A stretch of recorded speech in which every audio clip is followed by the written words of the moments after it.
บิดาอ่าโดยใจความว่า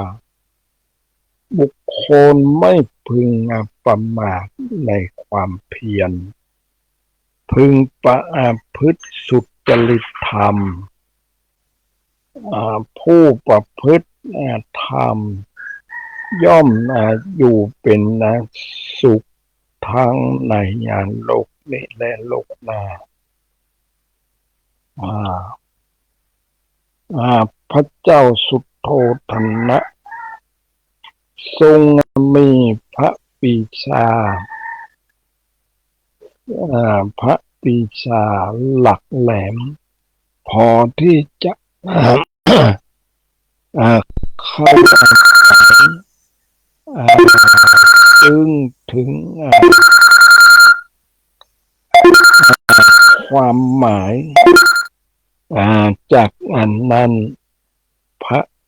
จากอันนั้นทรงอาราธนาพระบรมศาสดาพร้อมทั้งภิกษุสงฆ์ทั้งหลายให้เข้าสู่พระราชฐานเสวยเสวยพระเสวยและบริโภคภัตตาหารซึ่งพร้อมทั้งภิกษุสงฆ์ทั้งหลายให้เข้าสู่พระราชฐานเสวยพระราชฐานเสวยและบริโภคภัตตาหารจึงได้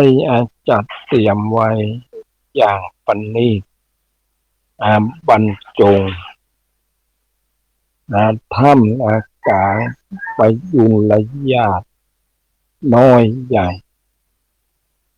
เมื่อพระบรมศาสดาเสวยเสร็จแล้วได้ทรงแสดงธรรมโปรดพระพุทธบิดาและพระนางเจ้ามหาประชาบดีโคตมีเมื่อพระนางเจ้าทรงพิจารณาเนื้อความแห่งพระธรรมเทศนานั้นก็ได้ธรรมจักษุเป็นโสดาบันบุคคลส่วนพระพุทธบิดาได้ทรงบรรลุสกทาคามิผลสมเด็จพระพุทธบิดาทรงทราบดีว่าเหตุฉันไหนพระนางยโสธราจึงไม่ได้เสด็จมาถวายบังคมมาถวายบังคมเยี่ยงพระประยุรญาติอื่นจึงอาราธนาสมเด็จพระบรมศาสดาเพื่อเสด็จไปโปรดพระผู้มีพระภาคเจ้าโปรดให้พระสารีบุตรและพระโมคคัลลานะมีพระพุทธบิดาเป็นผู้เสด็จนำทางพระพุทธองค์ทรงทราบดีถึงความรัดทมตมตอมพระหฤทัยของพระนาง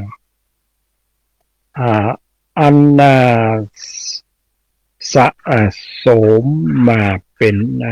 เวลานานเมื่อเสด็จไปเยี่ยม ในเวลาแรกนั้นพันนางจะพันนางจะต้องอุ้มฝ่ายเข้ามากอดพระบาทกันแสงและท่าพระอักคละสาวกจะห้ามไว้ไม่ให้เสด็จเข้าใกล้แล้วความสุขกรรมสวนก็กรรมสวนจะท่วมโทนทำให้ถึงวินทำให้ถึงวิสัญญีภาพสลบลงเป็นแท้จึงตัดชี้แจงแก่พระสาวกว่าพระว่าสารีบุตรพระและโมคคัลลานะเอ๋ยสารีบุตรและโมคคัลลานะเอ๋ยในการไปเยี่ยมยะโสธราครั้งนี้พี่ว่านางจะล่ำให้โศกโศกาดุลตรงเข้าทอดตรงเข้ากอดพระบาทตถาคตแล้วท่านก็จะท่านก็อย่าห้ามนานเลยจงปล่อยให้นางได้รับบายความอัดอั้นตันใจความโสมนัสน้อยใจอันเก็บเอาไว้เป็นเวลาอันนานหลายปีนั้นเพียงชั่วคู่นางก็พร้อมจะเป็นภาชนะรองรับพระธรรมเทศนาและได้บรรลุอริยผลอริยผลตถาคตเป็นผู้พ้นแล้วจากกิเลสสวะสิ้นมูลสูญขาดจากความกำหนัดยินดีทั้งปวง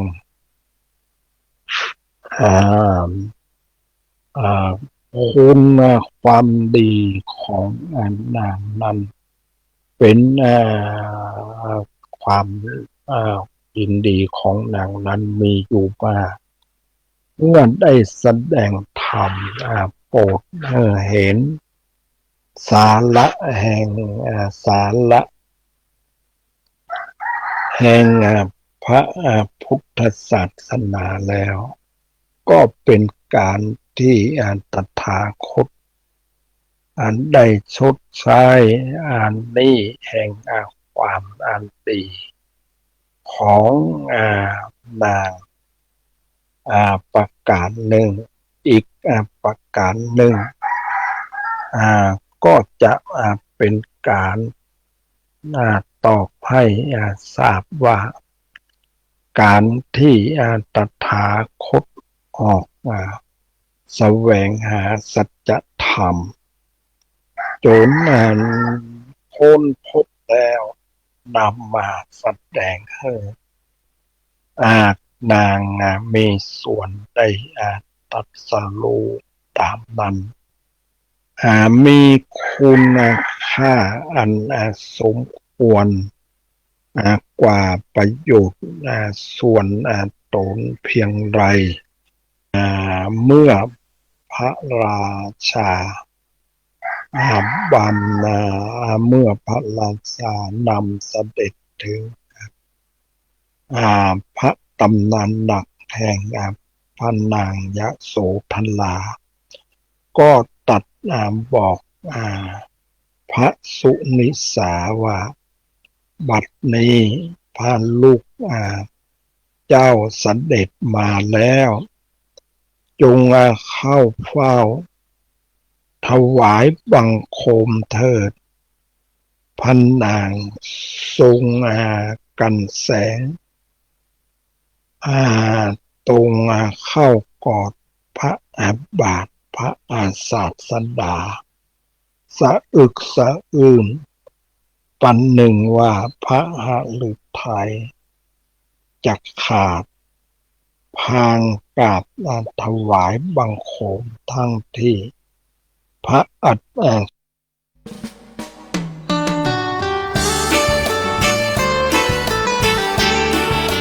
ให้กับชีวิตมนุษย์และสัตว์เสมอเหมือนกันหมดล้วน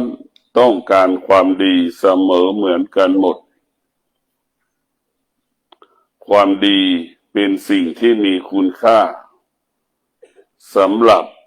หัวใจอริยชนผู้เป็นอริยชนทั้งหลายจึงเห็นคุณค่าของความดีเป็นสัญลักษณ์ของจิตเป็นสัญลักษณ์ของกายหัวใจของอริยชนจึงมีความมุ่งมั่นที่จะนั่งสมาธิหัวใจอริยชนจึงมีวิริยะภาคเพียรมีวิริยะภาคเพียรเพื่อให้เกิดความสงบกับชีวิตของเราหัวใจอริยชนมีความมุ่งมั่นตั้งใจแสวงหาความสงบให้ความสงบเกิดขึ้นกับชีวิตของเราหัวใจอริยชนจะเป็นผู้ที่มีสติก็คือผู้ตื่นสติก็คือผู้ตื่นเช่นตื่นเช้ามาวันนี้เราจะต้องอาบน้ำล้างหน้าแปรงฟันไหว้พระนั่งสมาธินี่คือหัวใจอริยชนจะมีสติใช้ความอดทนมีสติใช้วิริยะภาคเพียรมีสติต่อสู้กับอารมณ์ของตนเองอารมณ์ของบุคคลอื่นๆที่กระทบหัวใจอริยชนนั้นมันอยู่ที่เราฝึกฝนถึงจะได้เป็นหัวใจอริยชนเมื่อเราได้ฝึกฝนแล้ว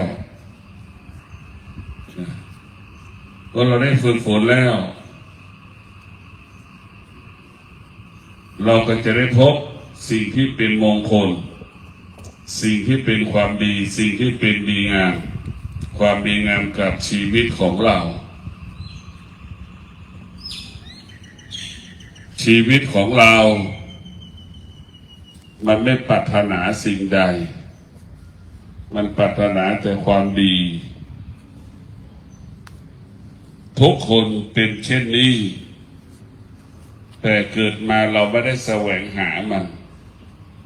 เราจึงได้พบสิ่งที่ไม่เป็นความจริงของชีวิตเราจึงพบสิ่งที่ไม่เป็นความจริงให้กับชีวิตของตนเมื่อเราพบความจริงของชีวิตแล้วเราจึงรู้ว่าธรรมะเป็นความจริงของชีวิตจึงรู้ว่าธรรมะเป็นผู้ควบคุมชีวิตเราจึงรู้ของมัน ว่าธรรมะเป็นผู้ควบคุมชีวิตธรรมะเป็นผู้กำกับชีวิต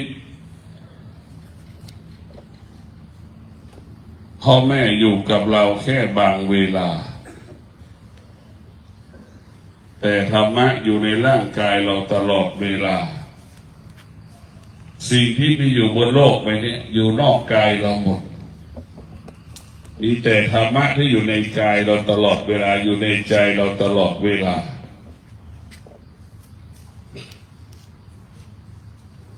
สรรพสิ่งทั้งหลายที่มีอยู่บนโลกใบนี้ล้วนอยู่นอกกายนอกใจธรรมะเป็นสิ่งที่อยู่ในกายในใจเราหมดทุกสิ่งทุกอย่างมีขายอยู่ในโลกมีทุกสิ่งทุกอย่างมีขายทุกหมู่บ้าน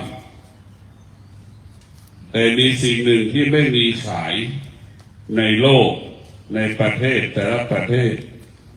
มีสิ่งหนึ่งที่ไม่มีขายในชุมชนและหมู่บ้านก็คือไม่มีใครขายความสงบไม่มีใครขายความสงบทุกอย่างมีขายแต่ความสงบไม่มีขายซื้อก็ไม่ได้มันความสงบเราต้องสร้างเพราะมันอยู่ในกายของเราเป็นเรื่องของกายของเราเป็นเรื่องของจิตของเราความสงบเราเกิดมามันไม่มีความสงบเลยมันไม่ได้เกิดความสงบเลยถ้าเราไม่นั่งสมาธิความสงบเราจะไม่เกิด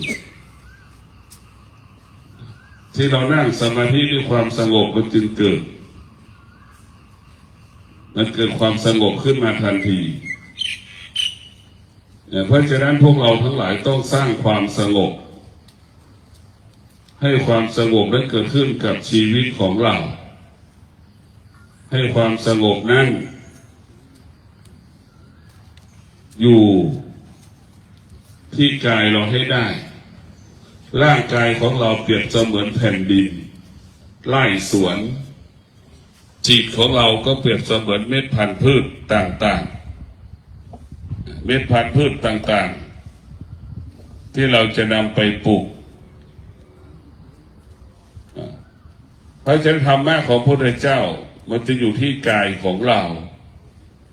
ความเจ็บก็เป็นธรรมะเสียใจก็เป็นธรรมะความทุกข์ความสุขเป็นธรรมะทั้งนั้น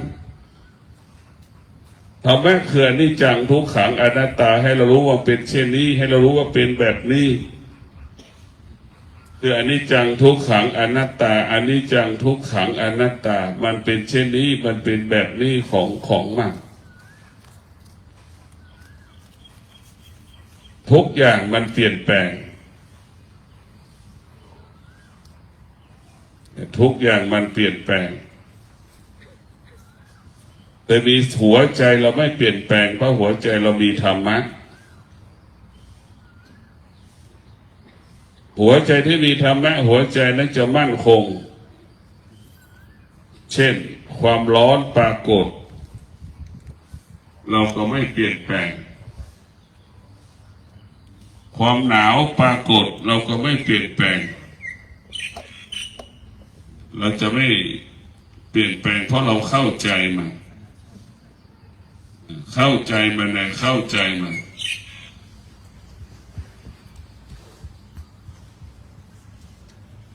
เมื่อเราเข้าใจมาแล้วมันก็จะปกติ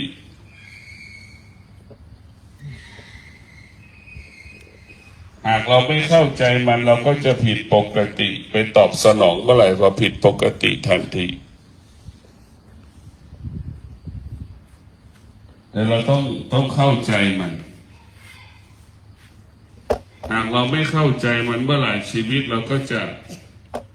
ประสบแต่ปัญหาทั้งสิ้นหากเราเข้าใจมันเราก็จะพบแต่ความดีงามความดีงามนี่แหละเป็นหลักที่เราจะต้องต่อสู้ความดีงามนี่แหละที่เราจะต้อง มอบให้กับตนเองให้กับบุคคลอื่นๆพ่อต้องการให้ลูกเป็นคนดีพ่อไม่ได้ต้องการให้ลูกมีสมบัติมากคนดีก็คือคนที่มีความอดทนเมื่อเรามีความอดทนเราก็จะมีทรัพย์คนดีก็คือคนที่มีวิริยะภาคเพียรเมื่อเรามีวิริยะภาคเพียรเราก็มีทรัพย์เพราะฉะนั้นพ่อแม่ปรารถนาให้ลูกเป็นคนดีเมื่อลูกมีความอดทนลูกก็จะใช้ทรัพย์เป็นทรัพย์ที่หามาได้ก็ยั่งยืนใช้ทรัพย์ที่หามาได้เป็นประโยชน์เกิดประโยชน์เพราะฉะนั้นพวกเราลูกที่ดีพ่อแม่ปรารถนาให้ลูกเป็นคนดี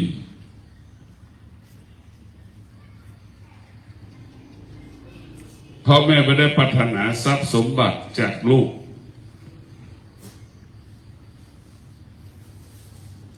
ลูกเอาทรัพย์สมบัติให้พ่อแม่แต่ลูกนั้นกลับเกเรกินเหล้าติดยาเสพติดอย่างนี้พ่อแม่ไม่ปรารถนาพ่อแม่ไม่มีความสุขพ่อแม่ทุกคนมีความปรารถนาอยากเห็นลูกเป็นคนดีถึงนำเรามาสู่วัดดอนจานเพราะปรารถนาให้เราอยากลูกให้เป็นคนดี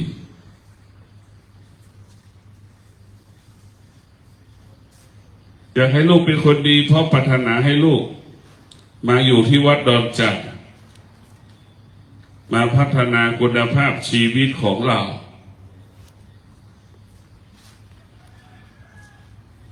คือมาพัฒนาคุณภาพชีวิตของเราเพื่อให้ชีวิตของเราดียิ่งขึ้นไป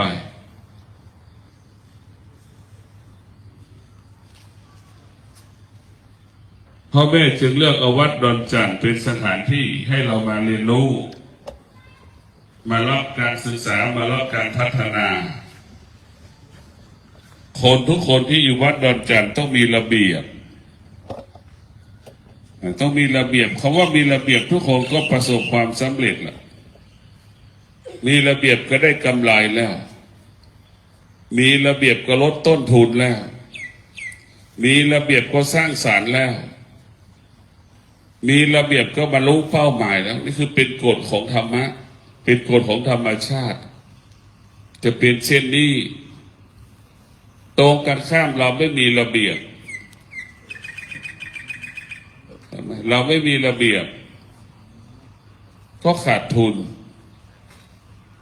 เราไม่มีระเบียบไม่มีใครต้อนรับเราคิดก็ผิดพลาดพูดก็ผิดพลาดทำสิ่งใดก็ผิดพลาดคนที่ไม่มีระเบียบ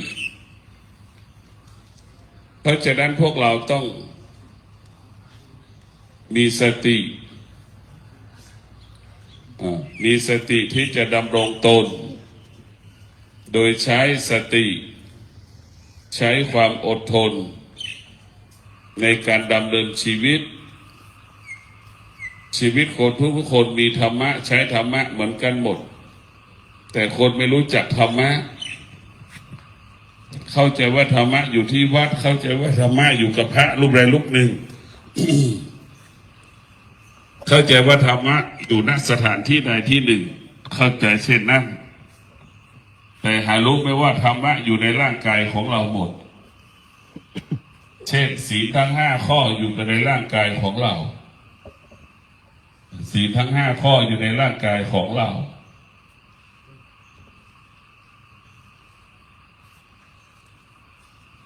เพราะเรามีศีล5แล้วนี่กายก็ปกติใจเราก็ปกติคิดสิ่งใดก็สำเร็จพูดสิ่งใดก็สำเร็จทำการใดๆก็สำเร็จเพราะศีล5นั้นจึงเป็นบ่อเกิดแห่งความสำเร็จทั้งสิ้นศีล5เปรียบเสมือนเข็มทิศชี้ทางให้เราเดินถ้าคนที่จะเดินทางประกอบไปด้วยศีล5 ข้อแล้วบรรลุเป้าหมาย คนที่จะเดินทางแต่ล่วงละอกไม่ล่วงละเมิดศีลทั้ง5 ข้อหรือข้อใดข้อหนึ่งไม่ถึงจุดหมาย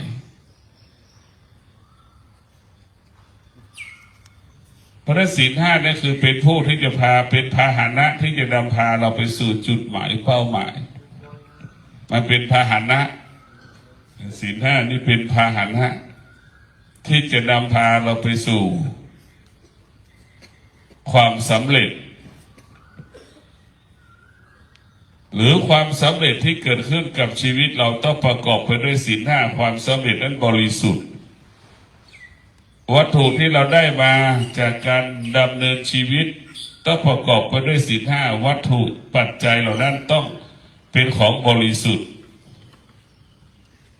วัตถุสิ่งของใดๆที่ได้เกิดได้มาจากการล่วงละเมิดศีล 5นั้นไม่บริสุทธิ์เหมือนที่เราได้ยินข่าวใช่ไหมมันไม่บริสุทธิ์ถูกยึดเช่นเว็บการพนันออนไลน์เห็นไหมไล่ตามยึดทรัพย์สมบัติรถบ้านเรือนนั่นแหละมันไม่บริสุทธิ์การได้มาซึ่งปัจจัย 4วัตถุสิ่งของต่างๆมาครอบครองนั้นเราต้องพึ่งพาศีลทั้ง 5 ข้อการได้มาซึ่งวัตถุสิ่งของปัจจัย 4มั่นคงเพราะนั้นธรรมะของพระพุทธเจ้ามันเป็นเรื่องความจริงของปัจจุบันเช่นเราทำดีเราก็รู้เราทำชั่วเราก็รู้หมดไม่มีใครไม่รู้ไม่มีสามารถปกปิดได้ปกปิดความดีไม่ได้ปกปิดความชั่วไม่ได้คนอื่นไม่รู้เราก็รู้กฎหมายปกปิดความชั่วความดีได้แต่กฎของศีล 5นั้นปกปิดความชั่วความดีไม่ได้ดีเราทำเราก็รู้ชั่วเราทำเราก็รู้มันหลีกได้มันหลีกเลี่ยงกฎหมายได้แต่หลีกเลี่ยงศีล 5ไม่ได้เพราะศีล 5ยิ่งใหญ่กว่ากฎหมายเพราะศีล 5เป็นกฎของโลกศีล 5นั้นเป็นกฎของโลก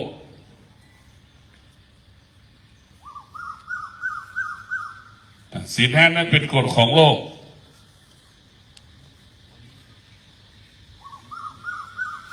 ทุกคนต้องเหมือนกันหมดศีล 5นี่ทุกคนเหมือนกันหมดทั้งโลก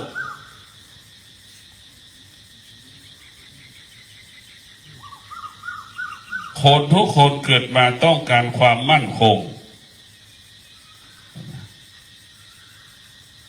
เพื่อต้องการความมั่นคงเราก็ต้องดำรงตนด้วยศีลทั้ง 5 ข้อเมื่อเรามีศีล 5 ข้อแล้วเมื่อไหร่หัวใจเราก็จะงอกงามหัวใจเราก็ดีงามจิตใจเราก็เบิกบานผ่องใสตลอดเวลาชีวิตของเรามันก็มีแค่ธรรมะนี่แหละเป็นสิ่งที่มีค่าธรรมะนี่แหละเป็นสิ่งที่มีความหมายธรรมะนี่แหละจะทำให้ชีวิตเรางดงาม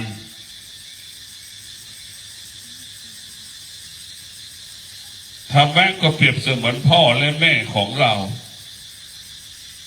คอยเตือนสติเราตลอดเวลาแต่แม่พ่อเราอยู่กับเราแค่บางเวลาส่วนธรรมะอยู่กับเราตลอดเวลาเหมือนเรามาอยู่วัดพ่อแม่ไม่ได้มาอยู่กับเราเห็นไหมธรรมะอยู่ในร่างกายของเราอดทนเห็นไหมเมื่อเราอดทนเราก็จะประสบความสำเร็จเมื่อเราอดทนเราก็จะประสบคำว่าสำเร็จหากเราไม่อดทนเราไม่ประสบความสำเร็จธรรมะทำให้เราเกิดคำว่าสำเร็จหากเราไม่มีธรรมะความสำเร็จจะเกิดขึ้นได้ต้องอาศัยสติสัจจะวิริยะขันติความสำเร็จถึงจะเกิดขึ้นสติสัจจะวิริยะขันตินั้นเป็นหัวใจมันเป็นหัวใจ หรือเป็นผู้กำเนิดคำว่าความสำเร็จเป็นผู้ให้กำเนิดคำว่าความสำเร็จความสำเร็จจะเกิดขึ้นได้ต้องพึ่งพา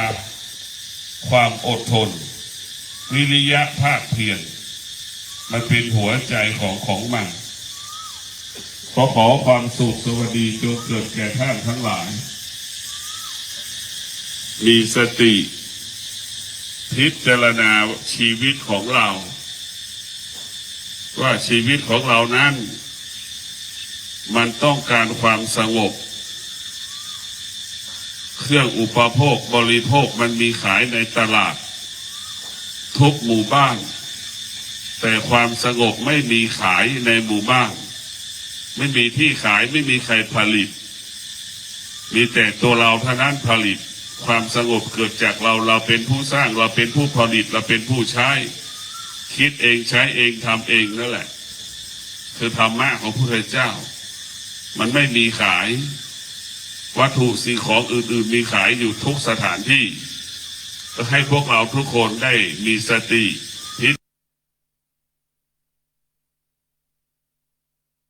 เราต้องพึ่งพาศีลทั้ง5 ข้อการได้มาซึ่งวัตถุสิ่งของปัจจัย4มั่นคงเพราะนั้นธรรมะของพระพุทธเจ้ามันเป็นเรื่องความจริงของปัจจุบันเช่นเราทำดีเราก็รู้เราทำชั่วเราก็รู้หมดไม่มีใครไม่รู้ไม่มีสามารถปกปิดได้ปกปิดความดีไม่ได้ปกปิดความชั่วไม่ได้คนอื่นไม่รู้เราก็รู้กฎหมายปกปิดความชั่วความดีได้แต่กฎของศีล5นั้นปกปิดความชั่วความดีไม่ได้ดีเราทำเราก็รู้ชั่วเราทำเราก็รู้มันหลีกได้มันหลีกเลี่ยงกฎหมายได้แต่หลีกเลี่ยงศีล5ไม่ได้เพราะศีล5ยิ่งใหญ่กว่ากฎหมายเพราะศีล5เป็นกฎของโลกศีล5นั้นเป็นกฎของโลก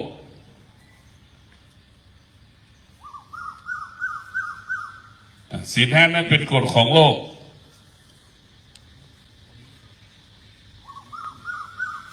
ทุกคนต้องเหมือนกันหมดเนี่ยศีล5เนี่ยทุกคนเหมือนกันหมดทั้งโลก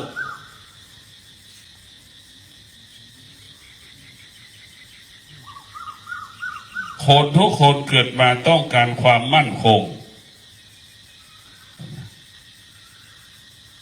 เพื่อต้องการความมั่นคงเราก็ต้องดำรงตนด้วยศีลทั้ง5 ข้อเมื่อเรามีศีล5 ข้อแล้วเมื่อไหร่หัวใจเราก็จะงอกงามหัวใจเราก็ดีงามจิตใจเราก็เบิกบานผ่องใสตลอดเวลา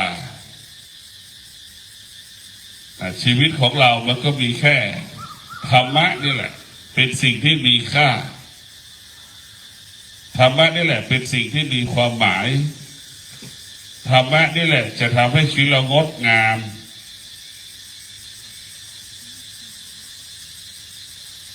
ธรรมะก็เปรียบเสมือนพ่อและแม่ของเราคอยเตือนสติเราตลอดเวลาแต่แม่พ่อเราอยู่กับเราแค่บางเวลาส่วนธรรมะอยู่กับเราตลอดเวลาเหมือนเรามาอยู่วัดพ่อแม่ไม่ได้มาอยู่กับเราเห็นไหมธรรมะอยู่ในร่างกายของเราอดทนเห็นไหม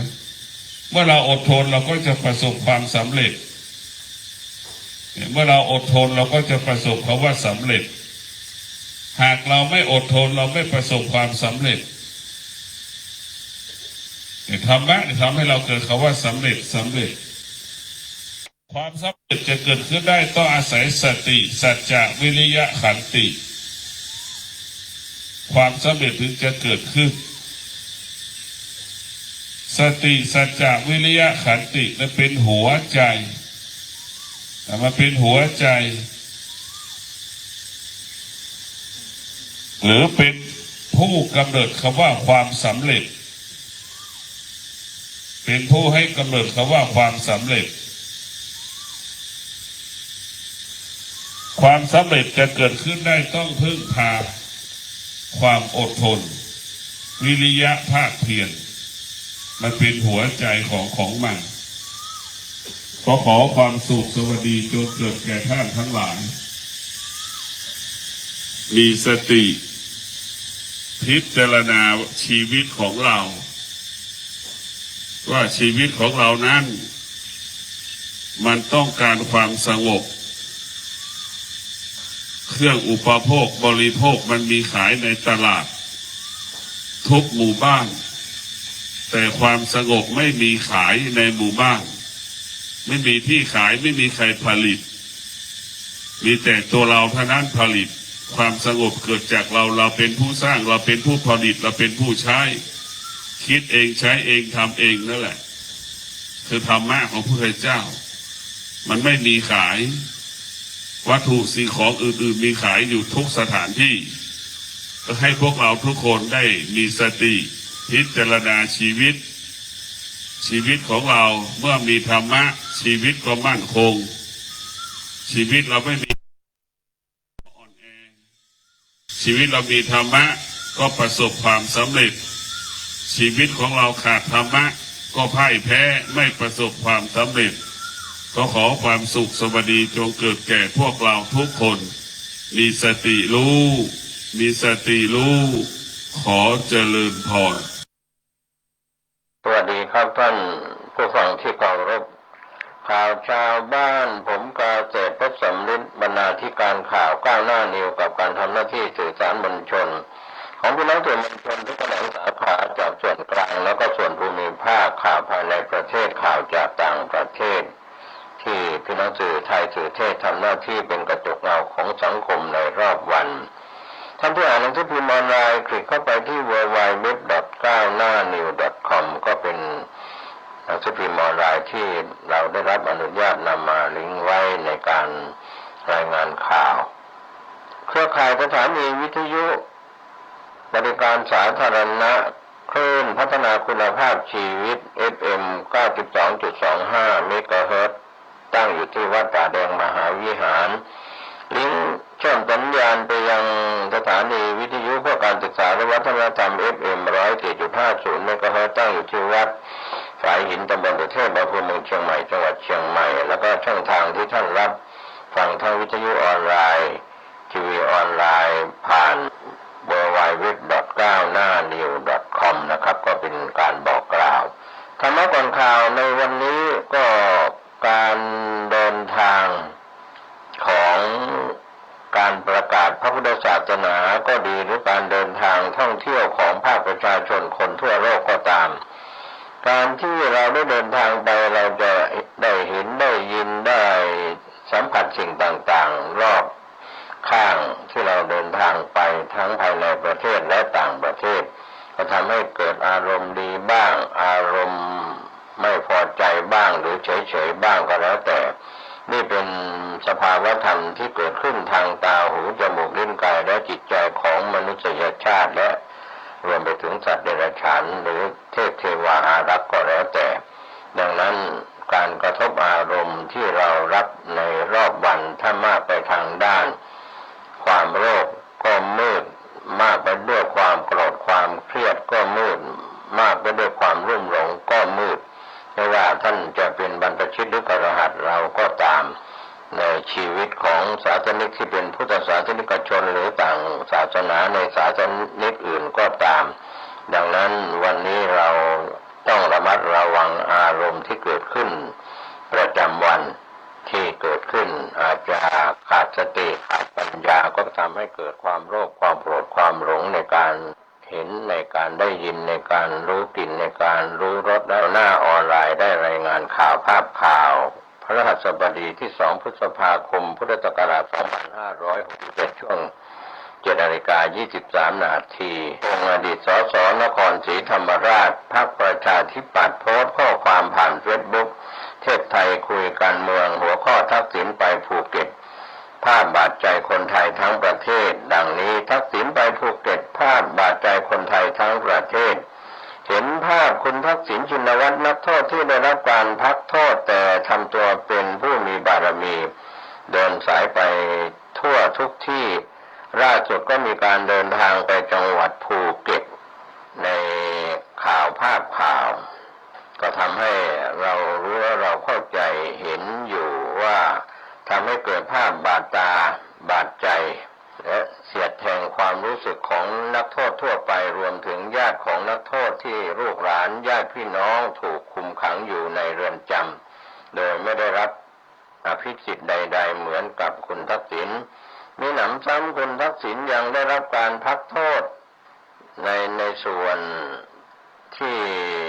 ไม่เคยเดินทางไปต่างประเทศในการที่เรียกว่ามาเปรียบเทียบกับเรื่องของติดกำไร EM และได้ปฏิบัติตามเงื่อนไขของกรมควบคุมประพฤติอย่างเคร่งครัดไม่เคยเดินทางไปต่างประเทศหรือต่างจังหวัดมีแต่ได้ขออนุญาตไปบันทึกเสียงร้องเพลงที่อำเภอบางบัวทองเท่านั้นก็เมื่อวันซืนแค่เดินทางไปออกรายการรู้ทันการเมืองไทยของสถานีโทรทัศน์ดาวเทียมช่อง13สยามไทยที่เมืองทองธานียังถูกเจ้าหน้าที่ของกรมควบคุมประพฤติโทรตามตัวกันจ้าละวันทั้งที่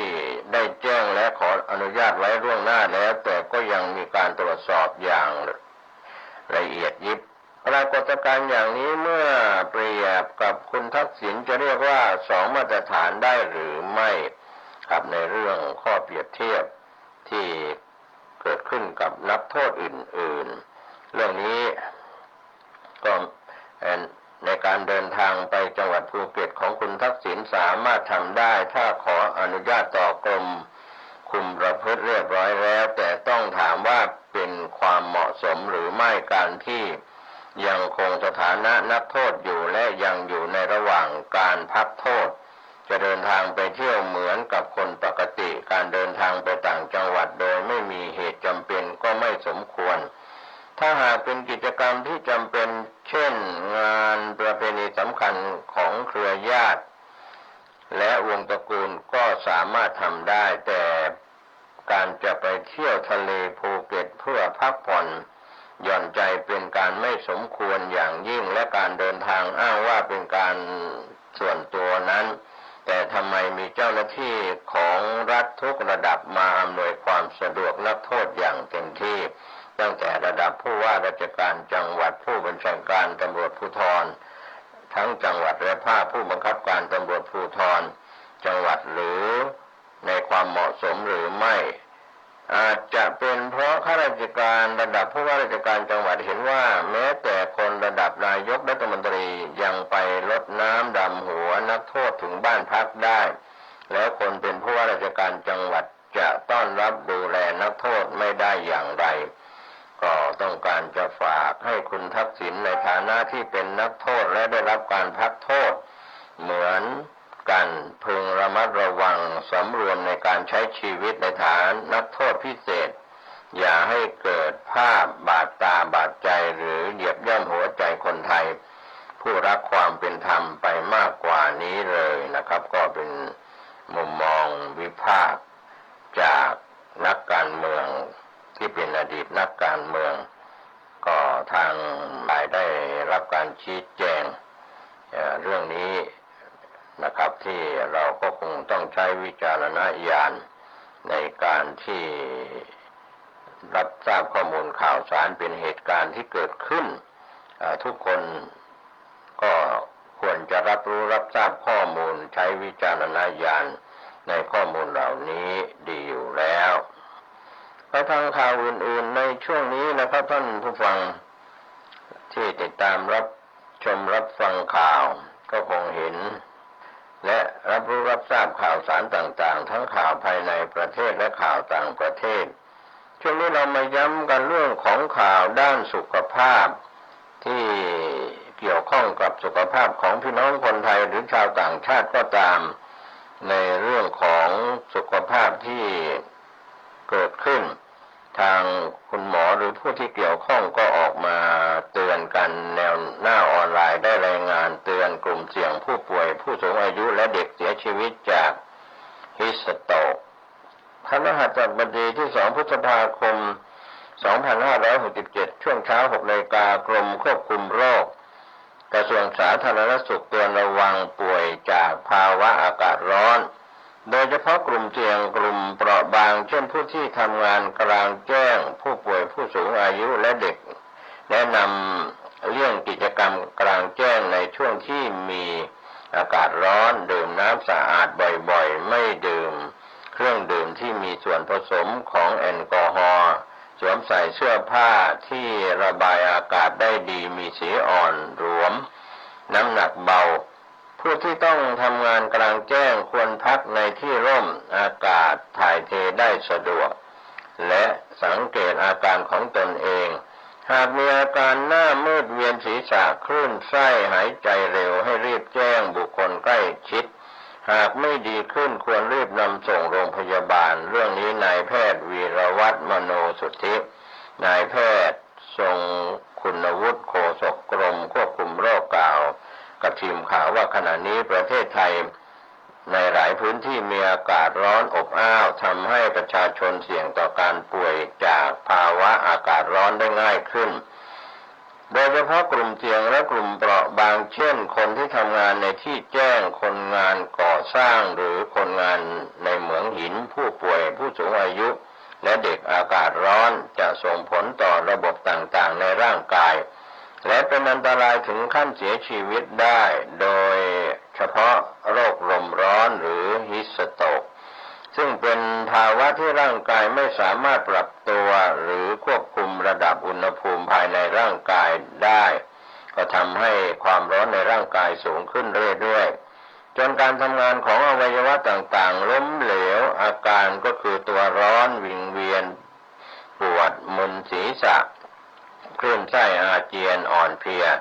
ภาวะขาดน้ำเหงื่อออกมากหัวใจเต้นแรงเป็นลมและอาจมีอาการทางระบบประสาทเช่นพูดจาสับสนและชักได้หากพบผู้เริ่มมีอาการดังกล่าวก็ขอให้รีบนำผู้ป่วยเข้าที่ร่มหรือห้องที่มีความเย็นและให้ดื่มน้ำมากๆการปฐมพยาบาลเบื้องต้นให้ผู้ป่วยนอนราบคลายเสื้อผ้าให้หลวมใช้ผ้าชุบน้ำเย็นเช็ดตามตัวซอกคอรักแร้และศีรษะรวมกับใช้พัดลมเป่าระบายความร้อนหากผู้ป่วยหมดสติให้จับนอนตะแคงเพื่อป้องกันไม่ให้โคนลิ้นอุดตันทางเดินหายใจและให้รีบนำส่งโรงพยาบาลหรือโทรแจ้งสายด่วน1669คอลเซ็นเตอร์ของกระทรวงสาธารณสุขนอกจากอาการทางกายแล้วการทำงานในที่มีอากาศร้อนจัดจะทำให้เสียสมาธิ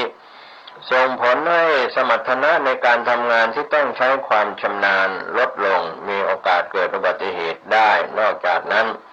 คนแข็งแรงทั่วไปจะมีปฏิกิริยาในร่างกายที่ทำให้ทนต่อความร้อนได้ระดับหนึ่งแต่ในกลุ่มเสี่ยงและเปราะบางเช่นผู้ที่ทำงานกลางแจ้งผู้ป่วยผู้สูงอายุและเด็กคนที่เป็นโรคเรื้อรังเช่นความดันโลหิตสูงเบาหวานโรคไตหรือในคนอ้วนจะมีความทนต่อความร้อนได้น้อยกว่าทั้งนี้สามารถป้องกันฮีทสโตรกได้โดยเฉพาะผู้สูงอายุผู้ป่วยกลุ่มเสี่ยงโรคเรื้อรังต่างๆเช่นโรคหัวใจโรคปอดโรคอ้วนเป็นต้นรวมทั้งเด็กและหญิงมีครรภ์ควรปฏิบัติดังนี้ข้อแรกลดหรือเสี่ยงกิจกรรมกลางแจ้งในช่วงที่มีอากาศร้อนที่สุดของวันโดยเฉพาะช่วงเวลา 11 นาฬิกาถึง 15 นาฬิกาของวันก็จะมีอากาศร้อนที่สุด2ดื่มน้ำในระหว่างวันอย่างน้อย 2-4 แก้วต่อชั่วโมงโดยไม่ต้องรอกระหายน้ำ3หลีกเลี่ยงการดื่มเครื่องดื่มที่มีส่วนผสมของแอลกอฮอล์ชากาแฟหรือเครื่องดื่มที่มีปริมาณน้ำตาลสูง4สวมใส่เสื้อผ้าที่ระบายอากาศได้ดีมีสีอ่อนหลวมมีน้ำหนักเบา5ผู้ที่ต้องทำงานกลางแจ้งควรพักในที่ร่มอากาศถ่ายเทได้สะดวก6 สังเกตอาการของตนเองหากมีอาการหน้ามืดเวียนศีรษะคลื่นไส้หายใจเร็วให้รีบแจ้งบุคคลใกล้ชิดพาเข้าไปพักในที่เย็นมีอากาศถ่ายเทสะดวกหากมีอาการรุนแรงหรือหมดสติควรรีบนำส่งโรงพยาบาลทันทีสามารถสอบถามข้อมูลเพิ่มเติมได้ที่สายด่วนกรมควบคุมโรคโทร1422นะครับก็เป็นเรื่องราวที่ทางทีมข่าวแนวหน้าออนไลน์ได้รายงานข่าวสุขภาพกันเข้ามานะครับก็ต้องดูแลตนเองคนในครอบครัวและเพื่อนร่วมงานกันนะครับในเรื่องราวต่างๆที่เกิดขึ้นนะครับเพราะว่าช่วงนี้อากาศร้อนจัดในหลายพื้นที่ตามที่กรมอุตุนิยมวิทยาได้พยากรณ์อากาศประจำวันนะครับก็ทางกรมอุตุนิยมวิทยาได้รายงานอากาศประจำวันที่เกิดขึ้นในรอบวันเราติดตามการพยากรณ์อากาศเป็นประจำทุกๆวันอยู่แล้วในช่วงนี้ก็เช่นเดียวกันการติดตามกับการพยากรณ์อากาศคุณภาพชีวิตพายุฤดูร้อนในวันนี้ด้านคุณภาพชีวิตพายุฤดูร้อนฝนถล่ม26จังหวัดกรมอุตุนิยมวิทยาพยากรณ์อากาศวันนี้มีความร้อนสูงสุด44องศาเซนเซียสอากาศวันนี้กรมอุตุนิยมวิทยาพยากรณ์อากาศ2พฤษภาคม2567พายุฤดูร้อนฝนถล่ม26จังหวัดโดยเฉพาะไทยตอนบนระวังฝนฟ้าคะนองกับลมกระโชกแรงแต่ยังคงมีอากาศร้อนจัดอุณหภูมิสูงสุด44องศาเซนเซียสขณะที่อากาศของกรุงเทพมหานครวันนี้ยังคงร้อนจัดกับมีฟ้าหลัวในตอนกลางวันพยากรณ์อากาศที่ได้รับรายพยากรณ์อากาศวันนี้2พฤษภาคมพายุฤดูร้อนฝนถล่ม26จังหวัดโดยความกดอากาศในรอบ24ชั่วโมงข้างหน้าอากาศต่ำเนื่องจากความร้อนปกคลุมประเทศไทยตอนบนลักษณะเช่นนี้ก็ทำให้ประเทศไทยมีอากาศร้อนถึงร้อนจัดโดยทั่วไปกับมีฟ้าหลัวในตอนกลางวัน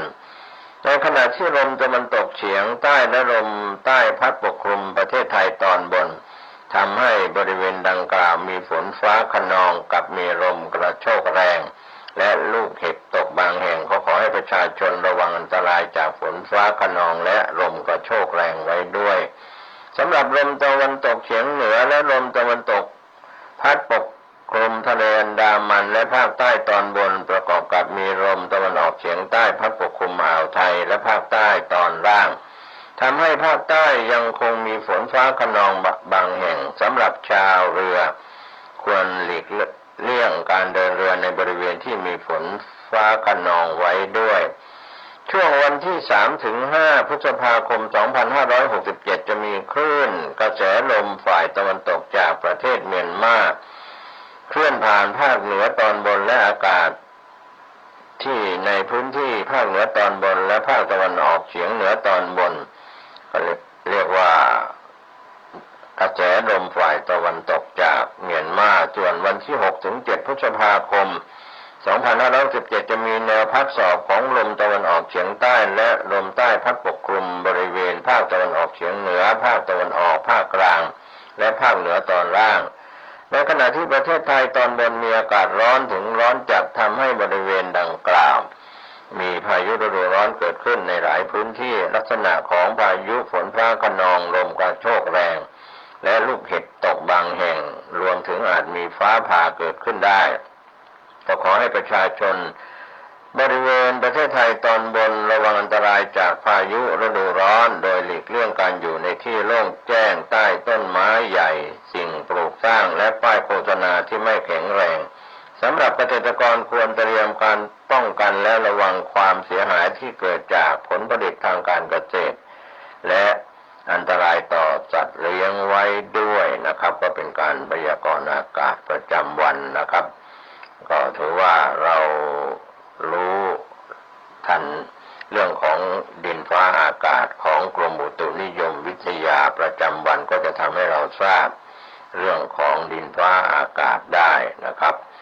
ในส่วนของข่าวอื่นๆ ที่น่าสนใจในช่วงนี้นอกจากอากาศร้อนแล้วก็ทำให้เราก็อารมณ์เรียกว่าเสียตามไปและสุขภาพร่างกายก็อาจจะเจ็บป่วยไม่สบายก็เป็นเรื่องที่เราจะต้องติดตามการพยากรณ์อากาศจากกรมอุตุนิยมวิทยาก็ไปทางเรื่องข่าวราคาสินค้าราคาแพงที่น่าสนใจก็เป็นมุมมองที่เราได้รับรู้รับทราบจากกรุงเทพธุรกิจออนไลน์วิพากษ์แรงงานของแพงค่าแรงต่ำโรคภัยรุมยื่น10 ข้อยกระดับชีวิตแรงงาน1 พฤษภาคมวันแรงงานแห่งชาติเมื่อวานนี้สภาองค์การลูกจ้างสภาแรงงานอุตสาหกรรมเอกชนและคณะกรรมการจัดงานพร้อมด้วยคณะกรรมการองค์การลูกจ้างจากภาคส่วนต่างๆยื่น10 ข้อเรียกร้องประจำปี 2567 ยกระดับคุณภาพชีวิตและแรงงานเนื่องในวันแรงงานแห่งชาติ1 พฤษภาคม 2567 สภาองค์การลูกจ้างสภาแรงงานอุตสาหกรรมเอกชนและคณะกรรมการจัดงานพร้อมด้วยคณะกรรมการองค์การลูกจ้างจากภาคส่วนต่างๆได้ยื่นข้อเรียกร้องประจำปี 2567 ต่อนายอนุทินชาญวีรกุลรองนายกรัฐมนตรีจำนวน10 ข้อโดยนายอนุทินชาญวีรกุลรองนายกรัฐมนตรีรับปากว่าจะให้ความสำคัญในการพิจารณาข้อเรียกร้องต่างๆเรื่องไหนที่สามารถทำได้ก็จะทำทันทีหากเรื่องไหนต้องเจรจาต้องวางแผนร่วมกันเพื่อทำให้เกิดขึ้นได้เนื่องจากทุกอย่างเป็นไปได้ส่วนเรื่องค่าปรับค่าแรงขั้นต่ำ400 บาทที่ล่าช้าเพราะต้องรับฟังความคิดเห็นจากหลายๆฝ่ายเช่นนายเศรษฐาทวีสินนายกรัฐมนตรีได้สั่งไปยังรัฐมนตรีว่าการกระทรวงแรงงานต้องปรับค่าแรงขั้นต่ำ400 บาทให้ได้เพราะเป็นนโยบายสำคัญไม่แพ้นโยบายดิจิทัลวอลเล็ตสิ่งนี้รัฐบาลและกระทรวงแรงงานเต็มใจปฏิบัติอย่างเต็มที่เนื่องจากต้องการเห็นสวัสดิภาพสวัสดิการความมั่นคงของผู้ใช้แรงงานขอเวลาถึงวันที่1 ตุลาคม 2567 ที่จะมาถึงยุคที่มีความเปลี่ยนแปลงอย่างรวดเร็วที่ล้วนส่งผลกระทบต่อคุณภาพชีวิตของแรงงานและการจ้างงานไม่ว่าจะเป็นความเปลี่ยนแปลงจากความก้าวหน้าทางเทคโนโลยีการเปลี่ยนแปลงโครงสร้างประชากรที่มีเด็กเกิดน้อยเข้าสู่สังคมสูงวัยหรือการเปลี่ยนแปลงของสภาวะภูมิอากาศรวมถึงการแพร่ระบาดของโรคอุบัติใหม่ซึ่งรัฐบาลตระหนักดีถึงความท้าทายที่เกิดขึ้นจึงได้พยายามดำเนินนโยบายสร้างเสริมคุณภาพชีวิตผู้ใช้แรงงานทุกคนให้มีสุขภาพมีรายได้มีความมั่นคงครับก็เป็นข้อชี้แจงจากนายอนุทินชาญวีรกุลรองนายกรัฐมนตรีซึ่งได้รับเรื่องจากสภาองค์การลูกจ้างสภาแรงงานอุตสาหกรรมเอกชนและคณะกรรมการจัดงานพร้อมด้วยคณะกรรมการองค์การลูกจ้างจากภาคส่วนต่างๆยื่นข้อเรียกร้องประจำปี 2567 ต่อนายอนุทินชาญวีรกุลรองนายกรัฐมนตรีจำนวน10 ข้อก็เป็นเรื่องราวที่เราได้นำรายงานเข้ามาส่วนเรื่องนี้ทางนายอนุทินยังกล่าวเพิ่มเติมในช่วงท้ายว่ารัฐบาลและกระทรวงแรงงานจะรับไปพิจารณาดำเนินการไม่ว่าจะเป็นการ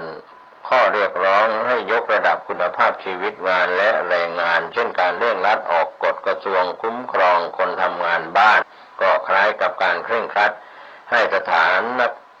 นประกอบกิจการที่มีลูกจ้างรับเหมาค่าแรงต้องปฏิบัติตามพระราชบัญญัติพรบคุ้มครองแรงงาน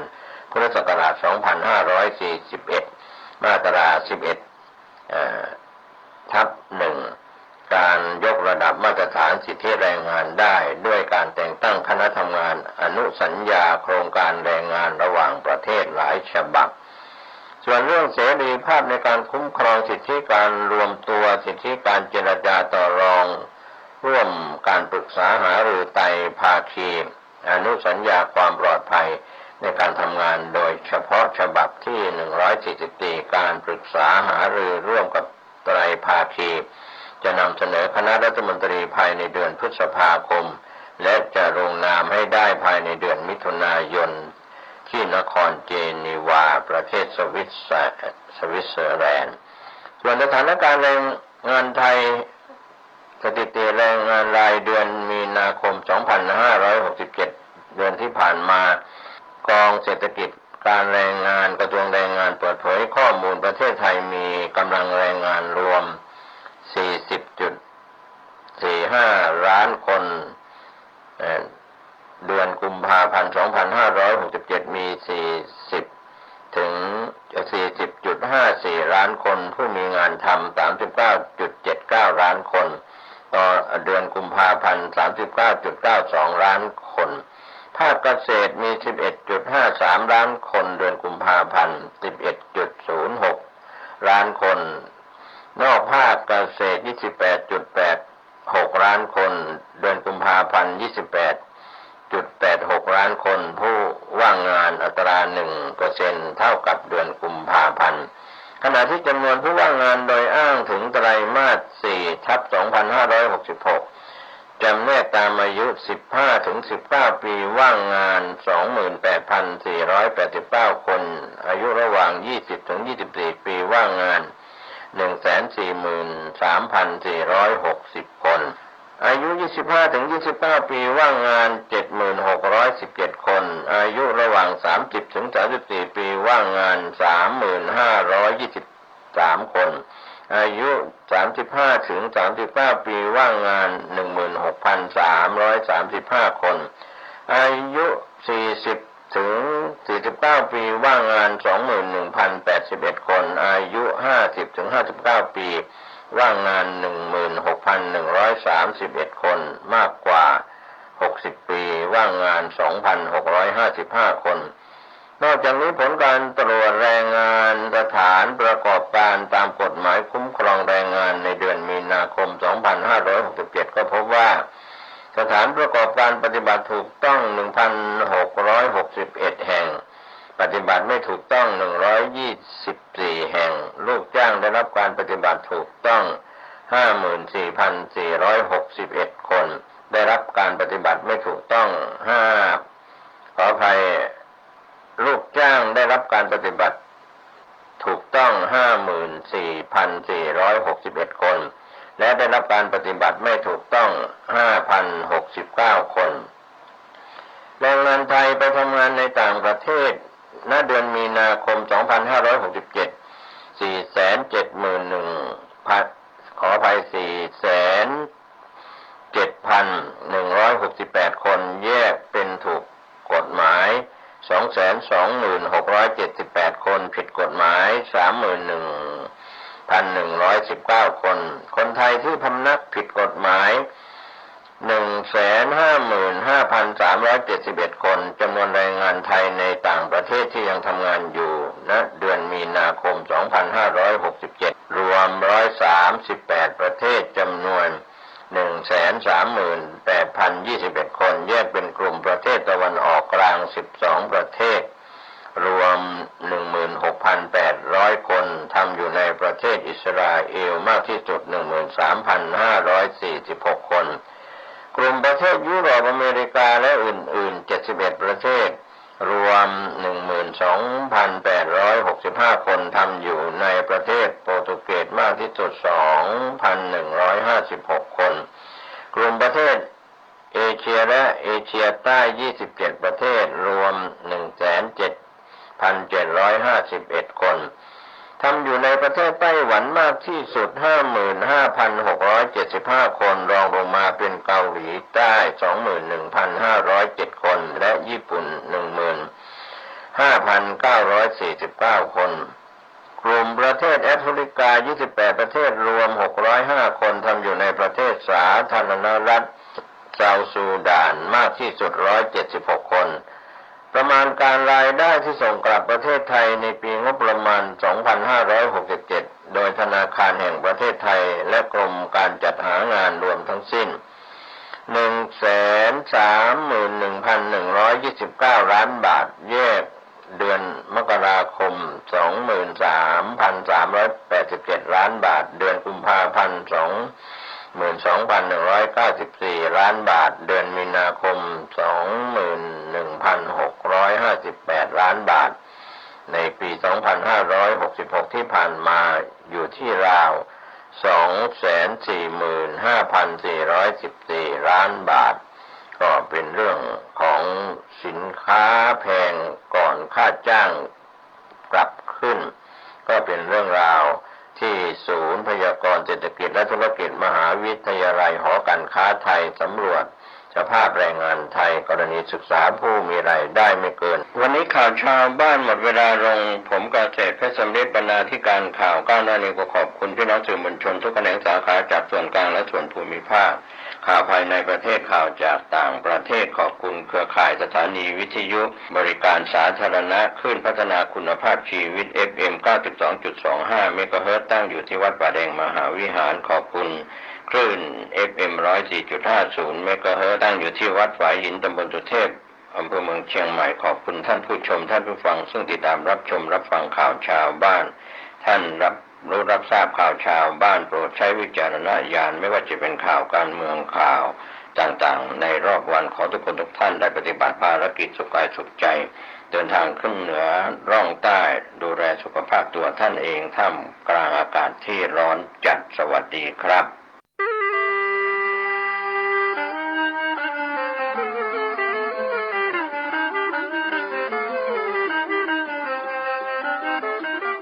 สอพระราชประวัติพระเจ้าติโลกราชพระมหากษัตริย์ลำดับที่9ในราชวงศ์พญามังรายสนับสนุนการบันทึกบทสอโดยพระครูโคสิทธิ์ปริยัตยาภรณ์ด็อกเตอร์เจ้าวาดวัดป่าแดงมหาวิหารเจ้าคณะตำบลสุเทพเขต1อำเภอเมืองเชียงใหม่ประธาน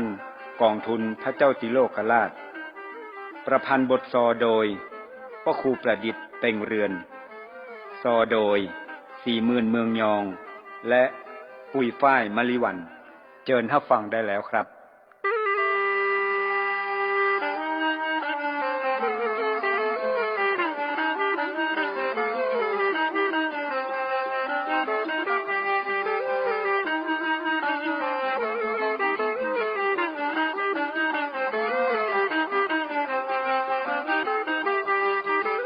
ฟังยังก่อนตานายหมู่เฮาจักบรรยายไขเล่าจะจักตั้งไปแถวเก้าเรื่องประวัติศาสตร์ล้านนาขอยกมือ10 นิ้วขึ้นวางกลางคิ้วกายเก้าเกศาขอสักการะบูชาพระเจ้าติโลกราช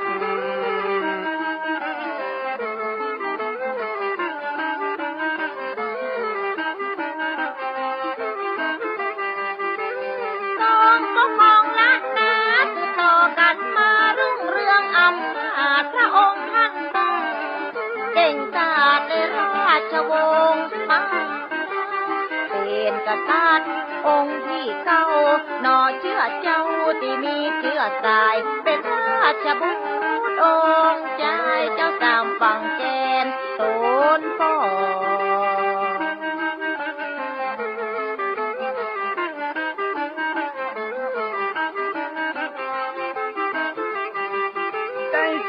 ประสูติในปีพ.ศ. 1952นั้นนอรบที่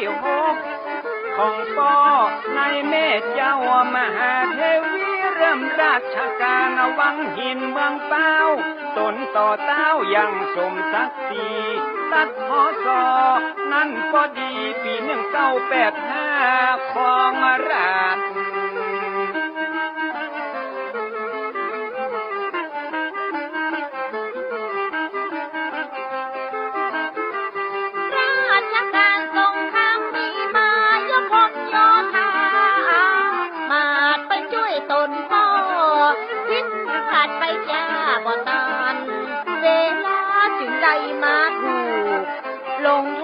บะฮือไผโจ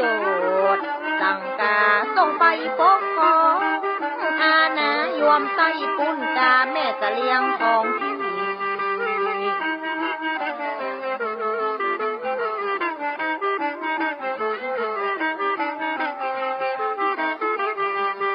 ประมาณในปีรากาพศนั้นนา1984เสนาติดตามน้ำนี้ว่า3เด็กน้อยนันนาจ้อยตุ้มตัวของตั้งเต้าหือได้ปกครองรัฐาเป็นองค์หนอพระราชาแต้มพระราชบิดาตนปอง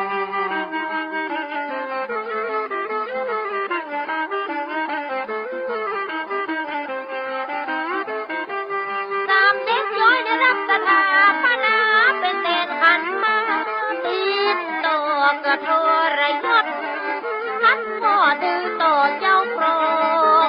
นครฮอนถึงเจ้าอ่าวหมื่นลกผู้ป้องปกลำปางเขตก่อนชื่อว่าหมื่นลกนครมาช่วยปกป้องอำนาจ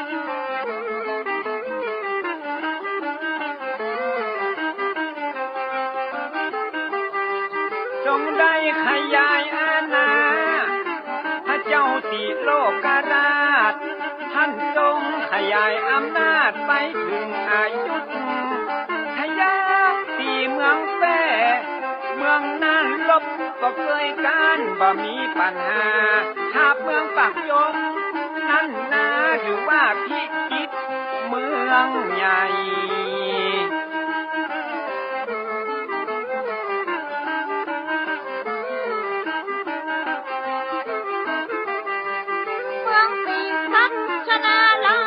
เมืองเฉลียงพาดไฟ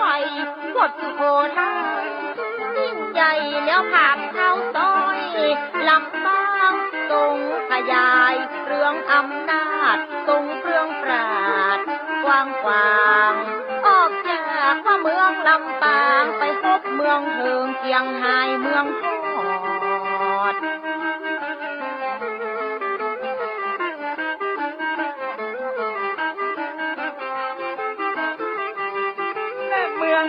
12ปัญหาเจียงรุงปุนกา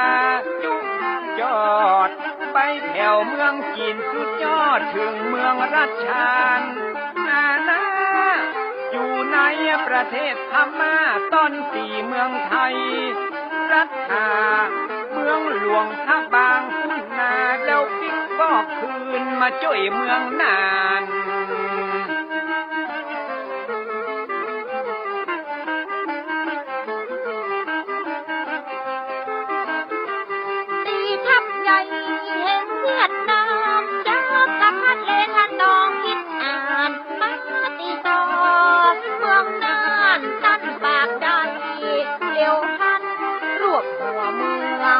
ใหญ่น้อยได้เกตล้านนาทุกสันตั้นมือความสำคัญพุทธศาสนายิ่งใหญ่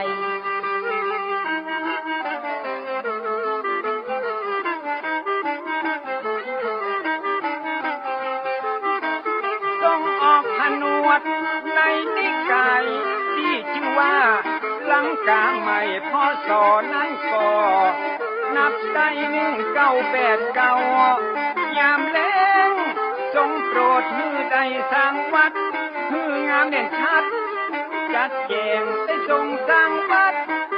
ป่าแดงที่แพะป่าตึงตีนดอยสุเล็ก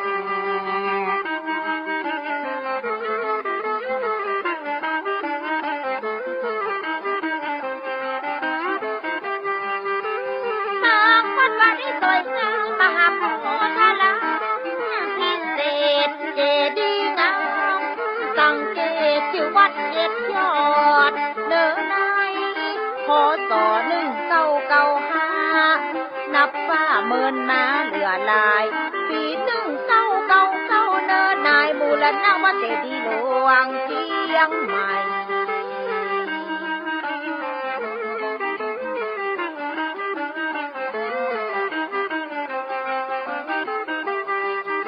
พระไตรปิฎกยกมาสังคายนา ยิ่งใหญ่เป็นครั้งที่8จำไว้ของโลกใบใหญ่กำใจไว้ที่อารามเจ็ดยอดพระสงฆ์สืบทอดหลากหลายความหูแตกฉานแผ่ภายศาสตร์พุทธรุ่งเรืองยิ่งใหญ่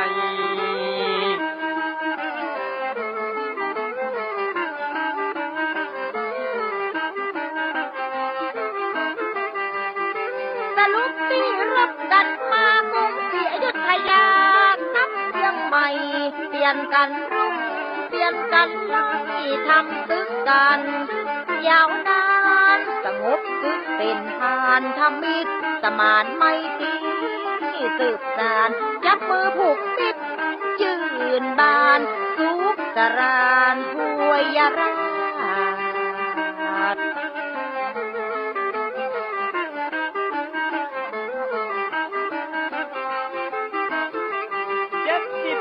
78พรรษาพอดี46ปีครองราชย์ข้าเจ้าติโรกราชสวรรคตพอดีปีพศ2030นับเพิ่มมาแถม1ปีกรุงศรีอยุธยาก็มีเรื่องพระบรมไตรโลกนาถ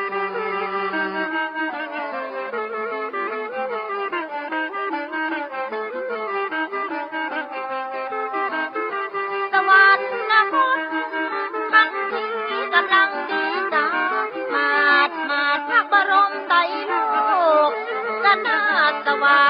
คตต้องไป57พรรษาก้อยมาหมดอายุไข40ปีเนินนายพระองค์ท่านได้ครองราชย์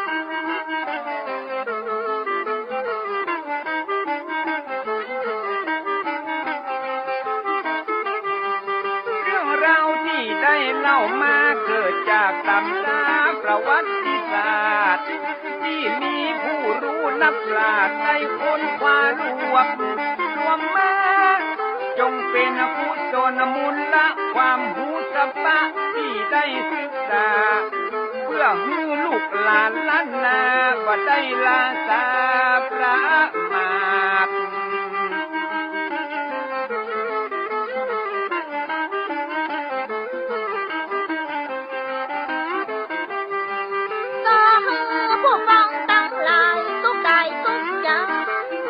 บอกขาดเรื่องพระเจ้าติโลกราชพอจบเต้าอีฟังน้องถ้าให้หูนัก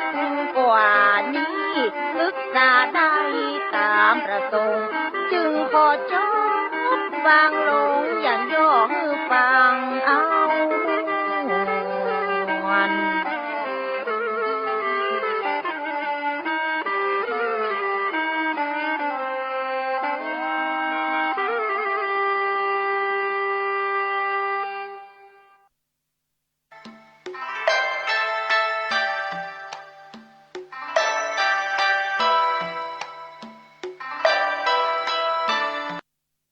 วัมเมสุตังเอกังสมยังภควาสกิสุวิหารติกปิลวาทุสมิงมหาวันเนมหตาภิกขุสังเขนะสัตถิงปัญจมัตเตหิภิกขุสเตหิสัพเพเหวะอรหันเตหิทัสสหิจโลกัทธาตัวหิเทวตาเยพุยเยนะสันนิปติตาโหนติภควันตังทัสสนายภิกขุสังคันจะอัตถโคจะตุนนังสุดทาวาสกายิกานังเทวานังเอตัทโหสิอายังโคภควาสกิสุวิหารติกปิลวัตถุสมิงมหาวันเนมหตาภิกขุสังเข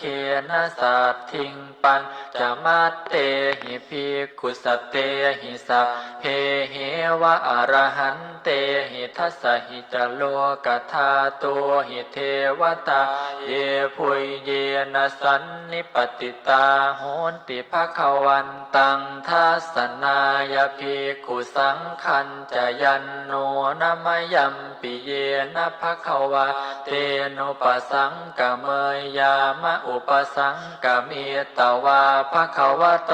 สันติเกปัจเจกคาถาภาเสยยามาติอัตถโคตาเทวตาเสยยถาปินามะพลวาปุริโสสัมมิตชิตังวาพาหังปัสสาเรยยะปัสสาริตังวาพาหังสัมมินเชยยะเอวะเมวะสุทธาวาเสสุเทเวสุอันตรหิตาภคะวะโตปุระโตปาตุระหังสุอัตถโคตาเทวตาภคะวันตังอภิวาเทตวาเอกมันตังอัตถังสุเอกมันตังทิตาโคเอกาเทวตาภคะวะโต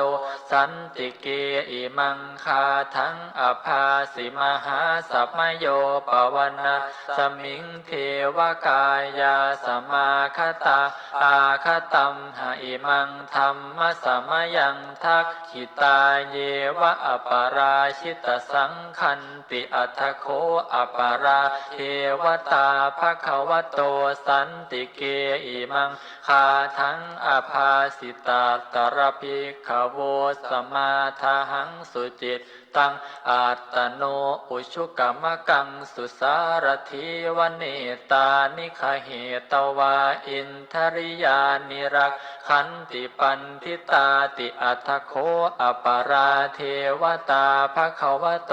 สันติเกอิมังคาทังอภาสิเชตวาขีลังเชตวาปาลีคังอินทขีลังโอหัจจมณีชาเตจรันติสุทธาวิมลาจากขุมตาสุทันตาสุสูนาคาติอัตถโคอปาราเทวตาภคะวะโตสันติเกอิมังคาทังอภาสิเยเกจิพุทธังสรณังคัตตาเสนเตขมิสันติอปายภูมิงปหายมานุสังเทหังเทวกายังปริปูเลสันติติอัตถโคภคะวะภิกขุอามันเตสิเยภุยเยนะภิกขเวทัสสสุโลกธาตุสุเทวตาสันนิปติตาโหนติตถาคตัง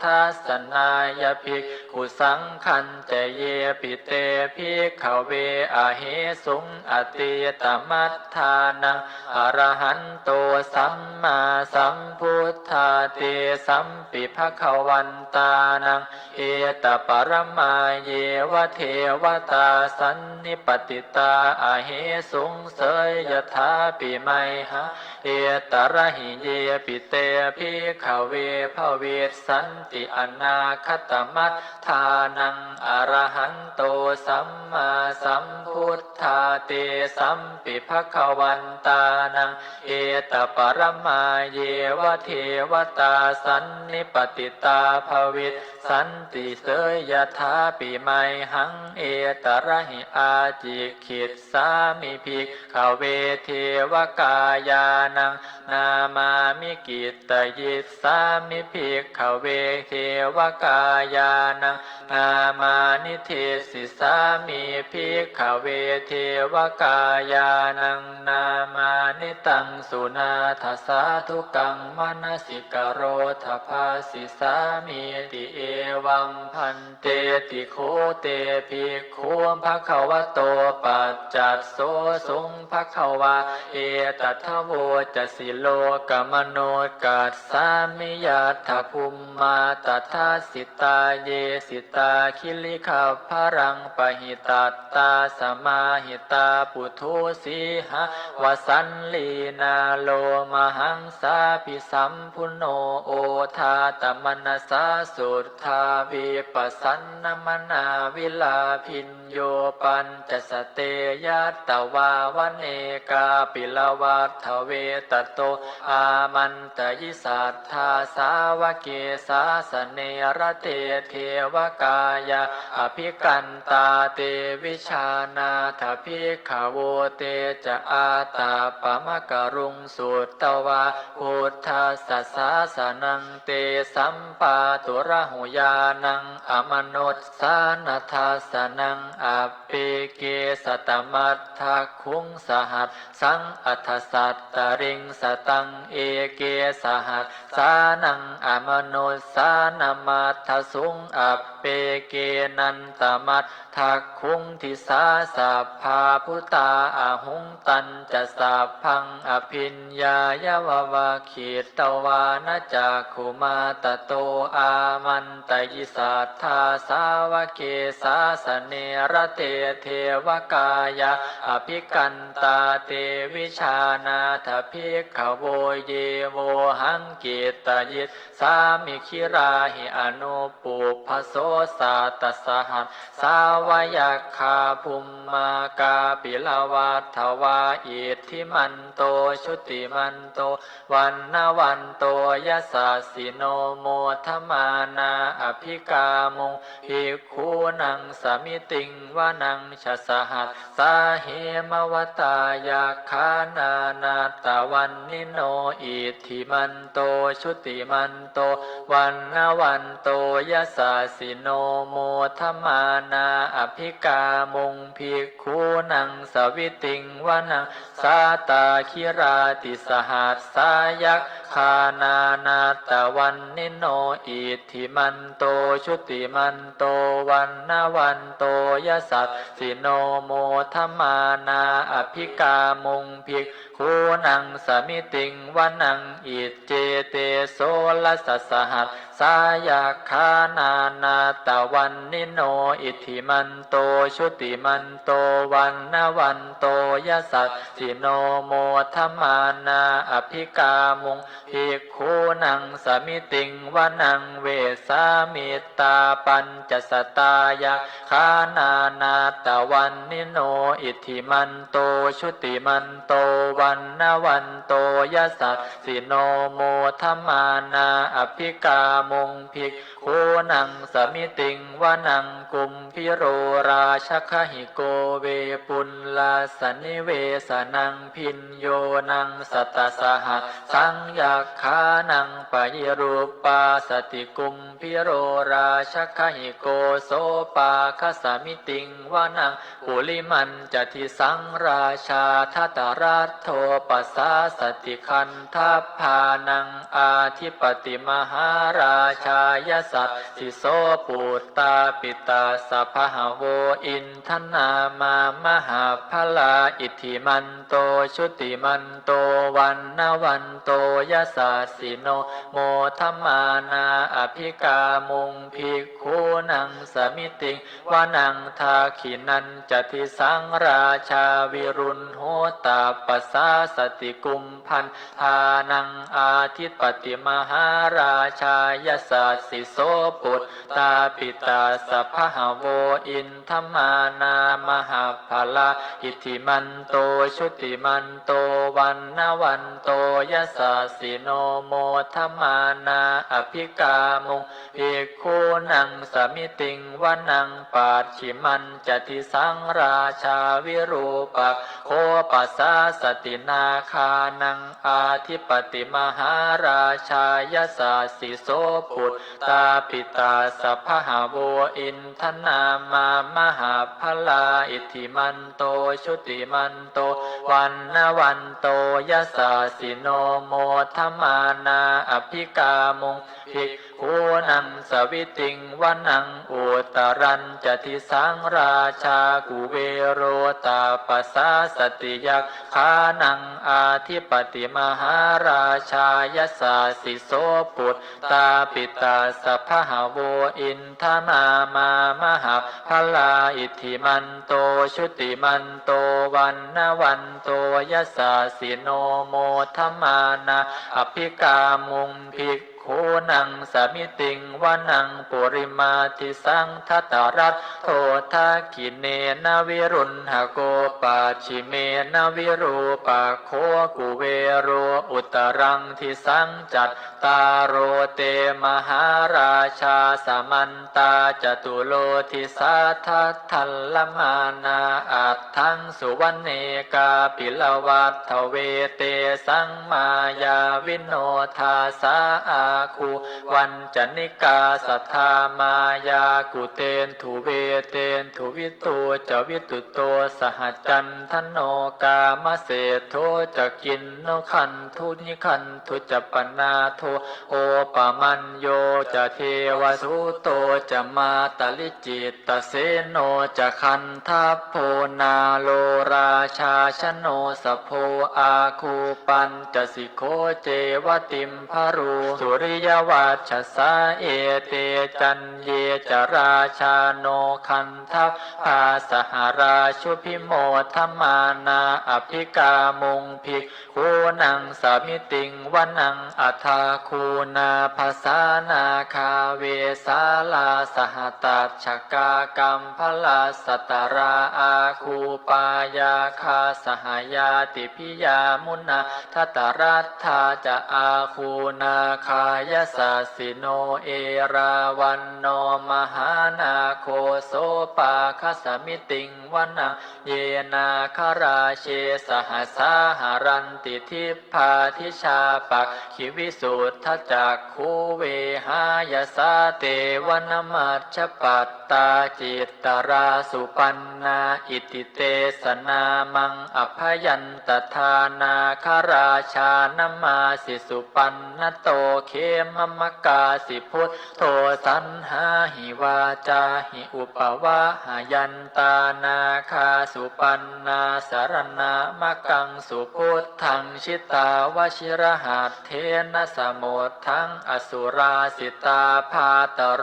วาสวัสเสเตอิทิมันโตยสัสสิโนกาลกัญชามหาภิสมาอสุราธานเวคสาเวปจิตติสุจิตติจะปหาราโทนมุจีสหัสตัญจะพลิปุตตานังสัพเพเวโรจนามกาสันในหิตวาพลิงเสนังราหุภัทธมุปาคมงสมโยธานิพัททันเตภิกขุนังสมิติงวนังอาโปจะเทวาปัทวีจะเตโชวาโยตถาคมงวรุณ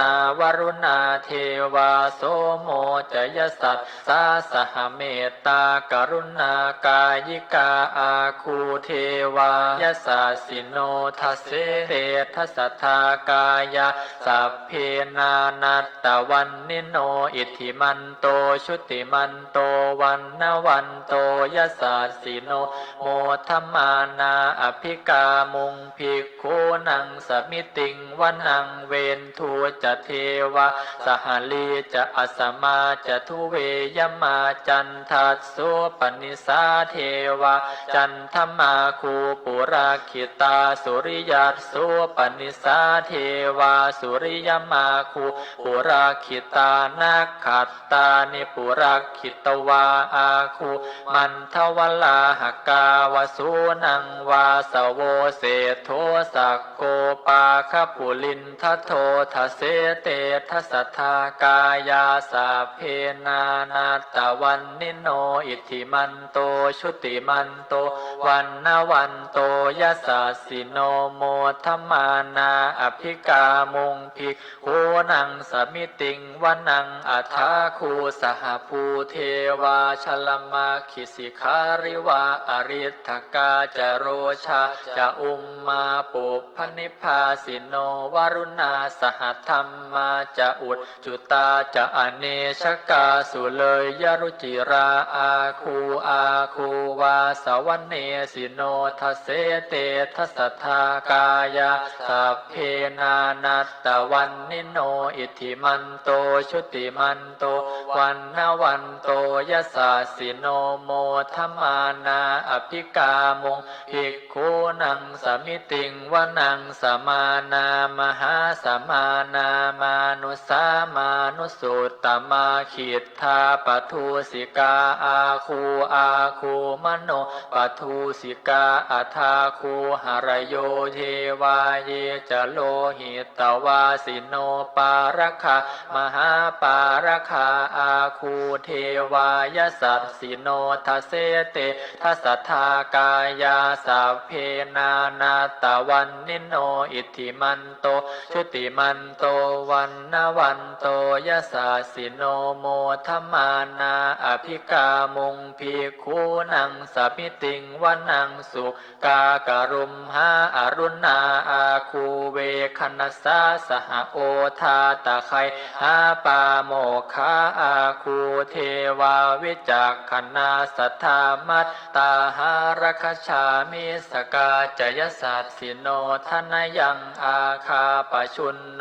โยทิสาอภิวัตสติทเสเตทัสสทากายาสัพเพนานาตวันนิโนอิทธิมันโตชุติมันโตวันนวันโตยะสะสิโนโมทัมมานาอภิกามุงภิกขุนังสมิติงวนังเคมิยาตุสิตายามากัตถกาจยสัตสิโนลัมพิตกาลามเศธาโชติมานาจะอาสวานิมมานรติโนอาคูอัฏฐาคูปรนิมมิตาเทเสเตทัสสทากายาสัพเพนานัตตวันนิโนอิทธิมันโตชุติมันโตวันนวันโตยะสัตสิโนโมทัมมานาอภิกามุงภิกขุนังสมิติงวนังสัทเทเตเทวนิกายาสัพเพนานาตวันนิโนนามันวะเยนะอาคันชุงเยจันเยสทิสาสหปวุฒชาติมัคคีลังโอคตินนมนาสวังทักเคโมคตรังนาคังจันทังวะอสิตาสิตังสุพรัมมาปรมาโตจะปุตตาอิทิมโตสหสันนังกุมารโรติโสจะโสปาคสมิติงวนังสหัสสพรัมมโลกานังมหาพรหมาพิติทัตติอุปันโนชุติมันโตภิสมากายโยยสาสิโสทเสทอิสราอาคูปัจเจกวัสวัตติโนเตสัญจมัชฌโตอาคาหาริโตปริวาริโตเตจะสัพเพอภิกันเตสินเทเทเวสพรัมมเกมาราเสนาอภิกามิปัสสกันหาสมันทิยังเอทคันหัตถพันทัทราเคนะพันธมัตถุโวสมันตาปริวาเรธรรมาโวมุนจิตตโกจินังอิติตัตถมหาเสโนกันหเสนังอเปสยิปานินาตละมาหาจะสรังกัตตวาเพระวังยถาปาวุสโกเมโคทนยันโตสวิชุโกตถาโสปัจจุทาวาติสังกุตโทอสยังวเสตันจะสาพังอภิญญายาวาวาขีตวานาจักขุมาตโตอามันตยิสัทธาสาวเกสาสเนรเตมาราเสนาอภิกันตาเตวิชานาถภิกขโวเตจะอาตาปมกรุงสุตตวาพุทธาสสาสนังวีตราเคหิปักกามุงเนสังโลมัมปิอินชยุงสัพเพวิชิตสังขามาพยาติตายสัสสิโนโมทันติสหภูเตหิสาวกาเตชะเนสุตาติทุกขปัตตาจะนิทุกขาพยาปัตตาจะนิพยาโสกปัตตาจะนิโสกาโหนตุสัพเพปิปานิโนเอตาวตาจะอัมเหหิสัมปตังปุญญสัมปทังสัพเพเทวานุโมทันตุสัพพสัมปติสิทธิยาทานังทัทัน ตุสัทธายาสีลังราคันตุสัพพทาภาวนาวิรตาโหนตุขัดฉันตุเทวตาคตาสัพเพพุทธาภลับปัตตาปัจเจกานันจะยังพลังอรหันตานันจะเตเชนรักขังพันธามิสาภาโส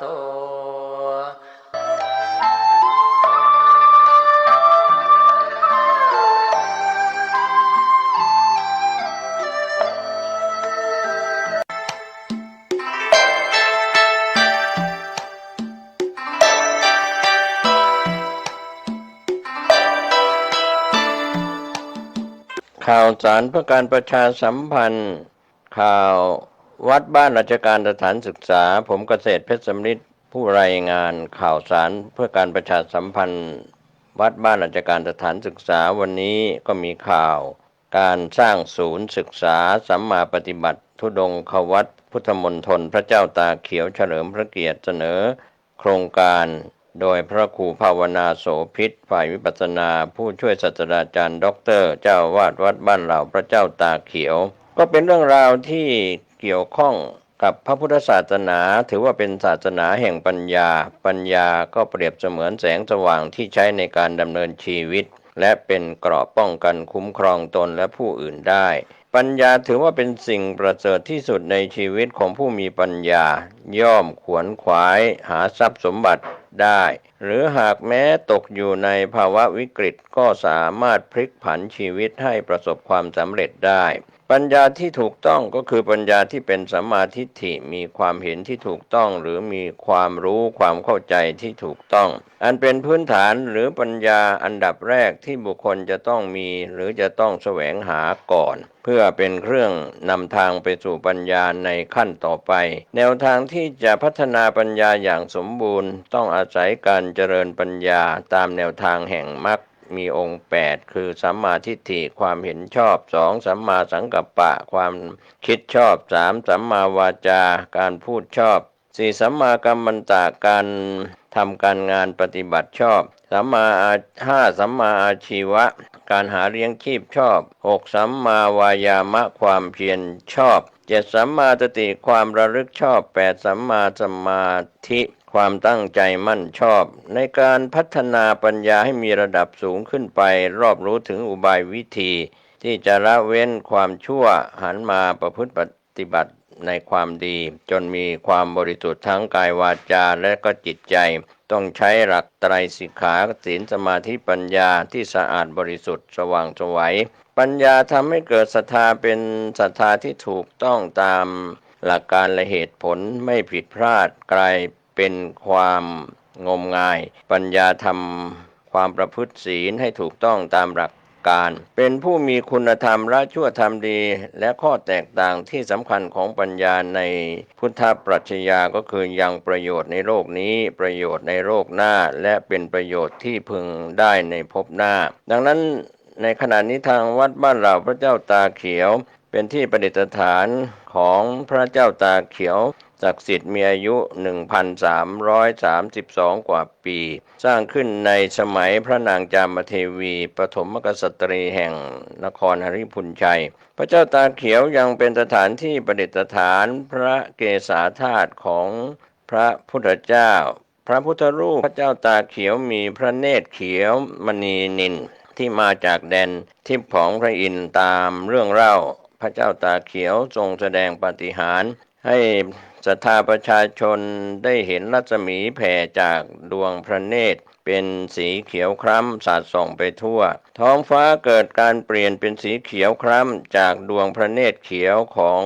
พระพุทธรูปเจ้าพระเจ้าตาเขียวปรากฏเป็นที่อัศจรรย์ยิ่งด้วยความศักดิ์สิทธิ์ของพระเจ้าตาเขียวทำให้มีผู้เลื่อมใสศรัทธาเดินทางไปกราบไหว้ขอพรและต้องการที่จะเข้ามาปฏิบัติธรรมเป็นจำนวนมากแต่ด้วยสภาพพื้นที่ของวัดบ้านเราพระเจ้าตาเขียวที่คับแคบจึงไม่สามารถขยายรองรับจำนวนผู้ที่เข้ามาปฏิบัติธรรมได้ในขณะนี้ด้วยเหตุผลดังกล่าวทาง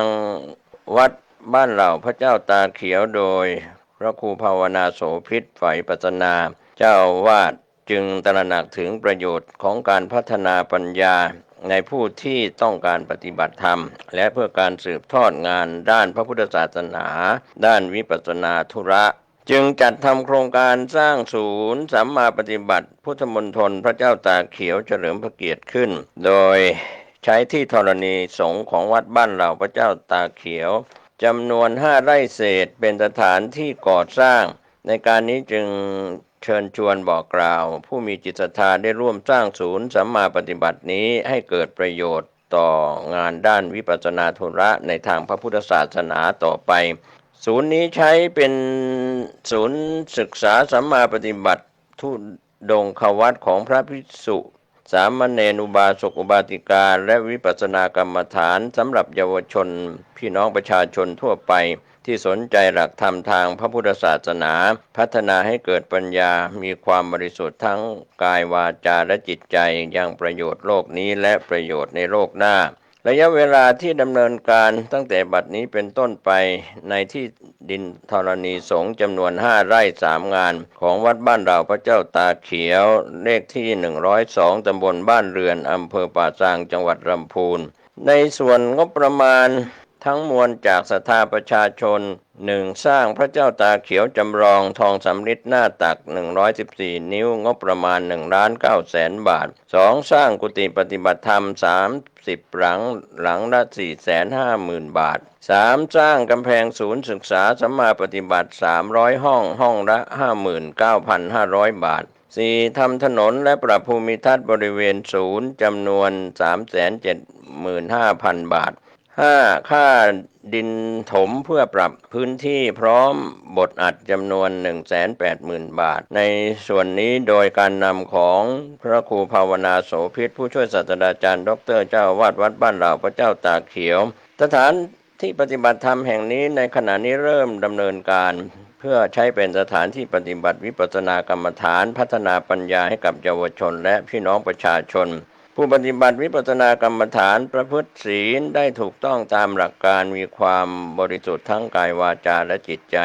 ผู้ปฏิบัติวิปัสสนากรรมฐานเป็นผู้มีคุณธรรมละชั่วทำดียังประโยชน์ในโลกนี้และประโยชน์ในโลกหน้าทำให้เกิดสังคมที่อุดมไปด้วยปัญญาผู้คนไม่เบียดเบียนซึ่งกันและกันอยู่ร่วมกันอย่างสงบสันติสุขประเทศชาติเข้มแข็งและที่สำคัญพระพุทธศาสนาได้รับการสืบทอดจันโรงต่อไปก็เป็นเรื่องราวที่เกี่ยวข้องที่จะได้ดำเนินการตามขั้นตอนต่างๆท่านที่สนใจจะสอบถามรายละเอียดหรือร่วมในโครงการนี้ติดต่อได้ที่พระครูภาวนาโสภิตเจ้าอาวาสวัดบ้านเหล่าพระเจ้าตาเขียวหรือท่านที่จะร่วมบริจาคผ่านธนาคารไทยธนชาติเลขที่บัญชี4222357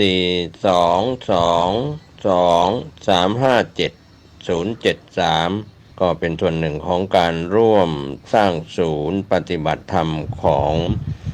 วัดบ้านเหล่าพระเจ้าตาเขียวอำเภอป่าซางจังหวัดลำพูนหมายเลขโทรศัพท์0969525159ได้ทุกวันก็เป็นส่วนหนึ่งของการประชาสัมพันธ์ในโครงการนี้ผมเกษตรเพชรสำริดผู้ดำเนินรายการก็รายงานข่าวที่เป็นข่าววัดบ้านราชการสถานศึกษาศูนย์ศึกษาสัมมาปฏิบัติธุดงควัตรพุทธมณฑลพระเจ้าตาเขียวเฉลิมพระเกียรติก็เป็นการเสนอโครงการโดยพระครูภาวนาโสภิตฝ่ายวิปัสสนาผู้ช่วยศาสตราจารย์ดร.ปัจจุบันท่านดำรงตำแหน่งเจ้าอาวาสวัดบ้านเหล่าพระเจ้าตาเขียวก็โครงการนี้เป็นโครงการที่สำคัญในพื้นที่5 ไร่เศษก็ผู้ดำเนินรายการได้เข้าไปดูพื้นที่ที่จะเริ่มดำเนินการตั้งแต่บัดนี้เป็นต้นไปจนกว่าโครงการศูนย์ศึกษาสัมมาปฏิบัตินี้จะแล้วเสร็จก็อนุโมทนาสาธุท่านที่จะสอบถามหรือร่วมทำบุญก็ติดต่อสอบถามได้ที่พระครูภาวนาโสภิต0969525159ได้ทุกวันอนุโมทนาสาธุกับทุกท่านที่ได้รับรู้รับทราบข้อมูลข่าวสารนี้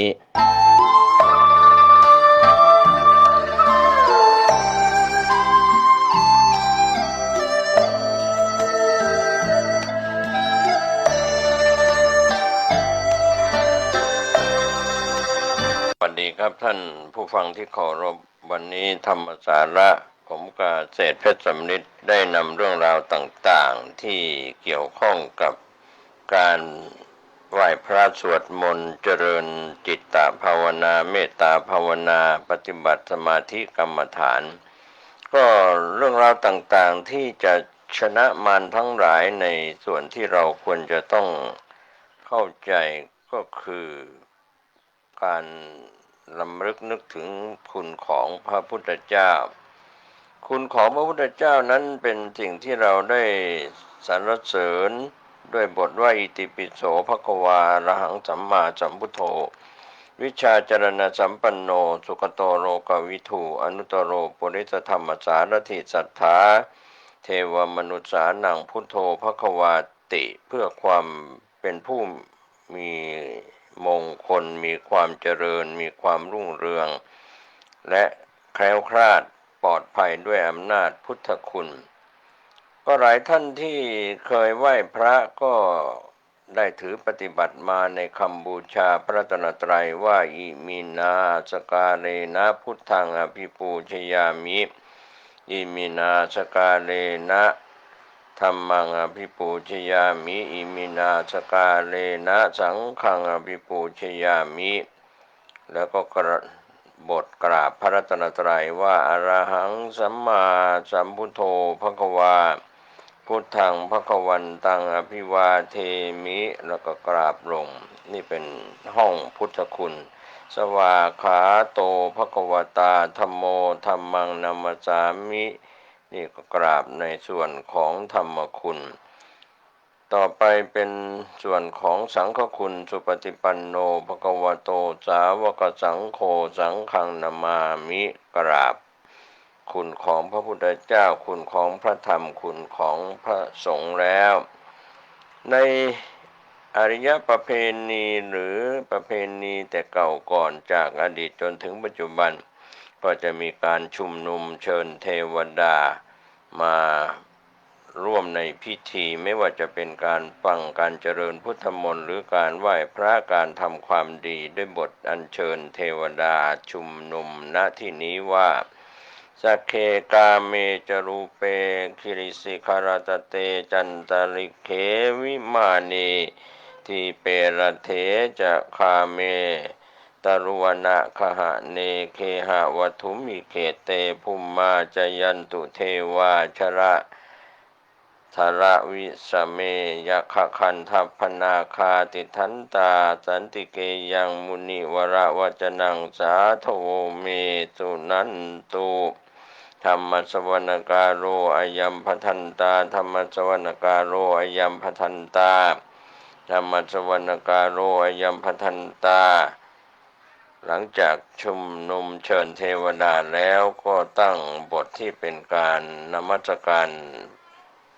นะโมตัสสะภะคะวะโตอะระหะโตสัมมาสัมพุทธัสสะนะโมตัสสะภะคะวะโตอะระหะโตสัมมาสัมพุทธัสสะนะโมตัสสะภะคะวะโตอะระหะโตสัมมาสัมพุทธัสสะแล้วก็ต่อด้วยบทการขอขมาลาโทษที่ล่วงล้ำก้ำเกินในคุณพระพุทธเจ้าในคุณของพระธรรมในคุณของพระสงฆ์ว่าสัพพังอปาราทังคมัทเมพันเตอุกาสะทวารตเยนกตังสัพพังอปาราทังคมัทเมพันเตอุกาสะขมามิพันเตนี่เป็นการขอขมาลาโทษที่ล่วงล้ำก้ำเกินในคุณพระพุทธเจ้าพระธรรมเจ้าพระสังฆเจ้าต่อจากนี้ก็นึกถึงสิ่งที่เป็นที่พึ่งพิงเรียกว่าไตรสรณคมพุทธังสรณังคัจฉามิธัมมังสรณังคัจฉามิสังฆังสรณังคัจฉามิทุติยัมปิพุทธังสรณังคัจฉามิทุติยัมปิธัมมังสรณังคัจฉามิทุติยัมปิสังฆังสรณังคัจฉามิตติยัมปิพุทธังสรณังคัจฉามิตติยัมปิธัมมังสรณังคัจฉามิตติยัมปิสังฆังสรณังคัจฉามิหลังจากได้กล่าว มีพระพุทธเจ้าเป็นที่พึ่งที่ระลึกมีพระธรรมเจ้าเป็นที่พึ่งที่ระลึกมีพระสังฆเจ้าเป็นที่พึ่งที่ระลึกแล้วก็สมาทานจากศีลห้าเว้นจากบาป5ประการปานาติปาตาเวรมณีสิกขาปะทังสมาธิยามิอาทินนาทานาเวรมณีสิกขาปะทังสมาธิยามิกาเมสุมิจฉาจาราเวรมณีสิกขาปะทังสมาธิยามิมุสาวาทาเวรมณีสิกขาปะทังสมาธิยามิสุราเมรยะมัชฌัปปมาทฐานาเวรมณีสิกขาปะทังสมาธิยามิอิมานิปัญจสิกขาปทานิสมาธิยามิอิมานิปัญจสิกขาปทานิสมาธิยามิอิมานิปัญจสิกขาปทานิสมาธิยามิกาลุนิโกมหากาลุนิโกนาโทหิตายาสัพพปานินางปุเรตวาปารมีสัพพะปัตโตสัมโพธิมุตตมังเอเตนะสัจวัชเชนะโหตุเมชยมังครังชยันโตโพธิยามูเรสักยานังนันทิวัฒโนเอวังอะหังวิชโยโหหิชยสุชยมังคะเรอปราจิตปันรังเกสีเสปทวิโปคะเรอภิเสเกสาพพุทธานังอาคาปัตโตปโมทติสุนัขขัตตังสุมังคลังสุปาพาตังสุหุติตังสุขโนสุโมโหโตจะสุยิทังพระมจาริสุปทาขินังกายกรรมังวาจากรรมังปทาขินังปทาขินังมโนกรรมังปณิทิเตปทาขินาปทาขินานิกัตตวานรพันตาเทปาทาขิเนภวตุสัพพมังคลังรักขันตุสัพพเทวตาสัพพพุทธานุภาเวนัสทาโสทิภวันตุเมภวตุสัพพมังคลังรักขันตุสัพพเทวตาสัพพธัมมานุภาเวนัสทาโสทิภวันตุเมภวตุสัพพมังคลังรักขันตุสัพพเทวตาสัพพสังฆานุภาเวนัสทาโสทิภวันตุเมต่อจากนั้นก็เป็นการสวดบทมงคลจักรวาลใหญ่เพื่อเป็นสิริมงคลอันยิ่งใหญ่สิริทิเตมติเตโชชยสิทธิมหิทธิมหาคุณาปริมิตาปุญญาธิการาสะสัพพันตรายกนิวารันนาสมาทาสัพพะคะวะโตอะระหะโต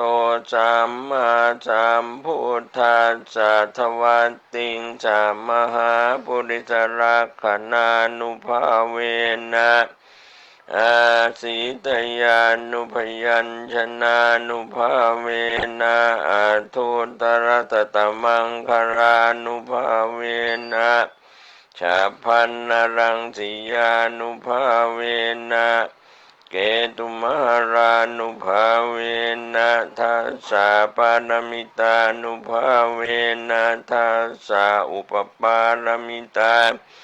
นุภาเวนะทัสสะปรมัตถปารมิตานุภาเวนะสีลสมาธิปัญญานุภาเวนะพุทธานุภาเวนะธัมมานุภาเวนะสังฆานุภาเวนะเตชานุภาเวนะอิทธานุภาเวนะภรานุภาเวนะยยธรรมานุภาเวนะจตุราสีติสหัสธรรมขันธานุภาเวนะ นวาโรกุตระธรรมานุภาเวนะอาทังคิกมัคคานุภาเวนะอัตถาสมาปฏิยานุภาเวนะชรพิญญานุภาเวนะจตุสัจจญาณานุภาเวนะทัสสะภรญาณานุภาเวนะสัพพัญญุตญาณานุภาเวนะเมตตากรุณามุทิตาอุเบกขานุภาเวนะสัพพะปริตานุภาเวนะรัตนาตยะสรณานุภาเวนะตุยหังสัพพโรคโสกุปัฏฐวทุกขโทมนัสสุปายาสามินัสสันติสัพพะอันตรายาปิวินัสสันตุสัพพะสังกัปปะตุยหังสมิจฉันตุทีฆายุตาตุยหังโหตุสตวัสสจีเวนะสมังคิโกโหตุสัพพทาอากาสปะพะตะวันนามิภูมิคังคามหาสมุทธาอารักขกาเทวตาสัทธาตุมเหอนุรักขันตุนี่ก็เป็นการสวดในมงคลจักรวาลใหญ่อันยิ่งใหญ่แล้วก็ต่อด้วยบทยอดพระกันไตรปิฎกที่เราได้เคยได้ยินได้ฟังมาตลอดอิติปิโสภะคะวาอะระหังวัจจโสภะคะวาอิติปิโสภะคะวาสัมมาสัมพุทโธวัจจโสภะคะวาอิติปิโสภะคะวาวิชาจรณสัมปันโนวัจจโสภะคะวาอิติปิโสภะคะวาสุขโตวัจจโสภะคะวาอิติปิโสภะคะวาโลกวิทูวัจจโสภะคะวาอะระหังตังสรณังคัจฉามิอะระหังตังศิรสานามามิสัมมาสัมพุทธังสรณังคัจฉามิสัมมาสัมพุทธังศิรสานามามิวิชชาจรณสัมปันนังสรณังคัจฉามิวิชาจรณสัมปันนังศิรสานามามิสุขตังสรณังคัจฉามิสุขตังศิรสานามามิโลกวิทังสรณังคัจฉามิโลกวิทังศิรสานามามิอิติปิโสภะคะวาอนุตตโรวัจจโสภะคะวาอิติปิโสภะคะวาปุริสธรรมสารถิวัจจโสภะคะวาอิติปิโสภะคะวาสัทธาเทวมนุษสานังวัจจโสภะคะวาอิติปิโสภะคะวาพุทโธวัจจโสภะคะวาอนุตตรังสรณังคัจฉามิอนุตตรังศิรสานามามิปุริสธรรมสารถิสรณังคัจฉามิปุริสธรรมสารถิศิรสานามามิสัทธาเทวมนุษสานังสรณังคัจฉามิสัทธาเทวมนุษสานังศิรสานามามิพุทธังสรณังคัจฉามิพุทธังศิรสานามามิอิติปิโสภะคะวารูปะขันโธอนิจจาลักขณาปารมิจสัมปันโนอิติปิโสภะคะวาอิติปิโสภะคะวาเวทนาขันโธอนิจจลักขณาปารมิจสัมปันโนอิติปิโสภะคะวาอิติปิโสภะคะวาสัญญาขันโธอนิจจลักขณาปารมิจสัมปันโนอิติปิโสภะคะวาอิติปิโสภะคะวาสังขารขันโธอนิจจลักขณาปารมิจสัมปันโนอิติปิโสภะคะวาอิติปิโสภะคะวาวิญญาณขันโธอนิจจลักขณาปารมิจสัมปันโน อิติปิโสภะคะวาอิติปิโสภะคะวาปัทวีจักกวาระจาตุมมหาราชิกาตาวติงสาธาตุสัมมาทิญาณสัมปันโนอิติปิโสภะคะวาโสภะคะวาเตโชจักกวานาจาตุมมหาราชิกาตาวติงสาธาตุสัมมาทิญาณสัมปันโนอิติปิโสภะคะวาวาโยจักวานะจักวาระจาตุมมหาราชิกาตาวติงสาธาตุสัมมาทิญาณสัมปันโนอิติปิโสภะคะวา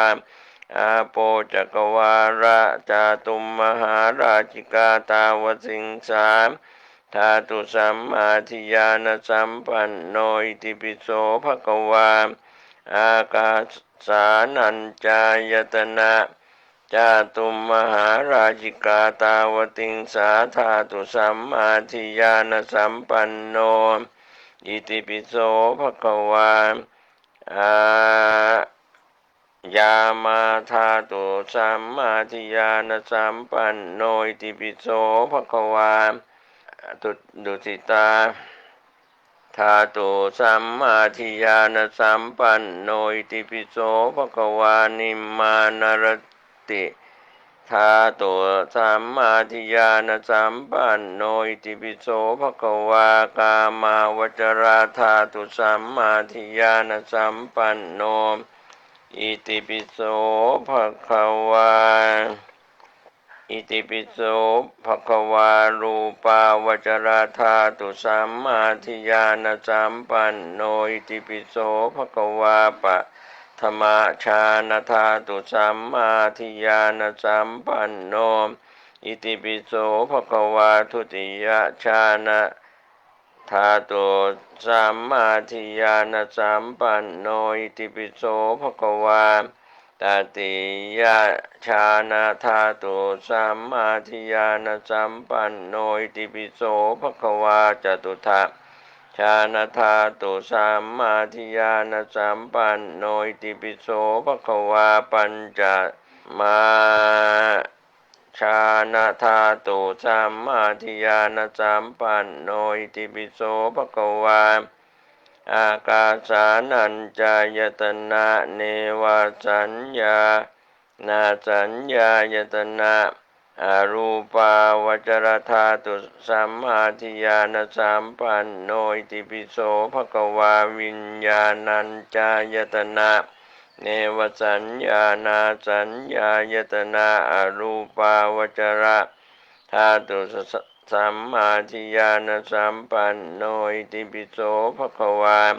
อากินจัญญายตนะเนวสัญญานาสัญญายตนะ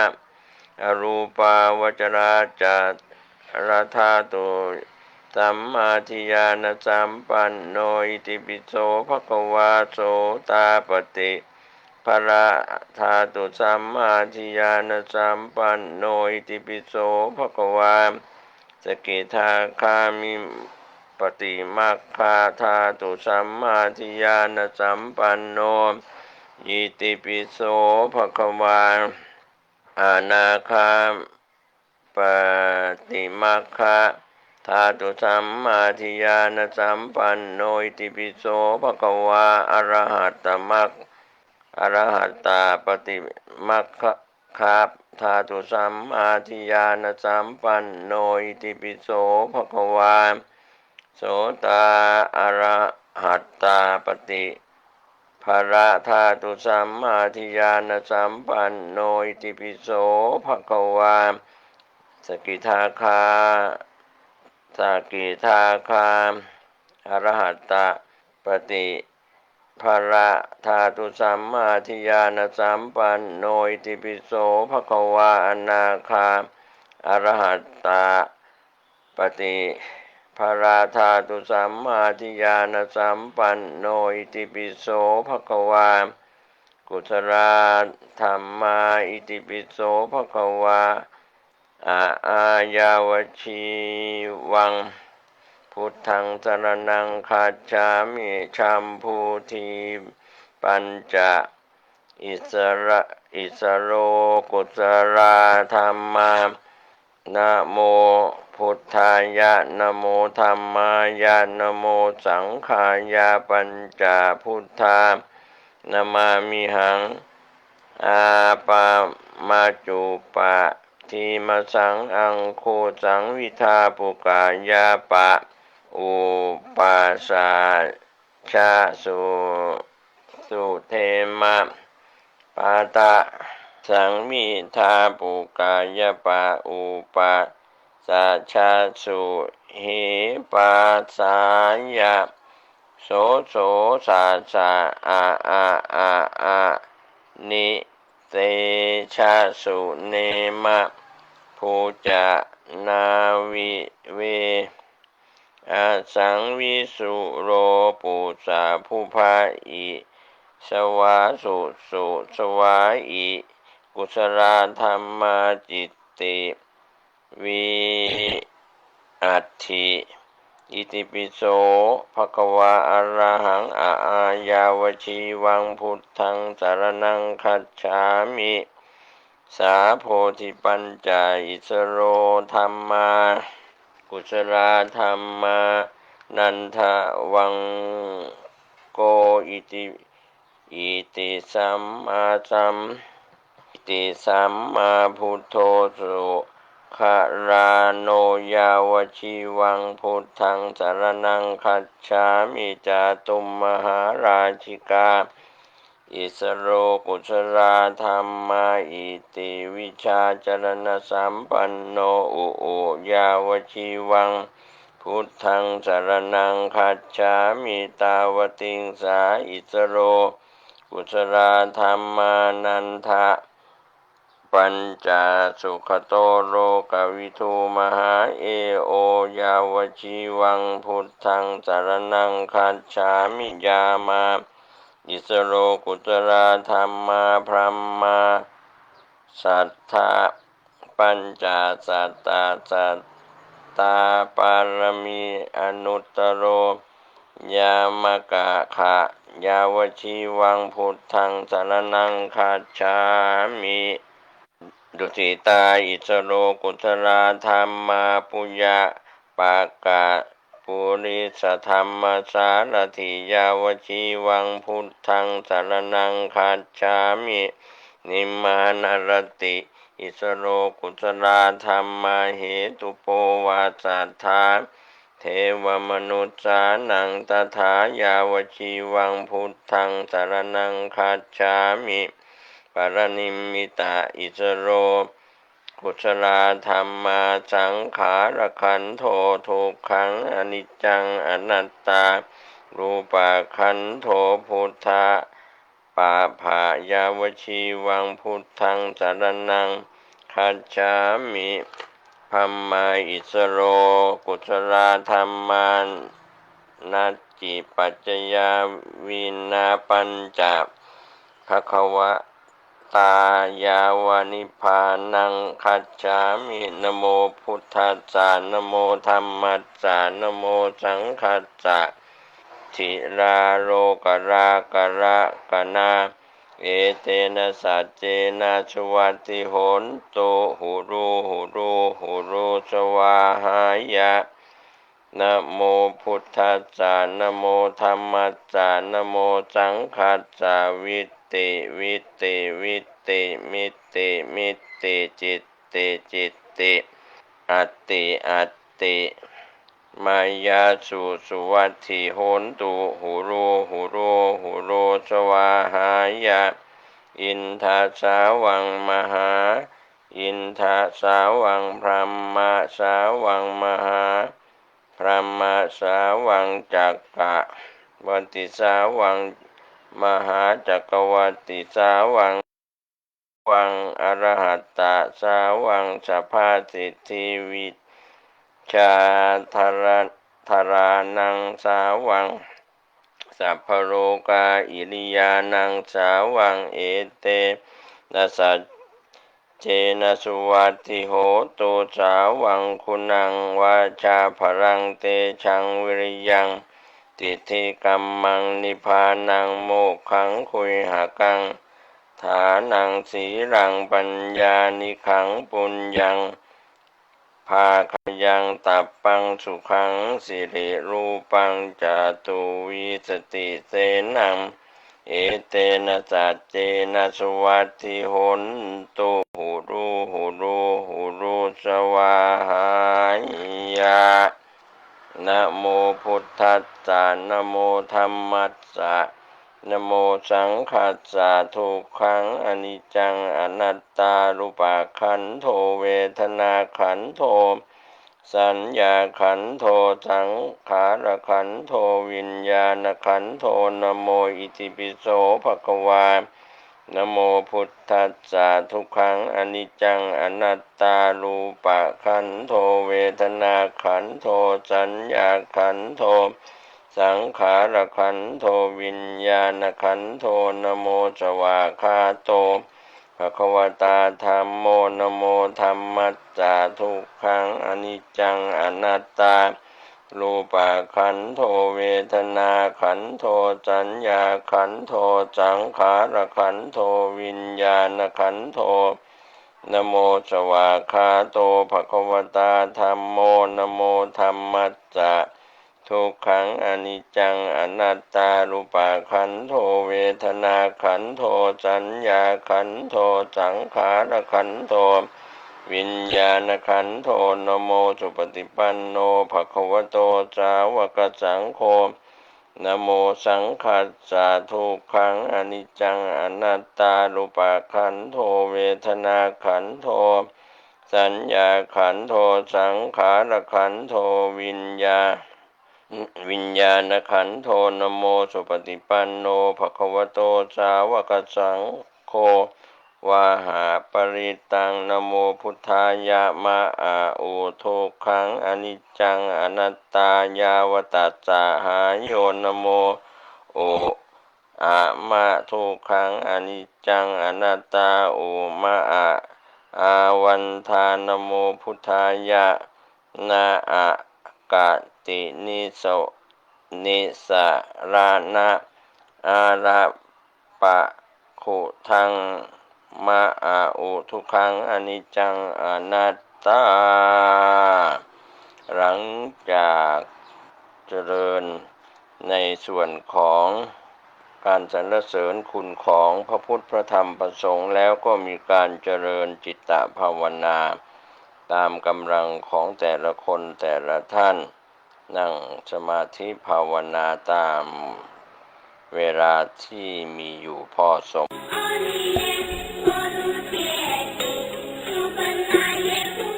สวัสดีครับท่านผู้ฟังที่เคารพการแบ่งปันความคิดดีๆวันนี้ผมกาเศรษฐ์เพชรสำริดวิทยากร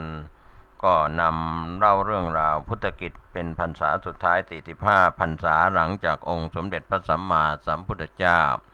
เสด็จดับขันธปรินิพพานแล้วก็มาถึงยุคของพระเจ้าอโศกมหาราช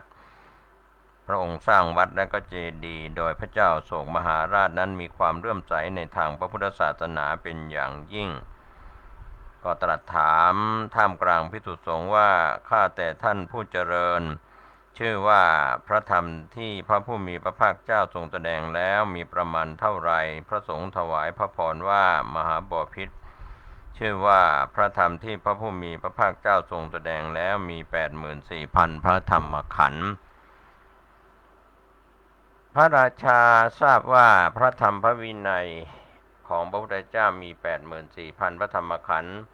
ก็ทรงรับสั่งว่าจะบูชาพระธรรมขันธ์แต่ละขันธ์ด้วยวิหารแต่ละหลังประดิษฐานทั่วชมพูทวีปพระเจ้าโศกมหาราชโปรดให้สร้างวิหารและเจดีย์ไว้ในนครต่างๆจนครบ 84,000 แห่งทั่วทั้งชมพูทวีปส่วนพระองค์เองนั้นก็ทรงสร้างมหาวิหารในเมืองปาตรีบุตรชื่อว่าอโศการามก็มีพระอินทคุตเถระผู้มีฤทธิ์มากมีอานุภาพมากสิ้นอาสวะแล้วเป็นผู้ดำเนินการก่อสร้างพระเถระได้ดูแลการก่อสร้างสำเร็จลงใน3 ปีเมื่อวิหารสร้างเสร็จแล้วพระราชาตรัสถามภิกษุสงฆ์ว่าโยม ได้สร้างวิหาร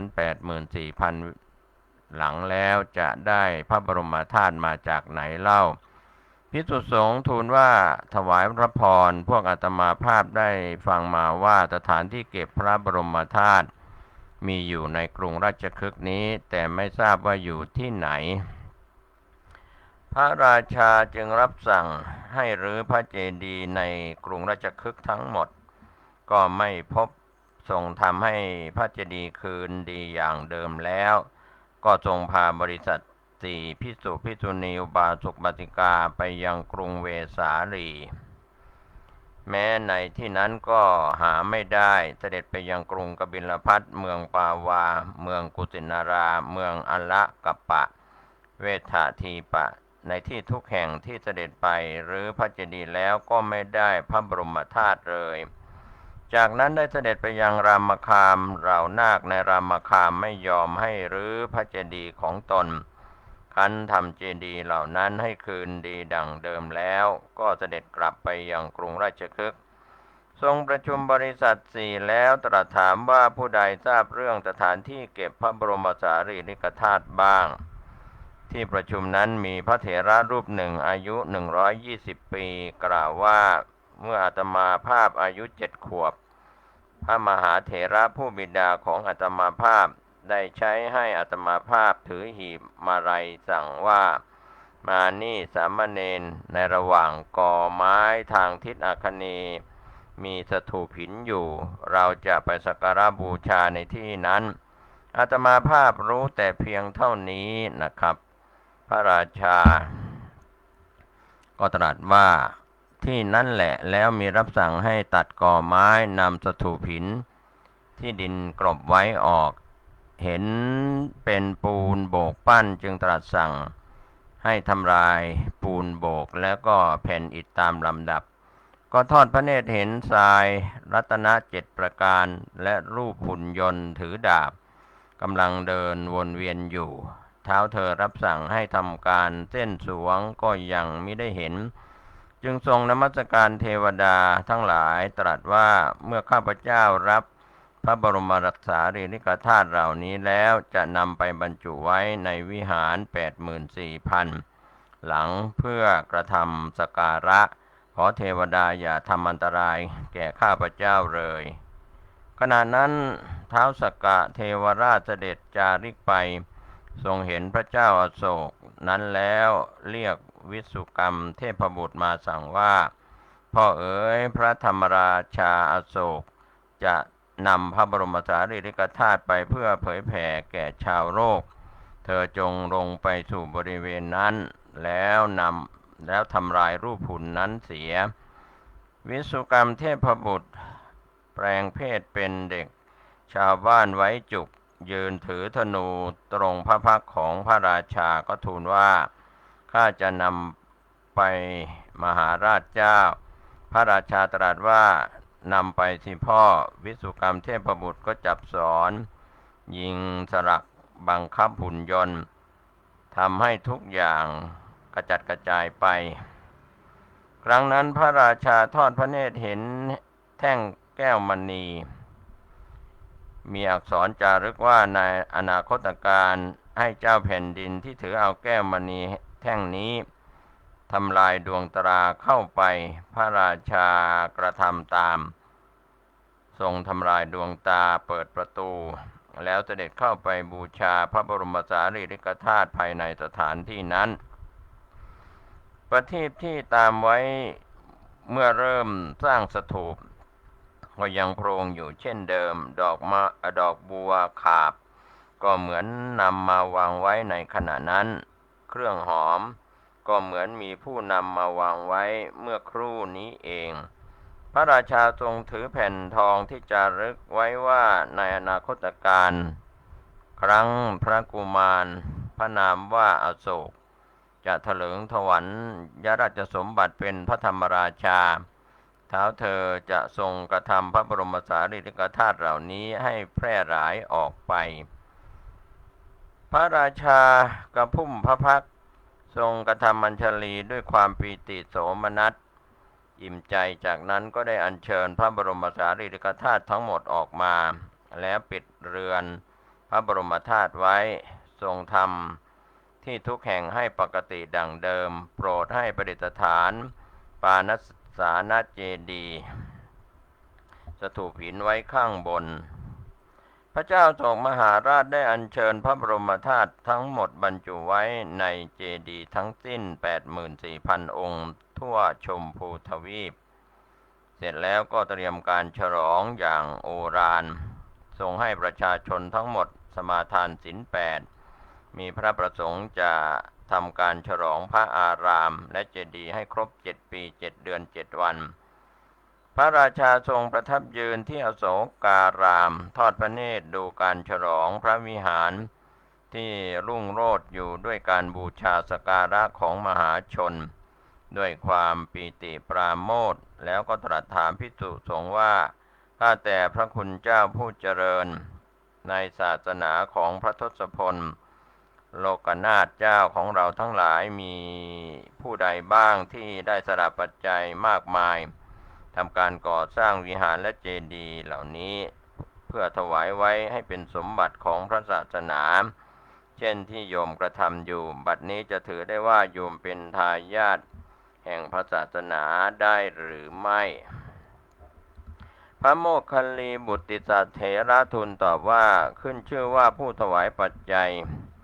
ในพระศาสนาของพระศาสดาเช่นกับพระองค์แม้เมื่อพระตถาคตเจ้ายังทรงพระชนอยู่ไม่มีผู้ใดเลยพระองค์เท่านั้นทรงมีการบริจาคยิ่งใหญ่พระองค์เป็นผู้ยกย่องเชิดชูพระศาสนาที่แท้แม้กระนั้นพระองค์ก็ยังได้ชื่อว่าเป็นเพียงปัจจัยทายกคือผู้อุปถากพระศาสนาเท่านั้นต่อเมื่อใดพระองค์ยินยอมให้ทายาทของพระองค์ได้บวชเมื่อนั้นพระองค์จึงจะได้ชื่อว่าเป็นทายาทของพระศาสนาอย่างแท้จริงพระราชาทอดพระเนตรเห็นพระโอรสซึ่งประทับอยู่ในที่ไม่ไกลก็ดำริว่าเราประสงค์จะสถาปนาพระกุมารองค์นี้ไว้ในตำแหน่งอุปราชจำเดิมแต่เวลาที่ติสสะกุมารผนวดแล้วก็จริงอยู่แต่ถึงกระนั้นการบรรพชาเป็นคุณชาติอุดมกว่าตำแหน่งอุปราชเสียอีกพระราชาจึงตรัสถามพระโอรสและพระธิดาว่าเธอบวชได้ไหมทั้งสองพระองค์ประสงค์จะผนวดอยู่แล้วก็ทูลตอบว่าได้พระเจ้าข้าพระราชาทรงขอบใจพระราชโอรสและพระธิดามีพระราชหฤทัยเบิกบานตรัสกับภิกษุสงฆ์ว่าข้าแต่พระคุณเจ้าผู้เจริญขอพระคุณเจ้าทั้งหลายจงให้กุมารและกุมารีเหล่านี้บวชเพื่อกระทำให้โยมเป็นทายาทพระศาสนาเถิดพระราชาทรงให้พระโอรสและพระธิดาคือพระมหินและพระนางสังฆมิตราผนวดในพระพุทธศาสนาแล้วครั้งนั้นก็กล่าวว่าพระมหินมีพระชนมายุ20 ปีบริบูรณ์พระนางสังฆมิตรามีพระชนมายุ18 ปีพระสงฆ์ก็รับพระราชดำรัสแล้วได้พระมหินบรรพชาอุปสมบทโดยมีพระโมคคัลลีบุตติเถระเป็นองค์อุปชาพระมหาเทวเถระเป็นอนุสาวนาจารย์พระมัชชันติกะเถระเป็นกรรมวาจาจารย์พระมหินบรรลุอรหัตผลพร้อมด้วยปฏิสัมภิทาในมณฑลที่อุปสมบทนั่นเองส่วนพระนางสังฆมิตราบรรพชาเป็นสามเณรีโดยมีพระธรรมปาริตะเถรีเป็นอุปชาพระอายุปาริตะเถรีเป็นกรรมวาจาจารย์เนื่องจากพระนางสังฆมิตราอายุไม่ครบบวชจึงไม่ได้อุปสมบทพระนางสังฆมิตราได้บรรลุอรหัตเป็นพระขีณาสพเถรีในคราวที่บรรพชานั่นเองหลังจากผนวดพระมหินทเถระก็ได้ศึกษาพระธรรมและพระวินัยอยู่ในสำนักของพระอุปชาได้เรียนเอาเถรวาททั้งหมดพร้อมทั้ง อรรถกถาจบภายใน3 พรรษาได้เป็นปาติโมกข์หัวหน้าของภิกษุประมาณ 1,000 รูปผู้เป็นศิษย์ของพระโมคคัลลีบุตรติสสะเถระ เมื่อพระราชาครองราชย์ได้8 ปีสมัยนั้นพระสุมิตตเถระบุตรของนางกุนตกินนรีเที่ยวไปเพื่อต้องการเภสัชยามาให้พระติสสะเถระผู้เป็นพี่ชายที่ถูกพิษของตัวบุ้งโดยการพิกขาจารแต่ไม่ได้เนยใสแม้สักฝ่ายมือหนึ่งจนกระทั่งพระติสสะเถระ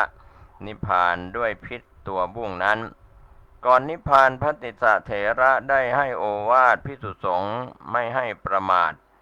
แล้วขึ้นไปนิพพานบนบัลลังก์ในอากาศเข้าเตโชธาตุนิพพานพระราชาทรงทราบได้ทรงกระทำสักการะแก่พระเถระมีพระดำรัสว่าแม้เราครองราชย์อยู่ภิกษุยังหาปัจจัยได้ยากอย่างนี้จงรับสั่งให้สร้างถังขนาดใหญ่ไว้ที่ประตูพระนครทั้ง4 ทิศบรรจุเภสัชยาอันเป็นโอสถตามพระวินัยที่ทรงบัญญัติให้เต็มเพื่อถวายแก่สงฆ์ผู้มาจากทิศต่างๆสมัยนั้นมหาชนนำเครื่องบรรณาการมาถวายแก่พระราชาทุกวันวันละ500,000พระราชาทรงนำปัจจัยนั้นบำรุงพระศาสนาอันเป็นสิ่งที่ยังประโยชน์ใหญ่ให้แก่มหาชนของพระองค์อีกด้วยทรงถวายแก่นิโครธเถระวันละ100,000ทรงบูชาพุทธเจดีย์วันละ100,000ทรงบูชาพระธรรมวันละ100,000เพื่อประโยชน์ในปัจจัย4ของภิกษุผู้พหูสูตรวันละ100,000เพื่อประโยชน์แก่เภสัชของภิกษุผู้อาพาธวันละ100,000ลาภสักการะอันโอฬารเกิดขึ้นแล้วในพระพุทธศาสนาอย่างนี้ขณะเดียวกันเหล่าเดรัจฉีกลับเสื่อมราบจนในที่สุดแม้เครื่องอุปโภคบริโภคก็ไม่เพียงพอแก่การยังอัตภาพให้เป็นไปเราเดรัจฉีจึงปลอมบวชเป็นภิกษุในพระพุทธศาสนามากขึ้นต่อมาประมาณปีพุทธศักราชต่อมาปีพุทธศักราช234พระเจ้าอโศกมหาราชทรงดำริให้คณะสงฆ์กระทำการสังฆายนาธรรมวินัยเป็นครั้งที่3ที่วัดอโศการามเมืองปาตรีบุตรพระเจ้าอโศกมหาราชครองราชสมบัติอยู่37 ปีในตอนปลายรัชกาลมหาชนต่างขนานนามพระองค์ว่าพระเจ้าธรรมาโศกราชในการสังฆายนาก็คือการรวบรวมพระธรรมพระวินัยอันเป็นคำสอนของพระสัมมาสัมพุทธเจ้าให้รวบรวมไว้นะครับให้เป็นหมวดหมู่เป็นแบบแผนเพื่อให้ทรงจำไว้เป็นหลักของพระศาสนาอันหนึ่งอันเดียวกันการสังฆายนาเริ่มมีมาแต่พระพุทธองค์ยังทรงพระชนอยู่พระพุทธองค์ได้ทรงแนะนำให้พระสงฆ์ทั้งปวงร่วมกันสังฆายนาพระธรรมและพระวินัยทั้งหลายไว้เพื่อให้พระศาสนาดำรงยั่งยืนเพื่อประโยชน์สุขแก่สัตว์โลกทั้งหลายสืบไปครั้งนั้นท่านพระสารีบุตรได้รวบรวมข้อธรรมต่างๆตามลำดับหมวดตั้งแต่หมวดท่านกำลังรับฟังสถานีวิทยุสาธารณะจังหวัดเชียงใหม่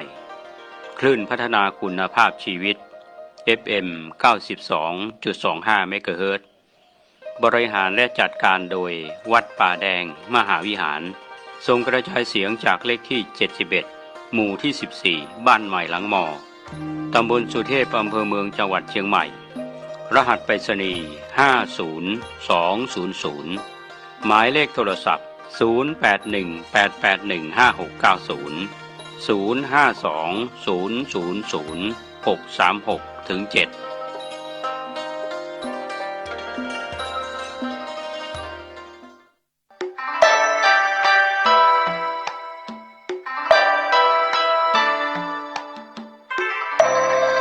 ข่าวส ารเพื่อการประชาสัมพันธ์ขอเชิญร่วมทำบุญสร้างพุทธมณฑลจังหวัดเชียงใหม่โดยพระเดชพระคุณพระเทพมังคลาจารย์เจ้าคณะจังหวัดเชียงใหม่ได้ดำเนินงานที่จะได้สร้างพุทธมณฑลจังหวัดเชียงใหม่บนพื้นที่190ไร่อยู่ในพื้นที่อำเภอดอยรอจังหวัดเชียงใหม่ในขณะนี้ก็เริ่มดำเนินการโดยจังหวัดเชียงใหม่ก็ถือว่ามีพี่น้องชาวพุทธมากกว่า 99% เป็นศูนย์กลางกิจกรรมทางพระพุทธศาสนาพุทธมณฑลจังหวัดเชียงใหม่ก็จะได้ดำเนินการก่อสร้างปัจจุบันพระเดชพระคุณพระเทพมังคลาจารย์เจ้าคณะจังหวัดเชียงใหม่มีความประสงค์ให้คณะสงฆ์และส่วนราชการพี่น้องประชาชนชาวจังหวัดเชียงใหม่ทุกหน่วยงานทุกองค์กรได้ร่วมกันจัดสร้างพุทธมณฑลจังหวัดเชียงใหม่ท่านที่จะร่วมบุญติดต่อสอบถามร่วมบุญได้ที่พระเดชพระคุณพระเทพมังคลาจารย์เจ้าคณะจังหวัดเชียงใหม่สำนักงานวัดเชตวันตำบลช้างม้อยอำเภอเมืองจังหวัดเชียงใหม่0818829199ติดต่อโดยตรง0818829199พุทธมณฑลจังหวัดเชียงใหม่ก็จะได้เกิดขึ้นเป็นรูปธรรมร่วมสร้างโดยทั่วหน้ากัน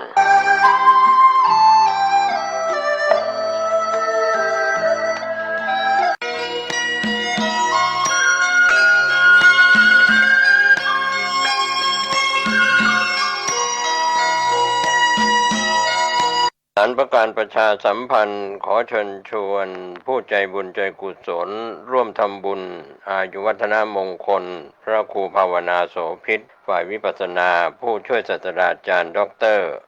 อายุวัฒนมงคลครบรอบ65ปีพรรษา45ในงานนี้มีพิธีสมโภชรูปหล่อทองเหลืองพระนางจามเทวีปางสร้างบารมีตรงกับวันอังคารที่14พฤษภาคมพุทธศักราช2567เวลา 9 นาฬิกาเป็นต้นไปท่านที่จะร่วมบุญร่วมกุศลสามารถร่วมบุญผ่านทางธนาคารไทยธนชาติเลขที่บัญชี422235773ตามกำลังศรัทธาขออำนาจคุณพระศรีรัตนตรัยและสิ่งศักดิ์สิทธิ์ทั้งหลายจงรักษาคุ้มครองให้ท่านเจริญด้วยอายุวันนะสุขภาระหรือท่านจะติดต่อสอบถามรายละเอียดร่วมทำบุญได้ที่พระครูภาวนาโสภิตบุญยวิสิทธิ์เมืองวงหมายเลขโทรศัพท์0969525159ได้ทุกวันก็เป็นงานบุญงานกุศลในพิธีทำบุญอายุวัฒนมงคลและร่วมพิธีสมโภชรูปหล่อทองเหลืองพระนางจามเทวีปางสร้างบารมีอังคารที่14พฤษภาคมพุทธศักราช2567ช่วงเช้า 9 นาฬิกาโดยพร้อมเพรียงกัน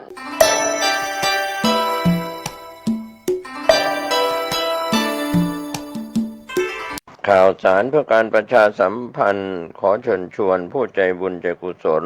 ร่วมสร้างราชสีห์หรือสิงห์คู่หน้าวัดบ้านเหล่าพระเจ้าตาเขียวตำบลบ้านเรือนอำเภอป่าซางจังหวัดลำพูนปัจจุบันมีพระครูภาวนาโสภิตผู้ช่วยด็อกเตอร์เจ้าวาดวัดบ้านเหล่าพระเจ้าตาเขียวสอบถามหรือร่วมทำบุญได้ที่0969525159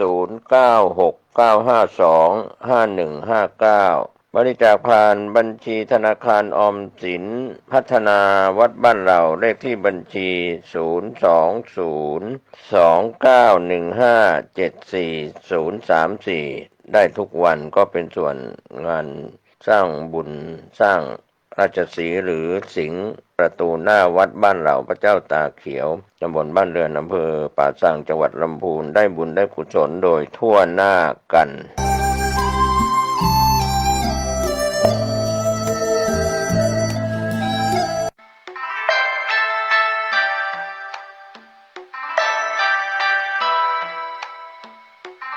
ข่าวสารเพื่อการประชาสัมพันธ์จากวัดดับภัย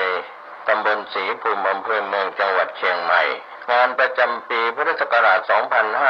2567 เป็นปีที่ 93 พิธีสะเดาะนพเคราะห์และสืบชะตาตรงกับวันเสาร์ที่ 11 พฤษภาคม พุทธศักราช 2567 ช่วงเช้า 9 นาฬิกา พระสงฆ์จำนวน 24 รูปสวดนพเคราะห์สืบชะตาแก่ผู้ร่วมงานเวลา 11 นาฬิกาถวายไทยธรรมและภัตตาหารเพลเวลา 14 นาฬิกาพิธีทักษิณานุปทานเวลา 19 นาฬิกาพระสงฆ์จำนวน 35 รูปเจริญพระพุทธมนต์สวดมนต์ตันอบรมสมโภชขอเชิญศรัทธาสาธุชนทั้งหลายเข้าร่วมพิธีและนำเสื้อผ้าที่นุ่งห่มประจำเข้าร่วมพิธีแล้วนำกลับไปใช้ตามเดิมเพื่อความเป็นสิริมงคลแก่ท่านตลอดกาลปี 2567 นี้ทางวัดดับภัยจึงเปิดโอกาสให้ศรัทธาสาธุชนได้ส่งน้ำพระพุทธรูปดับภัยอันเป็นประเพณีตั้งแต่ดั้งเดิมและฟื้นฟูประเพณีอันเก่าแก่ต่อไปดังนั้นก็ขอเชิญชวนผู้ใจบุญใจกุศลได้ร่วมในพิธีของวัดดับภัยตำบลศรีภูมิอำเภอเมืองจังหวัดเชียงใหม่งานประจำปี 2567 เป็นปีที่ 93 พิธีสะเดาะนพเคราะห์และสืบชะตาตรงกับวันเสาร์ที่ 11 พฤษภาคม 2567 ก็ฝากข่าวสารเพื่อการประชาสัมพันธ์นี้เชิญท่านร่วมงานนี้โดยพร้อมเพรียงกันทั้งหลายทุกท่านทุกคนวันนี้เสียงธรรมแห่งตะกิณกะธรรมะมาพบมาปะกับญาติกับโยมท่านผู้ฟังทั้งหลายอีกเช่นเคยมาปะกันก็เป็นประจำเนาะทุกวันในเวลาเดียวกันนี้แต่ว่าวันนี้นั่นน่ะได้พบปะกับญาติกับโยมทางสถานีวิทยุคลื่น 93.75 เป็นสถานีวิทยุสเตอริโอเชียงใหม่สำหรับ 92 นั้นเกิดมาสบายก็ เครื่องทรงมันเสียไปมันแก่ละมันเฒ่าละกำลังให้อาหารอยู่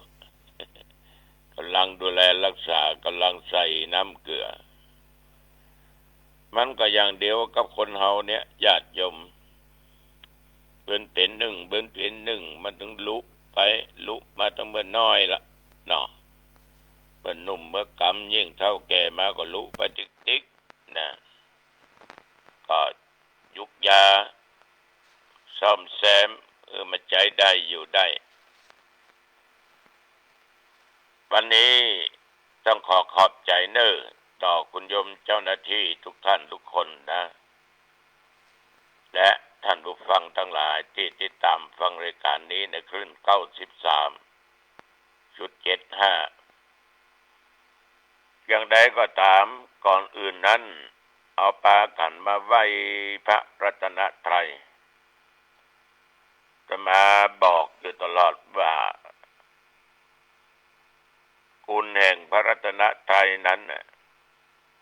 เราจะต้องกราบต้องไหว้ต้องสาอยู่ตลอดเวลาจะนอน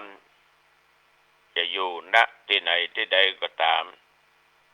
ไปทางใดเหนือใต้ตรงออกก็ตามออกบ้านออกจองออกที่ออกหยังก็คือไหว้พระรัตนตรัยก่อน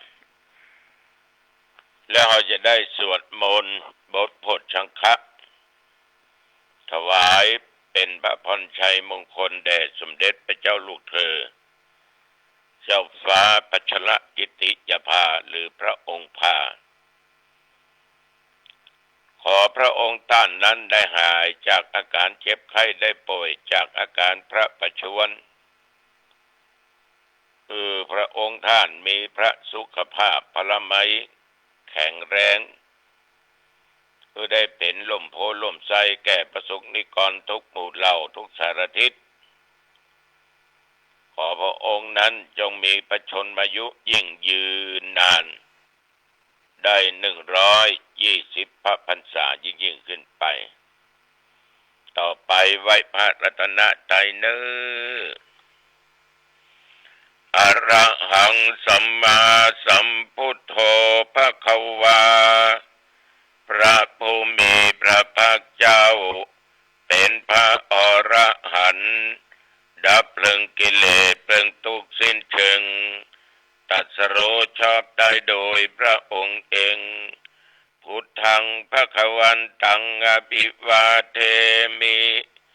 ข้าพเจ้าอภิวาทพระผู้มีพระภาคเจ้าผู้รู้ผู้ตื่นผู้เบิกบานกราบพระพุทธสวากขาโตพระควตาธัมโมพระธรรมเป็นธรรมที่พระผู้มีพระภาคเจ้าตรัสไว้ดีแล้วธัมมังนัมสสามิข้าพเจ้านมัสการพระธรรมกราบพระธรรมสุปฏิปันโนภควโตสาวกสังโฆพระสงฆ์สาวกของพระผู้มีพระภาคเจ้าปฏิบัติดีแล้วสังฆังนามามิ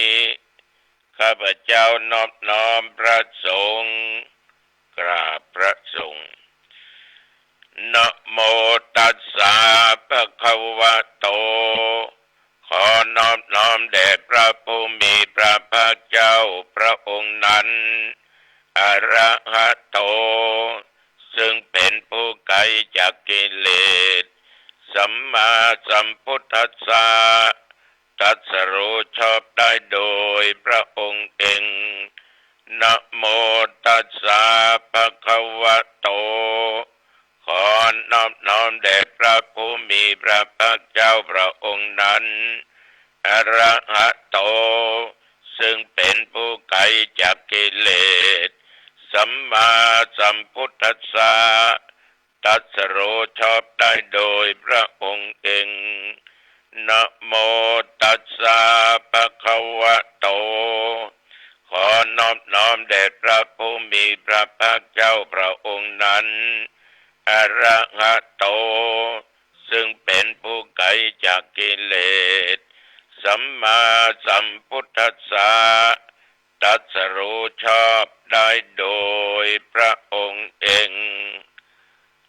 พุทธังสรณังคัจฉามิธัมมังสรณังคัจฉามิสังฆังสรณังคัจฉามิตุติยัมปิพุทธังสรณังคัจฉามิตุติยัมปิธัมมังสรณังคัจฉามิตุติยัมปิสังฆังสรณังคัจฉามิตติยัมปิพุทธังสรณังคัจฉามิตติยัมปิธัมมังสรณังคัจฉามิตติยัมปิสังฆังสรณังคัจฉามิยะโตหังภะเคินิอะลิยายะชาติยาชาโตนาปิชานามิสันจิจาปานังชีวิตาโบโรเปตาเตนะสัจเจนะโสติเตโหตุโสติคัพพะสะโพชังโคสัตติสังฆาโตธัมมานังวิจโยตัฏฐาวิริยัมปิติปัสสติโพชังคาจัตตถาปะเรสัมมาทุเปกะโพชังคาสัตเตเตสัพพทัสสินามุนินาสัมมาทัคคตาภาวิตาภาอุลิกตาสังวัตันติอภิญญายานิพพานายะจะโพธิยาเอเตนะสัจจวัชเชนะโสทิเตโหตุสัพพทาเอกัสสมิงสัมมะเยนะโทมุข คันลานันจะกัสสปังกิลาเนตุกิเตติสวะโพชังเคสัตตะเทสัญเยเตจะตังอภินันดิตวาโรคามุจจิงสุตังคเนเอเตนะสัจจวัตเทนะโสติเตโหตุสัพพทาเอกทาธรรมราชาปิเกลัญเยนะปิปิริโตจุนดาเตเรนะตัญเยวะพัฒนาเปตวานาสาธรังสัมโมติตวาจะอาภัทธาตัมหาวุธาสิทานะโสเอเตนะสัจจวัชเชนะสุทิเตโอตุสัพพทาปะอิงนาเตจะอาภาธาตินันอัมปิมะเหสินังมัคคะหตะกิเลสาวะปัตตานุปติธรรมตังเอเตนะสัจจวัชเชนะโสติเตโหตุสัพพทาภวัตุสัพพมังคลังรักขันตุสัพพเทวตาสัพพพุทธานุภาเวนะสัทธาโสธีภวันตุเตภวัตุสัพพมังคลังรักขันตุสัพพเทวตาสัพพสังฆานุภาเวนะสัทธาโสธีภวันตุเตด้วยคำสัจจะบัจจาแห่งบทสวดบทมนต์นี้ขอถวายพระพร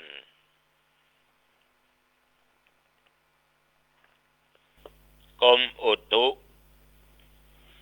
ได้แจ้งได้ประกาศบอกว่า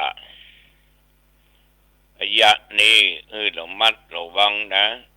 เรื่องฟ้าเรื่องฝนเรื่องลูกเห็บเรื่องลมมักจะเกิดขึ้นได้ทุกระยะทุกเวลาบันเลือกสถานที่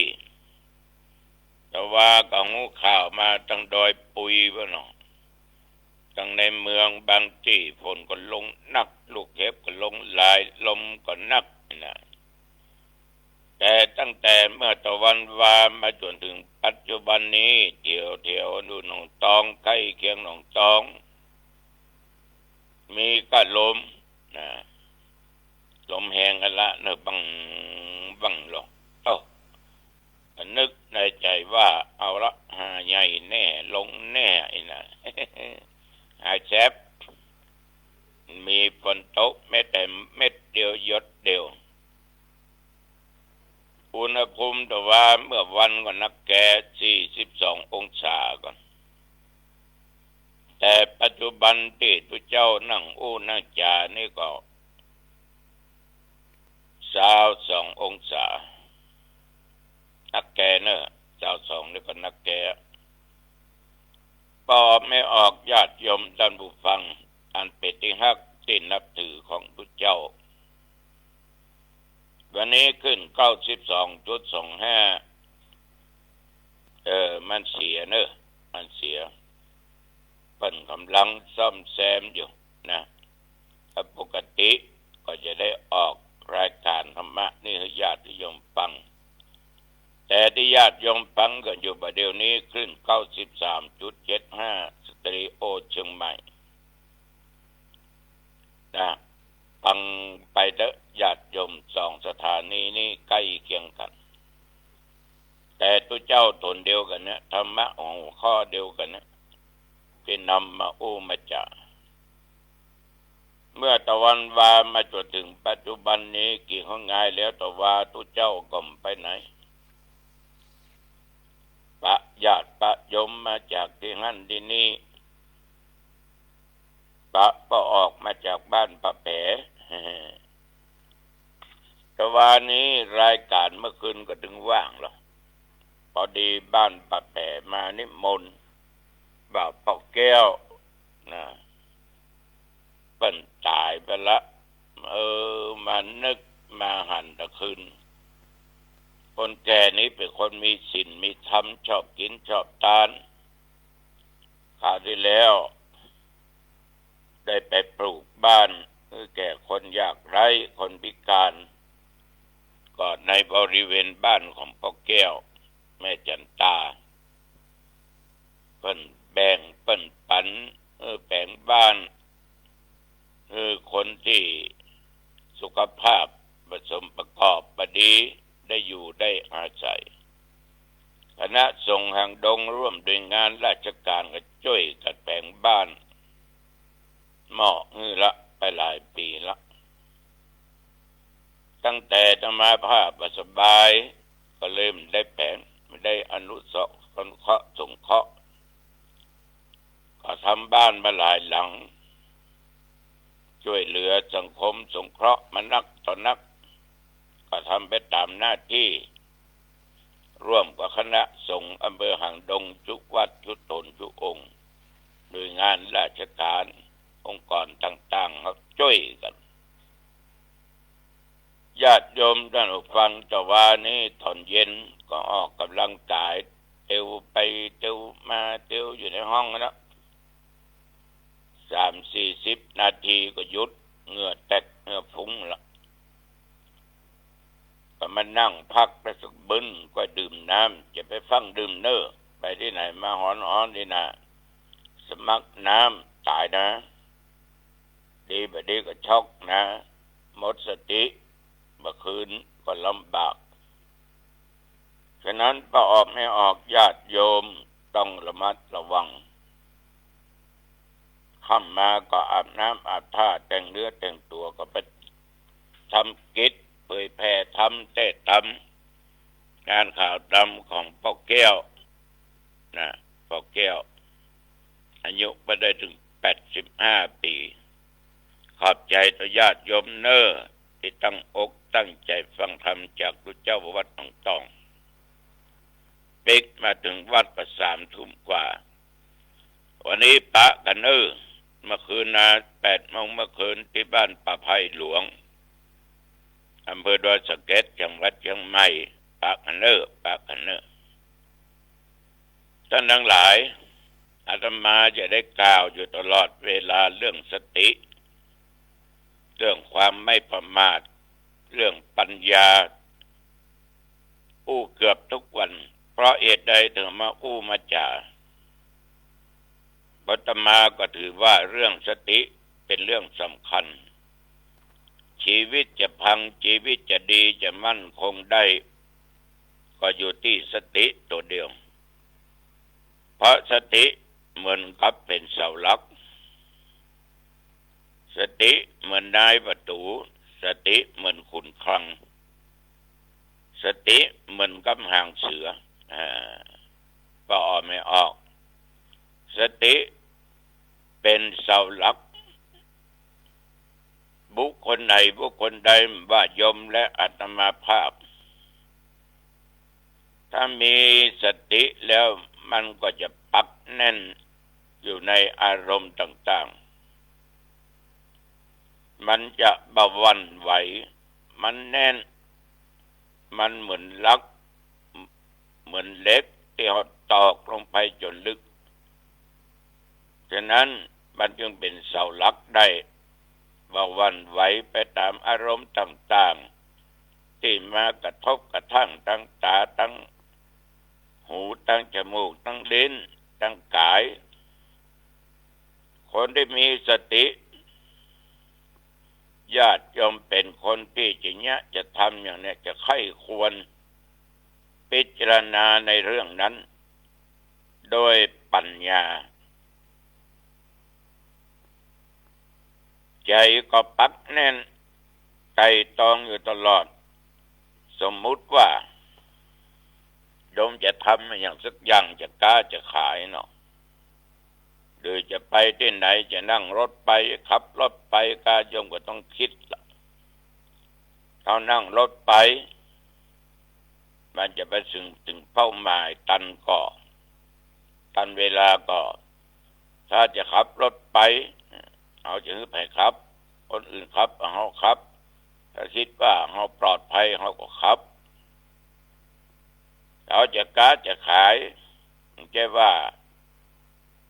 คิดจะเนี้ยอันใดก็เนี้ยอันนั้นไปโดยขาดสติสัมปชัญญะขาดตัวปัญญาก็เรียกว่าทำได้แต่มีโอกาสพังได้เพราะเอาจะเนี้ยจะทำอย่างเขาประตึกต้องดูดีๆฉะนั้นญาติโยมสติเนี่ยถ้ามันปักหลักปักแน่นอยู่ในอารมณ์อยู่ในจิตใจแล้วเอาจะเนี้ยจะทำอย่างมันจะกึศใจตองจนแจ่มแจ้งจนทะลุปุโป่งฉะนั้นก็นึงเปรียบสติเหมือนกับเสาหลักสติเหมือนนายประตูอันนี้แต่เนระวังเนอะเพราะทำหน้าที่เหมือนกับนายประตูคอยเฝ้าอยู่ในประตูนะที่จะผ่านมาผ่านทางไหนญาติโยมผ่านทางตาหันลูกหูได้ยินเสียงหูดังได้กลิ่นลิ้นได้รสเผ็ดรสเค็มรสจืดรสจางรสเปรี้ยวกายได้สัมผัสสิ่งที่นิ่มสิ่งที่แข็งฉะนั้นตัวสติมันนายประตูต้องคอยดูอารมณ์ต่างๆที่มันเกิดมากระทบในด้านจิตใจมันบดีต้องฮับมันดีก็ให้ฮับแต่จะไปฮับนักมันจึงนักหัวใจก็ออกไม่ออกสติมันจะเฝ้าดูเฝ้าดูอารมณ์ที่เกิดกับใจถ้าสิ่งใดเกิดขึ้นสติก็ไข้ครวน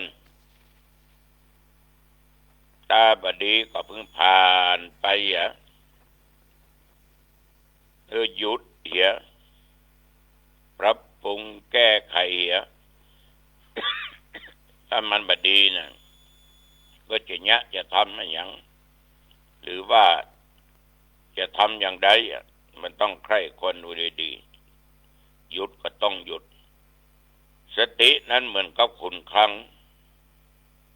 ก็ได้ญาติโยมก็เพราะว่าเอียดตัวตาอยู่ทุกสิ่งทุกอย่างทุกมื้อทุกวันทุกเวลาว่าของที่เข้ามานั้นน่ะมันเวลาที่มันเข้ามาอยู่หรือว่าจะใจออกนะมันมีเท่าใดอย่างสตางค์เนาะเอาสตางค์ใส่กระเป๋าปันเวลาเข้าร้านเข้าห้างเบิ้นเขียนราคาที่ว่า1,500เอามีสติโลกตาหันละเกิดอารมณ์ใครได้ละแต่ราคา1,500ต้องมีสตินึกถึงกระเป๋าตัวเองว่ามีเท่าใดมีปันเบาเตื้อง มีปันแต่คันได้ก็เลยไปอู้เจ้าของที่เป็นขายเจ้าของร้านขอแปะมา500เลยก็แปะไป500พอดีเป็นคนรู้จักกันไม่เป็นไรเอาไปเลยแปะเพิ่นมาเตี๋ยวไปเตี๋ยวมาหิวเขาอยากกินข้าวจะเข้าร้านก๋วยเตี๋ยวก็สตางค์มีสักบาทละเนี่ยเลยอดเลยกั้นเลยอยากฉะนั้นญาติโยมท่านผู้ฟังสตินี่ก็เหมือนกับขุนคลังอันใดที่มันดีที่มันเป็นบาปก็ระงับไว้ตรวจตาดูอย่างละเอียดถี่ถ้วนบ่ยอมมือตัวเองเนี่ยเป็นหนี้บาปบ่สร้างบาปบ่สร้างกรรมบ่ดีสติเหมือนกับหางเสือมันจะคอยควบคุมเส้นทางการดำเนินชีวิตเอาอย่างเงี้ยอย่างละเอาจะทำอย่างละแล้วก็มีความตั้งใจจิตก็เป็นสมาธิดีมันก็สำเร็จไปตามเป้าหมายว่าลงไปในทางอื่นสิ่งอื่นฉะนั้นญาติโยมสติจึงเหมือนกับเสาหลักเหมือนนายประตูเหมือนขุนคลังและก็เป็นเสมือนหางเสือ นนี้ก็ฝากไว้เนอกับญาติกับโยมฟังแล้วก็นำไปคิดพิจารณาดูก็แล้วกันเอาละวันนี้หันว่าเป็นเวลาพอสมควรเนาะอายุวันโนสุขังพลังพบกันใหม่โอกาสเรื่องในตัวของเรานั้นว่านะฮะไอ้เนี่ยเรามันติดยึดกับอะไรอย่างแต่เรามันผูกมัดกับอะไรอย่างสิ่งอะไรอย่างมันผูกมัดเราเนี่ยนะอันนี้แล้วก็เรื่องไอ้เนี่ยสักกายทิฏฐิความเห็นว่ามันเป็นตัวตนของเรานะแล้วก็วิจิกิจฉาความสงสัยในเรื่องบุญเรื่องบาปอันนี้ก็เป็นเหตุทำให้เราต้องยึดติดแล้วศีลพัตตปามาสนี่ก็เป็นนั่นอยู่เป็นทำให้เราไปยึดว่าเรารักษาอย่างนั้นรักษาศีลอย่างนั้นรักษาศีลอย่างนี้อันนี้เป็นศีลพัตตปามาสแต่ว่าอันนี้นะแล้วอันนี้เป็นสังโยชน์เบื้องต้นนะมันผูกพันทำให้คนเราต้องนั่นนะต้องทำกุศลต่างๆวันนั้นไปถึงวันน้ำตะวานี้ก็ไปถึงไหนแล้วเนาะไอ้นี่ตะวานี้เมื่อพระบรมศาสดาทรงครอง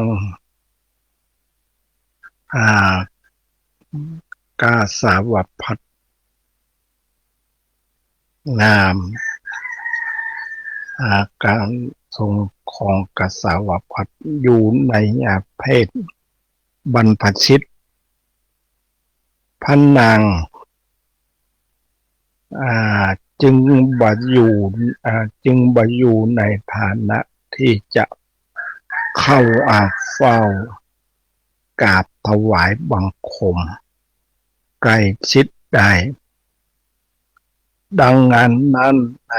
พระนางจึงประคองอนาชลีถวายนมัสการแล้วสอบแล้วสอนพระราหุลโอรสให้ถวายบังคมพระบิดาทั้งที่น้ำพันเนตรยังคอและหยดลงโดยบรรลุศึกพระองค์ความน้อยพระหฤทัยในการที่พระสวามีเสด็จออกบวชปันหนึ่งว่าพระนางนั้นเป็นกาลกิณีพระราชวามีจึงทรงทอดทิ้งบัลเหลียวแลทำให้ทรงพระกันนาแสง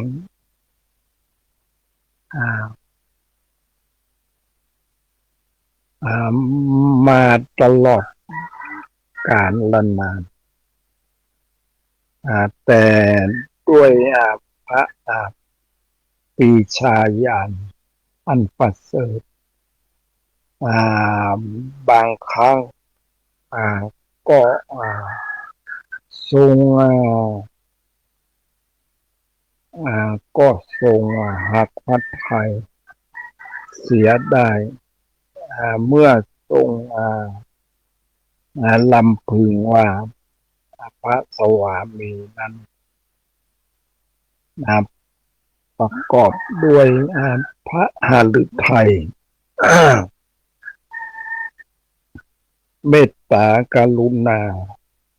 อยากที่จะหาผู้เสมอเหมือนอาการที่เสด็จออกทรงผนวดอาการที่เสด็จออกทรงทรงเทศบรรพชิตนี้ก็ด้วยทรงมุ่งหมาย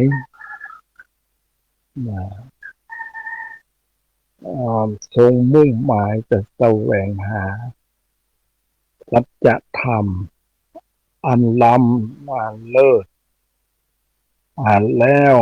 อันนำมาแล้วนำม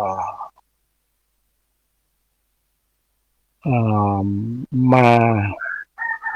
เทศนาโปรด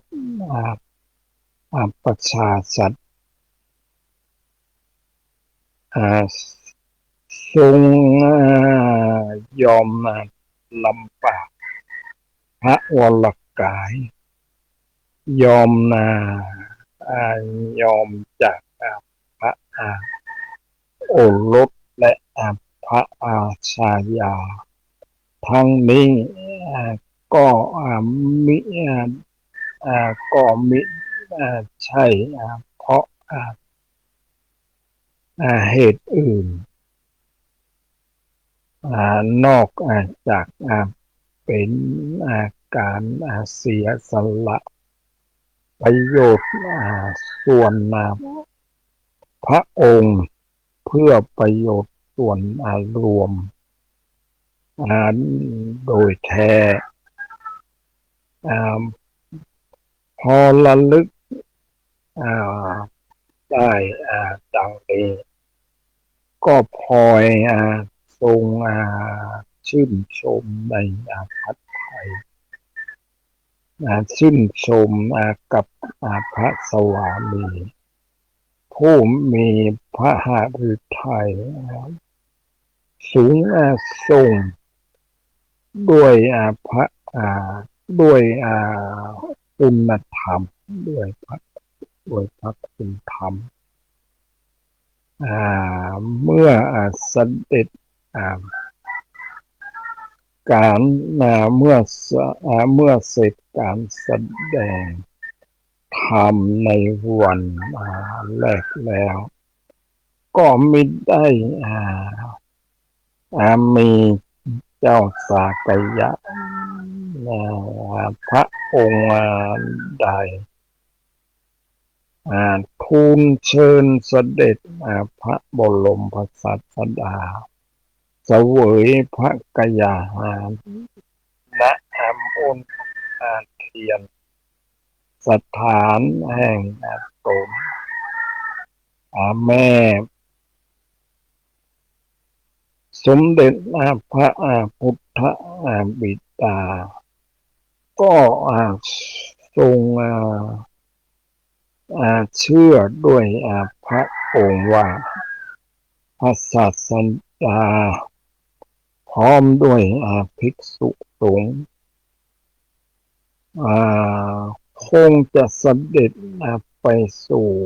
พระราชฐานและเสวยพระกยาหารที่นั้นจึงได้แต่ทรงสั่งให้จัดเตรียมโภชนาหารไว้พร้อมสับขั้นเวลารุ่งเช้าสมเด็จพระบรมศาสดาทรงถือบาตร ทรงถือบาตรออกบิณฑบาตตามบ้านเรือนของราษฎรมีภิกษุสงฆ์ตามเสด็จพระนางยโสธราผู้ทรงผู้ทรงวาวุ่นพระหฤทัย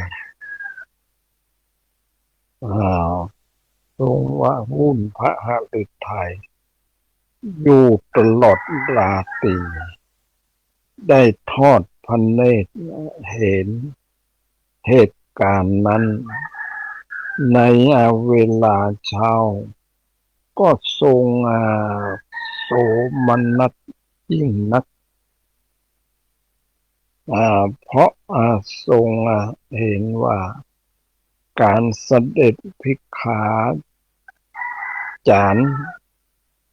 ในลักษณะนั้นเป็น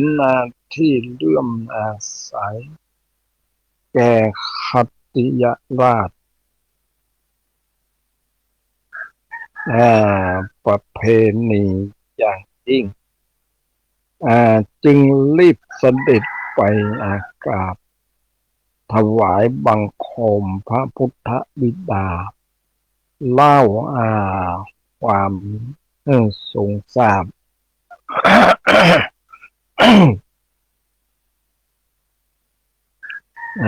พระพุทธบิดาพระพุทธบิดาตกพระราชหฤทัยจริงนักรีบเสด็จออกพร้อมด้วยราชบริพารตรงไปยังสถานที่พระปิโยรสกำลังเสด็จบิณฑบาตตัดท่อพระบรมศาสดาว่าทรงทำให้ชาวประชาดูหมิ่นได้ว่าพระพุทธบิดาไม่สามารถถวายไม่สามารถถวายพระกยาหารแล้วหรืออย่างไรจึงเสด็จออกภิกขาจารย์เช่นนี้พระบรมศาสดาตรัสตอบว่าการเสด็จออกบิณฑบาตนั้นเป็นประเพณีของพระพุทธเจ้าทั้งหลาย เพราะเป็นโอกาสที่จะได้แสดงธรรมโปรดประชาชนและทำให้มหาชนได้บำเพ็ญคุณงามความดีอันจักเป็นไปเพื่อประโยชน์และความสุขแก่เขาเหล่านั้น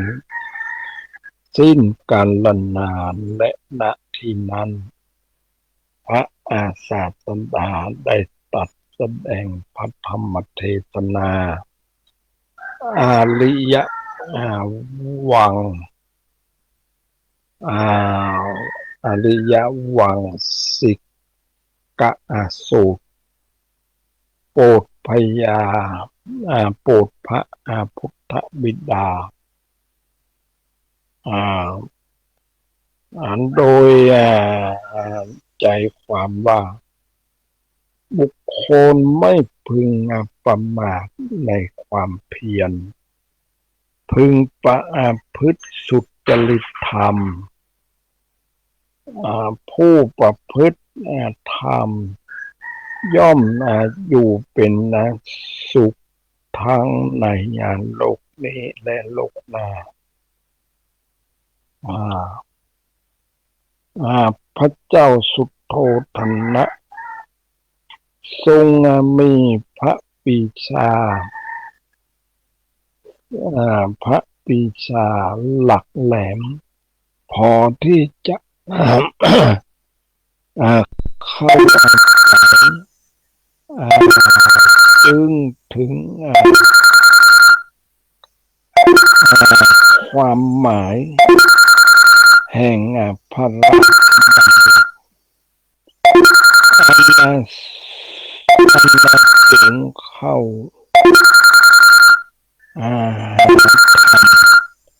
ของพระบรมศาสดาทรงพิจารณาสาระแจ่มแจ้งแล้วก็ทรงได้ธรรมจักษุประจักษ์แจ้งในประจักษ์แจ้งในเนื้อแท้อย่างพระพุทธอย่างเนื้อแท้อย่างเนื้อแท้แห่งพระพุทธศาสนาเป็นโสดาบันบุคคลจากอันนั้นจากอันนั้นทรงอาราธนาพระบรมศาสดาพร้อมทั้งภิกษุสงฆ์ทั้งหลายให้เข้าสู่พระราชฐานเสวยพระเสวยและบริโภคภัตตาหารซึ่งพร้อมทั้งภิกษุสงฆ์ทั้งหลายให้เข้าสู่พระราชฐานเสวยพระราชฐานเสวยและบริโภคภัตตาหารจึงได้จัดเตรียมไว้อย่างประณีตบรรจงท่ามกลางประยุรญาติน้อยใหญ่เมื่อพระบรมศาสดาเสวยเสร็จแล้วได้ทรงแสดงธรรมโปรดพระพุทธบิดาและพระนางเจ้ามหาประชาบดีโคตมี เมื่อพระนางเจ้าทรงพิจารณาเนื้อความแห่งพระธรรมเทศนานั้นก็ได้ธรรมจักษุเป็นโสดาบันบุคคลส่วนพระพุทธบิดาได้ทรงบรรลุสกทาคามิผลสมเด็จพระพุทธบิดาทรงทราบดีว่าเหตุฉันไหนพระนางยโสธราจึงไม่ได้เสด็จมาถวายบังคมมาถวายบังคมเยี่ยงพระประยุรญาติอื่นจึงอาราธนาสมเด็จพระบรมศาสดาเพื่อเสด็จไปโปรดพระผู้มีพระภาคเจ้าโปรดให้พระสารีบุตรและพระโมคคัลลานะ มีพระพุทธบิดาเป็นผู้เสด็จนำทางพระพุทธองค์ทรงทราบดีถึงความรัดทมตมตอมพระหฤทัยของพระนางอันสะสมมาเป็นเวลานานเมื่อเสด็จไปเยี่ยมในเวลาแรกนั้นพระนางจะต้องอุ้มฝ่ายเข้ามากอดพระบาทกันแสงและท่าพระอักครสาวกจะห้ามไว้ไม่ให้เสด็จเข้าใกล้แล้วความสุขกรรมสวนก็กรรมสวนจะท่วมโทนทำให้ถึงทำให้ถึงวิสัญญีภาพสลบลงเป็นแท้จึงตัด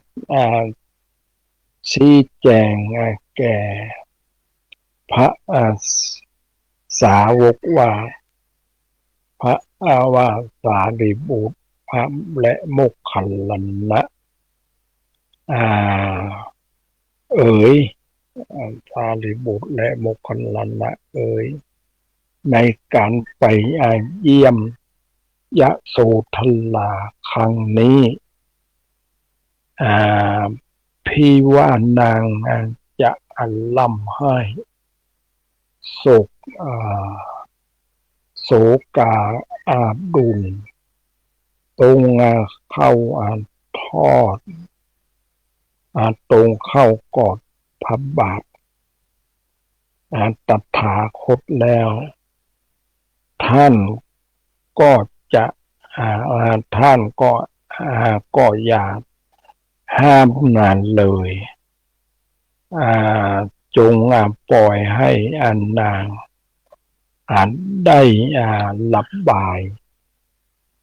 ความอัดอั้นตันใจความโสมนัสน้อยใจเก็บเอาไว้เป็นเวลานานหลายปีนั้น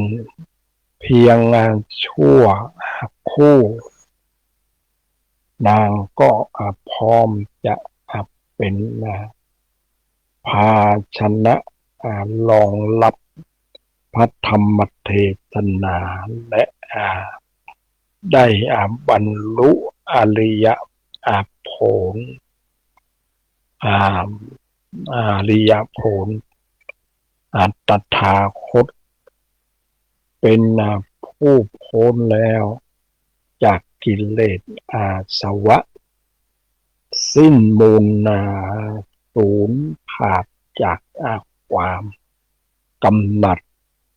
ยินดีทั้งปวง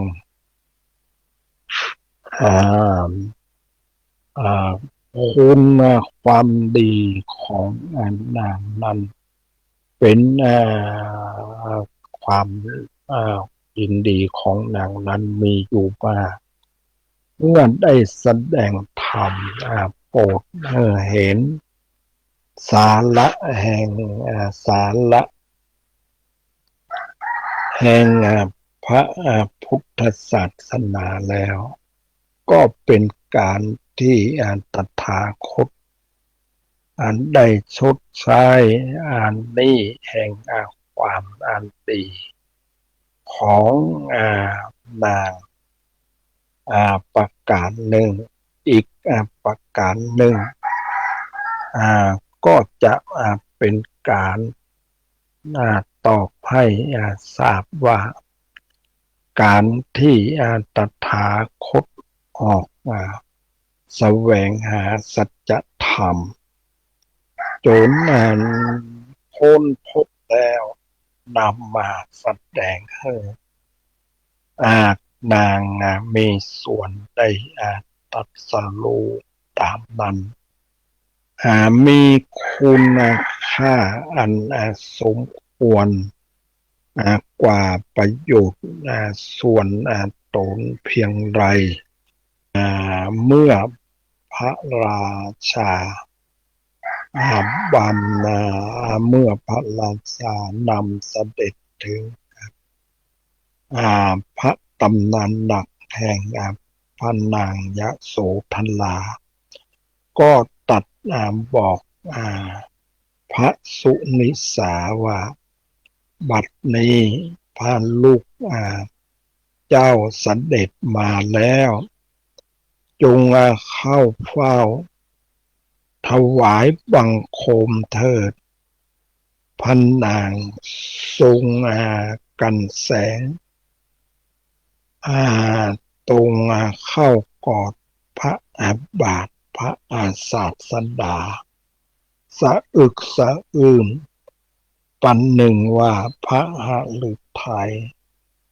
จะขาดพางกราบถวายบังคมทั้งที่พระอัฏฐ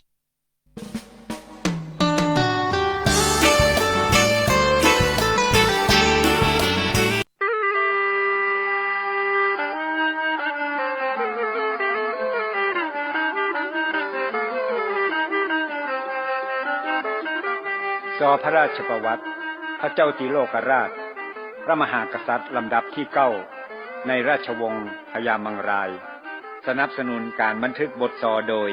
พระครูโคสิทธิ์ปริยัตยาภรณ์ด็อกเตอร์เจ้าวาดวัดป่าแดงมหาวิหารเจ้าคณะตำบลสุเทพเขต1อำเภอเมืองเชียงใหม่ประธานกองทุนพระเจ้าติโลกราชประพันธ์บทซอโดยพระครูประดิษฐ์เป่งเรือนซอโดย40,000เมืองยองและปุยฝ้ายมะลิวันเชิญรับฟังได้แล้วครับ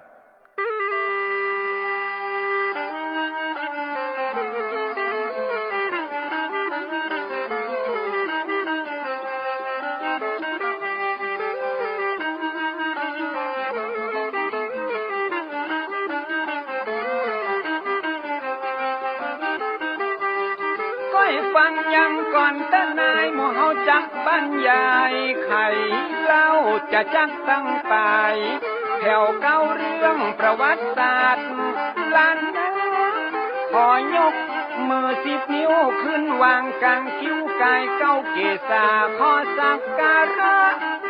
บูชาพระเจ้าติโลกราช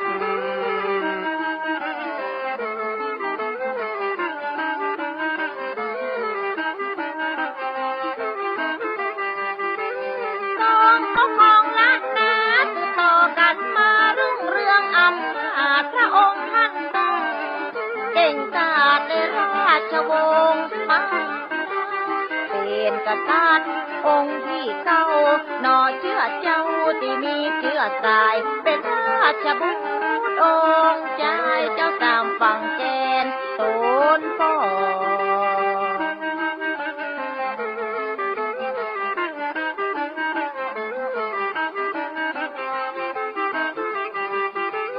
จงประสูติในปีพ.ศ. 1952นั้นน้อรถที่6ของพ่อในแม่เจ้ามหาเทวีเริ่มราชการวังหินเมืองเป้าตนต่อเต้ายังสมศักดิ์ศรีตัดพ.ศ. นั้นก็ดีปี1985ของราช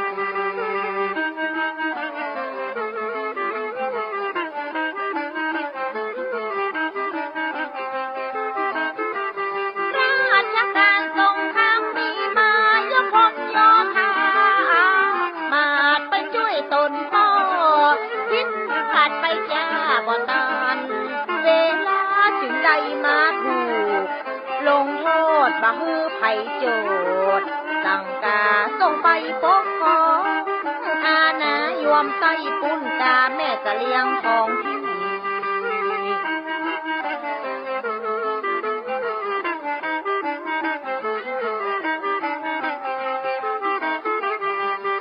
ประมาณในปีระกาพศนา1984เสนาติดตามนามนี้ว่าสามเด็กน้อยนันนาจ้อยตุ้มตัวของตั้งเต้าฮือได้ปกครองรัฐาเป็นองค์หนอพระราชาแต้มพระราชบิดาตนปอง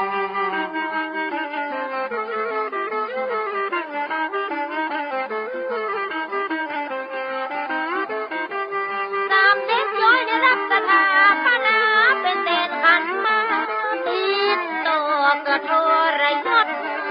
ทัดพ่อดื้อต่อเจ้าครองนครฮอนถึงเจ้าอ่าวหมื่นลกผู้ป้องปกลำปางเขตก่อนชื่อว่าหมื่นลกนครมาช่วยปกป้องอำนาจ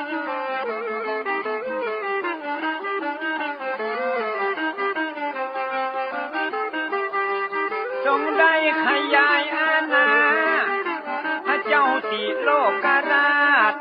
ท่านทรงขยายอำนาจไปถึงอายุธขยายที่เมืองแปรเมืองนั้นลบก็เคยการบ่มีปัญหาหากเมืองปากยมนั่นนาหรือว่าพิจิตรเมืองใหญ่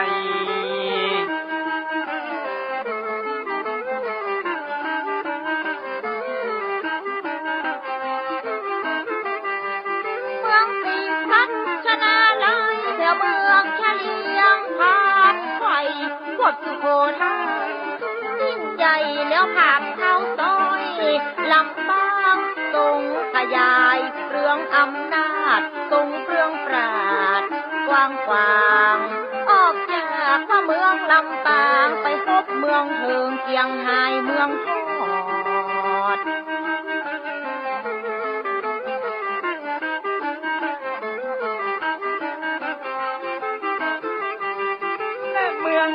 กองปัญหาเจียงรุงปุนกา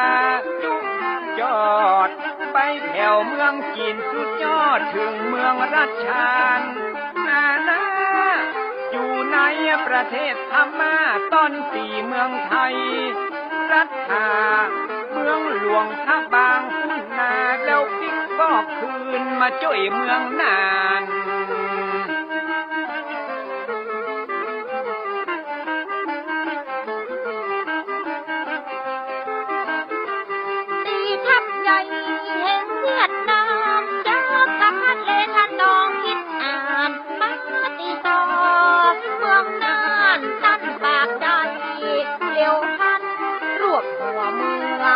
ใหญ่น้อยได้เกตล้านนา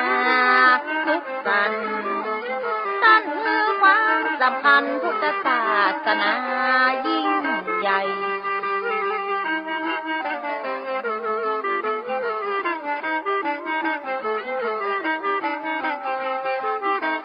ทรงออกผนวด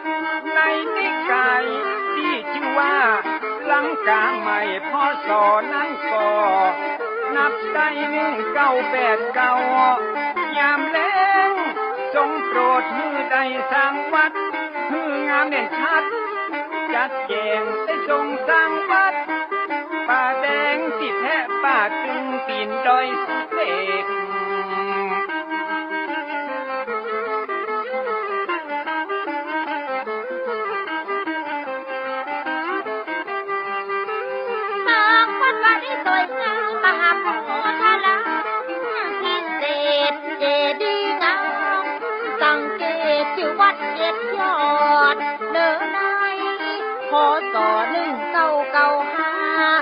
นับว่าเมินมาเหลือลายปี1999เนินนายมูลนาวัดเจดีย์หลวงเชียงใหม่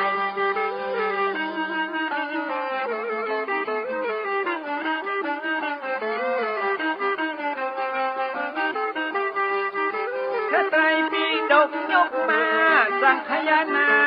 ยิ่งใหญ่เป็นครั้งที่8จำไว้ของโลกใบใหญ่กำใจไว้เตี่ยอารามเกียรติยอดพระสงฆ์สืบทอดหลากหลายความหูแตกฉานแผ่ภายศาสตร์พุทธรุ่งเรืองยิ่งใหญ่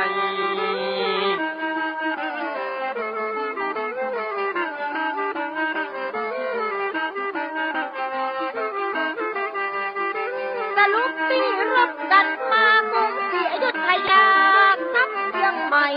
เปลี่ยนกันรุ่งเปลี่ยนกันรุ่งที่ทำศึกกันยาวนานสงบศึกเป็นผ่านทำมิตรสมานไมตรีสืบสานจับมือผูกมิตร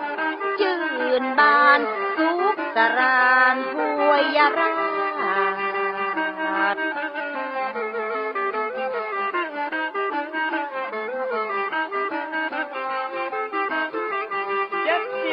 78 พรรษาพอดี46 ปีครองราชย์ข้าเจ้าติโรกราชสวรรคตพอดีปีพศ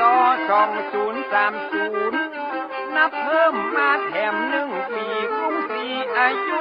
ธยาก็มีเรื่องพระบรมไตรโลกนาถ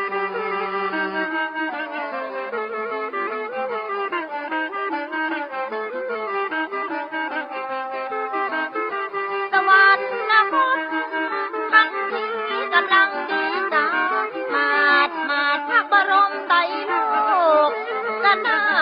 รร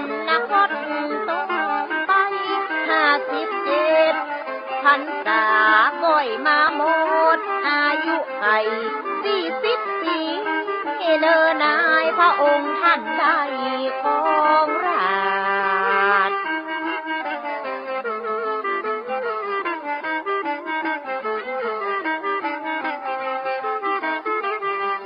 เรื่องราวที่ได้เล่ามาเกิดจากตำราประวัติศาสตร์ที่มีผู้รู้นับราชได้ค้นคว้ารวบมาจงเป็นกุศลมูลละความหูสะปะที่ได้ศึกษาเพื่อให้ลูกหลานล้านนาก็ได้ลาสาประมาท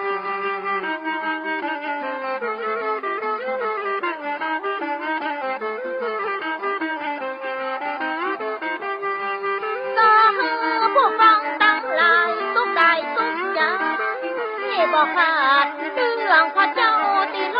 กราชขอจบเต้าอีฟังน้องถ้าให้หูนักกว่านี้ศึกษาได้ตามประสงค์จึงขอจบฟังลงอย่างย่อมือฟังเอา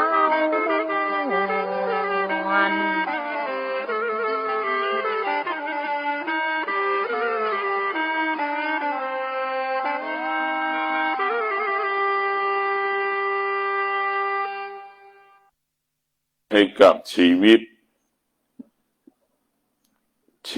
มนุษย์และสัตว์เสมอเหมือนกันหมดล้วนต้องการความดีเสมอเหมือนกันหมดความดีเป็นสิ่งที่มีคุณค่าสำหรับหัวใจอริยชนผู้เป็นอริยชนทั้งหลายจึงเห็นคุณค่าของความดีเป็นสัญลักษณ์ของจิตเป็นสัญลักษณ์ของกายหัวใจของอริยชนจึงมีความมุ่งมั่นที่จะนั่งสมาธิหัวใจอริยชนจึงมีวิริยะภาคเพียรมีวิริยะภาคเพียรเพื่อให้เกิดความสงบกับชีวิตของเราหัวใจอริยชนมีความมุ่งมั่นตั้งใจแสวงหาความสงบให้ความสงบเกิดขึ้นกับชีวิตของเรา หัวใจอริยชนจะเป็นผู้ที่มีสติ สติก็คือผู้ตื่น สติก็คือผู้ตื่น เช่นตื่นเช้ามาวันนี้เราจะต้องอาบน้ำล้างหน้าแปรงฟันไหว้พระนั่งสมาธินี่คือหัวใจอริยชนจะมีสติใช้ความอดทนมีสติใช้วิริยะภาคเพียรมีสติต่อสู้กับอารมณ์ของตนเองอารมณ์ของบุคคลอื่นๆที่กระทบหัวใจอริยชนนั้นมันอยู่ที่เราฝึกฝนถึงจะได้เป็นหัวใจอริยชนเมื่อเราได้ฝึกฝนแล้ว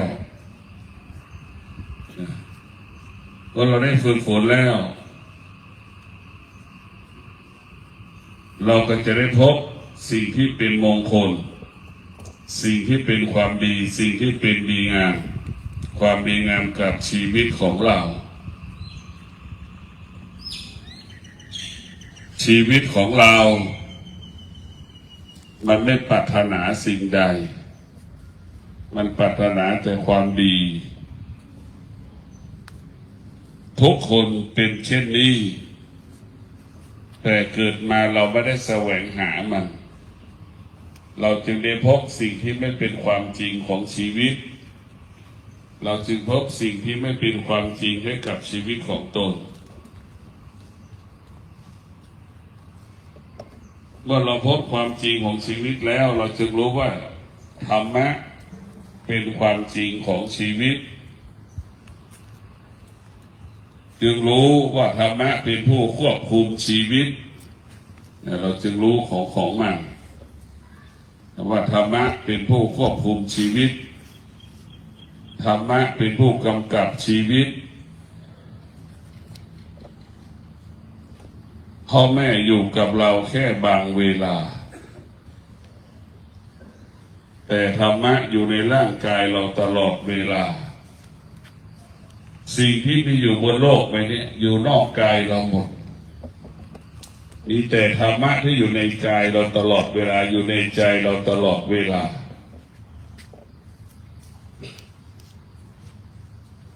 สรรพสิ่งทั้งหลายที่มีอยู่บนโลกใบนี้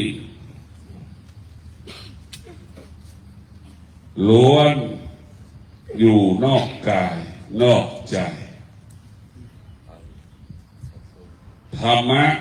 เป็นสิ่งที่อยู่ในกายในใจเราหมดทุกสิ่งทุกอย่างมีขายอยู่ในโลกมีทุกสิ่งทุกอย่างมีขายทุกหมู่บ้านแต่มีสิ่งหนึ่งที่ไม่มีขายในโลกในประเทศแต่ละประเทศมีสิ่งหนึ่งที่ไม่มีขายในชุมชนและหมู่บ้านก็คือไม่มีใครขายความสงบไม่มีใครขายความสงบทุกอย่างมีขายแต่ความสงบไม่มีขาย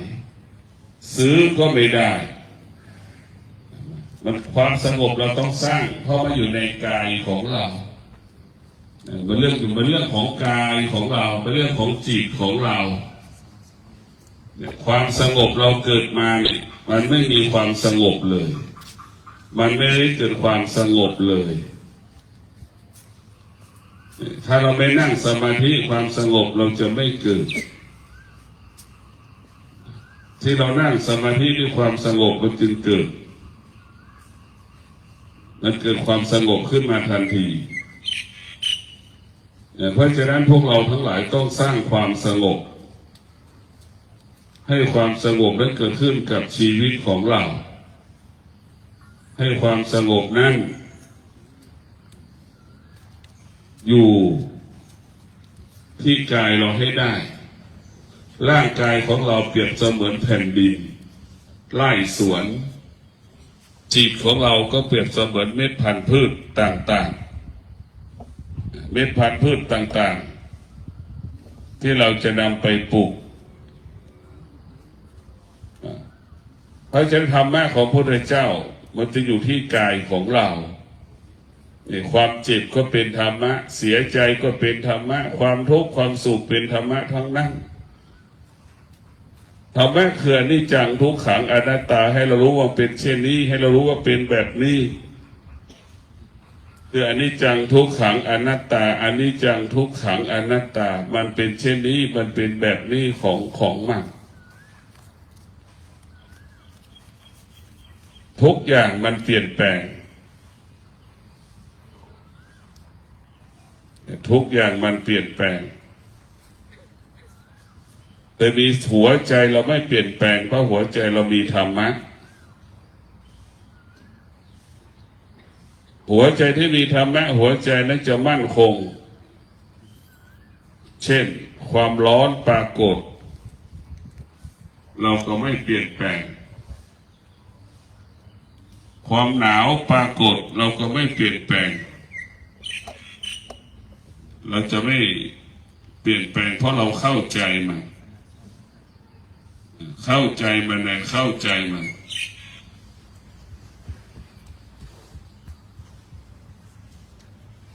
เมื่อเราเข้าใจมาแล้วมันก็จะปกติ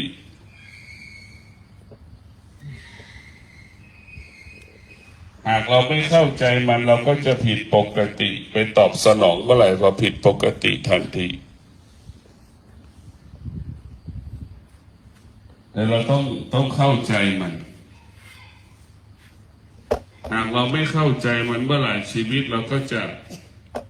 ประสบแต่ปัญหาทั้งสิ้น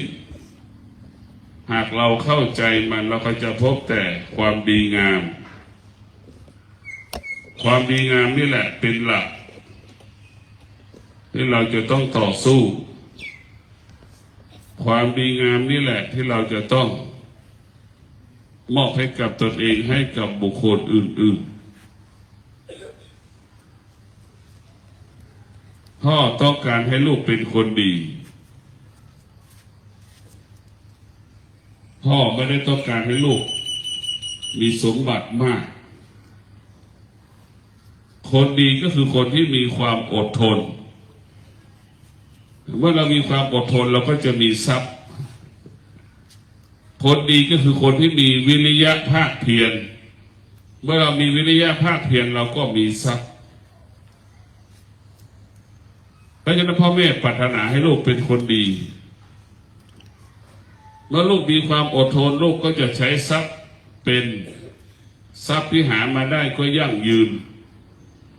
ใช้ทรัพย์ที่หามาได้เป็นประโยชน์เกิดประโยชน์เพราะฉะนั้นพวกเราลูกที่ดีพ่อแม่ปรารถนาให้ลูกเป็นคนดี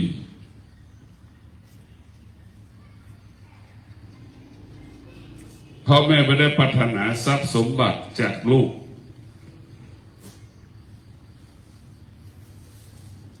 ลูกเอาทรัพย์สมบัติให้พ่อแม่แต่ลูกนั้นกับเกเรกินเหล้าติดยาเสพติดอย่างเงี้ยพ่อแม่ไม่ปรารถนาพ่อแม่ไม่มีความสุขพ่อแม่ทุกคนมีความปรารถนาอยากเห็นลูกเป็นคนดีถึงนำเรามาสู่วัดดอนจานเพราะปรารถนาให้เราอยากลูกให้เป็นคนดี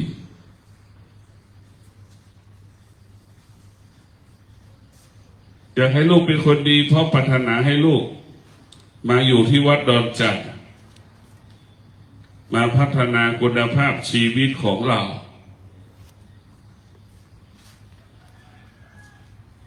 คือมาพัฒนาคุณภาพชีวิตของเรา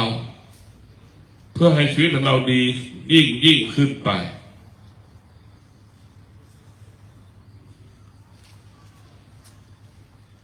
พ่อแม่จึงเลือกเอาวัดดอนจันทร์เป็นสถานที่ให้เรามาเรียนรู้มารับการศึกษามารับการพัฒนาคนทุกคนที่อยู่วัดดอนจันทร์ต้องมีระเบียบคำว่ามีระเบียบทุกคนก็ประสบความสำเร็จล่ะ มีระเบียบก็ได้กำไรแล้วมีระเบียบก็ลดต้นทุนแล้วมีระเบียบก็สร้างสรรค์แล้วมีระเบียบก็บรรลุเป้าหมายแล้วนี่คือเป็นกฎของธรรมะเป็นกฎของธรรมชาติจะเป็นเช่นนี้ตรงกันข้ามเราไม่มีระเบียบเราไม่มีระเบียบก็ขาดทุนเราไม่มีระเบียบไม่มีใครต้อนรับเราคิดก็ผิดพลาดพูดก็ผิดพลาดทำสิ่งใดก็ผิดพลาดคนที่ไม่มีระเบียบเพราะฉะนั้นพวกเราต้องมีสติมีสติที่จะดำรงตนโดยใช้สติใช้ความอดทน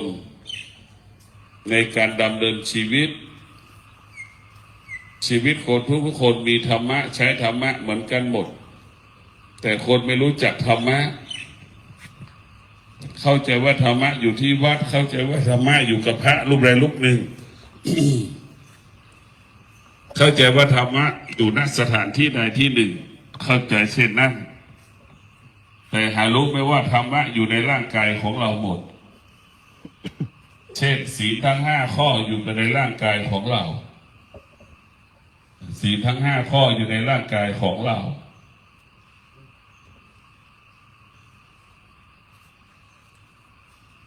เพราะเรามีศีล5แล้วนี่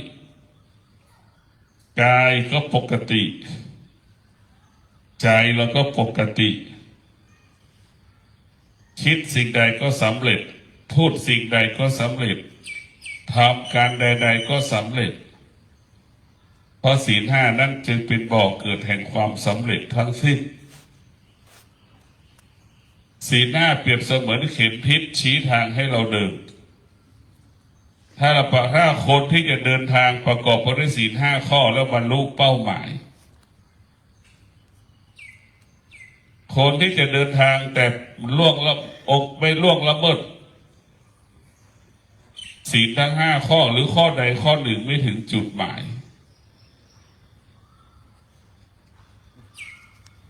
เพราะศีล5นี่คือเป็นผู้ที่จะเป็นพาหนะที่จะนำพาเราไปสู่จุดหมายเป้าหมายมันเป็นพาหนะศีล5นี่เป็นพาหนะที่จะนำพาเราไปสู่ความสำเร็จหรือความสำเร็จที่เกิดขึ้นกับชีวิตเราต้องประกอบไปด้วยศีล5ความสำเร็จนั้นบริสุทธิ์วัตถุที่เราได้มาจากการดำเนินชีวิตต้องประกอบไปด้วยศีล5วัตถุปัจจัยเหล่านั้นต้องเป็นของบริสุทธิ์วัตถุสิ่งของใดๆที่ได้เกิดได้มาจากการล่วงละเมิดศีล5นั้นไม่บริสุทธิ์เหมือนที่เราได้ยินข่าวใช่ไหมมันไม่บริสุทธิ์ถูกยึดเช่นเว็บการพนันออนไลน์เห็นไหมไล่ตามยึดทรัพย์สมบัติรถบ้านเรือนนั่นแหละมันไม่บริสุทธิ์การได้มาซึ่งปัจจัย4วัตถุสิ่งของต่างๆมาครอบครองนั้นเราต้องพึ่งพาศีลทั้ง5 ข้อการได้มาซึ่งวัตถุสิ่งของปัจจัย4มั่นคงเพราะนั้นธรรมะของพระพุทธเจ้ามันเป็นเรื่องความจริงของปัจจุบันเช่นเราทำดีเราก็รู้เราทำชั่วเราก็รู้หมดไม่มีใครไม่รู้ไม่มีสามารถปกปิดได้ปกปิดความดีไม่ได้ปกปิดความชั่วไม่ได้คนอื่นไม่รู้เราก็รู้กฎหมายปกปิดความชั่วความดีได้แต่กฎของศีล5นั้นปกปิดความชั่วความดีไม่ได้ดีเราทำเราก็รู้ชั่วเราทำเราก็รู้มันหลีกเลี่ยงกฎหมายได้แต่หลีกเลี่ยงศีล5ไม่ได้เพราะศีล5ยิ่งใหญ่กว่ากฎหมายเพราะศีล5เป็นกฎของโลก เนี่ยศีลห้านั้นเป็นกฎของโลก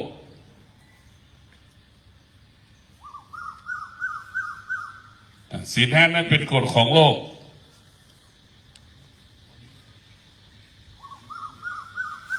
ทุกคนต้องเหมือนกันหมด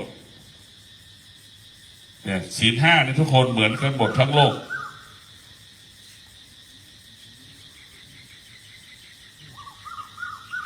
คนทุกคนเกิดมาต้องการความมั่นคงเพื่อต้องการความมั่นคงเราก็ต้องดำรงตนด้วยศีลทั้ง5 ข้อเมื่อเรามีศีล5 ข้อแล้วเมื่อไหร่หัวใจเราก็จะงอกงามหัวใจเราก็ดีงามจิตใจเราก็เบิกบานผ่องใสตลอดเวลาชีวิตของเรามันก็มีแค่ธรรมะนี่แหละเป็นสิ่งที่มีค่าธรรมะนี่แหละเป็นสิ่งที่มีความหมายธรรมะนี่แหละจะทำให้ชีวิตเรางดงาม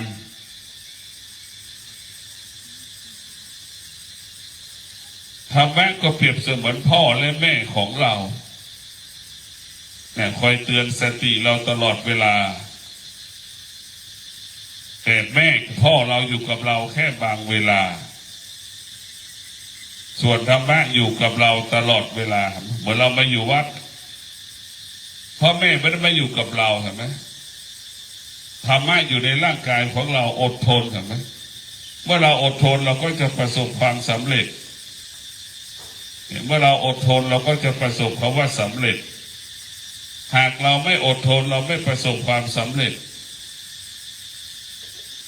ธรรมะทำให้เราเกิดคำว่าสำเร็จหากเราไม่มีธรรมะความสำเร็จจะเกิดขึ้นได้ต้องอาศัยสติสัจจะวิริยะขันติความสำเร็จถึงจะเกิดขึ้นสติสัจจะวิริยะขันตินั้นเป็นหัวใจมันเป็นหัวใจหรือเป็นผู้กำเนิดคำว่าความสำเร็จเป็นผู้ให้กำเนิดคำว่าความสำเร็จความสำเร็จจะเกิดขึ้นได้ต้องพึ่งพาความอดทนวิริยะภาคเพียรมันเป็นหัวใจของมันขอความสุขสวัสดีจงเกิดแก่ท่านทั้งหลายมีสติพิจารณาชีวิตของเราว่าชีวิตของเรานั้นมันต้องการความสงบเครื่องอุปโภคบริโภคมันมีขายในตลาดทุกหมู่บ้านแต่ความสงบไม่มีขายในหมู่บ้านไม่มีที่ขายไม่มีใครผลิตมีแต่ตัวเราเท่านั้นผลิตความสงบเกิดจากเราเป็นผู้สร้างเราเป็นผู้ผลิตเราเป็นผู้ใช้คิดเองใช้เองทำเองนั่นแหละคือธรรมะของพระพุทธเจ้ามันไม่มีขายวัตถุสิ่งของอื่นๆมีขายอยู่ทุกสถานที่ก็ให้พวกเราทุกคนได้มีสติ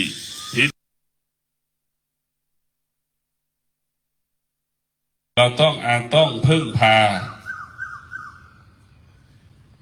ศีลทั้ง5 ข้อการได้มาซึ่งวัตถุสิ่งของปัจจัย4มั่นคงพระธรรมะของพระพุทธเจ้ามันเป็นเรื่องความจริงของปัจจุบันเช่นเราทำดีเราก็รู้เราทำชั่วเราก็รู้หมดไม่มีใครไม่รู้ไม่มีสามารถปกปิดได้ปกปิดความดีไม่ได้ปกปิดความชั่วไม่ได้คนอื่นไม่รู้เราก็รู้กฎหมายปกปิดความชั่วความดีได้แต่กฎของศีล5นั้นปกปิดความชั่วความดีไม่ได้ดีเราทำเราก็รู้ชั่วเราทำเราก็รู้มันหลีกได้มันหลีกเลี่ยงกฎหมายได้แต่หลีกเลี่ยงศีล5ไม่ได้เพราะศีล5ยิ่งใหญ่กว่ากฎหมายเพราะศีล5เป็นกฎของโลกศีล5นั้นเป็นกฎของโลก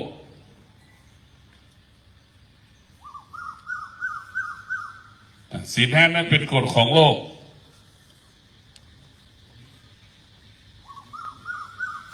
ทุกคนต้องเหมือนกันหมดเนี่ยศีลห้าเนี่ยทุกคนเหมือนกันหมดทั้งโลก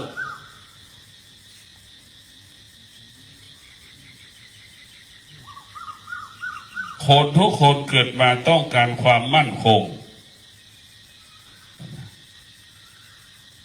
เพื่อต้องการความมั่นคงเราก็ต้องดำรงตนด้วยศีลทั้ง5 ข้อ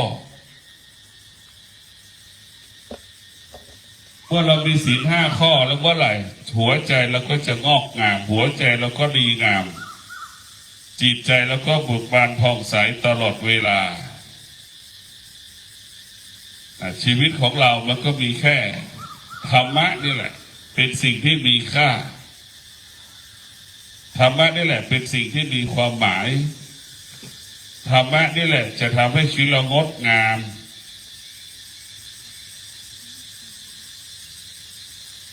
ธรรมะก็เปรียบเสมือนพ่อและแม่ของเราเนี่ยคอยเตือนสติเราตลอดเวลาแต่แม่พ่อเราอยู่กับเราแค่บางเวลาส่วนธรรมะอยู่กับเราตลอดเวลาเหมือนเรามาอยู่วัดพ่อแม่ไม่ได้มาอยู่กับเราเห็นไหม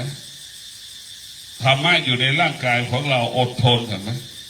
เมื่อเราอดทนเราก็จะประสบความสำเร็จเมื่อเราอดทนเราก็จะประสบคำว่าสำเร็จหากเราไม่อดทนเราไม่ประสบความสำเร็จธรรมะทำให้เราเกิดคำว่าสำเร็จความสำเร็จจะเกิดขึ้นได้ต้องอาศัยสติสัจจะวิริยะขันติความสำเร็จถึงจะเกิดขึ้นสติสัจจะวิริยะขันตินั้นเป็นหัวใจมันเป็นหัวใจหรือเป็นผู้กำเนิดคำว่าความสำเร็จเป็นผู้ให้กำเนิดคำว่าความสำเร็จความสำเร็จจะเกิดขึ้นได้ต้องพึ่งพาความอดทนวิริยะภาคเพียรมันเป็นหัวใจของมันขอความสุขสวัสดีจงเกิดแก่ท่านทั้งหลายมีสติพิจารณาชีวิตของเราว่าชีวิตของเรานั้นมันต้องการความสงบเครื่องอุปโภคบริโภคมันมีขายในตลาดทุกหมู่บ้านแต่ความสงบไม่มีขายในหมู่บ้านไม่มีที่ขายไม่มีใครผลิตมีแต่ตัวเราเท่านั้นผลิตความสงบเกิดจากเราเป็นผู้สร้างเราเป็นผู้ผลิตเราเป็นผู้ใช้คิดเองใช้เองทำเองนั่นแหละคือธรรมะของพระพุทธเจ้ามันไม่มีขายวัตถุสิ่งของอื่นๆมีขายอยู่ทุกสถานที่ก็ให้พวกเราทุกคนได้มีสติพิจารณาชีวิตของเราเมื่อมีธรรมะชีวิตก็มั่นคงชีวิตเราไม่มีธรรมะชีวิตเราก็อ่อนแอชีวิตเรามีธรรมะก็ประสบความสำเร็จชีวิตของเราขาดธรรมะก็พ่ายแพ้ไม่ประสบความสำเร็จก็ขอความสุขสวัสดีจงเกิดแก่พวกเราทุกคนมีสติรู้ขอเจริญพร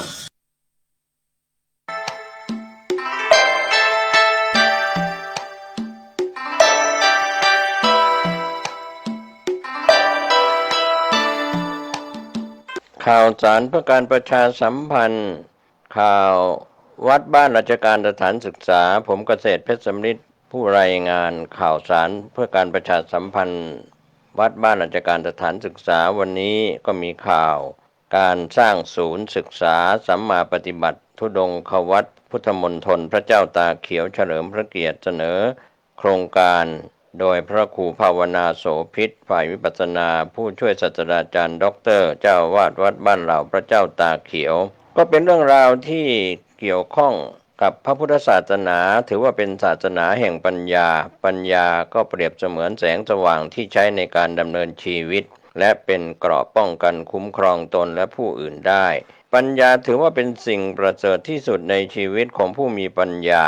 ย่อมขวนขวายหาทรัพย์สมบัติได้หรือหากแม้ตกอยู่ในภาวะวิกฤตก็สามารถพลิกผันชีวิตให้ประสบความสำเร็จได้ปัญญาที่ถูกต้องก็คือปัญญาที่เป็นสัมมาทิฏฐิมีความเห็นที่ถูกต้องหรือมีความรู้ความเข้าใจที่ถูกต้องอันเป็นพื้นฐานหรือปัญญาอันดับแรกที่บุคคลจะต้องมีหรือจะต้องแสวงหาก่อนเพื่อเป็นเครื่องนำทางไปสู่ปัญญาในขั้นต่อไปแนวทางที่จะพัฒนาปัญญาอย่างสมบูรณ์ต้องอาศัยการเจริญปัญญาตามแนวทางแห่งมรรคมีองค์8คือสัมมาทิฏฐิความเห็นชอบ2สัมมาสังกัปปะความ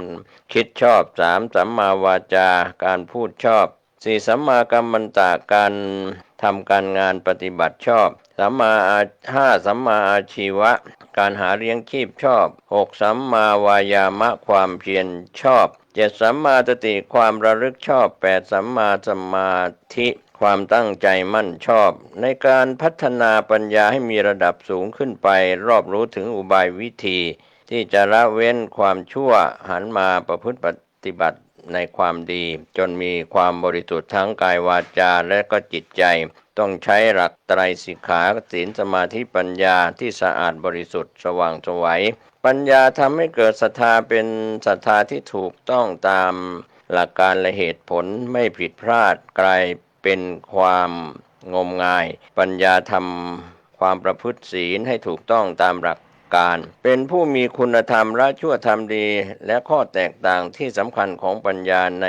พุทธปรัชญาก็คือยังประโยชน์ในโลกนี้ประโยชน์ในโลกหน้าและเป็นประโยชน์ที่พึงได้ในภพหน้าดังนั้นในขณะนี้ทางวัดบ้านเหล่าพระเจ้าตาเขียวเป็นที่ประดิษฐานของพระเจ้าตาเขียวศักดิ์สิทธิ์มีอายุ 1,332 กว่าปีสร้างขึ้นในสมัยพระนางจามเทวีปฐมกษัตรีแห่งนครหฤพุนชัยพระเจ้าตาเขียวยังเป็นสถานที่ประดิษฐานพระเกศาธาตุของพระพุทธเจ้าพระพุทธรูปพระเจ้าตาเขียวมีพระเนตรเขียวมณีนิลที่มาจากแดนทิพย์ของพระอินทร์ตามเรื่องเล่าพระเจ้าตาเขียวทรงแสดงปาฏิหาริย์ให้ศรัทธาประชาชนได้เห็นรัศมีแผ่จากดวงพระเนตรเป็นสีเขียวคล้ำสาดส่องไปทั่วท้องฟ้าเกิดการเปลี่ยนเป็นสีเขียวคล้ำจากดวงพระเนตรเขียวของพระพุทธรูปเจ้าพระเจ้าตาเขียวปรากฏเป็นที่อัศจรรย์ยิ่งด้วยความศักดิ์สิทธิ์ของพระเจ้าตาเขียวทำให้มีผู้เลื่อมใสศรัทธาเดินทางไปกราบไหว้ขอพรและต้องการที่จะเข้ามาปฏิบัติธรรมเป็นจำนวนมากแต่ด้วยสภาพพื้นที่ของวัดบ้านเราพระเจ้าตาเขียวที่คับแคบจึงไม่สามารถขยายรองรับจำนวนผู้ที่เข้ามาปฏิบัติธรรมได้ในขณะนี้ด้วยเหตุผลดังกล่าวทางวัดบ้านเราพระเจ้าตาเขียวโดยพระครูภาวนาโสภิตฝ่ายปัสนาเจ้าอาวาสจึงตระหนักถึงประโยชน์ของการพัฒนาปัญญาในผู้ที่ต้องการปฏิบัติธรรมและเพื่อการสืบทอดงานด้านพระพุทธศาสนาด้านวิปัสสนาธุระจึงจัดทำโครงการสร้างศูนย์สัมมาปฏิบัติพุทธมณฑลพระเจ้าตาเขียวเฉลิมพระเกียรติขึ้นโดยใช้ที่ธรณีสงฆ์ของวัดบ้านเราพระเจ้าตาเขียวจำนวน5 ไร่เศษเป็นสถานที่ก่อสร้างในการนี้จึงเชิญชวนบอกกล่าวผู้มีจิตศรัทธาได้ร่วมสร้างศูนย์สัมมาปฏิบัตินี้ให้เกิดประโยชน์ต่องานด้านวิปัสสนาธุระในทางพระพุทธศาสนาต่อไปศูนย์นี้ใช้เป็นศูนย์ศึกษาสัมมาปฏิบัติธุดงควัตรของพระภิกษุสามเณรอุบาสกอุบาสิกาและวิปัสสนากรรมฐานสำหรับเยาวชนพี่น้องประชาชนทั่วไปที่สนใจหลักธรรมทางพระพุทธศาสนาพัฒนาให้เกิดปัญญามีความบริสุทธิ์ทั้งกายวาจาและจิตใจยังประโยชน์โลกนี้และประโยชน์ในโลกหน้าระยะเวลาที่ดำเนินการตั้งแต่บัดนี้เป็นต้นไปในที่ดินธรณีสงฆ์จำนวน5 ไร่ 3 งานของวัดบ้านเราพระเจ้าตาเขียวเลขที่102ตำบลบ้านเรือนอำเภอป่าซางจังหวัดลำพูนในส่วนงบประมาณ ทั้งมวลจากศรัทธาประชาชน 1. สร้างพระเจ้าตาเขียวจำลองทองสำริดหน้าตัก114นิ้วงบประมาณ1,900,000 บาท 2. สร้างกุฏิปฏิบัติธรรม30หลังละ450,000 บาท 3. สร้างกำแพงศูนย์ศึกษาสัมมาปฏิบัติ300ห้องละ 59,500 บาท 4. ทำถนนและปรับภูมิทัศน์บริเวณศูนย์จำนวน 375,000 บาท 5. ค่าดินถมเพื่อปรับพื้นที่พร้อมบทอัดจำนวน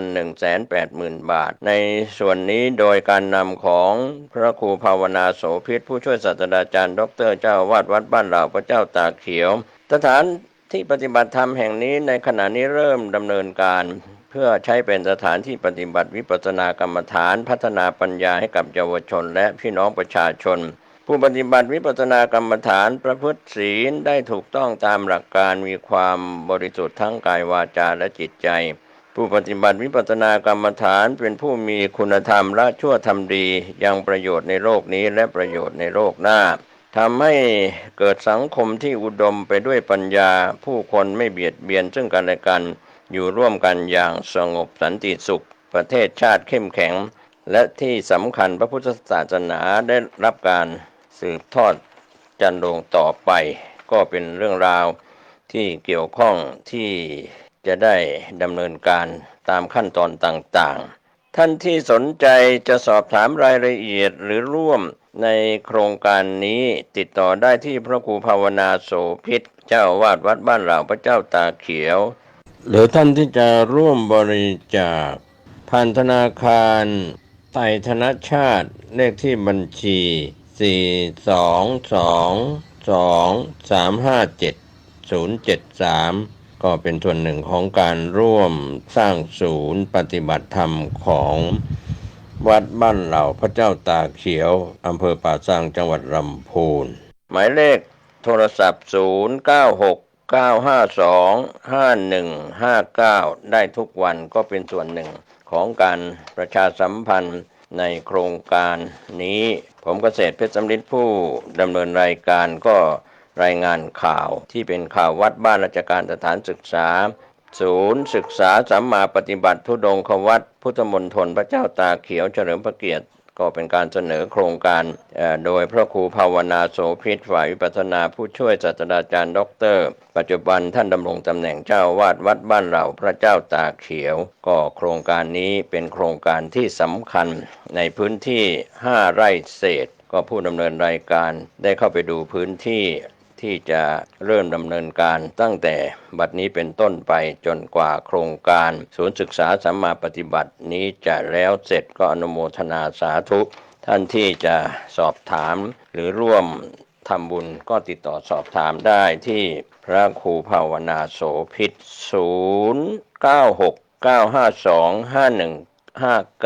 ได้ทุกวันอนุโมทนาสาธุกับทุกท่านที่ได้รับรู้รับทราบข้อมูลข่าวสารนี้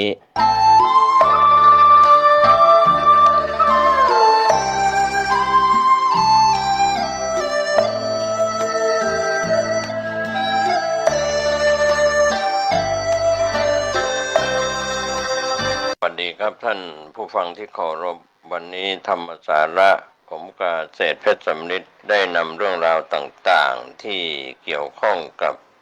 การไหว้พระสวดมนต์เจริญจิตตภาวนาเมตตาภาวนาปฏิบัติสมาธิกรรมฐานก็เรื่องราวต่างๆที่จะชนะมารทั้งหลายในส่วนที่เราควรจะต้องเข้าใจก็คือการรำลึกนึกถึงคุณของพระพุทธเจ้า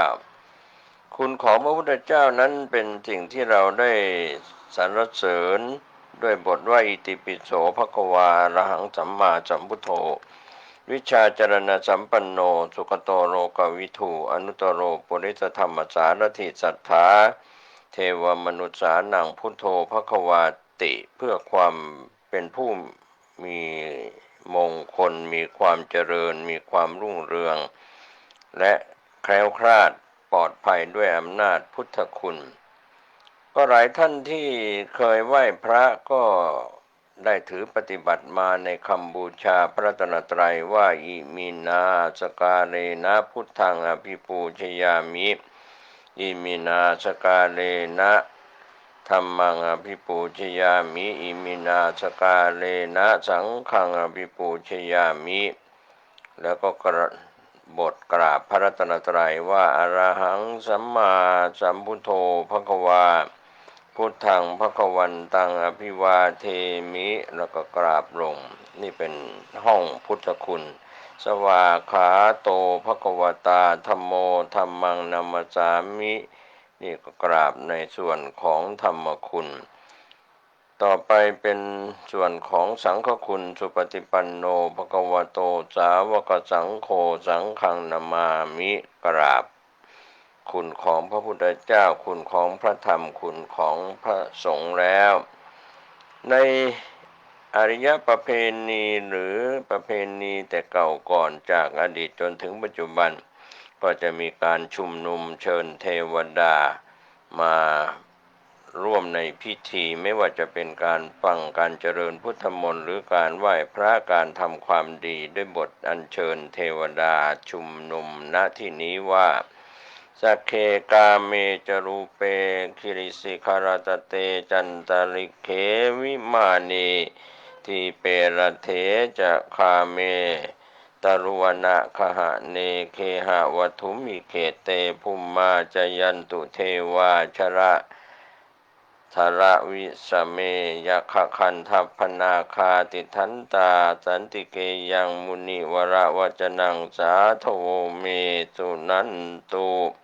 ธรรมสวรกาโรอายัมพทันตาธรรมสวรกาโรอายัมพทันตาธรรมสวรกาโรอายัมพทันตาหลังจากชุมนุมเชิญเทวดาแล้วก็ตั้งบทที่เป็นการนมัสการนะโมตัสสะภะคะวะโตอะระหะโตสัมมาสัมพุทธัสสะนะโมตัสสะภะคะวะโตอะระหะโตสัมมาสัมพุทธัสสะนะโมตัสสะภะคะวะโตอะระหะโตสัมมาสัมพุทธัสสะแล้วก็ต่อด้วยบทการขอขมาลาโทษที่ล่วงล้ำก้ำเกินในคุณพระพุทธเจ้าในคุณของพระธรรมในคุณของพระสงฆ์ว่าสัพพังอปาราทังคมัทเมพันเตอุกาสะทวารตเยนกตังสัพพังอปาราทังคมัทเมพันเตอุกาสะขมามิพันเตนี่เป็นการขอขมาลาโทษที่ล่วงล้ำก้ำเกินในคุณพระพุทธเจ้าพระธรรมเจ้าพระสังฆเจ้าต่อจากนี้ก็นึกถึงสิ่งที่เป็นที่พึ่งพิงเรียกว่าไตรสรณคมพุทธังสรณังคัจฉามิธัมมังสรณังคัจฉามิ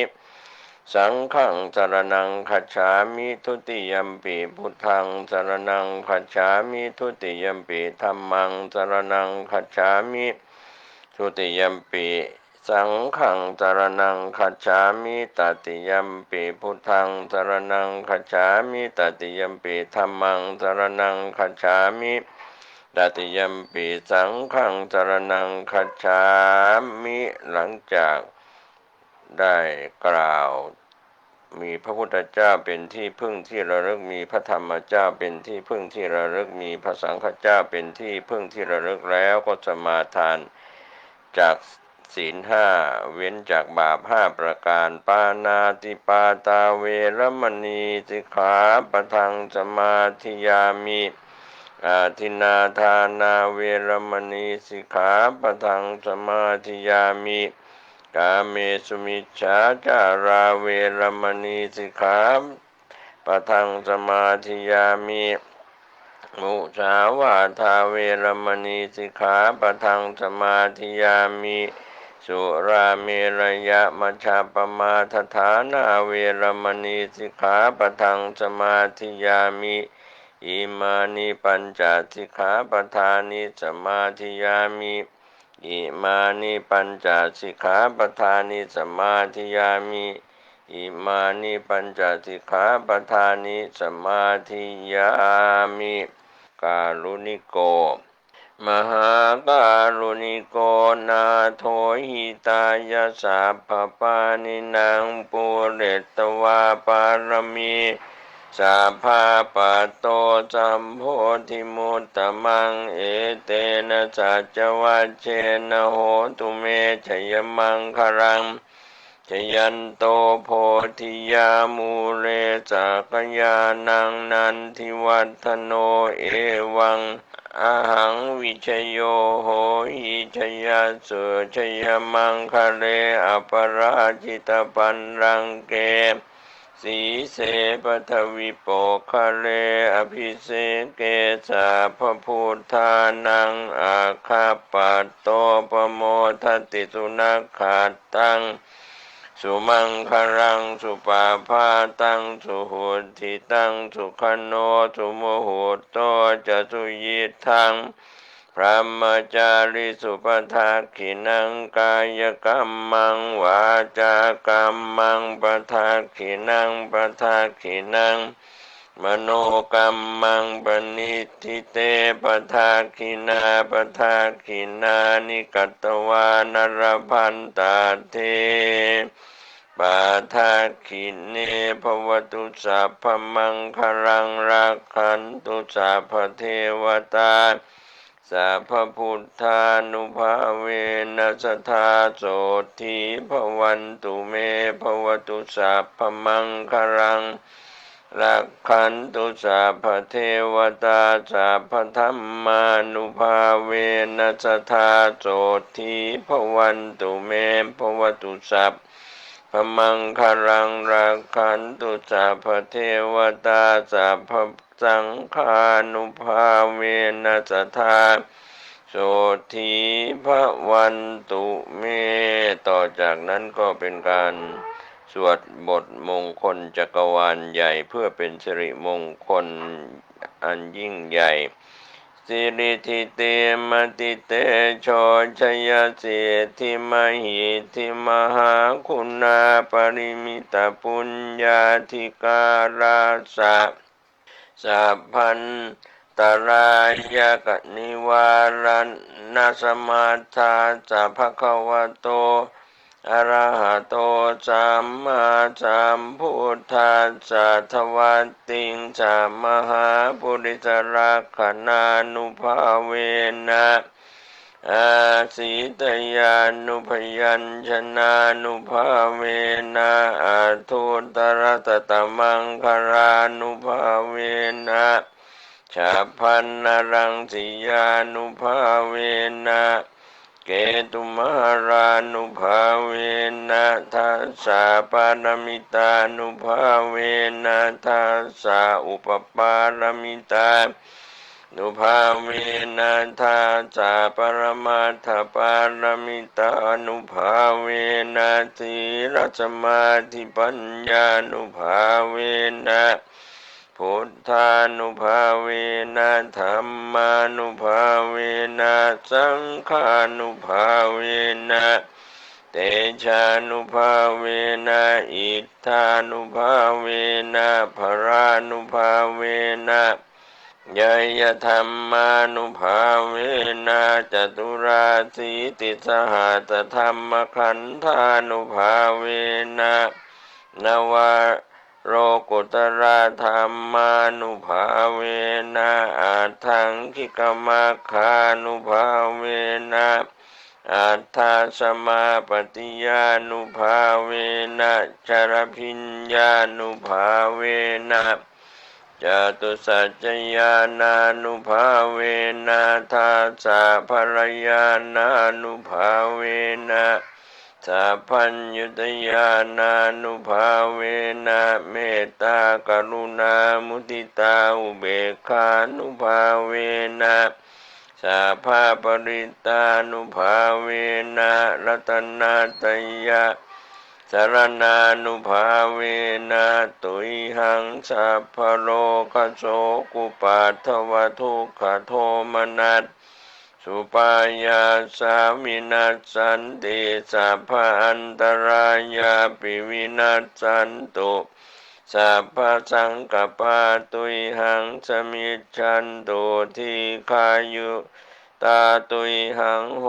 ตุสตวัสสจีเวนะสมังคิโก โหตุสัพพทาอากาสปะปะตะวันนามิภูภูมิคังคามหาสมุทธาอารักขกาเทวตาสัทธาตุมเหอนุรักขันตุนี่ก็เป็นการสวดในมงคลจักรวาลใหญ่อันยิ่งใหญ่แล้วก็ต่อด้วยบทยอดพระกันไตรปิฎกที่เราได้เคยได้ยินได้ฟังมาตลอดอิติปิโสภควาอะระหังวัจโสภควาอิติปิโสภควาสัมมาสัมพุทโธวัจโสภควาอิติปิโสภควาวิชาจรณสัมปันโนวัจโสภควาอิติปิโสภควาสุขโตวัจโสภควาอิติปิโสภควาโลกวิทูวัจโสภควาอะระหังตังสรณังคัจฉามิอะระหังตังศิรสานามามิสัมมาสัมพุทธังสรณังคัจฉามิสัมมาสัมพุทธังศิรสานามามิวิชชาจรณสัมปันนังสรณังคัจฉามิวิชาจรณสัมปันนังศิรสานามามิสุขตังสรณังคัจฉามิสุขตังศิรสานามามิโลกวิทังสรณังคัจฉามิโลกวิทังศิรสานามามิอิติปิโสภควาอนุตตโรวัจโสภควาอิติปิโสภควาปุริสธรรมสารถิวัจโสภควาอิติปิโสภควาสัทธาเทวมนุษย์สานังวัจโสภควาอิติปิโสภควาพุทโธวัจโสภควาอนุตตรังสรณังคัจฉามิอนุตตรังศิรสานามามิปุริสธรรมสารถิสรณังคัจฉามิปุริสธรรมสารถิศิรสานามามิสัทธาเทวมนุษย์สานังสรณังคัจฉามิสัทธาเทวมนุษย์สานังศิรสานามามิพุทธังสรณังคัจฉามิพุทธังศิรสานามามิอิติปิโสภควารูปะขันโธอนิจจารคณาปารมิจสัมปันโนอิติปิโสภควาอิติปิโสภควาเวทนาขันโธอนิจจารคณาปารมิจสัมปันโนอิติปิโสภควาอิติปิโสภควาสัญญาขันโธอนิจจาราคณาปารมิจสัมปันโนอิติปิโสภควาอิติปิโสภควาสังขารขันโธอนิจจารคณาปารมิจสัมปันโนอิติปิโสภควาอิติปิโสภควาวิญญาณขันโธอนิจจารคณาปารมิจสัมปันโนอิติปิโสภควาอิติปิโสภควาปฐวีจักรวาระจาตุมมหาราชิกาตาวติงสาธาตุสัมมาทิญาณสัมปันโนอิติปิโสภควาโสภควาเตโชจักรวานะจาตุมมหาราชิกาตาวติงสาธาตุสัมมาทิญาณสัมปันโนอิติปิโสภควาวาโยจักรวานะจักรวาระจาตุมมหาราชิกาตาวติงสาธาตุสัมมาทิญาณสัมปันโนอิติปิโสภควาอาโปจักรวาระจาตุมมหาราชิกาตาวติงสาธาตุสัมมาทิญาณสัมปันโนอิติปิโสภควาอากาสานัญจายตนะจาตุมมหาราชิกาตาวติงสาธาตุสัมมาทิญาณสัมปันโนอิติปิโสภควาอ ยามาธาตุสัมมาทิฏฐิสัมปันโนอิติปิโสภควาดุสิตา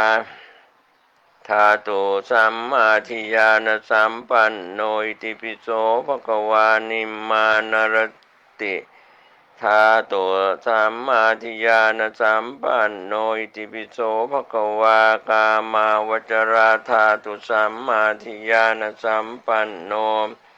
อิติปิโสภควาอิติปิโสภควารูปาวจราธาตุสัมมาทิฏฐิสัมปันโนอิติปิโสภควาปะธรรมชานธาตุสัมมาทิฏฐิสัมปันโนอิติปิโสภควาทุติยชานะธาตุสัมมาทิฏฐิสัมปันโนอิติปิโสภควาตติยชานะธาตุสัมมาทิฏฐิสัมปันโนอิติปิโสภควาจตุถะชานะธาตุสัมมาทิฏฐิสัมปันโนอิติปิโสภควาปัญจมาชานะธาตุสัมมาทิฏฐิสัมปันโนอิติปิโสภควาอากาสานัญจายตนะเนวสัญญานาสัญญายตนะอรูปาวจรธาตุสัมมาทิฏฐิสัมปันโนอิติปิโสภควาวิญญาณัญจายตนะเนวสัญญานาสัญญายตนะอรูปาวจรธาตุสัมมาทิฏฐิสัมปันโนอิติปิโสภควาอากิญจัญญายตนะเนวสัญญานาสัญญายตนะอรูปาวจราจัตรธาตุสัมมาทิฏฐิสัมปันโนอิติปิโสภควาโสตาปฏิภระธาตุสัมมาทิฏฐิสัมปันโนอิติปิโสภควาสกิทาคามิปฏิมัคคาธาตุสัมมาทิฏฐิสัมปันโนอิติปิโสภควาอนาคาปฏิมัคคา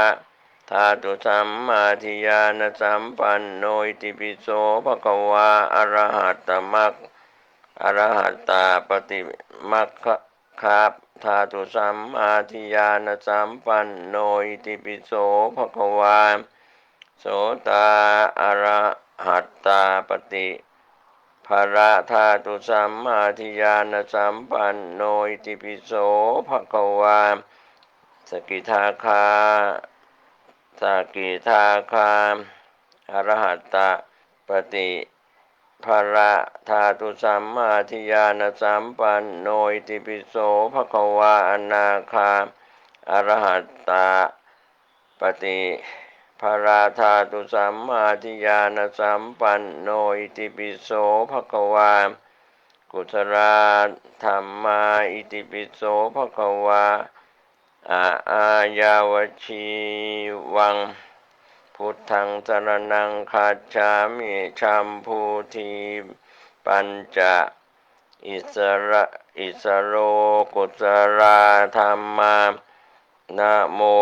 พุทธายะนะโมธัมมายะนะโมสังฆายะปัญจพุทธานะมามิหังอาปามาจุปะทีมสังอังโคสังวิทาปุกายาปะอุปัสสะชะสุเทมะปาตะสังมิทาปุกายาปะอุปัสสะชะสุหิปัสสายะโสสะสะอะนิเตชะสุเนมะภูจานาวิเวอาสังวิสุโรปุสาภูภาอิสวาสุสวาอิกุศลธัมมาจิตติวิอัตถิ อิติปิโส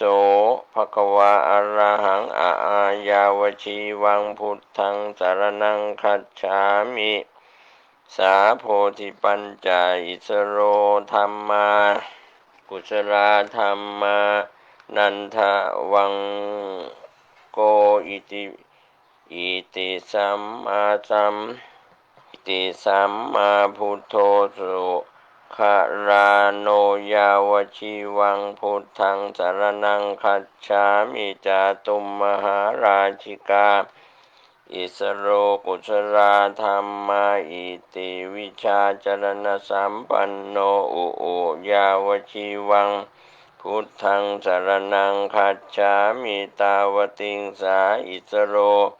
กุศลธัมมานันทะปัญจ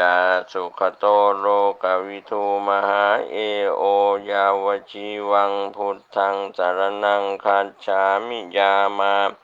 อิสโรกุศลธัมมาพรหมาสัทธาปัญจสัตตาปารมีอนุตตโรยามกะขะยาวชีวังพุทธังสรณังคัจฉามิดุสิตาอิสโรกุศลธัมมาปุญญาปากะปุริสธรรมสารถิยาวชีวังพุทธังสรณังคัจฉามินิมมานรติอิสโรกุศลธัมมาเหตุโปวาสัทธา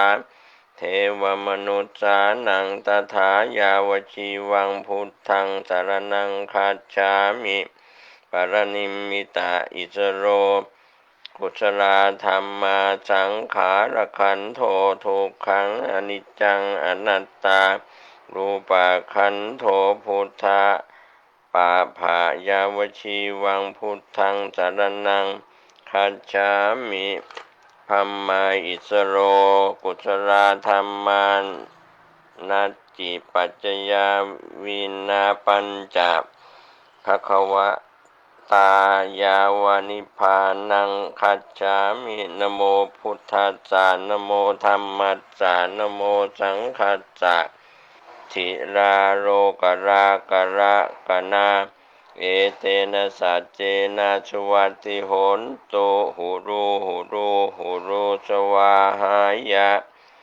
นะโมพุทธัสสะนะโมธัมมัสสะนะโมสังฆัสสะวิตติมิตติจิตติอัตติมายาสุวัตถิโหนตุหุรูสวาหายะอินทาสาวังมหาอินทาสาวังพรหมสาวังมหา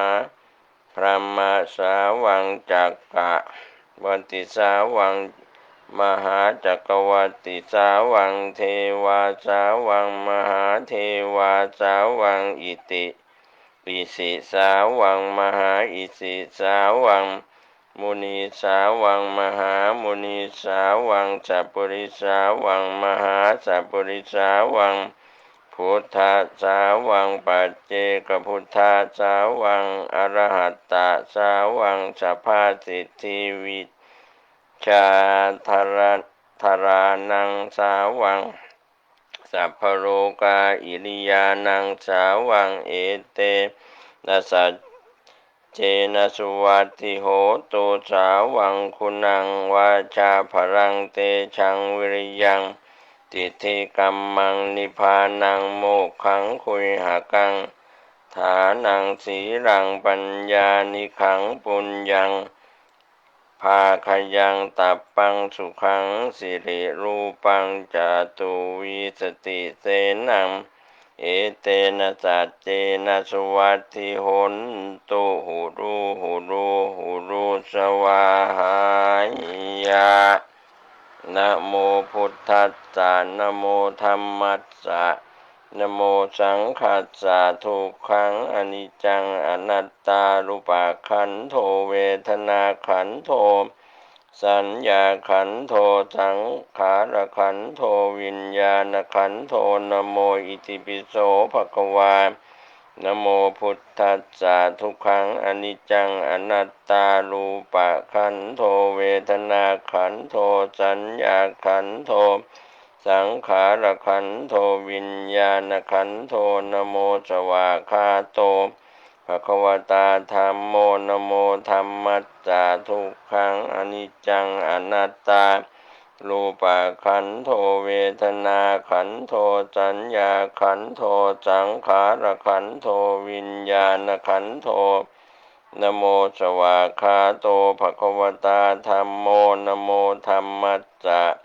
ทุกขังอนิจจังอนัตตารูปะขันโธเวทนาขันโธสัญญาขันโธสังขารขันโธวิญญาณขันโธนะโมสุปฏิปันโนภะคะวะโตสาวกสังโฆนะโมสังฆัสสะทุกขังอนิจจังอนัตตารูปะขันโธเวทนาขันโธสัญญาขันโธสังขารขันโธวิญญาณขันโธนะโมสุปฏิปันโนภะคะวะโตสาวกสังโฆวาหาปริตังนะโมพุทธายะมะอาอุทุกขังอนิจจังอนัตตายาวตัสสะหายโยนะโม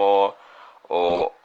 อะมะทุกขังอนิจจังอนัตตาโอมะอะอาวันทานะโมพุทธายะนะอะกะตินิโสนิสารานะอาราปะขุทังมะอาอุทุกขังอนิจจังอนัตตาหลังจากเจริญในส่วนของการสรรเสริญคุณของพระพุทธพระธรรมพระสงฆ์แล้วก็มีการเจริญจิตตภาวนาตามกำลังของแต่ละคนแต่ละท่านนั่งสมาธิภาวนาตามเวลาที่มีอยู่พอสม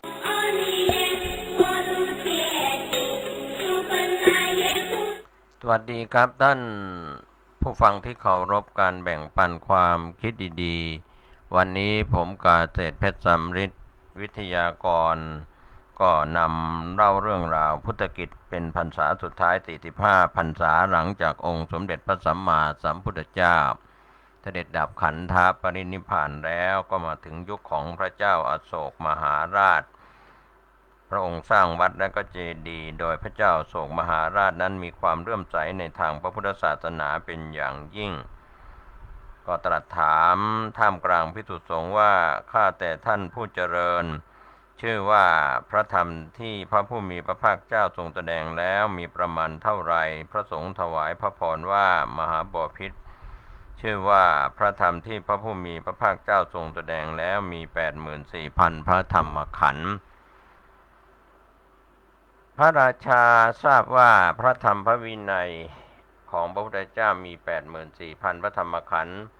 ก็ทรงรับสั่งว่าจะบูชาพระธรรมขันธ์แต่ละขันธ์ด้วยวิหารแต่ละหลังประดิษฐานทั่วชมพูทวีปพระเจ้าโศกมหาราชโปรดให้สร้างวิหารและเจดีย์ไว้ในนครต่างๆจนครบ 84,000 แห่งทั่วทั้งชมพูทวีป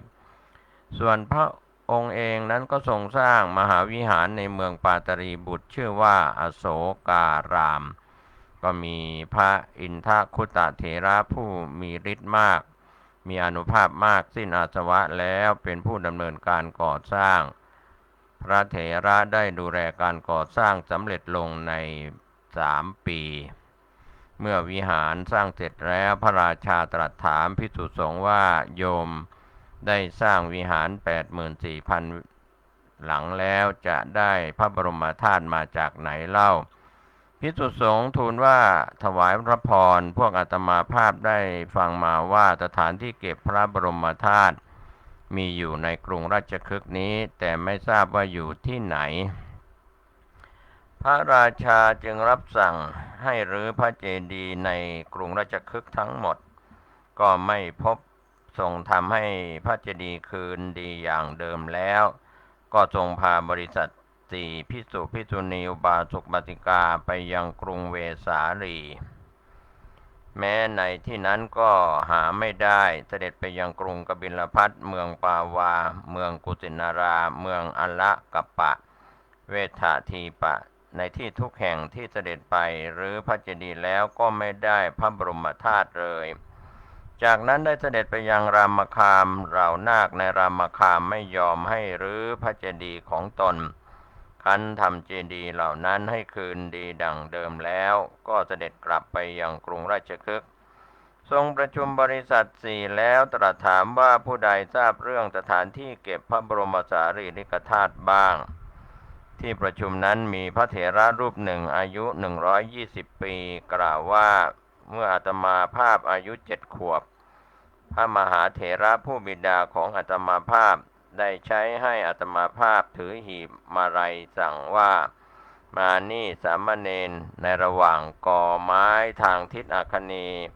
มีสถูปหินอยู่เราจะไปสักการะบูชาในที่นั้นอาตมาภาพรู้แต่เพียงเท่านี้นะครับพระราชาก็ตรัสว่าที่นั่นแหละแล้วมีรับสั่งให้ตัดก่อไม้นำสถูปหินที่ดินกลบไว้ออกเห็นเป็นปูนโบกปั้นจึงตรัสสั่งให้ทำลายปูนโบกแล้วก็แผ่นอิฐตามลำดับก็ทอดพระเนตรเห็นทรายรัตน7 ประการและรูปหุ่นยนต์ถือดาบกำลังเดินวนเวียนอยู่เท้าเธอรับสั่งให้ทำการเส้นสวงก็ยังมิได้เห็น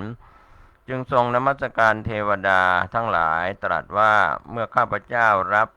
พระบรมสารีริกธาตุเหล่านี้แล้วจะนำไปบรรจุไว้ในวิหาร 84,000 หลังเพื่อกระทำสักการะ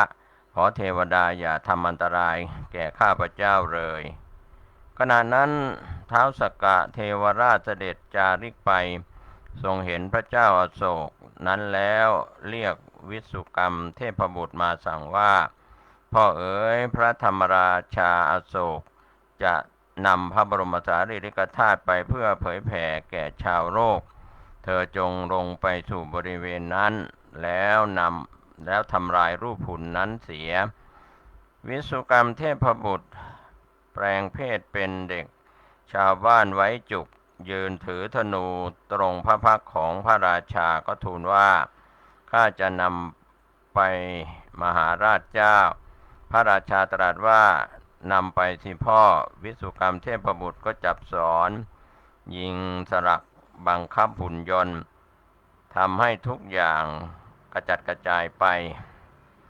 ครั้งนั้นพระราชาทอดพระเนตรเห็นแท่งแก้วมณีมีอักษรจารึกว่าในอนาคตการให้เจ้าแผ่นดินที่ถือเอาแก้วมณีแท่งนี้ทำลายดวงตราเข้าไป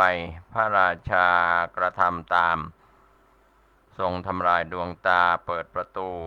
แล้วเสด็จเข้าไปบูชาพระบรมสารีริกธาตุภายในสถานที่นั้นประทีปที่ตามไว้เมื่อเริ่มสร้างสถูปก็ยังโพรงอยู่เช่นเดิมดอกบัวขาบก็เหมือนนำมาวางไว้ในขณะนั้นเครื่องหอมก็เหมือนมีผู้นำมาวางไว้เมื่อครู่นี้เองพระราชาทรงถือแผ่นทองที่จารึกไว้ว่าในอนาคตการครั้งพระกุมารพระนามว่าอโศกจะเถลิงถวัลยราชสมบัติเป็นพระธรรมราชาเท้าเธอจะทรงกระทำพระบรมสารีริกธาตุเหล่านี้ให้แพร่หลายออกไปพระราชากระพุ่มพระพักตร์ทรงกระทำอัญชลีด้วยความปีติโสมนัสอิ่มใจจากนั้นก็ได้อัญเชิญพระบรมสารีริกธาตุทั้งหมดออกมาแล้วปิดเรือนพระบรมธาตุไว้ทรงทำที่ทุกแห่งให้ปกติดังเดิมโปรดให้ประดิษฐานปานสานเจดีย์สถูปหินไว้ข้างบนพระเจ้าโศกมหาราชได้อัญเชิญพระบรมธาตุทั้งหมดบรรจุไว้ในเจดีย์ทั้งสิ้น 84,000 องค์ทั่วชมพูทวีปเสร็จแล้วก็เตรียมการฉลองอย่างโอฬารทรงให้ประชาชนทั้งหมดสมาทานศีล 8มีพระประสงค์จะทำการฉลองพระอารามและเจดีย์ให้ครบ7 ปี 7 เดือน 7 วัน พระราชาทรงประทับยืนที่อโศการามทอดพระเนตรดูการฉลองพระวิหารที่รุ่งโรจน์อยู่ด้วยการบูชาสักการะของมหาชนด้วยความปีติปราโมทย์แล้วก็ตรัสถามภิกษุสงฆ์ว่าข้าแต่พระคุณเจ้าผู้เจริญในศาสนาของพระทศพลโลกนาถเจ้าของเราทั้งหลายมีผู้ใดบ้างที่ได้สละปัจจัยมากมายทำการก่อสร้างวิหารและเจดีย์เหล่านี้เพื่อถวายไว้ให้เป็นสมบัติของพระศาสนาเช่นที่โยมกระทำอยู่บัดนี้จะถือได้ว่าโยมเป็นทายาท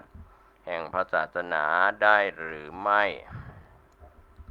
พระโมคคัลลีบุตติสเถระทูลตอบว่าขึ้นชื่อว่าผู้ถวายปัจจัย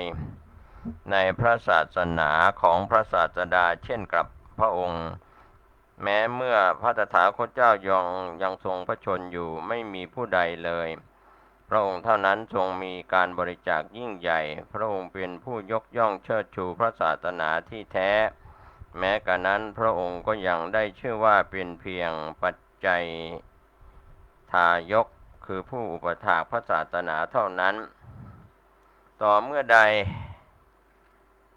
พระองค์ยินยอมให้ทายาทของพระองค์ได้บวชเมื่อนั้นพระองค์จึงจะได้ชื่อว่าเป็นทายาทของพระศาสนาอย่างแท้จริงพระราชาทอดพระเนตรเห็นพระโอรสซึ่งประทับอยู่ในที่ไม่ไกลก็ดำริว่าเราประสงค์จะสถาปนาพระกุมารองค์นี้ไว้ในตำแหน่งอุปราชจำเดิมแต่เวลาที่ติสสกุมารผนวดแล้วก็จริงอยู่แต่ถึงกระนั้นการบรรพชาเป็นคุณชาติอุดมกว่าตำแหน่งอุปราชเสียอีก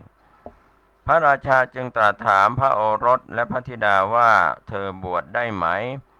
ทั้งสองพระองค์ประสงค์จะผนวดอยู่แล้วก็ทูลตอบว่าได้พระเจ้าข้า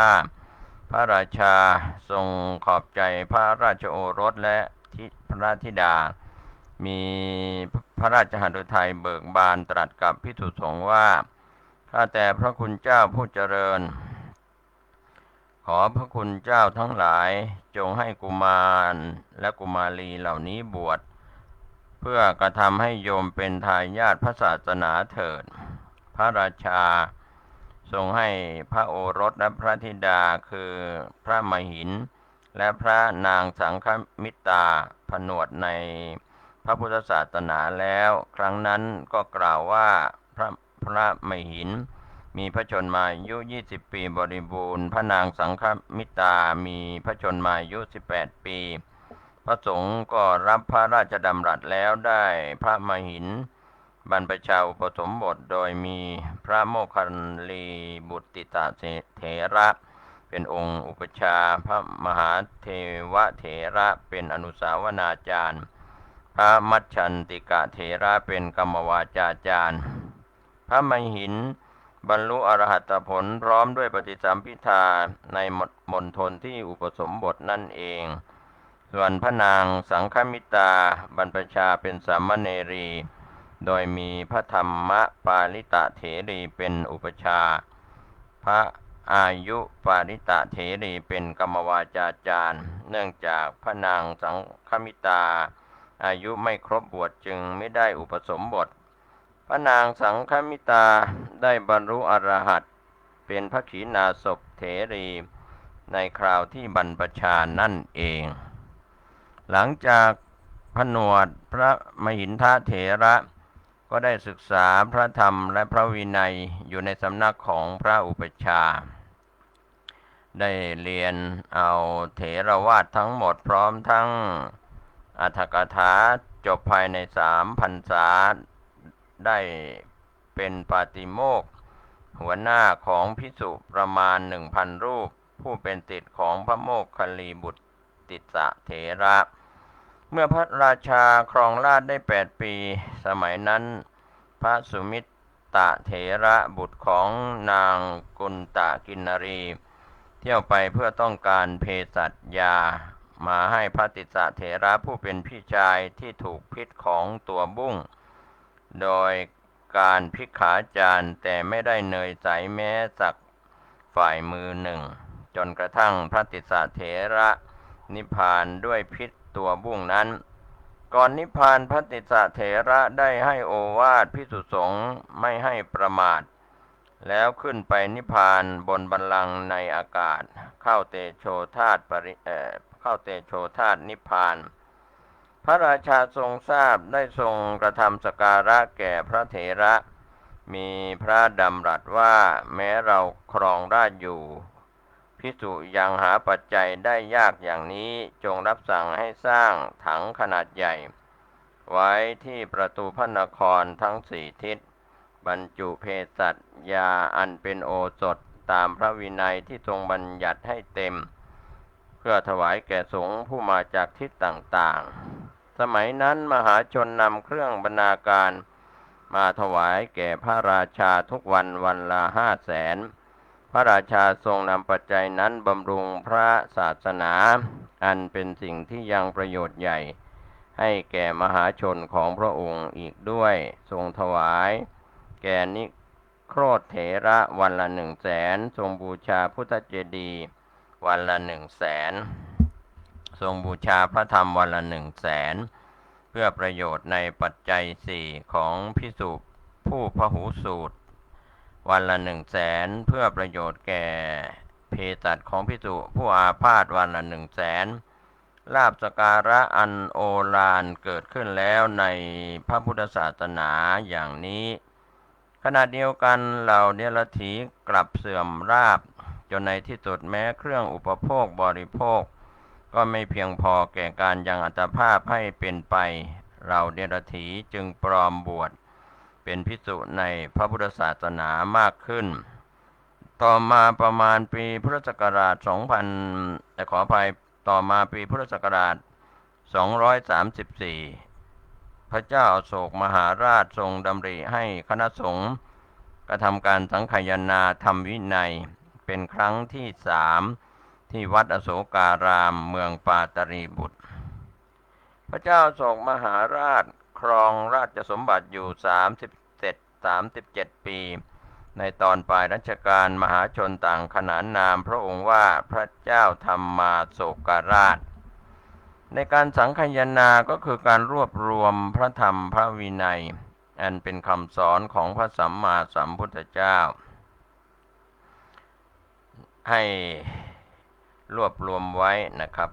ให้เป็นหมวดหมู่เป็นแบบแผนเพื่อให้ทรงจำไว้เป็นหลักของพระศาสนาอันหนึ่งอันเดียวกันการสังฆายนาเริ่มมีมาแต่พระพุทธองค์ยังทรงพระชนอยู่พระพุทธองค์ได้ทรงแนะนำให้พระสงฆ์ทั้งปวงร่วมกันสังฆายนาพระธรรมและพระวินัยทั้งหลายไว้เพื่อให้พระศาสนาดำรงยั่งยืนเพื่อประโยชน์สุขแก่สัตว์โลกทั้งหลายสืบไปครั้งนั้นท่านพระสารีบุตรได้รวบรวมข้อธรรมต่างๆตามลำดับหมวดตั้งแต่หมวดที่1จนถึงหมวดที่10เรียกว่าสังคีติวงศ์เมื่อพระสารีบุตรแสดงจบแล้วพระพุทธองค์ก็ได้ประทานสาธุการก่อนปรินิพพานพระพุทธองค์ได้ตรัสกับพระอานนท์และภิกษุทั้งหลายว่าธรรมและวินัยใดที่เราได้แสดงแล้วบัญญัติแล้วแก่พวกเธอทั้งหลายธรรมและวินัยนั้นจะเป็นศาสดาของเธอทั้งหลายในเวลาล่วงไปแห่งเราหลังจากพระพุทธองค์ทรงปรินิพพานแล้วพระอรหันตสาวกมีพระมหากัสสปะเถระเป็นต้นเป็นประธานได้ประชุมกันสังฆายนาพระธรรมวินัยรวบรวมพระพุทธพจน์ 84,000 พระธรรมขันธ์จัดให้มีประเภทเรียกว่าพระไตรปิฎกได้แก่พระวินัยปิฎกรวบรวมพระวินัยและพุทธบัญญัติอันเป็นข้อปฏิบัติของภิกษุภิกษุณีมี 21,000 พระธรรมขันธ์รวบรวมในส่วนของพระสุตตันตปิฎกรวบรวมพระสูตรธรรมเทศนาที่ตรัสแสดงแก่บุคคลปรารภเหตุการณ์ต่างๆที่เกิดขึ้นแต่ละเรื่องพระสูตรมี 21,000 พระธรรมขันธ์พระอภิธรรมปิฎกการรวบรวมพระอภิธรรมหลักธรรมที่เป็นสภาวธรรมล้วนๆ ไม่เกี่ยวกับบุคคลหรือเหตุการณ์พระพิธรรมมี 42,000 พระธรรมขันธ์มูลเหตุที่พระมหากัสสปะเถระดำริจะทำการสังคายนาพระธรรมวินัยเป็นครั้งแรกนี้สืบเนื่องมาจากสุภัททวุฒิบรรพชิตกล่าวจาบจ้วงพระธรรมวินัยหลังจากพระพุทธองค์ปรินิพพานดังที่ได้นำเล่าสืบต่อมาแล้วอีกประการหนึ่งคณะสงฆ์มีความเห็นว่าการกระทำสังคายนาครั้งแรกนี้ควรกระทำณกรุงราชคฤห์ด้วยเหตุผล2 ประการพระศาสดาทรงประดิษฐานพระพุทธศาสนาณแคว้นมคธเป็นแห่งแรกพระเจ้าอาชาติศัตรูจะได้อุปถัมภ์ในการปฏิสังขรณ์พระมหาวิหาร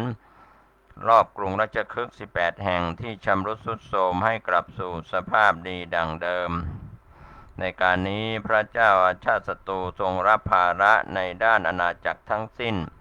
รวมทั้งให้สร้างธรรมสภาณปากถ้ำสัตบัญ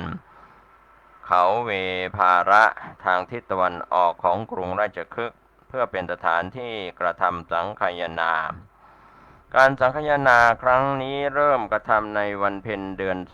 10หลังพระศาสดาปรินิพพาน4 เดือนการประชุมเริ่มจากการตรวจสอบพระพุทธพจน์คือคำที่พระพุทธองค์ตรัสไว้แล้วนำมาเรียบเรียงเป็นหมวดหมู่วางลงเป็นแบบแผนว่านี่พระธรรมนี่พระวินัยนี่ปฐมพจน์มัชฌิมพจน์ปัจฉิมพจน์นี่พระวินัยปิฎกพระสุตตันตปิฎกพระอภิธรรมปิฎกนี่ทีฆานิกายมัชฌิมานิกายสังยุตตนิกายอังคุตรนิกายและขุททกนิกายพระมหากัสสปะเถระเป็นประธานและก็เป็นผู้ตั้งคำถามพระอุบาลีเถระเป็นผู้ตอบด้านพระวินัยพระอานนท์เถระเป็นผู้ตอบด้านพระธรรมพระมหากัสสปะเถระได้สมมุติตนเองเพื่อถามเรื่องเกี่ยวกับพระวินัยพระอุบาลีเถระสมมุติตนเองเพื่อตอบพระวินัยลำดับนั้นท่านพระมหากัสสปะได้ถามท่านพระอุบาลีว่าพระมหากัสสปะปฐมปราชิกพระพุทธองค์ทรงบัญญัติที่ไหนพระอุบาลีตอบว่าทรงบัญญัติที่กรุงเวสาลีขอรับพระมหากัสสปะทรงปรารภผู้ใดพระอุบาลีตอบว่าทรงปรารภพระสุทินกรันทบุตรพระมหากัสสปะทรงปรารภในเรื่องใดพระอุบาลีเรื่องเสพเมถุนธรรมในภรรยาเก่าต่อจากนั้นพระมหากัสสปะได้ถามพระอุบาลีถึงวัตถุนิทานบุคคลบัญญัติอนุบัญญัติอาบัติอนาบัติและสมุฏฐานอาบัติแห่งปฐมปราชิกและก็ถามต่อไปว่าพระมหากัสสปะถามต่อว่าทุติยปราชิกพระพุทธองค์ทรงบัญญัติที่ไหนพระอุบาลีตอบว่าทรงบัญญัติที่กรุงราชคฤห์ขอรับพระมหากัสสปะถามว่าทรงปรารภผู้ใดพระอุบาลีทรงตอบว่าทรงปรารภพระธนิยกุมมารขออภัยทรงปรารภพระธนิยกุมภการบุตรพระมหากัสสปะถามว่าทรงปรารภในเรื่องใดพระอุบาลีตอบว่าเรื่องอทินนาทานที่พระธนิยกุมภการบุตรถือเอาไม้ของหลวงที่ไม่ได้รับพระราชทานต่อจากนั้นพระมหากัสสปะได้ถามพระอุบาลีถึงวัตถุนิทานบุคคลบัญญัติอนุบัญญัติอาบัติอนาบัติและสมุฏฐานอาบัติแห่งทุติยปราชิกลำดับนั้นท่านพระมหากัสสปะเถระก็ได้ถามพระอุบาลีว่าพระมหากัสสปะถามว่าตติยปราชิก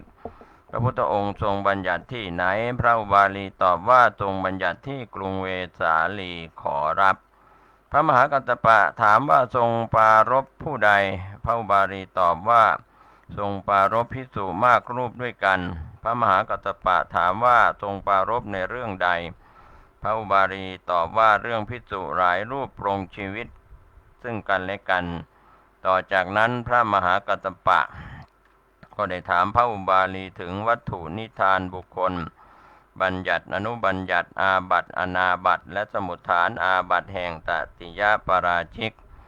ลำดับนั้นท่านพระมหากัสสปะได้ถามท่านพระอุบาลีว่าพระมหากัสสปะถามว่าจตุถปาราชิกพระพุทธองค์ทรงบัญญัติไว้ที่ใดพระอุบาลีตอบว่าทรงบัญญัติไว้ที่กรุงเวสาลีขอรับพระมหากัสสปะถามว่าทรงปรารภผู้ใดพระอุบาลีตอบว่าทรงปรารภภิกษุที่จำพรรษาอยู่ใกล้ฝั่งแม่น้ำวัคคุมุทาที่กล่าวสรรเสริญอุตริมนุสธรรมของกันและกันแก่พวกคฤหัสถ์พระมหากัสสปะถามว่าทรงปรารภในเรื่องใดพระอุบาลีตอบว่าเรื่องภิกษุสรรเสริญอุตริมนุสธรรมแก่คฤหัสถ์ต่อจากนั้นพระมหากัสสปะได้ถามพระอุบาลีถึงวัตถุนิทานบุคคลบัญญัติอนุบัญญัติอาบัติอนาบัติและสมุฏฐานอาบัติแห่งปาราชิกแห่งจตุถปาราชิกพระอุบาลีก็ได้วิจัชนารายละเอียดแล้วทุกประการเมื่อเสร็จการสังคายนาปฐมปาราชิกเป็นต้นแล้วพระอรหันต์500 รูปได้ทำคณะสาธยายสวดเป็นหมู่ในเวลาที่สงฆ์เริ่มสวดแผ่นดินใหญ่ได้ไหวจนถึงน้ำรองแผ่นดินเสมือนหนึ่งให้สาธุการขันสังคายนาพระวินัยเรียบร้อยแล้วพระมหากัสสปะจึงเริ่มทำการสังคายนาพระธรรมคือพระสุตตันตปิฎกและพระอภิธรรมปิฎกโดยพระมหากัสสปะเถระสมมุติตนเองเพื่อถามพระธรรมพระนนเถระสมมุติตนเองเป็นผู้ตอบพระธรรมที่ประชุมสงฆ์มีความเห็นว่าควรสังคายนาพระสุตตันตปิฎกก่อนพระมหากัสสปะเถระจึงถามพระนนเถระดังนี้พระมหากัสสปะถามว่าพระผู้มีพระภาคเจ้าตรัสพรหมชาลสูตรที่ไหนพระนนตอบว่าที่พระตำหนักอัมพรัตติการะหว่างกรุงราชคฤห์กับนารันทาขอรับพระมหากัสสปะถามว่าทรงปรารภผู้ใดพระนนตอบว่าทรงปรารภสุปิยะปริภาชกและพรหมทัตมานพพระมหากัสสปะถามว่าทรงปรารภในเรื่องใดพระอานนท์ตอบว่าเรื่องติและชมพระพุทธเจ้าพระธรรมและพระสงฆ์โดยอเนกปริยายพระมหากัสสปะได้ถามพระอานนท์ถึงนิทานและบุคคลแห่งพรหมชาลสูตรแล้วก็ถามว่าพระมหากัสสปะถามว่าสามัญญผลสูตรพระผู้มีพระภาคเจ้าตรัสที่ไหนพระอานนท์ตอบว่าตัดที่อัมพวันของหมอชีวกใกล้กรุงราชคฤห์ขอรับพระมหากัสสปะถามว่าทรงปรารภผู้ใดพระอานนท์ตอบว่าพระทรงปรารภพระเจ้าชาติศัตรูเวเทหิบุตรพระมหากัสสปะถามว่าทรงปรารภในเรื่องใดพระอานนท์ตอบว่าเรื่องพระเจ้าชาติศัตรูเวเทหิบุตรกราบทูลถามถึงสามัญญผลที่เห็นประจักษ์ได้ในปัจจุบันนะครับก็เป็นเรื่องราวของพุทธกิจหลังพระพุทธองค์เสด็จดับขันธปรินิพพานแล้วก็นำเล่ามาถึงยุคของการสังคายนาในปลายศาสนาในหลังจากพุทธปรินิพพานก็นำเล่ามาถึงการสังคายนาครั้งแรกที่พระมหากัสสปะเถระเป็นประธานแล้วก็มีพระอุบาลีเป็นผู้วิจัชนาพระวินัยมีพระอานนท์เป็นผู้วิจัชนาพระสูตรและก็พระอภิธรรมครับก็เป็นส่วนหนึ่งวันนี้ผมเกษตรเพชรสำริดได้นำแบ่งปันความคิดดีๆเรื่องราวต่างๆให้กับท่านผู้ฟังซึ่งมีอินทรีย์บารมีแก่กล้าก็จะได้มีโอกาสบรรลุมรรคผลนิพพานทั้งในชาตินี้และชาติหน้าโดยทั่วหน้ากันสวัสดีครับสวัสดีครับท่านผู้ฟังที่เคารพการแบ่งปันความคิดดีๆวันนี้ผมเกษตรเพชรสำริดวิทยากรก็จะได้นำเรื่องราวเกี่ยวกับประวัติการทำบุญเปตพี ให้กับท่านผู้ฟังผู้มีสติปัญญาอยู่แล้วเสริมสร้างในการนึกถึงผู้มีอุปการะคุณที่เป็นปุพพเปตพีผู้ร่วงลับไปแล้วผู้มีคุณในอดีตชาติในอดีตภพในอดีตการจนถึงปัจจุบัน ดังนั้นเรื่องราวต่างๆวันนี้ก็ถือว่าวินยูชนที่ได้นำเสนอไว้จะเป็นการทำบุญอุทิศส่วนกุศลทั้งในแต่ละภูมิภาคของประเทศไทยหรือจากอินเดียมาสู่ประเทศต่างๆทั่วโลกที่ยอมรับนับถือพระพุทธศาสนาวันนี้ก็ขออนุญาตย้อนรอยไปสู่อดีตนะครับจากตำนานทางพระพุทธศาสนา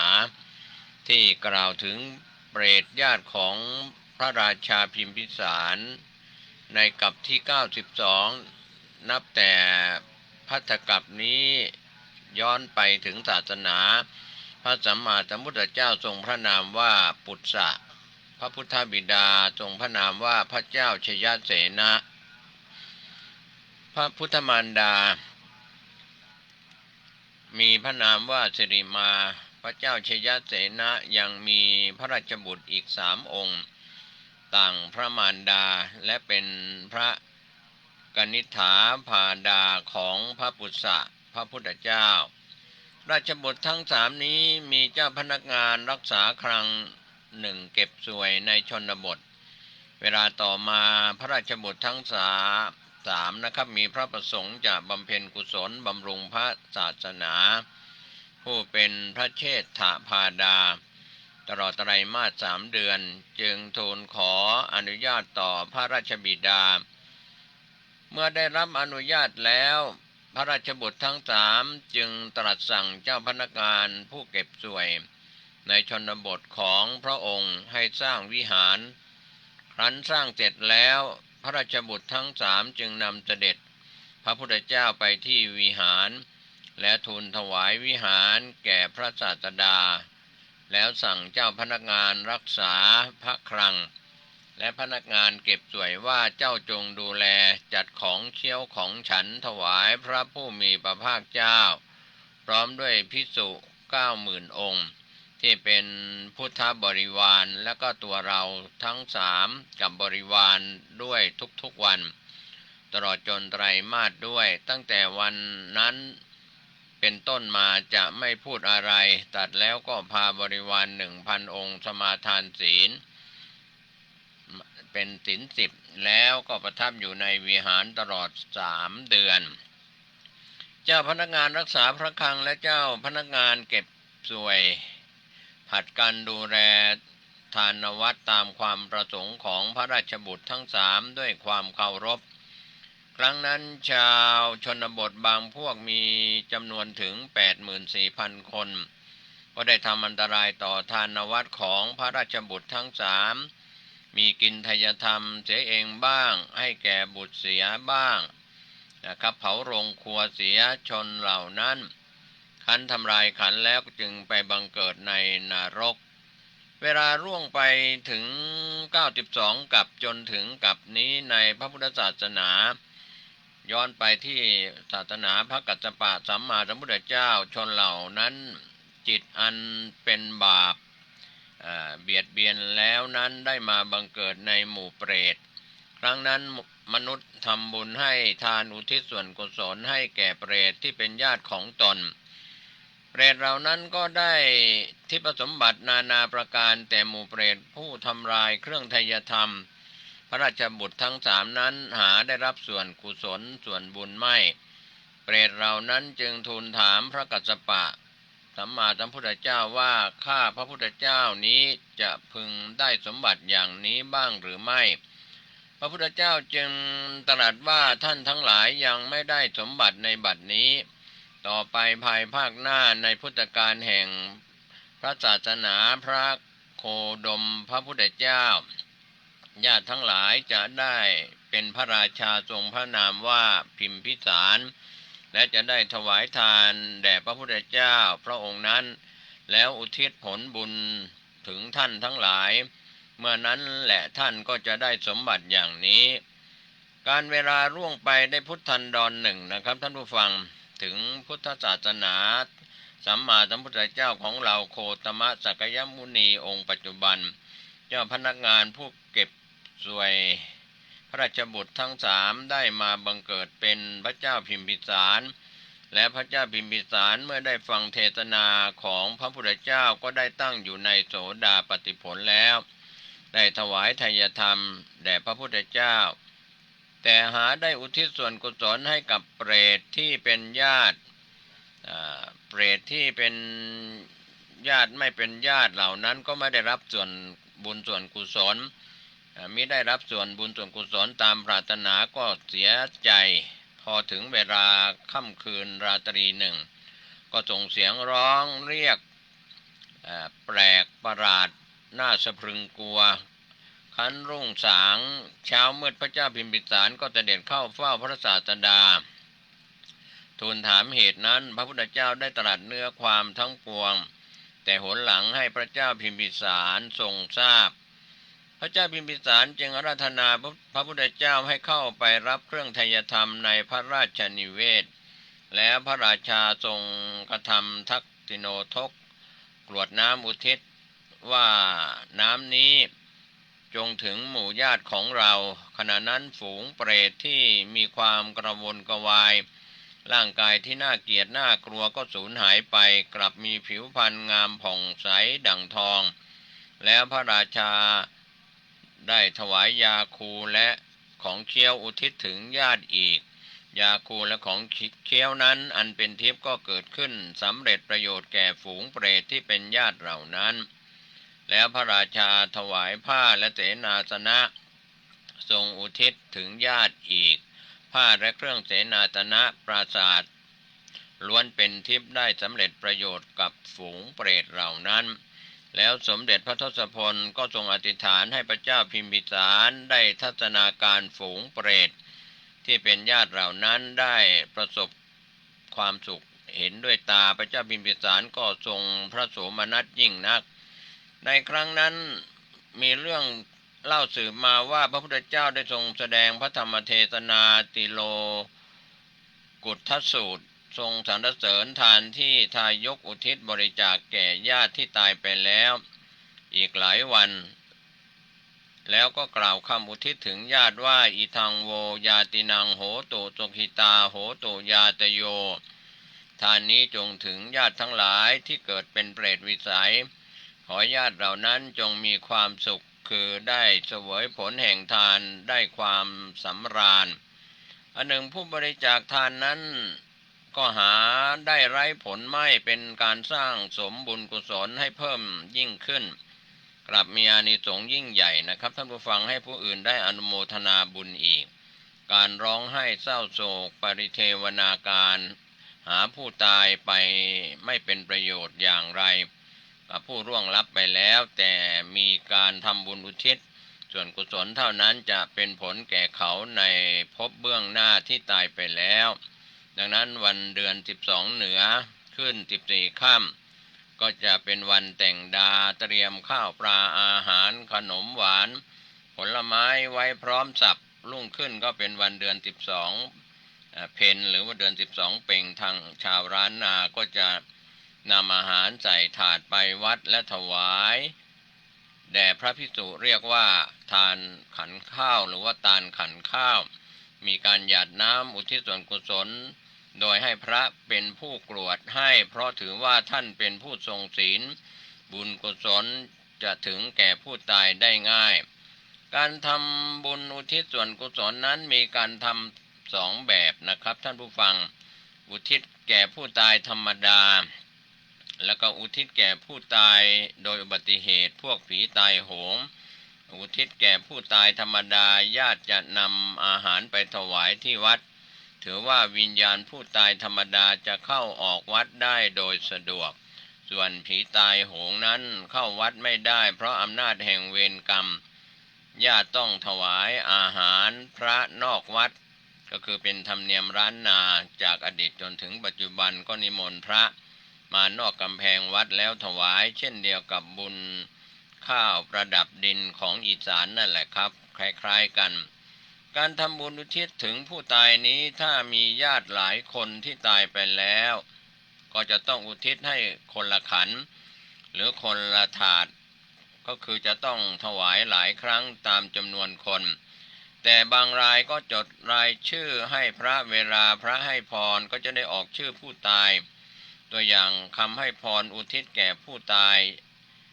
ว่าดีและอาจารย์ในวันนี้ก็หากเป็นวันดีสลีอันประเสริฐล้ำเลิศกว่าวันตั้งหลายบัดนี้หมายมีมูลศรัทธาก็ชื่อผู้ถวายได้สนงขวนขวายแต่งแปลงพร้อมนำมายังมาถูกปุพระราชาดวงตอกข้าวตอกดอกไม้ลำเตียนข้าวน้ำโภชนาอาหารถวายเป็นตาลเพื่อจะอุทิศอันนี้ก็เป็นคำปั่นปอนของพระล้านนานะครับก็เป็นภาษาล้านนาภาษาพื้นเมืองแล้วก็อุทิศให้กับผู้ตายชื่ออะไรนามสกุลอะไรที่ตายไปแล้วก็ได้มาอนุโมทนาส่วนบุญขอบุญกุศลอันนี้ได้ปกปักรักษาโดยเฉพาะเทวบุตรเทวดาอินพรหมยมยักษ์ก็ถือว่าขอบุญกุศลนี้ได้ถึงญาติที่ตายเก่าตายใหม่นะครับก็เป็นคำปั่นปอนของทุเจ้าล้านนาหรือว่าพระล้านนาได้กล่าวก็ถือว่าศรัทธาประชาชนที่ตานขันข้าวอุทิศส่วนกุศลแล้วยังนิมนต์พระมาเทศที่บ้านอุทิศส่วนกุศลกับผู้ตายบางรายก็ไปนิมนต์พระเทศที่วัดพร้อมกับการถวายอาหารตานขันข้าวพระคัมภีร์ที่นิยมเทศในวันทำบุญเปตพีประกอบด้วยธรรมะเปตพีธรรมอะไรโพธิธรรมมูรนิพพานธรรมะมหามูรนิพพานทำตำนานดอนเต้าทำตำนานพญาอินเหล่านี้เป็นต้นคัมภีร์ที่นิยมใช้เทศอุทิศส่วนกุศลอาจจะบูชาเอาผูกใดผูกหนึ่งเรื่องใดเรื่องหนึ่งเทศให้ฟังเป็นอานิสงส์แห่งการฟังธรรมอุทิศเป็นปุพพเปตพีการทำบุญอุทิศหาผู้ตายนี้หากจะพิจารณาถึงประโยชน์ได้สิ่งที่เป็นสาระหลายประการนะครับท่านผู้ฟังข้อแรกก็เป็นการสร้างความกตัญญูรู้คุณตอบแทนคุณต่อบรรพชนผู้ร่วงลับไปแล้วข้อที่สองก็เป็นการสังฆะช่วยเหลือผู้ตายอื่นๆและถวายอาหารแก่พระภิกษุสงฆ์จำนวนมากซึ่งอยู่จำพรรษาประการที่สามเป็นการสร้างความสามัคคียึดเหนี่ยวน้ำใจคนข้างเคียงมิตรสหายประการที่สี่เป็นการสร้างความสุขใจให้กับผู้กระทำประการที่ห้าก็เป็นการอบรมลูกหลานให้เข้าใจในระเบียบประเพณีประการที่6ก็เป็นการอนุรักษ์มรดกของบรรพบุรุษไว้ให้นานเท่านานนะครับก็ดังนั้นประเพณีทำบุญอุทิศหาผู้ตายในวันเดือน12 เพ็ญจึงเป็นประเพณีดีงามควรแก่การอนุรักษ์ไว้ให้เจริญและคงอยู่กับลูกหลานสืบไปนะครับก็เป็นส่วนประเพณีของชาวล้านนานะครับในเรื่องของประวัติที่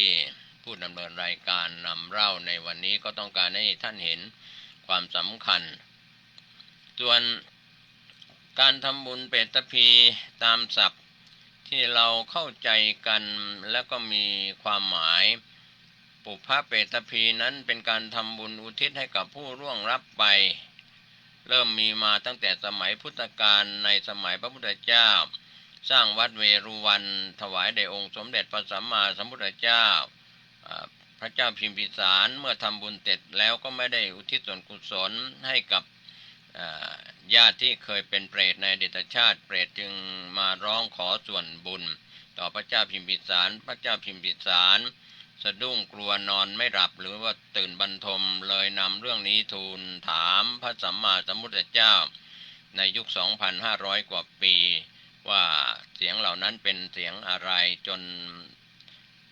พระเจ้าพิมพิสารทราบว่าเป็นญาติของพระองค์ในอดีตชาติ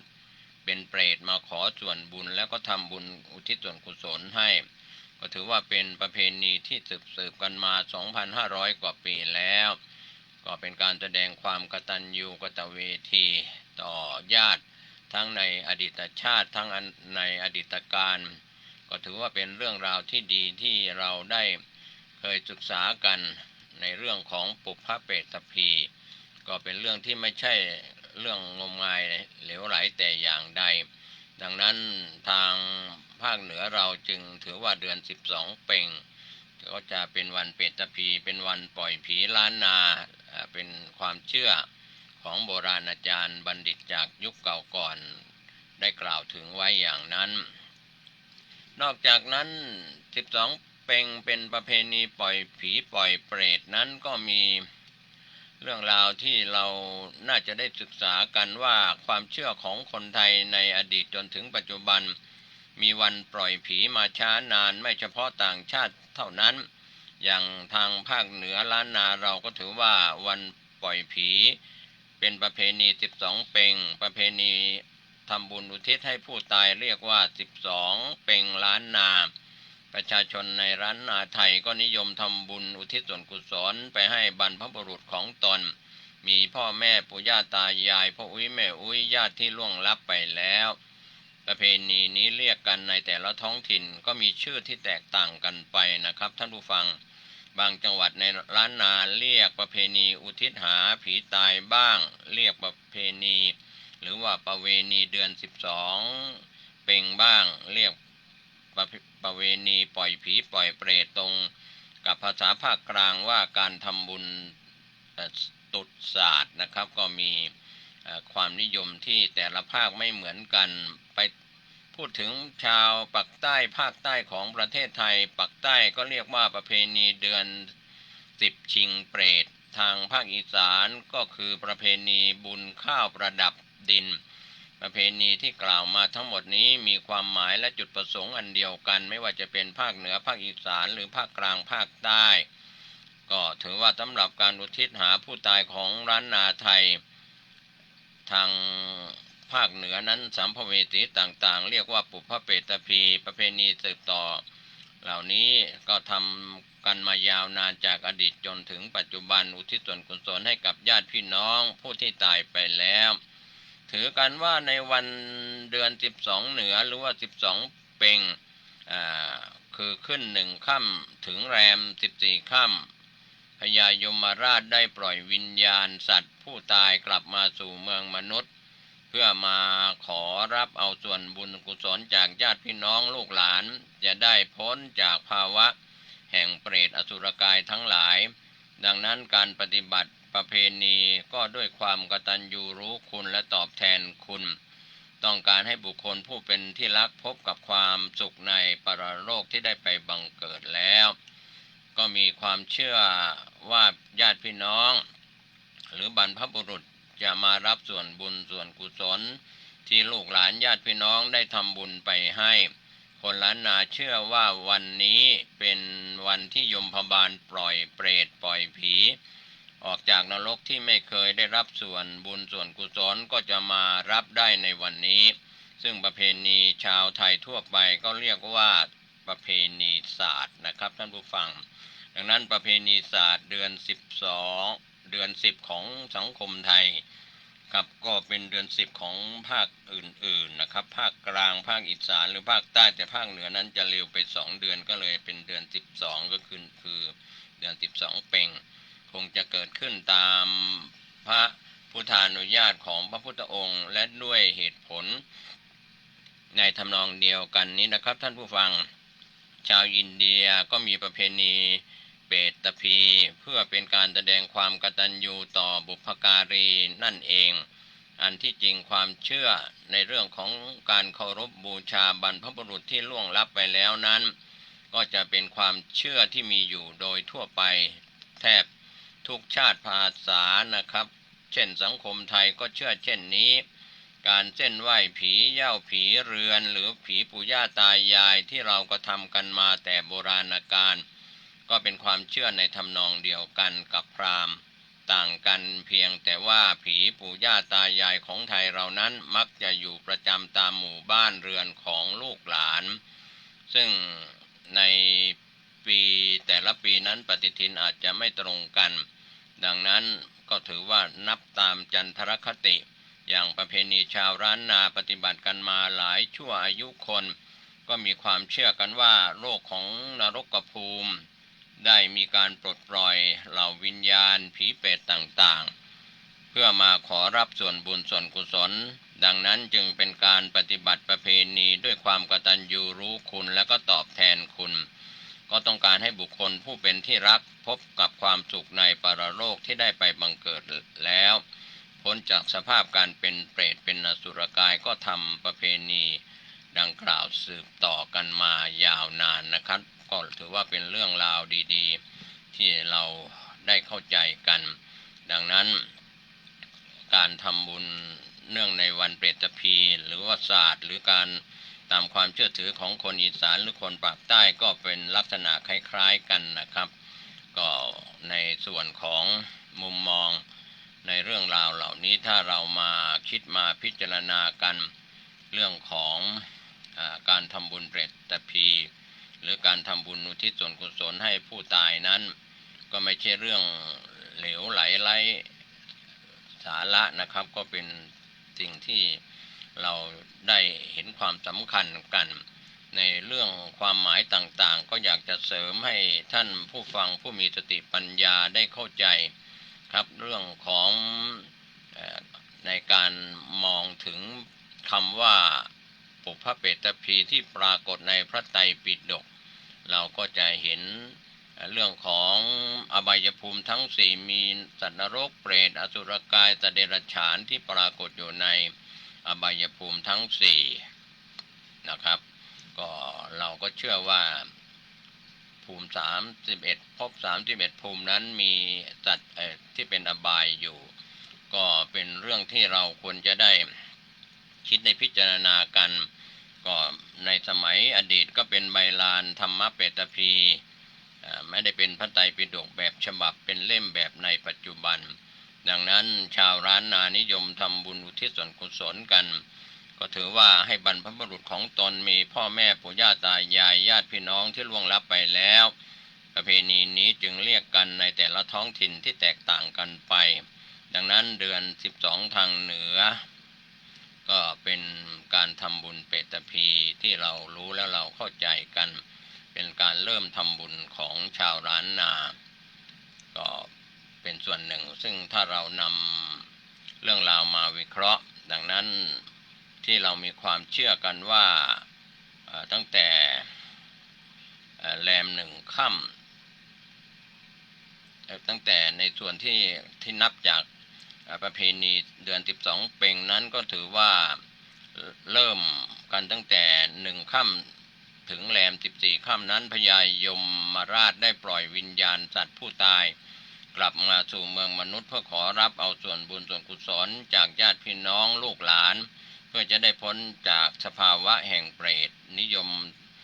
ในการบำเพ็ญทานนำอาหารใส่ถาดไปวัดเพื่อถวายแก่พระภิกษุเรียกกันว่าตาลขันข้าว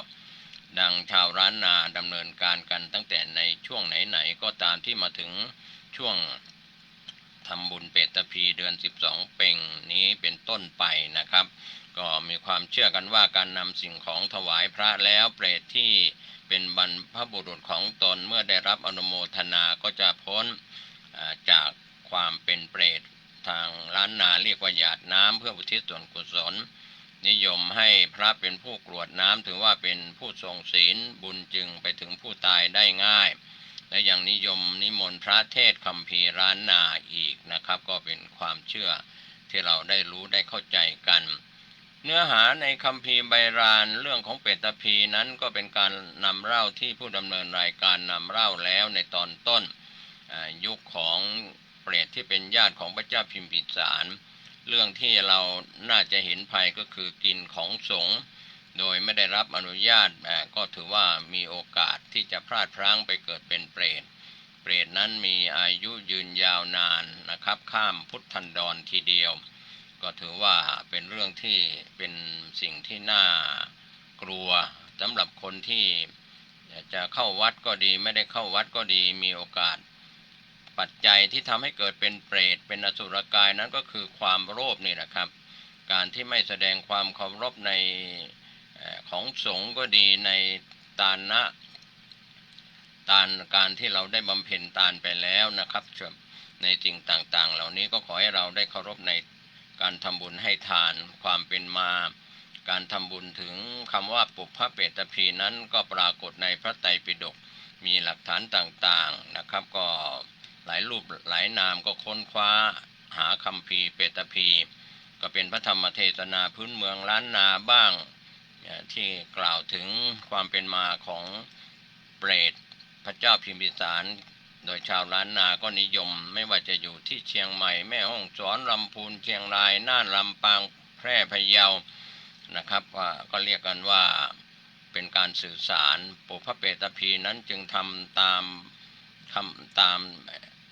จารีตประเพณีทางพระพุทธศาสนาคือญาติพีให้ทานแก่ญาติอติพีให้ทานแก่คนรอบข้างปุพพเปตพีให้ทานแก่ญาติที่ล่วงลับไปแล้วส่วนเทวตาพีนั้นให้ทานแก่เหล่าเทวดาราชพีก็คือบำรุงราชการก็เสียภาษีในปัจจุบันนี้นะครับก็เป็นเรื่องราวดังนั้นคัมภีร์เปตพีใบรานฉบับตามวัดต่างๆนั้นก็มีปรากฏอยู่ซึ่งทั้งภาคเหนือภาคกลางภาคอีสานภาคใต้ก็ยังมีคัมภีร์ที่กล่าวถึงโดยทางเจ้าคุณอาจารย์ประยุทธ์โตหรือว่าสมเด็จพระพุทธโฆษาจารย์ในปัจจุบันนะครับท่านให้ความหมายของคำว่าปุพพเปตพีไว้ว่าการทำบุญอุทิศให้กับผู้ตายการสละรายได้หรือทรัพย์ส่วนหนึ่งเป็นค่าใช้จ่ายสำหรับบูชาคุณแสดงน้ำใจต่อญาติที่ล่วงลับไปแล้วด้วยการทำบุญอุทิศให้การใช้รายได้หรือทรัพย์ส่วนหนึ่งเพื่อบำเพ็ญบุญอุทิศแก่ญาติที่ล่วงลับไปก่อนแล้วนี้จึงเรียกว่าทำบุญเรียกว่าปุพพเปตพีส่วนเจ้าคุณอาจารย์มหาระแบบนะครับที่ท่านมรณภาพไปแล้วท่านก็กล่าวถึงการทำพีกรรม5อย่างในพีกรรม5อย่างนั้นก็มีการทำพีกรรมที่เรียกว่าปุพพเปตพีไว้ด้วยปุพพเปตพีนั้นก็เป็นการทำบุญอุทิศส่วนกุศลให้กับผู้ตายไปแล้วการทำในลักษณะนี้แสดงให้เห็นถึงความกตัญญูกตเวทีความเมตตากรุณาความเคารพรักที่ตนมีต่อท่านผู้ที่จากไปเป็นการกระทำเรียกว่าบุญที่สำเร็จด้วยการให้ส่วนบุญส่วนอาจารย์มณีพยอมยงซึ่งเป็นบัณฑิตนักปราชญ์ล้านนาก็ได้เสียชีวิตไปแล้วก็พูดถึงเรื่องนี้ไว้เป็นหลักฐานว่าเดือน12เป็นล้านนาประเพณีอุทิศหาผู้ตายประเพณีเดือน12เป็นประชาชนชาวล้านนาไทยนิยมทำบุญอุทิศส่วนกุศลให้บรรพบุรุษของตนพ่อแม่ปู่ย่าตายายลุงป้าญาติพี่น้องที่ล่วงลับไปแล้วประเพณีนี้ในแต่ละท้องถิ่นมีชื่อเรียกที่ต่างกันไปบางจังหวัดในล้านนาก็เรียกว่าอุทิศสหาผีตายบ้างเรียกประเวณีเดือน12บ้างเรียกประเวณีปล่อยผีปล่อยเปรตบ้างตรงกับช่วงเดือน10ของภาคกลางที่เรียกว่าศาสตร์เดือน10ภาคใต้ก็เรื่องประเพณีเดือน10ชิงเปรตนะครับก็แล้วแต่จะเรียกกันและทางภาคอีสานก็เรียกว่าประเพณีบุญข้าวประดับดินประเพณีที่กล่าวมานี้ก็มีหลักฐานอ้างอิงที่นักปราชญ์ราชบัณฑิตกล่าวมุ่งหมายหรือจุดประสงค์อันเดียวกันก็คือการรักษาจารีตประเพณีที่เคยทำมาเพื่ออุทิศส่วนกุศลให้กับผู้วายชนที่ล่วงลับไปแล้วก็มีหลายท่านที่เป็นปราชญ์ชาวบ้านปราชญ์บัณฑิตที่เป็นพระคุณเจ้าก็ดีได้กล่าวไว้ถึงความเป็นมาของการทำบุญอุทิศส่วนกุศลให้กับผู้ตายนะครับท่านผู้ฟังก็เป็นเรื่องราวดีๆวันนี้ก็ถือว่าผู้ตายจะตายเก่าตายใหม่อย่างไรก็ขอให้ญาติที่ยังมีชีวิตอยู่ได้มีโอกาสทำบุญทำกุศลอุทิศส่วนกุศลให้กับญาติของตนที่ร่วงลับไปแล้วจะได้รับไม่ได้รับอย่างไรก็ขอให้เราได้อนุโมทนาสาธุเมื่อญาติพี่น้องที่ล่วงลับไปแล้วไม่ได้รับผู้กระทำก็ได้รับส่วนบุญส่วนกุศลเป็นอานิสงส์อยู่แล้วขอทุกคนทุกท่านได้มีโอกาสทำบุญสร้างคุณงามความดีในช่วงเทศกาลของการอุทิศส่วนกุศลให้กับญาติมีความสุขกายสุขใจทั้งตัวผู้อุทิศด้วยแล้วก็เปรตผู้ร่วงลับไปแล้วพ้นจากความทุกข์ในปรโลกที่ได้ไปบังเกิดแล้วโดยทั่วหน้ากันสวัสดีครับสวัสดีครับท่านผู้ฟังที่เคารพธรรมสาระแบ่งปันความคิดดีๆวันนี้ผมกเกษตรเพชรสำริดวิทยากร ก็นำเรื่องราวต่างๆที่เป็นสาระมาฝากกับท่านผู้ฟังเป็นประจำนะครับเรียกว่าแบ่งปันให้ท่านได้รับรู้รับทราบกันในการย้อนไปถึงสมัยพุทธกาล 2,500 กว่าปีมาแล้วก็เป็นส่วนที่เราพูดถึงพุทธประวัติก็ดีเรื่องราวต่างๆของพระสงฆ์สาวกอริยสงฆ์สาวกก็ตามนะครับก็เป็นเรื่องราวที่เราหวนรำลึกนึกถึงเป็นพุทธานุสติธรรมานุสติสังฆานุสติหลังจากเรียกว่ามีก่อนที่จะปรินิพพานขององค์สมเด็จพระสัมมาสัมพุทธเจ้าก็มีพระสาวกองค์สุดท้ายหลังจากพวกมัลลกษัตริย์ได้เข้าเฝ้าสุภัททปริภาชกเข้าเฝ้าทูลถามปัญหาพระพุทธองค์ทรงแสดงธรรมโปรดสุภัททะเลื่อมใสก็ขอบวชได้บรรลุเป็นพระอรหันต์ในคืนนั้นสุภัททะจึงเป็นพระอรหันต์สาวกองค์สุดท้ายที่ท่านได้เห็นองค์สมเด็จพระสัมมาสัมพุทธเจ้าจากนั้นพระพุทธองค์ก็รับสั่งกับพระอานนท์ว่าเมื่อตถาคตปรินิพพานแล้วธรรมก็ดีวินัยก็ดีที่ตถาคตแสดงแล้วบัญญัติแล้วธรรมและวินัยนั้นจะเป็นศาสดาของพวกเธอทั้งหลายสืบไปพระอานนท์ทูลถามว่าหลังจากพระพุทธองค์ปรินิพพานแล้วพวกข้าพระองค์จะมีสิ่งไรที่ควรเห็นเพื่อระลึกถึงพระองค์พระพุทธองค์ก็ตรัสว่าสถานที่ตถาคตประสูติสถานที่หนึ่งสถานที่ตรัสรู้สถานที่หนึ่งตถาคตแสดงธรรมที่ไหนเป็นสถานที่แสดงพระธรรมเทศนากันแรกที่หนึ่งแล้วก็สถานที่ตถาคตปรินิพพานในครั้งสุดท้ายของชีวิตอีกครั้งหนึ่งสังเวชนียสถานที่แห่งเหล่านี้ก็เป็นที่ควรเห็นควรระลึกของภิกษุภิกษุณีอุบาสกอุบาสิกาผู้มีจิตศรัทธาชนเราใดเที่ยวไปยังสถานที่เหล่านั้นด้วยจิตใจที่เลื่อมใสในพระพุทธเจ้าเมื่อสิ้นชีวิตลงแล้วชนเหล่านั้นก็จะเข้าถึงสุคติโลกสวรรค์ต่อจากนั้นพระพุทธองค์ก็ตรัสกับภิกษุทั้งหลายว่าบัดนี้เราขอเตือนพวกเธอว่าสังขารทั้งหลายมีความเสื่อมไปเป็นธรรมดาพวกเธอจงยังความไม่ประมาทให้ถึงพร้อมเถิดนี่เป็นวาจาครั้งสุดท้ายของเราตถาคตพระผู้มีพระภาคเจ้าตรัสดังนั้นแล้วก็มิได้ตรัสอะไรอีกต่อไปทรงเข้าฌานออกจากฌานโดยลำดับจนเสด็จดับขันธปรินิพพานพร้อมกับการปรินิพพานในครั้งนั้นก็เกิดแผ่นดินไหวกรองทิพย์บรรลือรั่นขึ้นที่เมืองกุสินาราจึงเป็นสถานที่สิ้นสุดของการเดินทางสิ้นสุดของพระโอวาทสิ้นสุดพระชนชีพสิ้นสุดของภพชาติที่พระพุทธเจ้าของเราพระองค์นี้ได้เสด็จดับขันธปรินิพพานรุ่งเช้าพระอนุรุทธะเถระก็ให้พระอานนท์เข้าไปแจ้งข่าวการปรินิพพานแก่กษัตริย์ในกรุงกุสินาราเจ้ามัลละพระโอรสพร้อมด้วยพระญาติพระวงศ์รับสั่งให้ราชบุรุษจัดเตรียมของหอมดอกไม้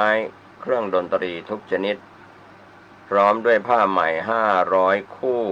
ตามที่พระอานนท์แนะนำก็เสด็จไปยังอุทยานบูชาพระบรมศพของพระพุทธองค์ด้วยของหอมดอกไม้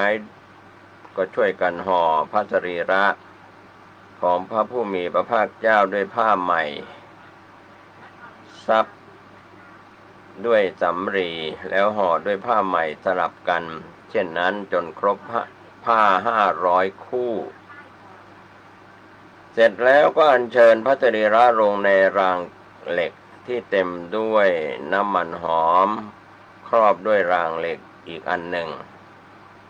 รับสั่งให้สร้างและประดับตกแต่งโรงพิธีให้สวยงามพระ บูชาพระบรมศพของพระพุทธเจ้าด้วยของหอมแล้วมีดอกไม้การฟ้อนรำขับร้องประคมจนเวลาล่วงไป6 วัน ในวันที่7พวกมัลลกษัตริย์ก็อัญเชิญพระบรมศพของพระพุทธองค์เพื่อจะถวายพระเพลิงทางทิศตะวันออกของกรุงกุสินารา มีมกุฏพันธนาเจดีย์ขณะนั้นพระมหากัสสปะพร้อมด้วยภิกษุ500 รูปกำลังเดินทางจากเมืองปาวาไปสู่กรุงกุสินาราทราบข่าวการปรินิพพานของพระพุทธเจ้าในระหว่างทางจึงรีบเดินทางมาเมื่อพระมหากัสสปะและภิกษุเดินทางมาถึงนะครับท่านผู้ฟังก็ถวายบังคมแล้วจิตกาทานที่เผาพระศพก็โพลงลุกเป็นไฟขึ้นเองเปลวไฟลุกขึ้นพร้อมกันทุกด้านด้วยอานุภาพของเทวดาบรรดาผ้า500 ผืนที่ห่อหุ้มพระสรีระเพลิงไม่ได้ไหม้ผ้า2 ผืนผืนในสุดกับผืนนอกสุดนะครับเมื่อสรีระถูกเพลิงไหม้แล้วสายทานก็ตกลงมาจากอากาศและพุ่งชำแรกพื้นดิน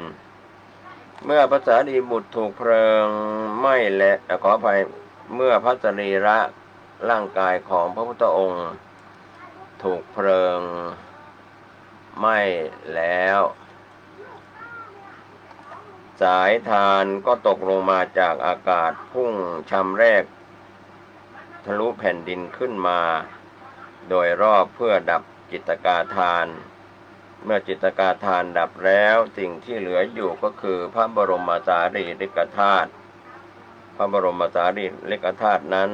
พร้อมมาลัยดอกไม้ของหอมและดนตรีอยู่ตลอด7 วันในการแบ่งปันพระบรมสารีริกธาตุจากเมืองต่างๆที่ทราบข่าวการปรินิพพานของพระบรมศาสดาต่างก็ส่งคณะทูตมายังกรุงกุสินาราเพื่อสักการะบูชาขอแบ่งพระบรมสารีริกธาตุแต่กษัตริย์มัลลกุสินาราไม่ยินยอมนะครับท่านผู้ฟังกล่าวว่าพระพุทธองค์ปรินิพพานในเขตคามของเราพวกเราก็จะได้พระรัตนะสูงสุดป่านนี้แล้วจะไม่ยอมให้ส่วนแบ่งกับผู้ใดเป็นอันขาดสมัยนั้นโทนพราหมณ์ผู้เป็นอาจารย์ของกษัตริย์ทั้งหลายได้เป็นผู้ตัดสินให้แบ่งพระบรมสารีริกธาตุออกเป็น8 ส่วนกษัตริย์ทั้งหลายจึงได้รับส่วนแบ่งแล้วก็นำไปสร้างสถูปเพื่อสักการะบูชาในเมืองของตนต่างก็จัดการฉลองเป็นงานใหญ่โดยกษัตริย์มคธสร้างสถูปในกรุงราชคฤห์กษัตริย์ฤชวีเวสาลีสร้างสถูปที่กรุงเวสาลีกษัตริย์กบิลพัสสร้างสถูปที่กรุงกบิลพัสกษัตริย์อัลลกัปปะสร้างสถูปในกรุงอัลลกัปปะกษัตริย์มัลลกุสินาราสร้างสถูปที่กรุงกุสินารากษัตริย์มัลลปาวาก็สร้างสถูปในเมืองปาวากษัตริย์รามคามก็สร้างสถูปที่เมืองรามคามกษัตริย์เวททีปะสร้างสถูปในเมืองเวททีปะกษัตริย์โมริยะปิพลิวันสร้างสถูปบรรจุพระอังคารเท่าฐานในเมืองปิพลิวันส่วนโทนพราหมณ์ก็สร้างสถูปบรรจุธนานทองคำที่ตวงพระบรมสารีริกธาตุลักษณะของพระบรมสารีริกธาตุพระธาตุอย่างใหญ่ก็มีลักษณะคล้ายเมล็ดถั่วเขียวสีทองพระธาตุอย่างกลางมีลักษณะคล้ายเมล็ดข้าวสารหักสีแก้วมุกดาพระธาตุอย่างเล็กมีลักษณะคล้ายเมล็ดพันธุ์ผักกาดสีดอกมะลินะครับท่านผู้ฟังก่อนในส่วน พุทธกิจที่พระพุทธองค์ทรงบำเพ็ญมาตลอด45 พรรษาเป็นพุทธจริยาที่ทรงบำเพ็ญประโยชน์ทุกประการในฐานะของพระพุทธเจ้าด้วยพระมหากรุณาธิคุณอันยิ่งใหญ่เพราะไม่ว่าพระองค์จะเสด็จไปณที่แห่งใดก็จะโปรดเวไนยสัตว์ทั้งหลายด้วยศีลสมาธิปัญญาและอริยมรรคมีโสดาปัตติมรรคเป็นต้นพุทธกิจที่พระพุทธเจ้าทุกๆพระองค์ทรงปฏิบัติเป็นประจำมีอยู่5 ประการนะครับท่านผู้ฟังเช้าเสด็จออกบิณฑบาตเย็นทรงแสดงธรรมโปรดประชาชนค่ำประทานโอวาทกับพระภิกษุเที่ยงคืนแก้ปัญหาให้กับเทวดาเวลาใกล้รุ่งทรงตรวจดูสัตว์โลกทั้งที่สามารถและยังไม่สามารถบรรลุธรรมที่สมควรเสด็จไปโปรดพระพุทธเจ้าทั้งหลายทรงบำเพ็ญพุทธกิจ5 ประการอย่างนี้ก็เป็นส่วนที่ชี้ให้เห็นในพรหมชาลสูตรว่าพระสัมมาสัมพุทธเจ้าทุกพระองค์จะทรงแผ่ข่ายพยานตรวจดูสัตว์โลกวันละ2 ครั้งเวลาย่ำรุ่งเวลาบ่ายเพื่อพิจารณาบุคคลผู้สร้างสมบุญกุศลไว้ด้วยอำนาจทานและศีลในสำนักของพระพุทธเจ้าพระองค์ก่อนๆเพื่อจะเสด็จไปโปรดชนเหล่านั้นให้ได้มนุษยสมบัติสวรรค์สมบัตินิพพานสมบัติตามบุญบารมีของแต่ละบุคคลก็ในส่วนที่ได้ชี้แจงเพิ่มเติมเข้ามาว่าครั้งพุทธกาลสถานที่มีภิกษุอยู่แม้เพียงรูปเดียวองค์เดียวท่านก็จะเตรียมจัดพุทธอาฏไว้พร้อมที่จะรับเสด็จพระพุทธองค์เมื่อพระพุทธองค์ตรวจสัตว์โลกก็ทรงทราบว่าภิกษุนั้นสามารถจะบรรลุธรรมได้แต่ในขณะนั้นกำลังละจากกรรมฐานที่ตนปฏิบัติอยู่คิดถึงอกุศลวิตกสิ่งที่เป็นบาปอยู่พระองค์ก็จะเสด็จไปแสดงพระองค์ให้ปรากฏในที่นั้นด้วยพระพุทธานุภาพประทับบนพระพุทธอาฏที่ภิกษุจัดเตรียมไว้ประทานโอวาทเพื่ออนุเคราะห์ภิกษุนั้นให้สำเร็จประโยชน์พระผู้มีพระภาคเจ้าทรงบำเพ็ญประโยชน์อย่างยิ่งแก่ชาวโลกอย่างสม่ำเสมอโดยมิรู้ถึงความเหน็ดเหนื่อยนับตั้งแต่ตรัสรู้พระอนุตตรสัมมาสัมโพธิญาณตราบจนกระทั่งวาระสุดท้ายแห่งการเสด็จดับขันธปรินิพพานตลอดระยะเวลา45 พรรษาครับก็เป็นส่วนที่เราได้รับรู้รับทราบกันนะครับวันสำคัญที่เกี่ยวกับพระพุทธเจ้ามีวันประสูติเป็นวันเพ็ญเดือน6ณสวนลุมพินีวันระหว่างกรุงกบิลพัสถึงกรุงเทวทหะการตรัสรู้เป็นวันเพ็ญเดือน6ณอุรุเวราเสนานิคมแคว้นมคธการแสดงประถมเทศนาเป็นวันเพ็ญเดือน8ณปายทิปตนามฤคทายวันกรุงพาราณสีแสดงธรรมในวันปรินิพพานก่อนวันปรินิพพานก็ตรงกับวันเพ็ญเดือน6ที่สารวโนทยานแคว้นมรกรุงกุสินาราวันมาฆบูชาเป็นวันเพ็ญเดือน3ทรงแสดงโอวาทปาติโมกข์ปรงอายุสังขารวันวิสาขบูชาเป็นวันเพ็ญเดือน6มีวันคล้ายตรงกันก็คือวันประสูติตรัสรู้และปรินิพพานวันวิสาขอัฏฐมีบูชาเป็นวันแรม8 ค่ำเดือน6เป็นวันถวายพระเพลิงพระสรีระศพของพระพุทธเจ้าวันอาสาฬหบูชาเป็นวันเพ็ญเดือน8ก็เป็นการฟังธรรมที่พระพุทธองค์ทรงแสดงเป็นปฐมเทศนากันแรกกับปัญจวัคคีย์ทั้ง5เรียกว่าธรรมจักรปวัตตนสูตรดังนั้นสังเวชนียสถาน4 แห่ง4 ตำบลเป็นสถานที่สำคัญเกี่ยวกับพระพุทธเจ้า ก็มีลุมพินีวันระหว่างกรุงกบิลพัสกับกรุงเทวตหะเป็นสถานที่ประสูติส่วนอุรุเวราเสนานิคมแคว้นมคธปัจจุบันเรียกว่าพุทธคยาเป็นสถานที่ตรัสรู้ปายติปตนมฤคทายวันกรุงพาราณสี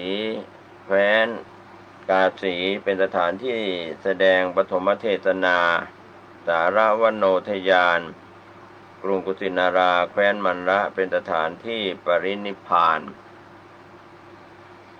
บุคคลในครั้งพุทธกาลนั้นนะครับท่านผู้ฟังภิกษุหมายถึงพระผู้ชายในทางพระพุทธศาสนาที่นุ่งห่มกาสาวพัสภิกษุณีก็หมายถึงพระผู้หญิงในทางพระพุทธศาสนาปัจจุบันไม่มีแล้วอุบาสกหมายถึงคฤหัสถ์ผู้ชายที่นับถือพระพุทธศาสนาอย่างมั่นคงอุบาสิกาก็หมายถึงคฤหัสถ์ผู้หญิงที่ยอมนับถือพระรัตนตรัยอย่างมั่นคงนะครับก็เป็นส่วนหนึ่งที่เราหลายคนหลายท่านได้รับรู้รับทราบกันนะครับว่าในเรื่องราวที่เราได้ย้อนรอยไปในอดีตในสมัยพุทธกาล45 พรรษาที่องค์สมเด็จพระสัมมาสัมพุทธเจ้าหลังจากประสูติการก็เป็นการพูดถึงเรื่องเจ้าชายสิทธัตถะที่ประสูติที่ลุมพินีวันส่วนสถานที่แห่งที่สองนั้นชื่อว่าเป็นสถานที่ตรัสรู้ธรรมก็เป็นเรื่องที่เจ้าชายสิทธัตถะได้ตรัสรู้เป็นพระพุทธเจ้าที่แคว้นมคธส่วนการแสดงปฐมเทศนาเรื่องที่พระพุทธเจ้าทรงแสดงธรรมกันแรกที่กรุงพาราณสีด้านการปรินิพพานของพระพุทธองค์นั้นก็เป็นเรื่องที่พระพุทธเจ้าปรินิพพานที่กรุงกุสินาราพระพุทธองค์ของเราพระองค์นี้ทรงบำเพ็ญบารมีมาเนิ่นนานสี่อสงไขยอีกแสนกับตรัสรู้อริยสัจธรรมอันเป็นหลักความจริงที่มีอยู่ตามธรรมชาติเบื้องตนให้พ้นจากเครื่องเศร้าหมองคือกิเลสด้วยพระปัญญาอันยิ่งของพระองค์หลังจากตรัสรู้แล้วนะครับท่านผู้ฟังก็ทรงสอนชาวโลกให้ได้รู้และเข้าใจการปฏิบัติธรรมตามคำสอนด้วยน้ำพระทัยอันบริสุทธิ์หวังที่จะให้ผู้อื่นได้รู้ตามตลอดเวลา45 พรรษาเมื่อวาระสุดท้ายของพระชนชีพของพุทธองค์มาถึงก็มีผู้ได้บรรลุธรรมเป็นอริยบุคคลพ้นจากกิเลสเครื่องเศร้าหมองพ้นจากทุกข์ที่ต้องเวียนว่ายตายเกิดในวัฏสงสารมากมายนับประมาณไม่ได้ซึ่งพระมหากรุณาธิคุณอันยิ่งใหญ่ที่พระพุทธองค์ทรงมีต่อสัตว์โลกทั้งหลายพระพุทธเจ้าทรงเสด็จดับขันธปรินิพพานเมื่อพระชนมายุ80 พรรษาก่อนการปรินิพพานก็ได้ตรัสกับภิกษุทั้งหลายว่าธรรมและวินัยที่พระองค์แสดงแล้วบัญญัติแล้วให้ถือเอาเป็นตัวแทนของพระศาสดาคือตัวแทนของพระพุทธองค์สืบไปก็เป็นเรื่องราวต่างๆที่เราได้ศึกษากันมาดังนั้นเรื่องของการพรรณนาในพระธรรมคำสอนขององค์สมเด็จพระสัมมาสัมพุทธเจ้าเราก็ควรจะได้รำลึกนึกถึงพระปัญญาคุณพระบริสุทธิคุณพระมหากรุณาธิคุณของพระสัมมาสัมพุทธเจ้า3 ข้อ 3 ประการนั้นเป็นเรื่องสำคัญนะครับในคุณ3 ประการของพระพุทธเจ้าซึ่งเป็นอรหันตสัมมาสัมพุทธเจ้าสมกับที่เกิดมาบนแผ่นดินชมพูทวีปในอินเดียโบราณแล้วก็ในส่วนที่เรานำเรื่องราวดีๆที่เกี่ยวข้องเหล่านี้กับพุทธประวัติก็ดีเกี่ยวกับพระอริยสงฆ์สาวกก็ตามให้ทุกคนนั้นได้รู้ในสิ่งที่ถูกต้องดีงามให้คิดในสิ่งที่ถูกต้องดีงามให้ทำในสิ่งที่ถูกต้องดีงามก็จะเป็น การจันลงรักษาพระพุทธศาสนาได้อย่างถูกต้อง ดังนั้นการนำเล่าไม่ว่าจะเป็นเรื่องราวพุทธประวัติก็ดีหรือพุทธกิจของพระพุทธเจ้า45พรรษาก็ตามก็ถือว่าเราได้ศึกษาเป็นการย้อนรำลึกนึกถึงพระพุทธเจ้าและเหล่าอริยสงสาวกในยุคนั้นในสมัยนั้นว่ามีมาอย่างไรถ้าเราได้กล่าวถึงพระพุทธเจ้าหลังจากเสด็จดับขันธปรินิพพานแล้วในอนาคตการนั้นบรรดาภิกษุภิกษุณีอุบาสกอุบาสิกาในพระธรรมวินัยนี้ก็ได้แสดงความเคารพไม่ว่าจะเคารพยำเกรงในพระบรมศาสดาสัมมาสัมพุทธเจ้าเคารพยำเกรงในพระธรรมคำสอน 84,000 พระธรรมขันธ์เคารพยำเกรงในอริยสงฆ์ทั้งสี่มีโสดาบันสกิทาคามีอนาคามีและอรหันต์เคารพยำเกรงในศีลในวินัยหรือในพระธรรมวินัยเคารพยำเกรงซึ่งกันและกันสำหรับผู้บวชก่อนบวชหลังที่เป็นพระภิกษุภิกษุณีนะครับโดยอานิสงส์ต่างๆจากการแสดงความเคารพนั้นเราหลายคนหลายท่านก็จะเห็นได้ว่าเราควรจะได้ศึกษาเรื่องของพุทธประวัติก็ดีโดยเฉพาะประวัติก่อนการตรัสรู้เป็นพระสัมมาสัมพุทธเจ้าคือพระพุทธเจ้าของเรานั้นครั้งที่เสวยพระชาติเป็นพระโพธิสัตว์เป็นสุเมธาดาบทนั้นเราจะมองย้อนไปก็จะเห็นความสำคัญว่าเป็นผู้สร้างบุญบารมี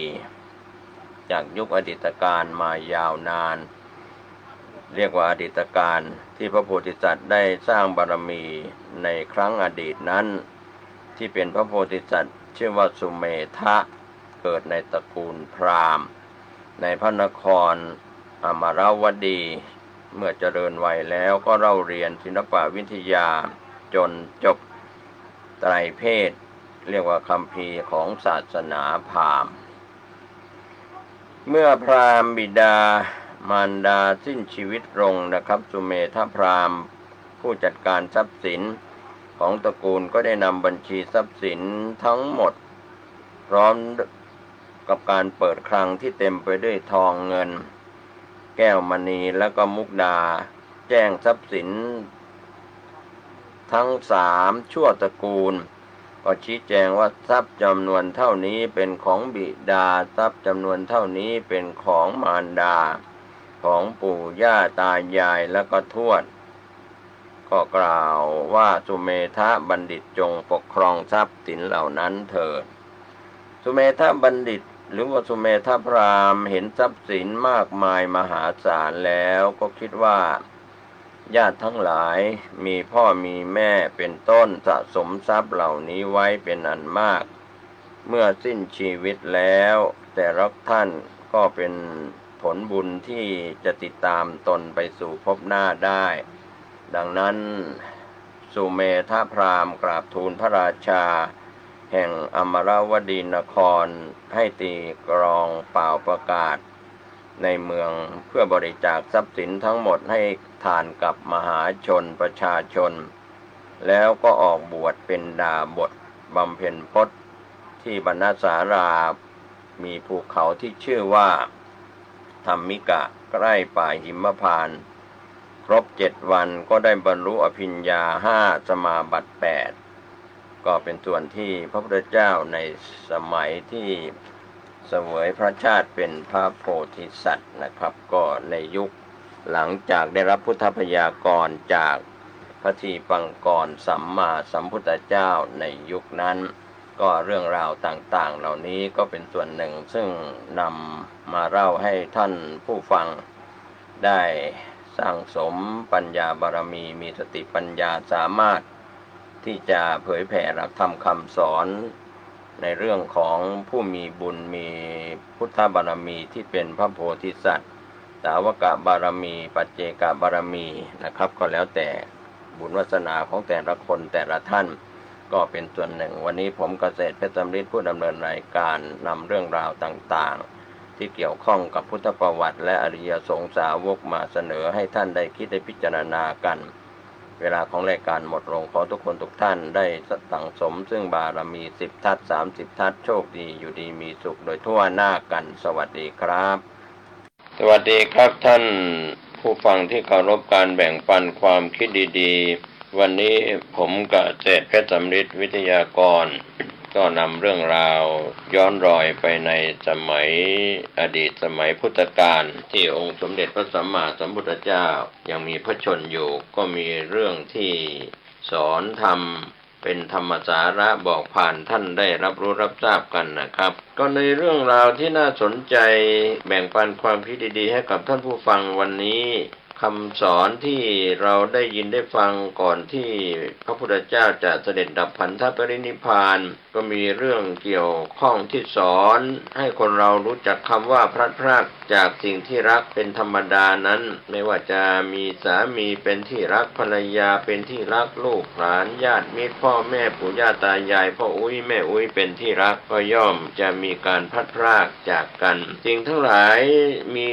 การแตกดับสลายไปเป็นธรรมดาการเคลื่อนสู่จุดสลายตัวคือความดับนั้นมีอยู่ทุกขณะหลีกเลี่ยงไม่ได้ก็มีคำสอนที่ตรัสสอนพระอานนท์ว่าอานนท์เอ๋ยบัดนี้สังขารอันเป็นเหมือนเกวียนชำรุดนี้เราได้สละแล้วเรื่องที่จะดึงกลับคืนมาอีกครั้งหนึ่งนั้นมิใช่วิสัยของตถาคตอานนท์เราไม่ได้ปรับปรำเธอเบาใจเถิดเธอได้ทำหน้าที่ที่ดีที่สุดแล้วบัดนี้เป็นเวลาสมควรที่ตถาคตจะจากโลกนี้ไป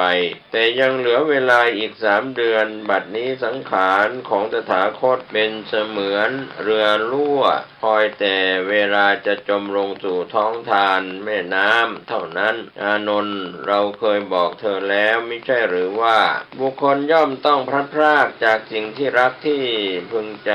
เป็นธรรมดาหลีกเลี่ยงไม่ได้อานนท์เอ๋ยชีวิตนี้มีความพลัดพรากเป็นที่สุดสิ่งทั้งหลายมีความแตกต่างแล้วก็ดับไปสลายไปเป็นธรรมดาจะปรารถนามิให้เป็นอย่างที่มันควรจะเป็นนั้นเป็นฐานะที่ไม่พึงหวังได้ทุกสิ่งทุกอย่างดำเนินไปเคลื่อนไปสู่จุดสลายตัวอยู่ทุกขณะนี่ก็เป็นคำสอนเรื่องของสังขารที่จะถึงที่สุดจุดหมายปลายทางของพระพุทธเจ้าส่วนที่พระพุทธองค์ทรงสอนศีลเป็นฐานที่ยิ่งใหญ่เปรียบเสมือนแผ่นดินที่รองรับทุกสิ่งพระพุทธองค์ตรัสว่าดูก่อนภิกษุทั้งหลายศีลเป็นพื้นฐานเป็นที่รองรับคุณอันยิ่งใหญ่ประหนึ่งแผ่นดินเป็นที่รองรับและตั้งโรงแห่งสิ่งทั้งหลายทั้งมีชีพและหาชีพมิได้ก็เป็นต้นว่าพฤกษาระดาวันมหาสิงขรและสัตว์4 เท้าสัตว์2 เท้านานาชนิดบุคคลผู้มีศีลเป็นพื้นอยู่ในใจย่อมอยู่สบายมีความปลอดโปร่งเหมือนเรือนที่บุคคลปัดกวาดเช็ดถูเรียบร้อยปราศจากเรือนและฝุ่นที่มารบกวนดูก่อนภิกษุทั้งหลายศีลนี้เองเป็นพื้นฐานให้เกิดสมาธิความสงบใจสมาธิที่มีศีลเป็นเบื้องต้นเป็นสมาธิที่มีผลมากมีอานิสงส์มากบุคคลผู้มีสมาธิย่อมอยู่อย่างสงบเหมือนเรือนที่มีฝาผนังมีประตูหน้าต่างปิดเปิดได้เรียบร้อยมีหลังคาสำหรับป้องกันลมแดดและฝนผู้อยู่ในเรือนเช่นนี้ฝนตกก็ไม่เปียกแดดออกก็ไม่ร้อนฉันใดบุคคลผู้มีจิตเป็นสมาธิก็ฉันนั้นย่อมสงบอยู่ได้ไม่กระวนกระวายเมื่อลมแดดและฝนเรื่องของโลกธรรมที่แผดเผากระพือพัดซัดสาดเข้ามาครั้งแล้วครั้งเล่าสมาธิอย่างนี้ย่อมก่อให้เกิดปัญญาในการฟาดฟันย่ำยีและก็เชือดเฉือนกิเลสอาสวะต่างๆให้เบาบางและก็หมดสิ้นไปเหมือนบุคคลผู้มีกำลังจับสัตราอันคมกริบแล้วก็ถางป่าให้โล่งเตียนก็ปันกันดูก่อนภิกษุทั้งหลายปัญญาซึ่งมีสมาธิเป็นรากฐานนั้นย่อมปรากฏ ดุจไฟดวงใหญ่กำจัดความมืดให้หมดสิ้นไปมีแสงสว่างรุ่งเรืองอำไพขับฝุ่นละอองคือกิเลสให้ปลิวหายไปปัญญาจึงเป็นประดุจดังประทีปแห่งดวงใจ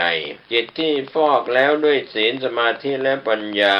ย่อมหลุดพ้นจากอาสวะทั้งปวงอันว่าจิตนี้เป็นธรรมชาติที่ผ่องใสอยู่โดยปกติแต่เศร้าหมองไปเพราะคลุกเคล้าด้วยกิเลสนานาชนิดศีลสมาธิปัญญาเป็นเครื่องฟอกจิตให้ขาวสะอาดดังเดิมจิตที่ฟอกแล้วด้วยศีลสมาธิและปัญญาย่อมหลุดพ้นจากอาสวะทั้งปวงดูก่อนภิกษุทั้งหลาย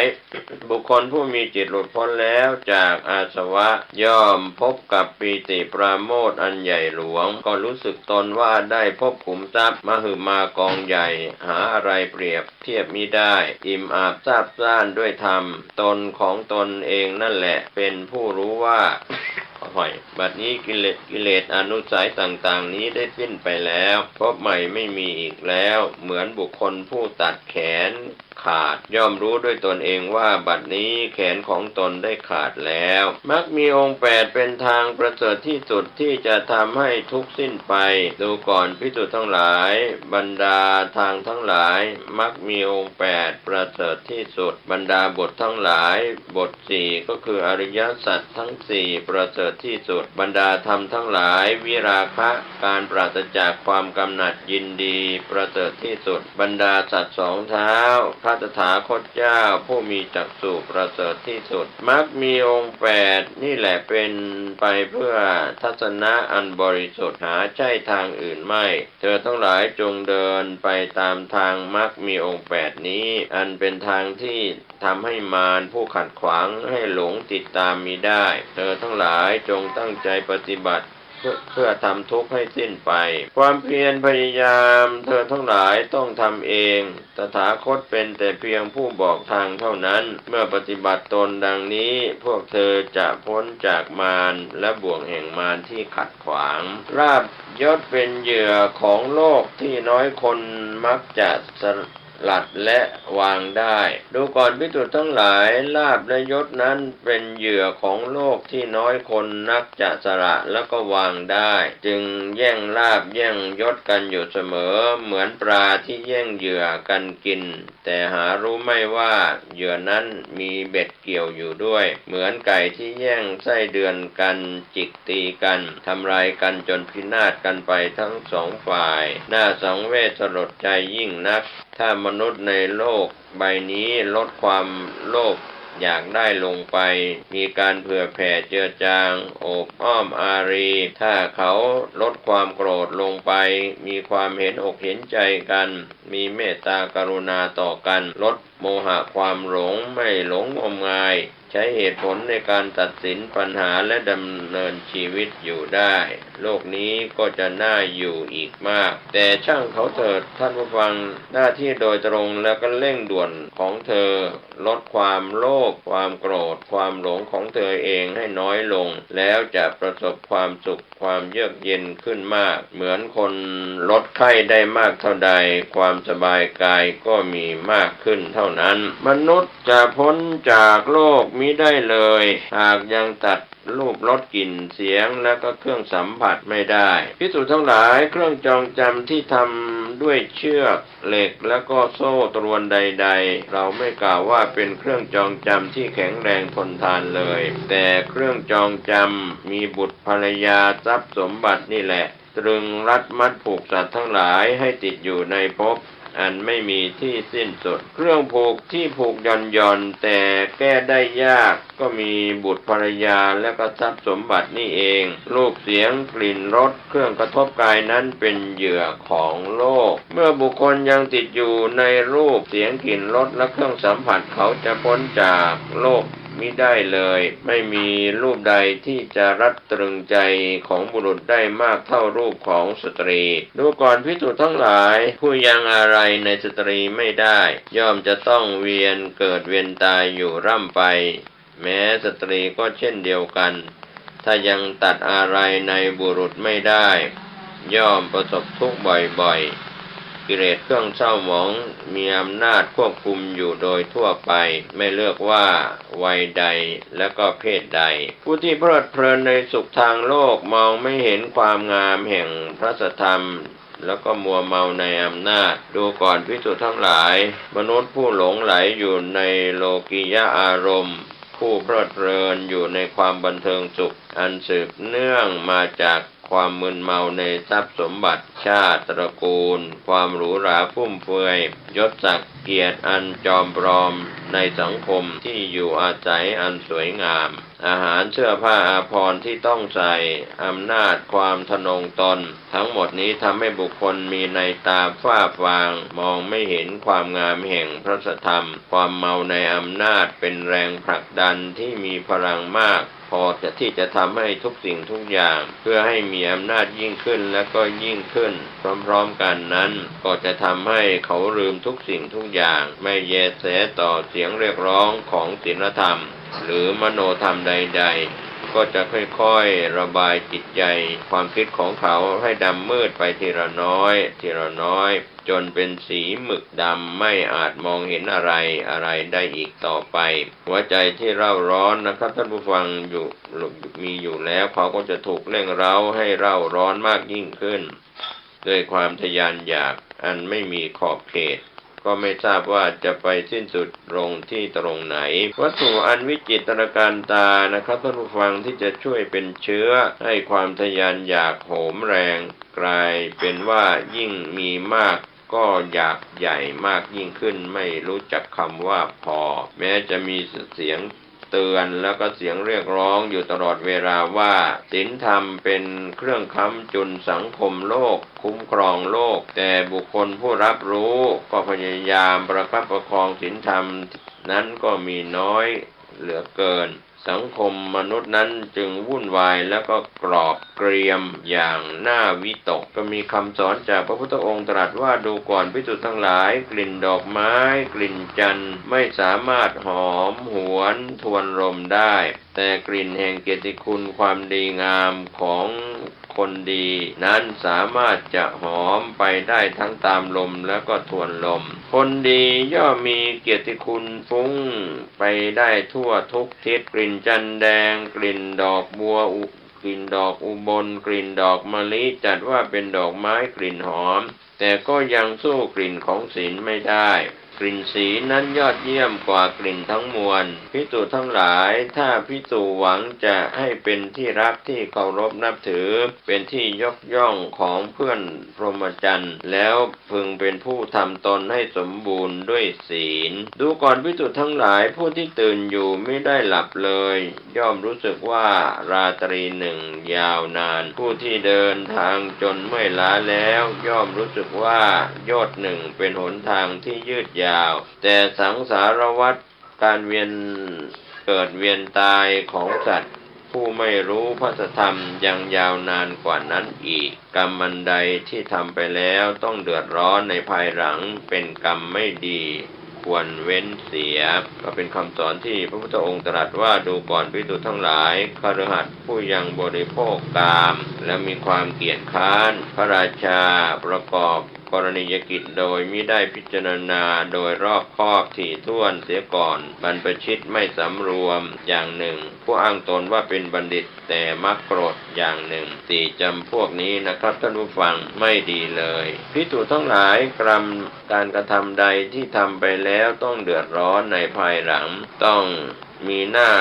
ชุ่มด้วยน้ำตาเสวยผลแห่งกรรมนั้นตถาคตกล่าวว่ากรรมนั้นไม่ดีควรเว้นเสียดูก่อนภิกษุทั้งหลายเมื่อเราอยู่ในวัยหนุ่มมีผมดำสนิทอยู่ถูกแวดล้อมด้วยสตรีหญิงล้วนแต่สะพานตาเป็นที่น่าปรารถนาของบุรุษเพศผู้ยังติดอะไรในบ่วงกามมิได้แต่เราเบื่อหน่ายในโลกียวิสัยจึงสละสมบัติบรมจักรพรรดิและก็นางผู้จำเริญตาออกแสวงหาโมฆะธรรมแต่เดียวดายเที่ยวไปอย่างไม่มีอะไรปลอดโปร่ง เหมือนบุคคลที่เป็นหนี้แล้วพ้นจากหนี้เคยถูกคุมขังแล้วพ้นจากที่คุมขังเคยเป็นโรคภัยไข้เจ็บแล้วหายจากโรคภัยไข้เจ็บหลังจากท่องเที่ยวอยู่เดียวดายทำความเพียรอย่างเข้มงวดก็ไม่มีใครจะทำได้ยิ่งกว่าอยู่เป็นเวลานานถึง6 ปีเราก็ได้ประสบชัยชนะอย่างใหญ่หลวงในชีวิตได้ตรัสรู้อนุตตรสัมมาสัมโพธิญาณสงบเยือกเย็นถึงที่สุดล่วงพ้นบ่วงแห่งมารทั้งหลายทั้งปวงทั้งที่เป็นทิพย์ทั้งที่เป็นของมนุษย์มารธิดามารก็มีนางตัณหานางราคะนางอรดีก็ได้พยายามยั่วยวนเราด้วยวิธีต่างๆเพื่อให้เราตกอยู่ในอำนาจแต่เราก็หาสนใจใหญ่ดีไม่ในที่สุดพวกนางก็ถอยหนีไปเองเราชนะมารอย่างเด็ดขาดจนมีนามก้องโลกว่าผู้พิชิตมารดูก่อนภิกษุทั้งหลายชีวิตนี้เริ่มต้นด้วยเรื่องที่น่าละอายทรงตัวอยู่ด้วยเรื่องที่ยุ่งยากสับสนจบลงด้วยเรื่องเศร้าอันหนึ่งชีวิตนี้ของเราทั้งหลายนะครับท่านผู้ฟังเริ่มต้นจบลงด้วยเสียงคร่ำครวญเมื่อลืมตาขึ้นดูโลกเป็นครั้งแรกเราก็ร้องไห้เมื่อจะหลับตาลาโลกตายจากโลกนี้ไปเราก็ร้องไห้อีกอย่างน้อยก็เป็นสาเหตุให้คนอื่นหลั่งน้ำตาเด็กที่ร้องไห้พร้อมด้วยกำมือแน่นนั้นเป็นสัญลักษณ์ว่าเขาเกิดมาเพื่อจะหน่วงเหนี่ยวยึดถือแต่เมื่อจะหลับตาลาโลกนั้นทุกคนก็แบมือออกไปเหมือนจะเตือนให้ผู้อยู่เบื้องหลังสำนึกคิดได้ก็เป็น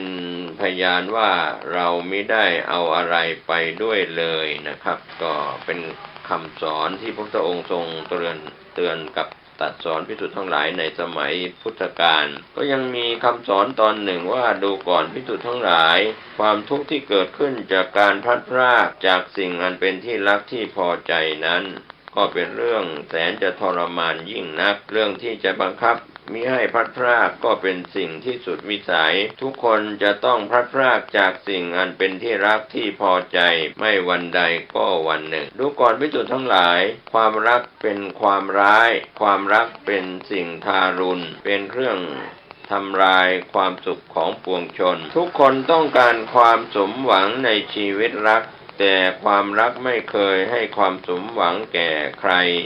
ถึงครึ่งหนึ่งแห่งความต้องการยิ่งมีความรักที่ฉาบทาด้วยความเสน่หาด้วยแล้วนะครับท่านผู้ฟังยิ่งเป็นพิษแก่จิตใจ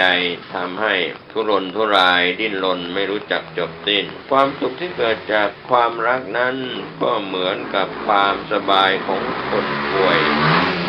ที่ได้กินของแสลงเธอทั้งหลายอย่าพอใจในความรักเลยเมื่อหัวใจยึดไว้ด้วยความรักหัวใจนั้นก็จะสร้างความหวังขึ้นอย่างเจิดจ้า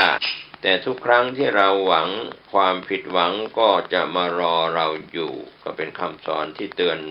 พระสงฆ์ในสมัยพุทธกาลและยังสอนต่อไปที่พระองค์ตรัสว่าดูก่อนภิกษุทั้งหลายอย่าหวังอะไรให้มากนักจงมองดูชีวิตอย่างผู้ช่ำชองอย่าวิตกกังวลอะไรล่วงหน้าชีวิตนี้ก็เหมือนเกลียวคลื่นซึ่งก่อตัวขึ้นแล้วม้วนเข้าหาฝั่งแตกกระจายเป็นฟองฝอยจงยืนมองดูชีวิตเหมือนคนผู้ยืนอยู่บนฝั่งมองดูเกลียวคลื่นในมหาสมุทรฉะนั้นก็เป็นคำสอนที่เตือนสัตว์โลกทั้งหลายดีมากนะครับท่านผู้ฟังมีคำสอนตอนหนึ่งของพระพุทธองค์ตรัสกับภิกษุทั้งหลายว่าดูก่อนภิกษุทั้งหลายมนุษย์ทั้งหลายผู้ยังมีอวิชชาความไม่รู้เป็นฝ้าบังปัญญาตานั้นก็จะเหมือนทารกน้อยผู้หลงเข้าไปในป่าใหญ่อันรกทึบซึ่งเต็มไปด้วยอันตรายน่าหวาดเสียวว้าเหวเงียบเหงามนุษย์ส่วนใหญ่แม้จะร่าเริงแจ่มใสอยู่ในหมู่ญาติและก็เพื่อนฝูงแต่ใครเล่าจะทราบว่าภายในส่วนลึกแห่งหัวใจของคนนั้นเขาจะว้าเหวและก็เงียบเหงาสักปานใดถ้าทุกคนว้าเหว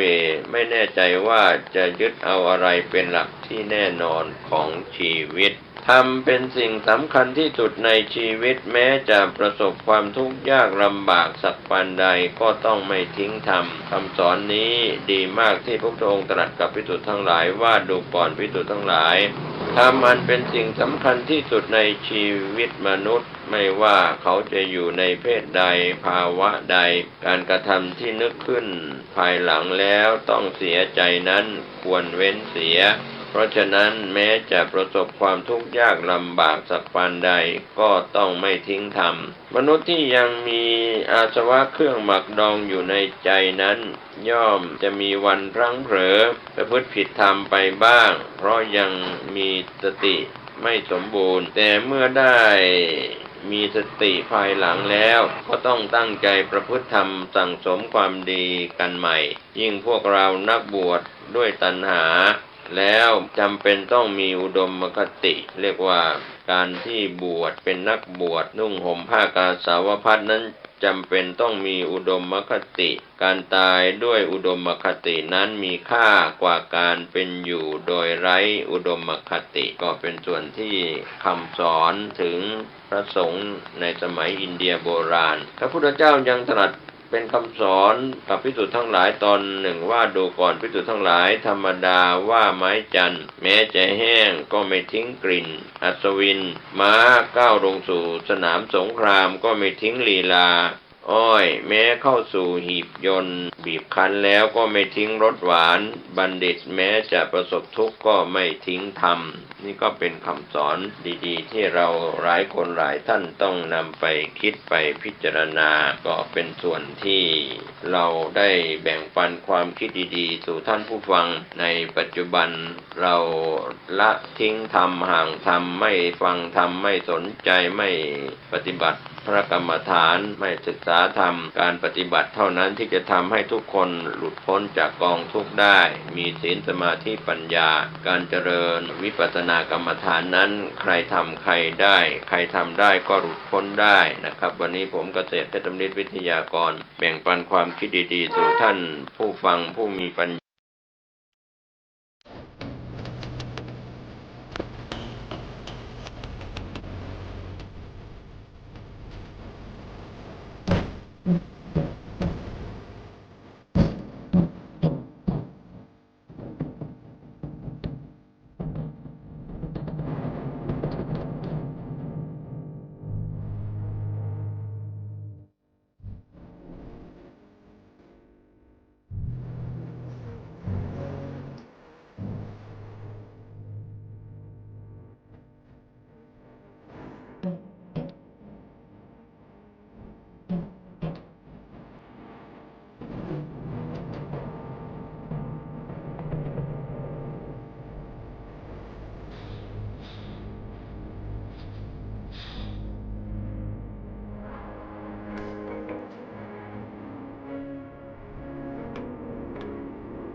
ยานมันไว้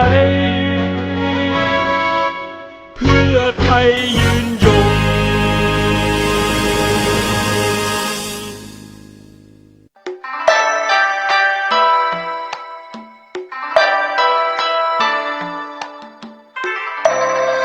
ข่าวสารเพื่อการประชาสัมพันธ์ขอเชิญร่วมทำบุญ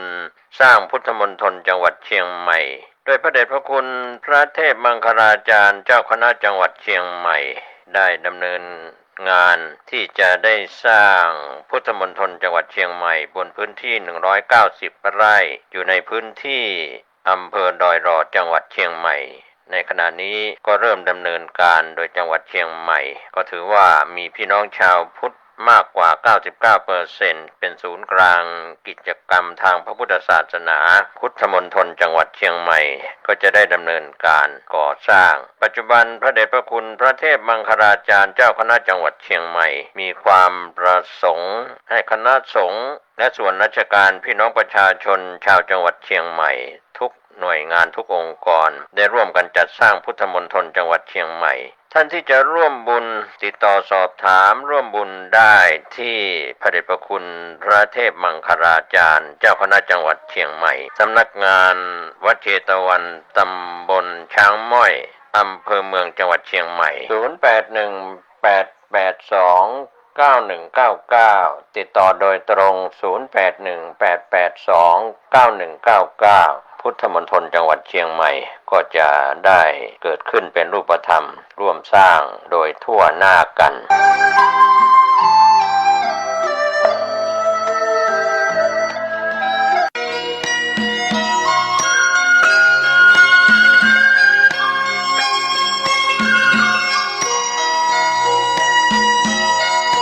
สารประการประชาสัมพันธ์ขอเชิญชวนผู้ใจบุญใจกุศลร่วมทำบุญอายุวัฒนมงคลพระครูภาวนาโสภิตฝ่ายวิปัสสนาผู้ช่วยศาสตราจารย์ดร.อายุวัฒนมงคลครบรอบ65 ปีพรรษา45ในงานนี้มีพิธีสมโภชรูปหล่อทองเหลืองพระนางจามเทวีปางสร้างบารมีตรงกับวันอังคารที่14พฤษภาคมพุทธศักราช2567เวลา 9 นาฬิกาเป็นต้นไปท่านที่จะร่วมบุญร่วมกุศลสามารถร่วมบุญผ่านทางธนาคารไทยธนชาติเลขที่บัญชี422235773ตามกำลังศรัทธาขออำนาจคุณพระศรีรัตนตรัยและสิ่งศักดิ์สิทธิ์ทั้งหลายจงรักษาคุ้มครองให้ท่านเจริญด้วยอายุวันนะสุขภาระหรือท่านจะติดต่อสอบถามรายละเอียดร่วมทำบุญได้ที่พระครูภาวนาโสภิตบุญยวิสิทธิ์เมืองวงหมายเลขโทรศัพท์0969525159ได้ทุกวันก็เป็นงานบุญงานกุศลในพิธีทำบุญอายุวัฒนมงคลและร่วมพิธีสมโภชรูปหล่อทองเหลืองพระนางจามเทวีปางสร้างบารมีอังคารที่14พฤษภาคมพุทธศักราช2567ช่วงเช้า 9 นาฬิกาโดยพร้อมเพรียงกัน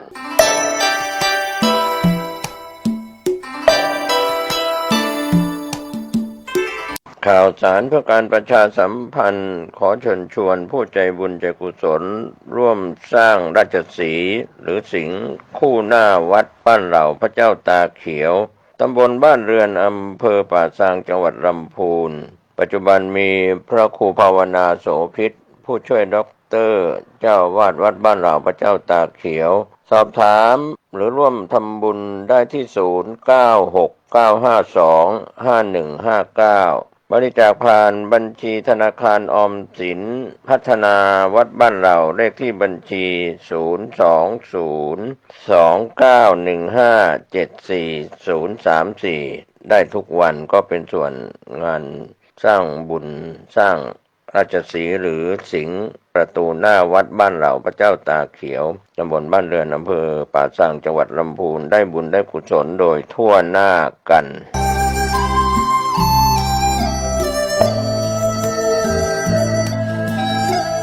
ต่อไปนี้ แต่เป็นการสวดมนต์เพื่อความเป็นสิริมงคลแก่ชีวิตและเสริมบุญบารมีให้ตนเองจึงขอเชิญชวนท่านสาธุชนทั้งหลาย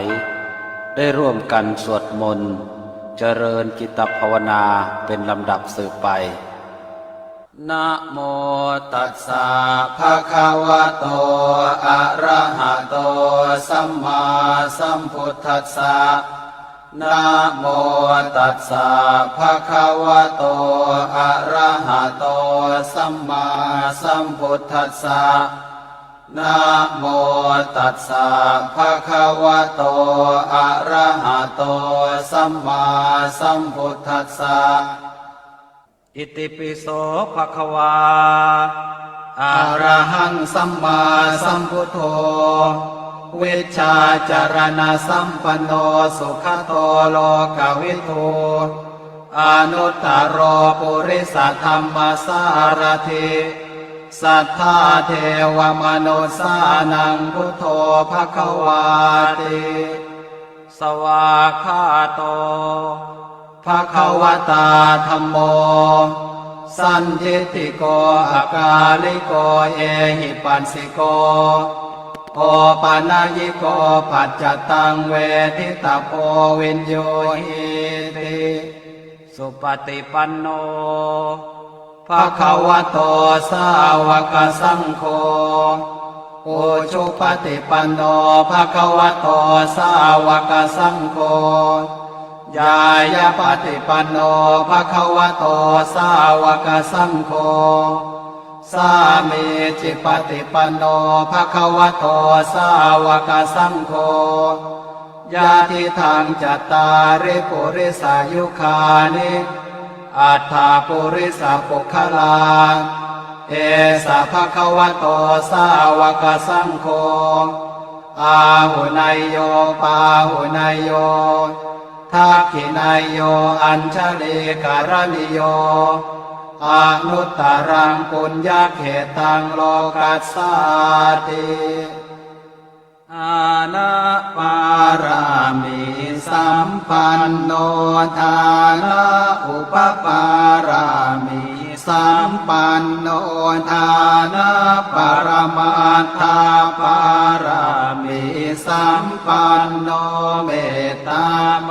ตรีกรุณามุทิตาอุเบกขาปารามิสัมปันโนอิติปิโสภควาศีล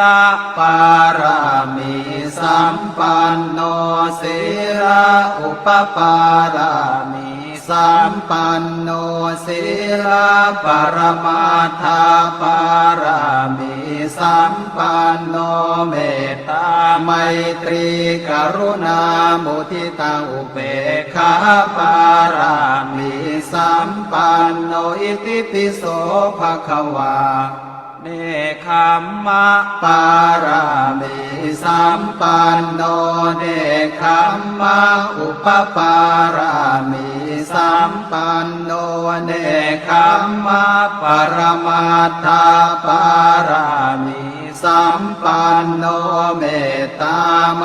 ตรีกรุณามุทิตาอุเบกขาปารามิสัมปันโนอิติปิโส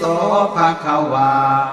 ปัญญาปารามิสัมปันโนปัญญาอุปปารามิสัมปันโนปัญญาปรมาทาปารามิสัมปันโนเมตตาไมตรีกรุณามุทิตาอุเบกขาปารามิสัมปันโนอิติปิโสภควาวิริยาปารามิสัมปันโนวิริยาอุปปารามิสัมปันโนวิริยาปรมาทาปารามิสัมปันโนเมตตาไมตรีกรุณามุทิตาอุเบกขาปารามิสัมปันโนอิติปิโสภควา ขันติปารามิสัมปันโนขันติอุปปารามิสัมปันโนขันติปรมาทาปารามิสัมปันโนเมตตาไมตรีกรุณามุทิตาอุเบกขาปารามิสัมปันโนอิติปิโสภควาสัจจะปารามิสัมปันโนสัจจะอุปปารามิสัมปันโนสัจจะปรมาทาปารามิสัมปันโนเมตตาไม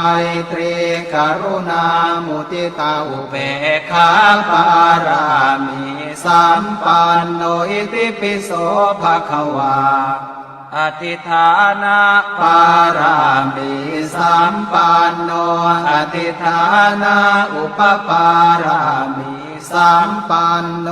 อธิฐานะปรมาทาปารามิสัมปันโนเมตตาไม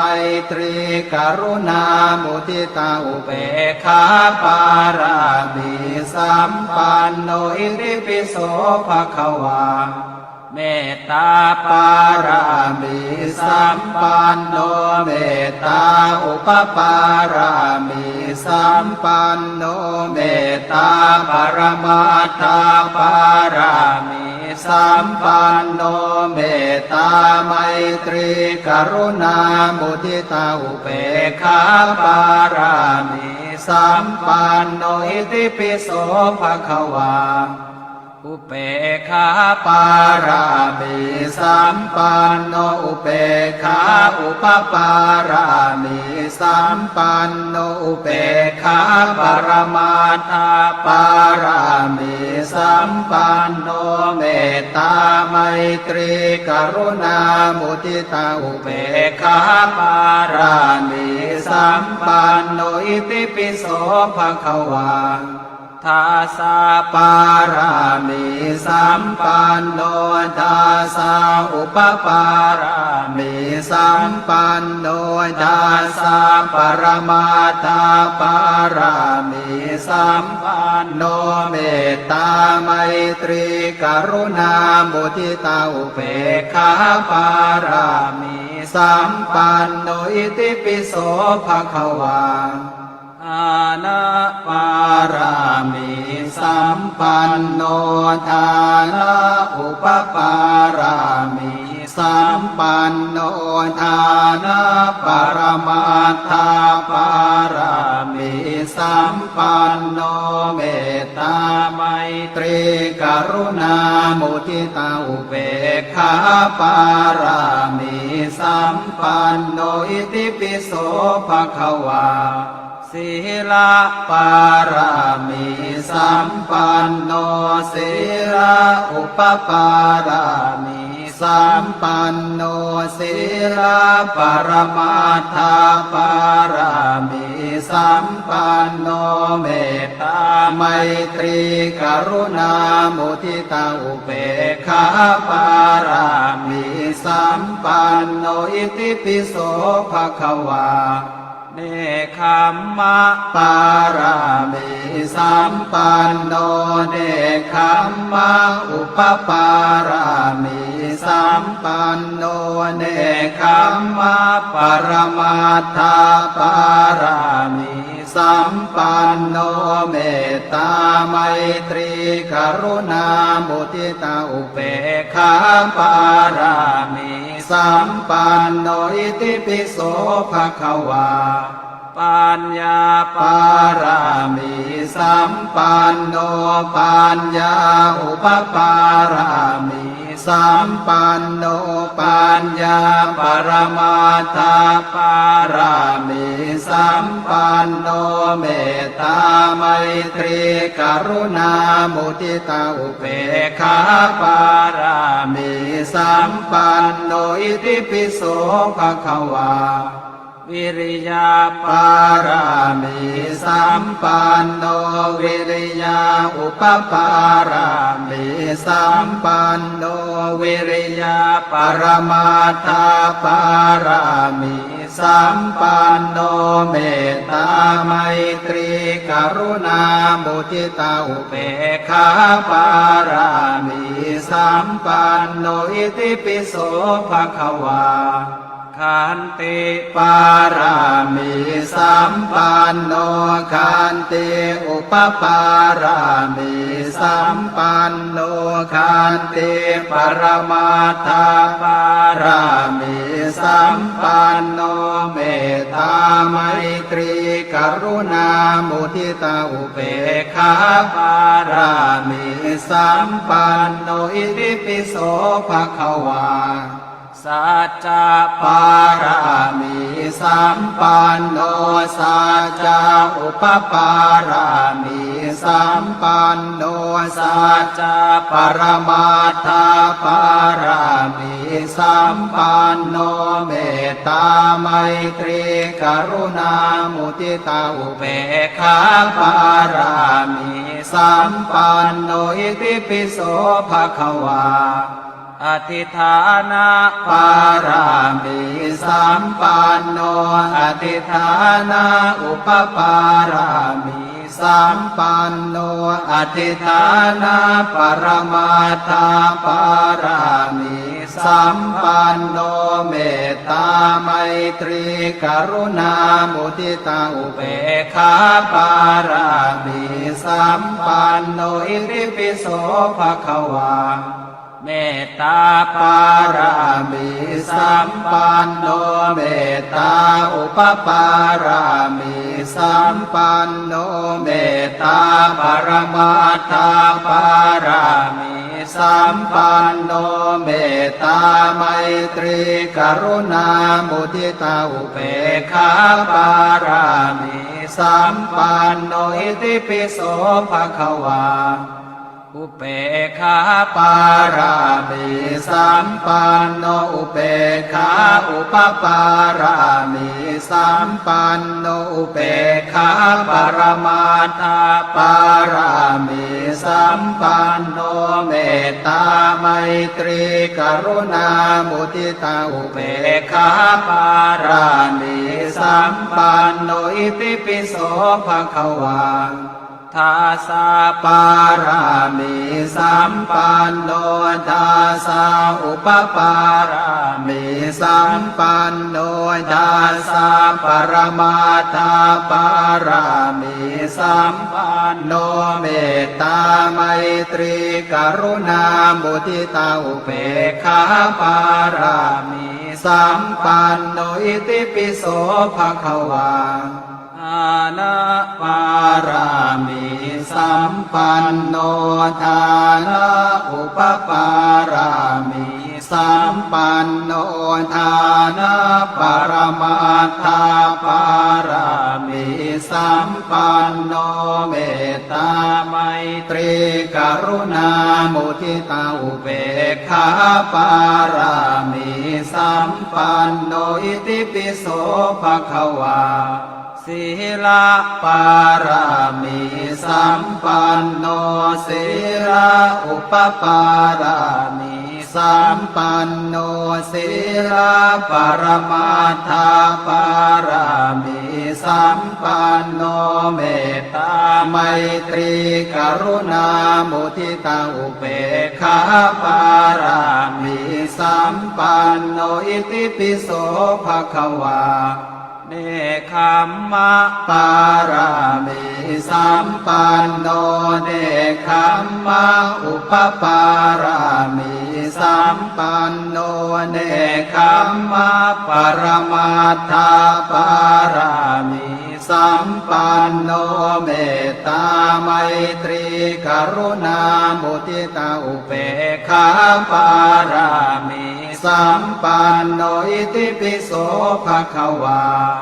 ปัญญาปารามิสัมปันโนปัญญาอุปปารามิ สัมปันโนปัญญาปรมาทาปารามิสัมปันโนเมตตาไมตรีกรุณามุทิตาอุเบกขาปารามิสัมปันโนอิติปิโสภควาวิริยาปารามิสัมปันโนวิริยาอุปปารามิสัมปันโนวิริยาปรมาทาปารามิสัมปันโนเมตตาไม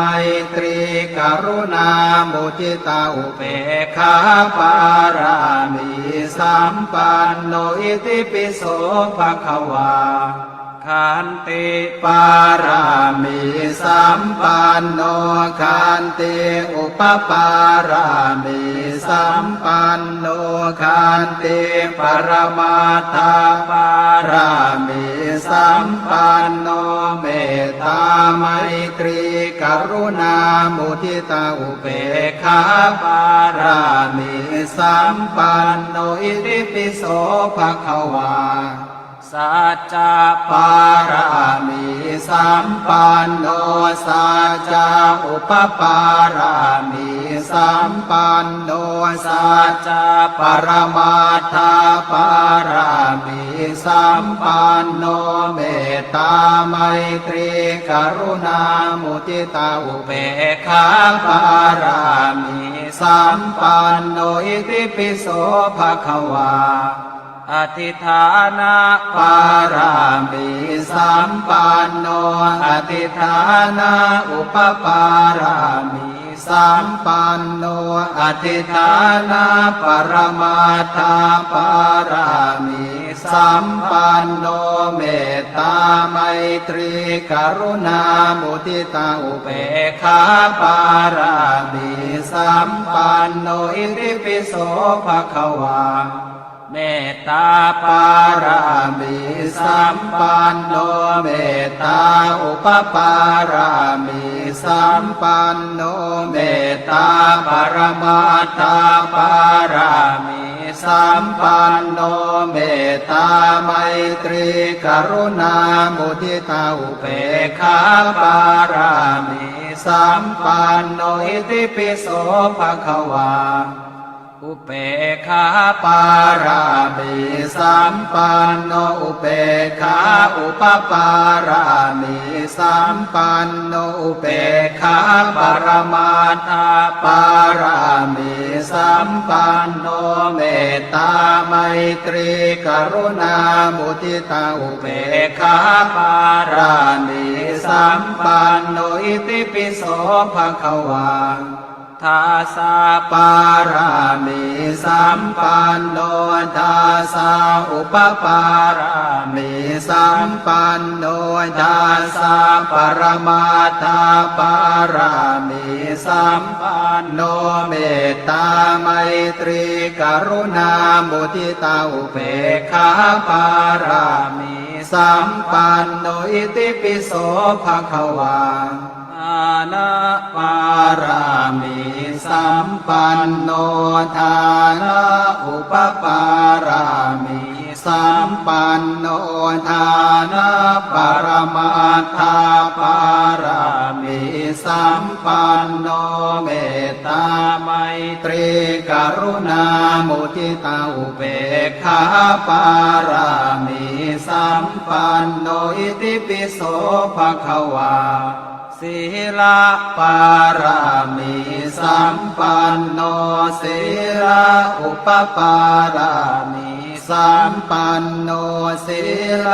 ปรมาทาปารามิสัมปันโนเมตตาไมตรีกรุณามุทิตาอุเบกขาปารามิสัมปันโนอิติปิโส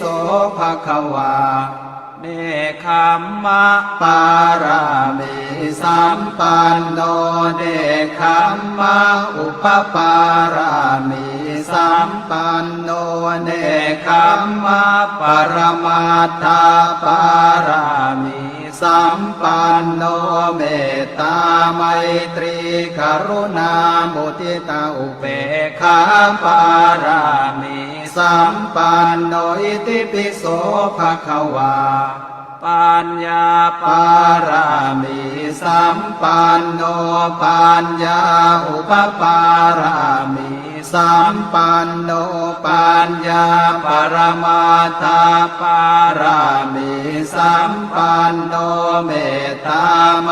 ตรีกรุณามุทิตาอุเบกขาปารามิสัมปันโนอิติปิโสภควาวิริยาปารามิสัมปันโนวิริยาอุปปารามิสัมปันโนวิริยาปรมาทาปารามิสัมปันโนเมตตาไมตรีกรุณามุทิตาอุเบกขาปารามิสัมปันโนอิติปิโสภควาขันติปารามิสัมปันโนขันติอุปปารามิสัมปันโนขันติปรมาทาปารามิสัมปันโนเมตตาไมตรีกรุณามุทิตาอุเบกขาปารามิสัมปันโนอิติปิโสภควาสัจจะปารามิสัมปันโนสัจจะอุปปารามิสัมปันโนสัจจะปรมาทาปารามิสัมปันโนเมตตาไมตรีกรุณามุทิตาอุเบกขาปารามิสัมปันโนอิติปิโสภควา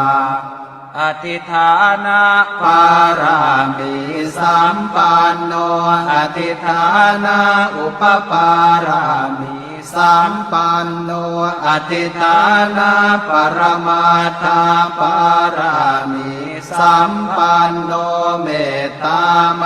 ตรีกรุณามุทิตาอุเบกขาปารามิสัมปันโนอิติปิโสภควาเมตตาปารามิสัมปันโนเมตตาอุปปารามิสัมปันโนเมตตาปรมาทาปารามิสัมปันโนเมตตาไมตรีกรุณามุทิตาอุเบกขาปารามิสัมปันโนอิติปิโสภควาอุเบกขาปารามิสัมปันโนอุเบกขาอุปปารามิสัมปันโนอุเบกขาปรมาทาปารามิสัมปันโนเมตตาไมตรีกรุณามุทิตาอุเบกขาปารามิสัมปันโนอิติปิโสภควาทาสาปารามิสัมปันโนทาสาอุปปารามิสัมปันโนทาสาปรมาทาปารามิสัมปันโนเมตตาไมตรีกรุณามุทิตาอุเบกขาปารามิสัมปันโนอิติปิโสภควาอานะปารามิสัมปันโนทานะอุปปารามิสัมปันโนทานะปรมาทาปารามิสัมปันโนเมตตาไมตรีกรุณามุทิตาอุเบกขาปารามิสัมปันโนอิติปิโสภควาศีลปารามิสัมปันโนศีลอุปปารามิสัมปันโนศีลปรมาทาปารามิสัมปันโนเมตตาไมตรีกรุณามุทิตาอุเบกขาปารามิสัมปันโนอิติปิโสภควา เนคขมมะปารามิสัมปันโนเนคขมมะอุปปารามิสัมปันโนเนคขมมะปรมัตถปารามิสัมปันโนเมตตาไมตรีกรุณามุทิตาอุเบกขาปารามิสัมปันโนอิติปิโสภควาปัญญาปารามิสัมปันโนปัญญาอุปปารามิสัมปันโนปัญญาปรมาทาปารามิสัมปันโนเมตตาไมตรีกรุณามุทิตาอุเบกขาปารามิสัมปันโนอิติปิโสภควาวิริยาปารามิสัมปันโน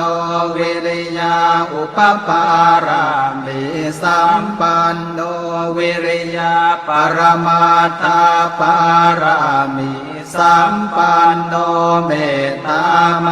ตรีกรุณามุทิตาอุเบกขาปารามิสัมปันโนอิติปิโสภควาขันติปารามิสัมปันโนขันติอุปปารามิสัมปันโนขันติปรมาทาปารามิสัมปันโนเมตตาไมตรีกรุณามุทิตาอุเบกขาปารามิสัมปันโนอิติปิโสภควาสัจจะปารามิสัมปันโนสัจจะอุปปารามิสัมปันโนสัจจะปรมัตถปารามิสัมปันโนเมตตาไม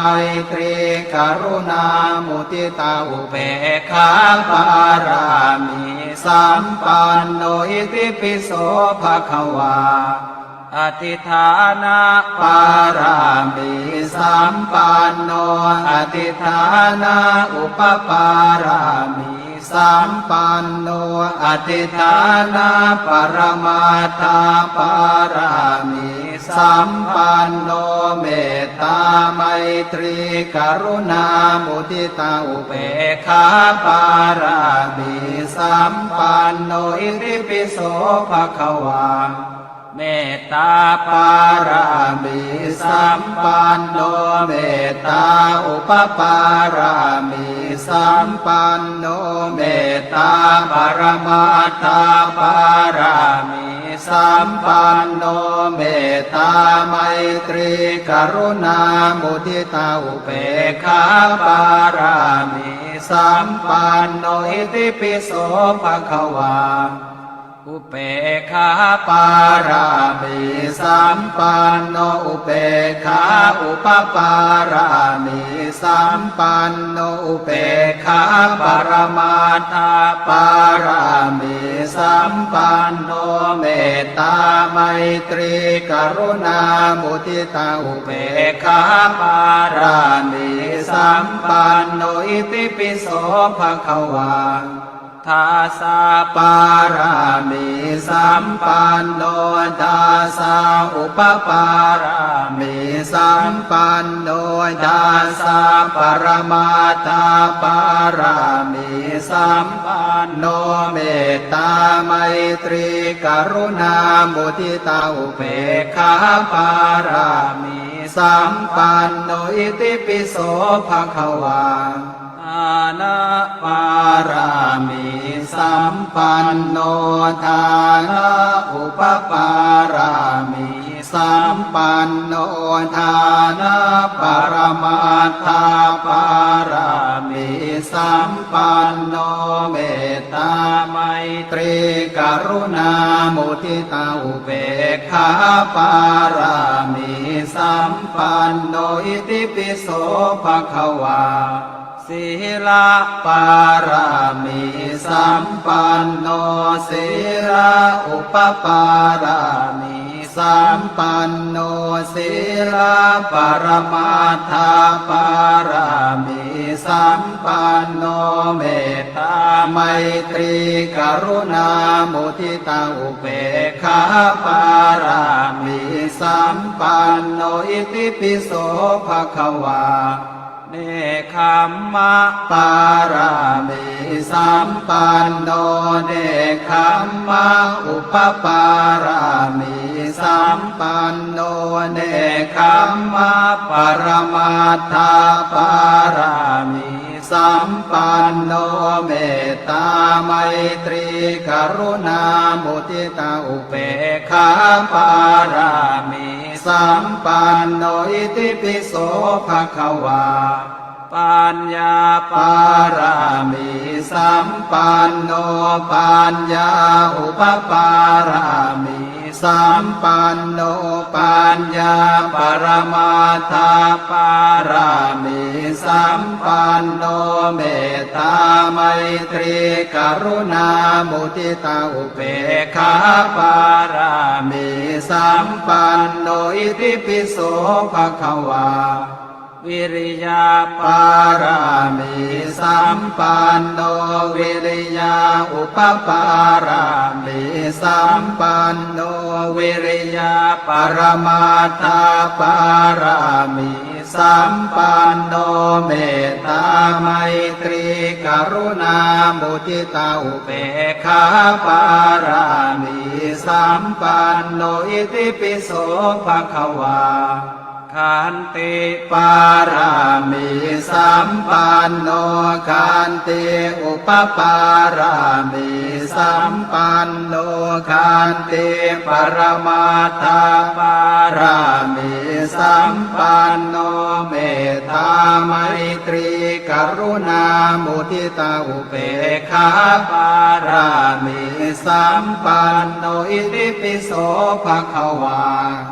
สัจจะปารามิสัมปันโนสัจจะอุปปารามิสัมปันโนสัจจะปรมัตถปารามิสัมปันโนเมตตาไมตรีกรุณามุทิตาอุเบกขาปารามิสัมปันโนอิติปิโสภควาอธิฐานะปารามิสัมปันโนอธิฐานะอุปปารามิสัมปันโนอธิฐานะปรมัตถปารามิสัมปันโนเมตตาไมตรีกรุณามุทิตาอุเบกขาปารามิสัมปันโนอิติปิโสภควาเมตตาปารามิสัมปันโนเมตตาอุปปารามิสัมปันโนเมตตาปรมัตถปารามิสัมปันโนเมตตาไมตรีกรุณามุทิตาอุเบกขาปารามิสัมปันโนอิติปิโสภควาอุเบกขาปารามิสัมปันโนอุเบกขาอุปปารามิสัมปันโนอุเบกขาปรมัตถปารามิสัมปันโนเมตตาไมตรีกรุณามุทิตาอุเบกขาปารามิสัมปันโนอิติปิโสภควาทาสาปารามิสัมปันโนทาสาอุปปารามิสัมปันโนทาสาปรมัตถปารามิสัมปันโนเมตตาไมตรีกรุณามุทิตาอุเบกขาปารามิสัมปันโนอิติปิโสภควาอานะปารามิสัมปันโนทานะอุปปารามิสัมปันโนทานะปรมัตถปารามิสัมปันโนเมตตาไมตรีกรุณามุทิตาอุเบกขาปารามิสัมปันโนอิติปิโสภควา ศีลปารามีสัมปันโนศีลอุปปารามีสัมปันโนศีลปรมาทาปารามีสัมปันโนเมตตาไมตรีกรุณามุทิตาอุเบกขาปารามีสัมปันโนอิติปิโสภควาเนคขมมะปารามีสัมปันโนเนคขมมะอุปปารามีสัมปันโนเนคขมมะปรมาทาปารามีสัมปันโนเมตตาไมตรีกรุณามุทิตาอุเบกขาปารามีสัมปันโนอิติปิโสภควาปัญญาปารามีสัมปันโนปัญญาอุปปารามีสัมปันโนปัญญาปรมาทาปารามีสัมปันโนเมตตาไมตรีกรุณามุทิตาอุเบกขาปารามีสัมปันโนอิติปิโส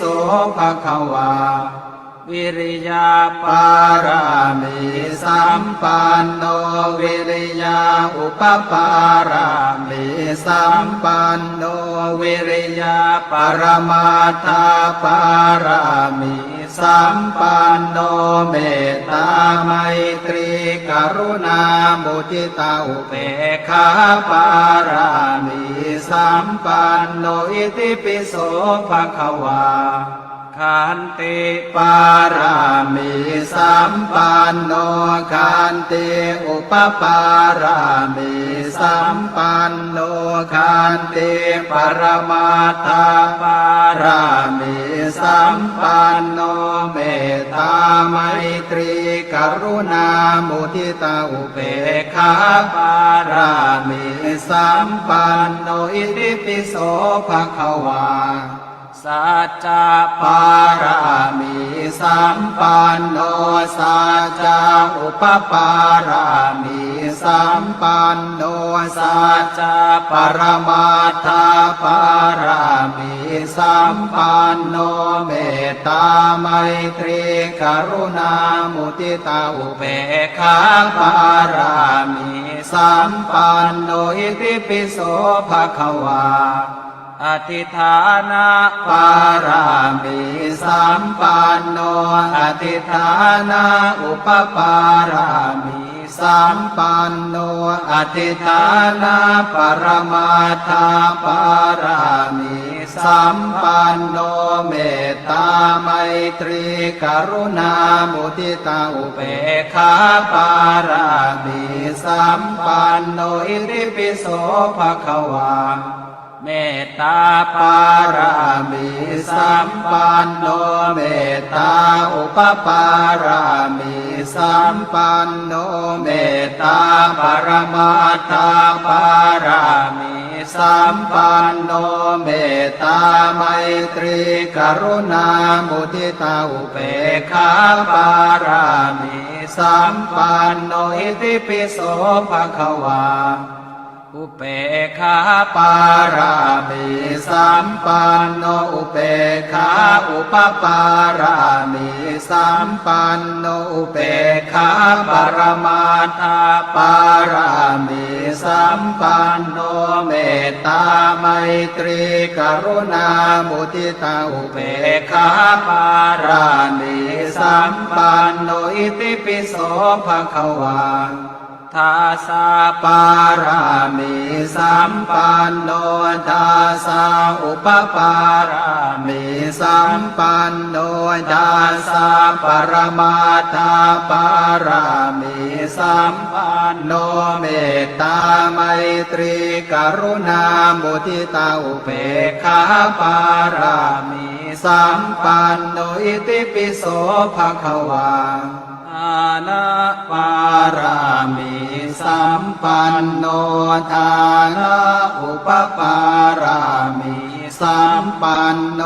ทานะปรมาทาปารามิสัมปันโนเมตตาไมตรีกรุณามุทิตาอุเบกขาปารามิสัมปันโนอิติปิโสภควาศีลปารามิสัมปันโนศีลอุปปารามิสัมปันโนศีลปรมาทาปารามิสัมปันโนเมตตาไม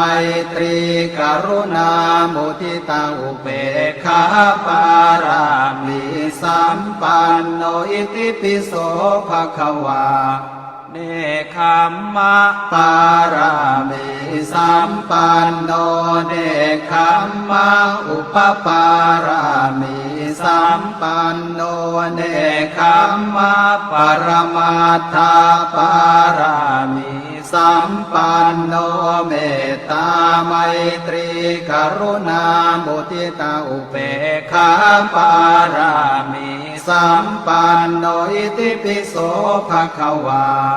ปัญญาปารามิสัมปันโนปัญญาอุปปารามิสัมปันโนปัญญาปรมาทาปารามิสัมปันโนเมตตาไมตรีกรุณามุทิตาอุเบกขาปารามิสัมปันโนอิติปิโสภควาวิริยาปารามิสัมปันโนวิริยาอุปปารามิสัมปันโนวิริยาปรมาทาปารามิสัมปันโนเมตตาไมตรีกรุณามุทิตาอุเบกขาปารามิสัมปันโนอิติปิโสภควาขันติปารามิสัมปันโนขันติอุปปารามิสัมปันโนขันติปรมาทาปารามิสัมปันโนเมตตาไมตรีกรุณามุทิตาอุเบกขาปารามิสัมปันโนอิติปิโสภควาสัจจะปารามิสัมปันโนสัจจะอุปปารามิสัมปันโนสัจจะปรมาทาปารามิสัมปันโนเมตตาไมตรีกรุณามุทิตาอุเบกขาปารามิสัมปันโนอิติปิโสภควาอธิฐานะปารามิสัมปันโนอธิฐานะอุปปารามิสัมปันโนอธิฐานะปรมาทาปารามิสัมปันโนเมตตาไมตรีกรุณามุทิตาอุเบกขาปารามิสัมปันโนอิติปิโสภควาเมตตาปารามิสัมปันโนเมตตาอุปปารามิสัมปันโนเมตตาปรมาทาปารามิสัมปันโนเมตตาไมตรีกรุณามุทิตาอุเบกขาปารามิสัมปันโนอิติปิโสภควาอุเบกขาปารามิสัมปันโนอุเบกขาอุปปารามิสัมปันโนอุเบกขาปรมาทาปารามิสัมปันโนเมตตาไมตรีกรุณามุทิตาอุเบกขาปารามิสัมปันโนอิติปิโสภควา ทาสาปารามิสัมปันโนทาสาอุปปารามิสัมปันโนทาสาปรมาทาปารามิสัมปันโนเมตตาไมตรีกรุณามุทิตาอุเบกขาปารามิสัมปันโนอิติปิโสภควาพุทธังสรณังคัจฉามิธัมมังสรณังคัจฉามิสังฆังสรณังคัจฉามินะมามิหังหลังจากที่เราได้สวดมนต์ไหว้พระเรียบร้อยแล้วเราก็จะได้ปฏิบัติสมาธิกรรมฐานกันโดยการนั่งสมาธิเป็นเวลาประมาณ5 นาทีให้เรานั่งท่าขัดสมาธิเอาเท้าขวาวางทับบนเท้าซ้ายยืดตัวให้ตรงแล้วประนมมือขึ้นเพื่อขอสมาทานพระกรรมฐานก่อนให้ว่าตามดังนี้อุกาสะอุกาสะณโอกาสบัดนี้ข้าพเจ้าขอสมาทานซึ่งพระกรรมฐานที่พระพุทธเจ้าทรงบัญญัติไว้ดีแล้วขอคณิกะสมาธิอุปจารสมาธิอัปปนาสมาธิและวิปัสสนาญาณจงบังเกิดมี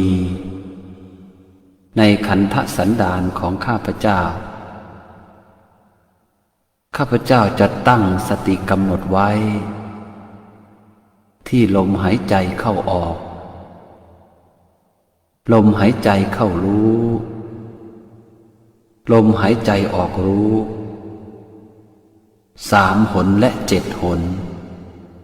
100 หนและ1,000 หนด้วยความไม่ประมาทตั้งแต่บัดนี้เป็นต้นไปเถิดต่อไปให้เราค่อยๆเอามือขวาวางทับมือซ้ายพยายามยืดกายให้ตรงดำรงสติให้มั่นแล้วค่อยๆหลับตาลงเบาๆหายใจเข้าลึกๆยาวๆแล้วค่อยๆผ่อนลมหายใจออกช้าๆหายใจเข้าก็รู้ว่าหายใจเข้าหายใจออกก็รู้ว่าหายใจออก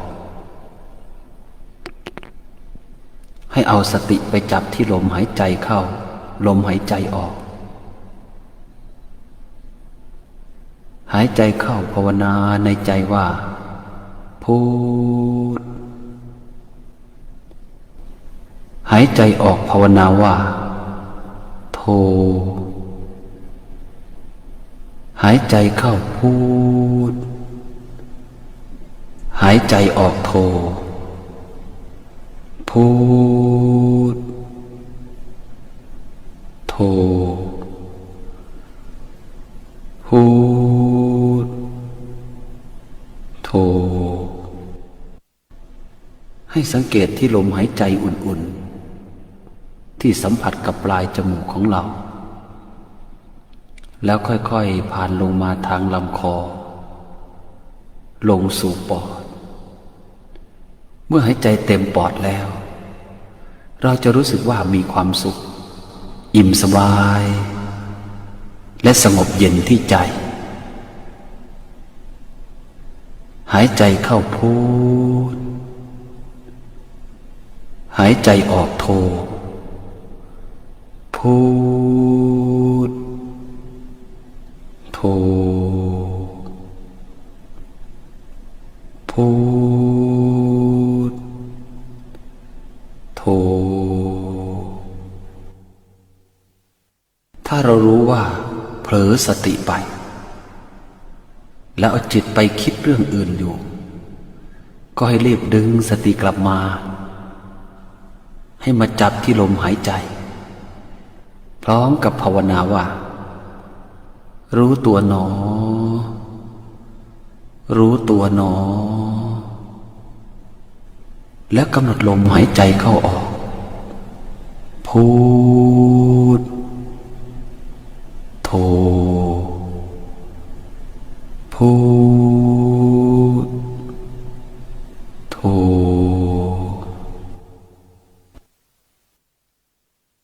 เอาล่ะ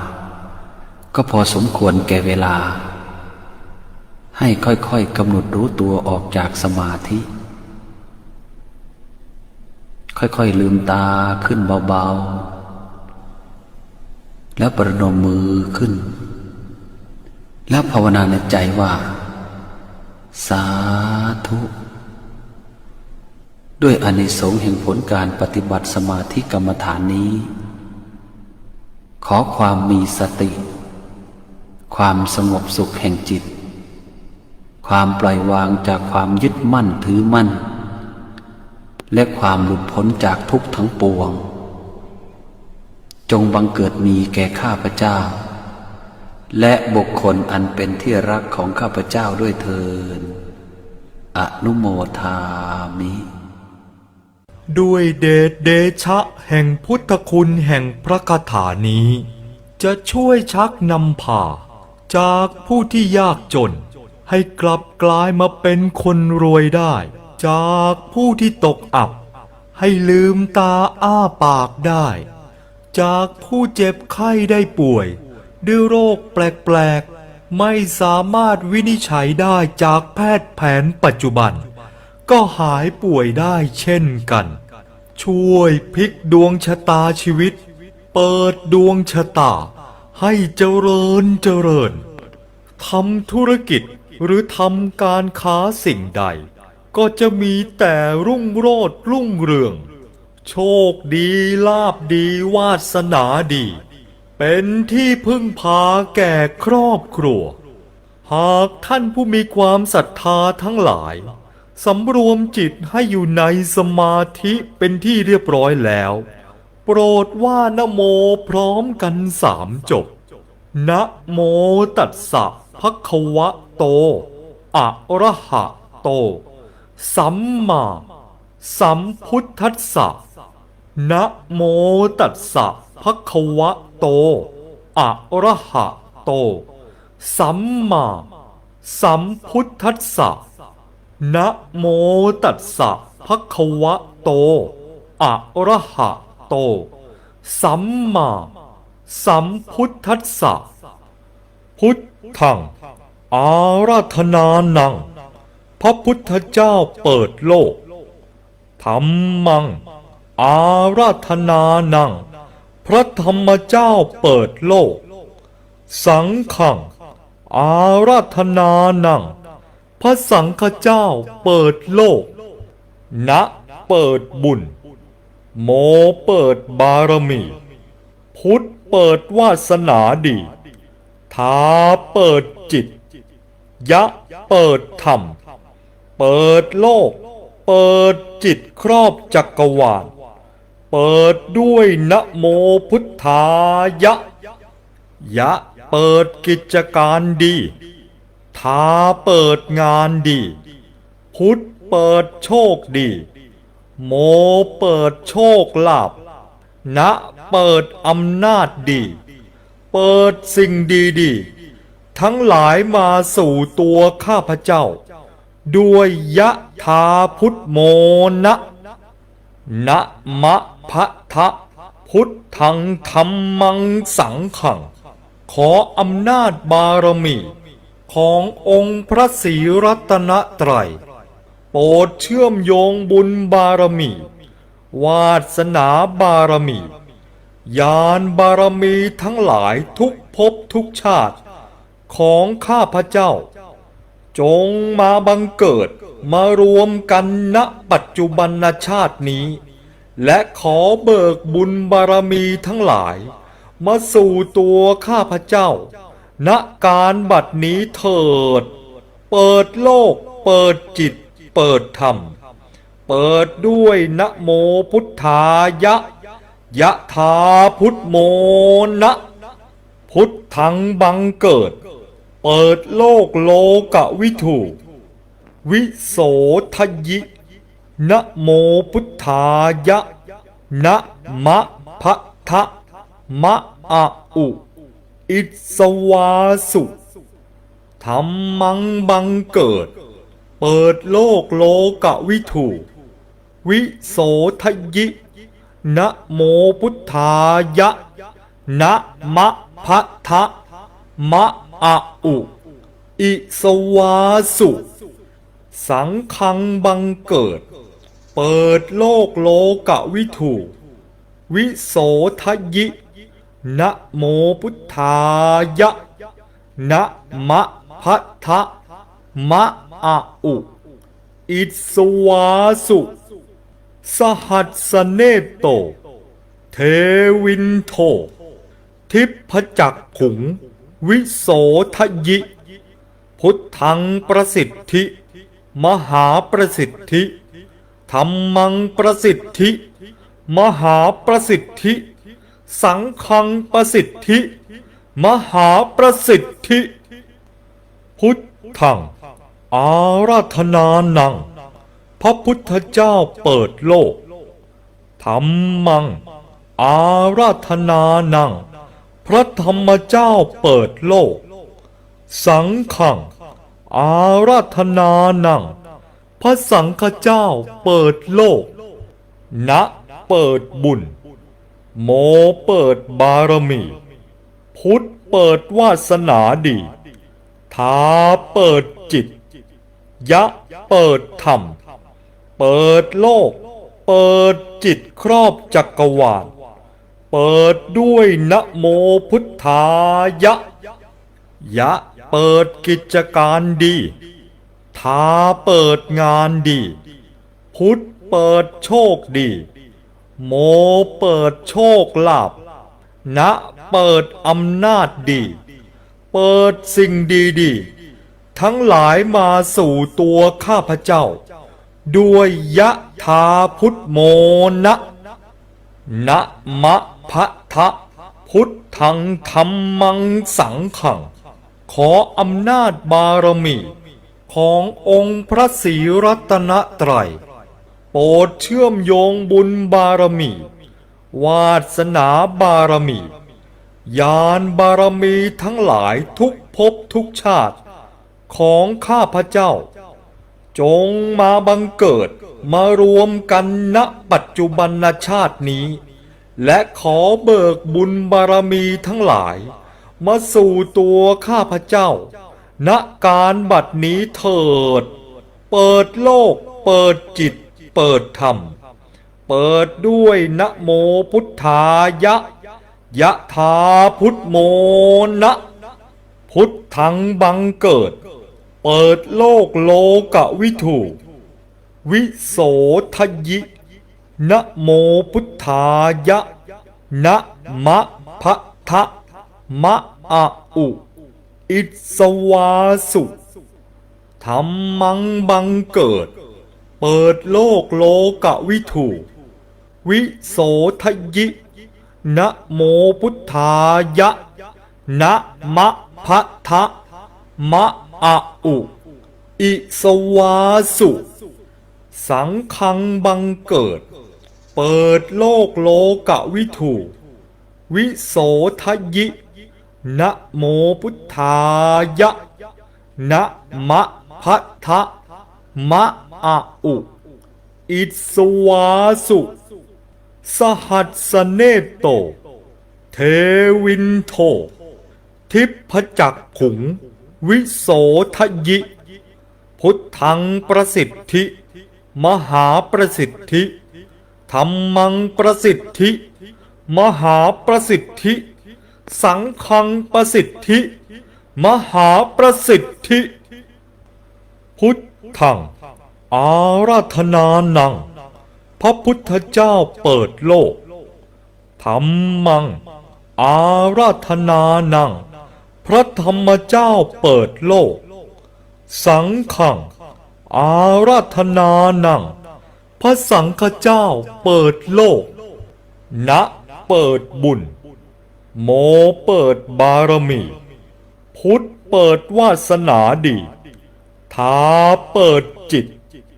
ยะเปิดธรรมเปิดโลกเปิดจิตครอบจักรวาลเปิดด้วยนะโมพุทธายะยะเปิดกิจการดีทาเปิดงานดีพุทธเปิดโชคดีโม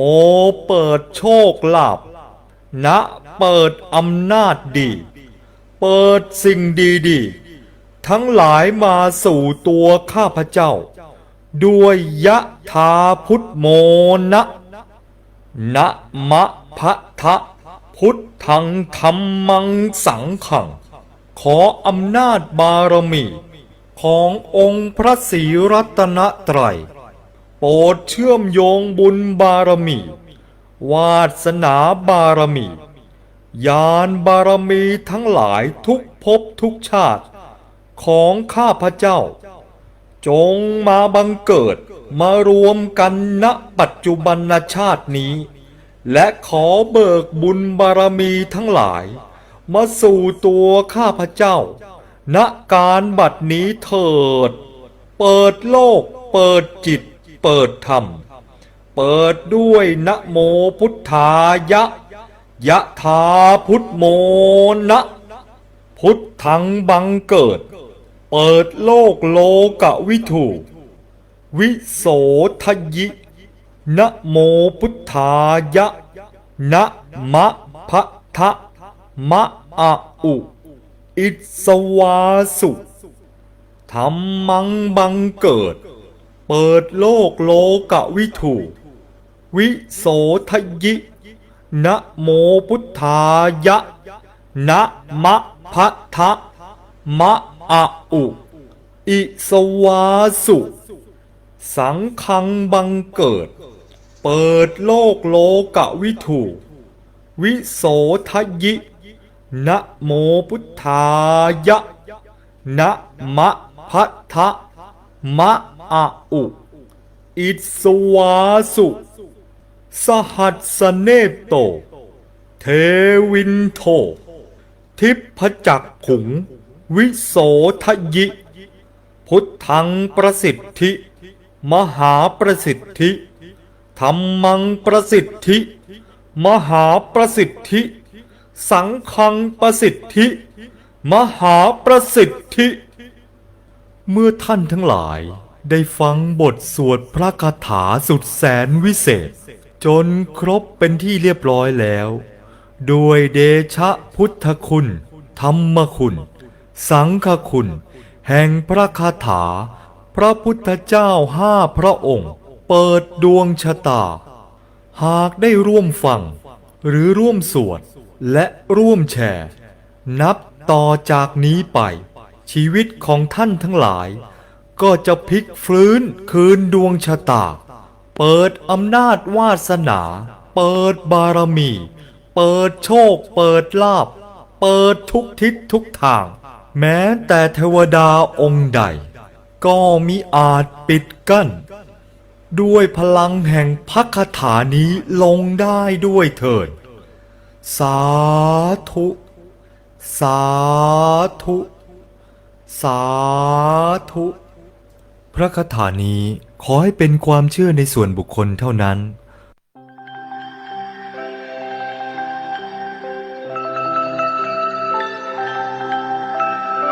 พระธาตุมหัศจรรย์แห่งพระพุทธศาสนาพระพุทธศาสนาเป็นศาสนาแห่งสัจธรรมมีหลักธรรมคำสอนที่สามารถปฏิบัติให้รู้ตามเห็นจริงได้การบรรลุธรรมในพระพุทธศาสนานั้นบรรลุที่ใจไม่สามารถจะแสดงออกให้ผู้อื่นเห็นได้แต่มีอยู่สิ่งหนึ่งซึ่งสามารถที่จะเป็นหลักฐานพยานแห่งการบรรลุธรรมในทางพระพุทธศาสนานั่นก็คือพระธาตุคำว่าพระธาตุนั้นเป็นคำกลางๆเรียกใช้แบบรวมๆดังนั้นจึงมีการแยกประเภทของพระธาตุออกเป็น2 ระดับคือของพระบรมศาสดาสัมมาสัมพุทธเจ้า เรียกว่าพระบรมสารีริกธาตุของพระอรหันตสาวกเรียกว่าพระอรหันตธาตุพระบรมสารีริกธาตุของพระพุทธเจ้านั้นมีอยู่สองประเภทคือ 1. ประเภทไม่แตกกระจายคงรูปตามเดิมมี7ส่วนคือพระเขี้ยวแก้ว4พระลากขวัญ2และพระอุณหิต2. ประเภทแตกกระจายเป็นส่วนอื่นนอกจาก7ส่วนนั้นจะไม่มีลักษณะเดิมของอัฐิเหลืออยู่ขนาดเล็กเท่าเมล็ดพันธุ์ผักกาดขนาดกลางเท่าเมล็ดข้าวสารหักและขนาดใหญ่เท่าเมล็ดถั่วเหลืองพระอรหันตธาตุของพระสาวกนั้นมีลักษณะแตกต่างจากพระบรมสารีริกธาตุคือมีขนาดใหญ่กว่าพรรณะหยาบกว่าและหลากหลายลักษณะสันฐานตามวาสนาบารมีของพระอรหันต์แต่ละองค์จะอย่างไรก็ตามพระธาตุและพระบรมสารีริกธาตุก็มีคุณสมบัติเหมือนกันคือถ้าหากมีขนาดเล็กเท่าเมล็ดข้าวสารลงไปสามารถลอยน้ำได้น้ำจะเป็นแอ่งบุ๋มลงไปรองรับพระบรมสารีริกธาตุไว้และปรากฏรัศมีเป็นแฉกๆอยู่โดยรอบหากลอยน้ำพร้อมๆกันหลายๆองค์ก็จะค่อยๆลอยเข้าหากันและติดกันในที่สุดหากเป็นพระธาตุที่มีขนาดใหญ่ก็สามารถที่จะเปล่งแสงในการเวลาอันสมควรได้เสด็จมาเพิ่มจำนวนได้เสด็จหายไปได้ขยายองค์ใหญ่ขึ้นได้รวมหลายองค์เข้าเป็นองค์เดียวได้ในแผ่นดินไทยของเราได้รองรับพระพุทธศาสนาเป็นเวลาเกือบ1,000 ปีมีผู้ปฏิบัติธรรมได้บรรลุมรรคผลเป็นจำนวนมากแม้ในปัจจุบันก็ปรากฏเป็นข่าวเสมอว่ามีพระอริยสงฆ์ที่มรณภาพแล้วอัฐิแปรสภาพเป็นพระธาตุจึงทำให้เกิดมีการบันทึกลักษณะการแปรสภาพจากอัฐิหรือเศษกายของพระอริยเจ้าสู่ความเป็นพระธาตุดังนี้การแปรสภาพเป็นพระธาตุจากอัฐิมี4ลักษณะคือ 1. จากเดิมกระดูกเป็นฟองแล้วเริ่มหดตัวบางส่วนรวมตัวเข้าเป็นผนึกหินปูนจะมากขึ้นและเริ่มมนจนเป็นพระธาตุโดยสมบูรณ์มีลักษณะกลมลีคล้ายเมล็ดข้าวโพด 2. จากกระดูกที่เป็นชิ้นยาวแนวเยื่อกระดูกเป็นเส้นบางๆเยื่อกระดูกเกาะเป็นผนึกหินปูนจนเต็มรูพุนและแปรเป็นพระธาตุซึ่งมีลักษณะคงรูปเดิมของชิ้นอัฐิ 3. ชิ้นอัฐิธรรมดามีองค์พระธาตุผุดขึ้นและค่อยๆโตขึ้นและหลุดออกเป็นพระธาตุโดยสมบูรณ์ 4. ในขณะเผาศพมีวัตถุธาตุเศษกายส่องแสงประกายหยดออกจากร่างตกกระทบกับสิ่งที่รองรับก็กระจายออกเป็นพระธาตุขนาดต่างๆนอกจากการแปรสภาพจากอัฐิยังมีการแปรสภาพจากส่วนอื่นเช่นแปรสภาพจากเส้นเกษาโดยมีการรวมตัวกันเป็นเส้นเกษามีเส้นใยใสๆงอกออกมาเกี่ยวพันกันจนแน่นแล้วรวมตัวเป็นเนื้อเดียวกันและเป็นพระธาตุในที่สุดบางครั้งก็มีพระธาตุงอกออกมาจากปลายของเกษาและหลุดออกมาเป็นพระธาตุโดยสมบูรณ์ในบางครั้งก็มีผนึกพระธาตุเสด็จมาประทับรวมกับเส้นเกษาโดยปาฏิหาริย์แม้ในขณะที่ท่านยังมีชีวิตอยู่ก็มีการแปรสภาพเป็นพระธาตุจากส่วนต่างๆของร่างกายของท่านเช่นกระดูกสะบ้าเส้นเกษาเล็บฟันชานหมากข้าวก้นบาทเป็นต้นแม้วัตถุมงคลของท่านบางครั้งก็มีพระธาตุเสด็จมาเกาะอยู่ด้วยนอกจากนี้แล้วเท่าอังคารก็สามารถแปรสภาพเป็นพระธาตุได้หรืออุจจาระของท่านก็แปรสภาพเป็นพระธาตุจนบางสำนักต้องสั่งให้เอาปูนมาโบกทับส้วมของท่านไว้ไม่ให้คนมาขุดน้ำที่สงอัฐิเก็บไว้ไม่เททิ้งก็มีการรวมตัวแปรสภาพเป็นพระธาตุได้พระอริยสงฆ์ไทยที่แปรสภาพเป็นพระธาตุนั้นมีจำนวนมากยิ่งนักดังมีรายนามต่อไปนี้หลวงปู่เสากันตะสีโลวัดเลียบอำเภอเมืองจังหวัดอุบลราชธานีหลวงปู่มั่นภูริทัตโตวัดป่าสุทธาวาส อำเภอเมืองจังหวัดสกลนคร ครูบาเจ้าศรีวิชัยสิริวิชโย วัดบ้านปางอำเภอลี้จังหวัดลำพูน ครูบาพาภาปัญญาวโร วัดพาภาอำเภอแม่เสรียงจังหวัดแม่ฮ่องสอน หลวงปู่ดูลอตุโล วัดบุรพารามอำเภอเมืองจังหวัดสุรินทร์ หลวงปู่เทศเทศรังสี วัดหินหมากเป้งอำเภอศรีเชียงใหม่ จังหวัดหนองคาย หลวงปู่ต่วน อินทปัญโย วัดกล้วย จังหวัดพระนครศรีอยุธยา หลวงปู่ชอบฐานสโม วัดป่าสัมมานุสรณ์อำเภอวังสะพุง จังหวัดเลย หลวงปู่หลุยจันทสาโร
จังหวัดอุดรธานี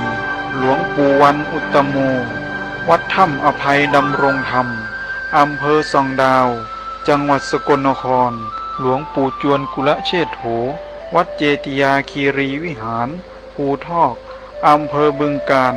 จังหวัดหนองคาย หลวงปู่สิงห์ทองธรรมวโร วัดป่าแก้วชุมพลอำเภอสว่างแดนดิน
พ้นทุกข์จริงแม้กายที่เป็นของหยาบยังแปรสภาพเป็นพระธาตุที่บริสุทธิ์งดงามและทรงคุณค่าหาประมาณมิได้คาถาจินดามณีคาถาพลิกชีวิตหลวงปู่ศิลาสิริจันโทวัดโพศรีสะอาดจังหวัดกาฬสินธุ์ถ้าอยากให้คาถาศักดิ์สิทธิ์และสำลิดผลต้องตั้งใจให้ดีตั้งสติให้มั่นมีสมาธิเริ่มต้นว่าคาถาให้น้อมระลึกถึงพระบารมี พระพุทธพระธรรมพระสงฆ์พระศรีอริยเมตไตรรวมถึงบารมีหลวงปู่มหาศิลาตั้งนะโม3 จบนะโมตัสสะภะคะวะโตอะระหะโตสัมมาสัมพุทธัสสะนะโมตัสสะภะคะวะโตอะระหะโตสัมมาสัมพุทธัสสะนะโมตัสสะภะคะวะโตอะระหะโตสัมมาสัมพุทธัสสะมะอะอุนะโมวิมุตตานังนะโมวิมุตติยาลาหุสุริยังจันทังปะมุตจะสุ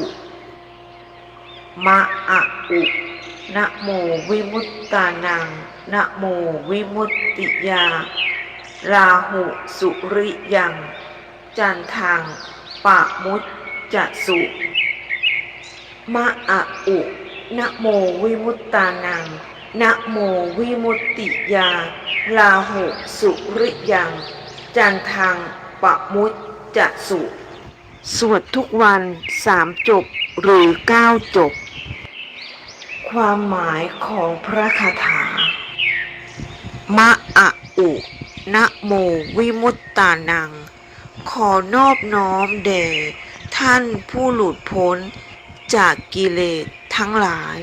นะโมวิมุตติยาขอนอบน้อมแด่วิมุตติธรรมธรรมอันหลุดพ้นคือพระนิพพานราหุสุริยันจันทังปะมุตจะสุพระราหูคือโมหะคือความมืดครอบคลุมหุ้มโลกหุ้มคาถาบทนี้ภาวนาให้ราหูคลายปลดปล่อยให้ชีวิตสว่างไสวอย่างพระอาทิตย์และพระจันทร์เมื่อคืนวันเพ็ญหลวงปู่จึงตั้งชื่อว่าคาถาพลิกชีวิตวัตถุมงคลนี้เพียงจิตระลึกถึงคุณพระพุทธเจ้าพระธรรมเจ้าสังฆเจ้าระลึกถึงบุญคุณผู้มีพระคุณเทพท่านนั้นท่านนี้ช่วยอันนี้เพียงเราระลึกถึงของฌาน4ฌานที่1ที่2ที่3ที่4แห่งพระพุทธเจ้าทุกพระองค์แห่งฤาษีทุกพระองค์ที่ทรงฌานเพียงเราจะตุจฌานดังด้วยอำนาจแห่งฌาน4นี้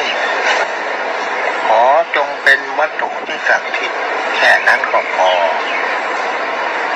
วัตถุจิตเพียงเราอธิษฐานว่าขอให้ศักดิ์สิทธิ์ก็จะศักดิ์สิทธิ์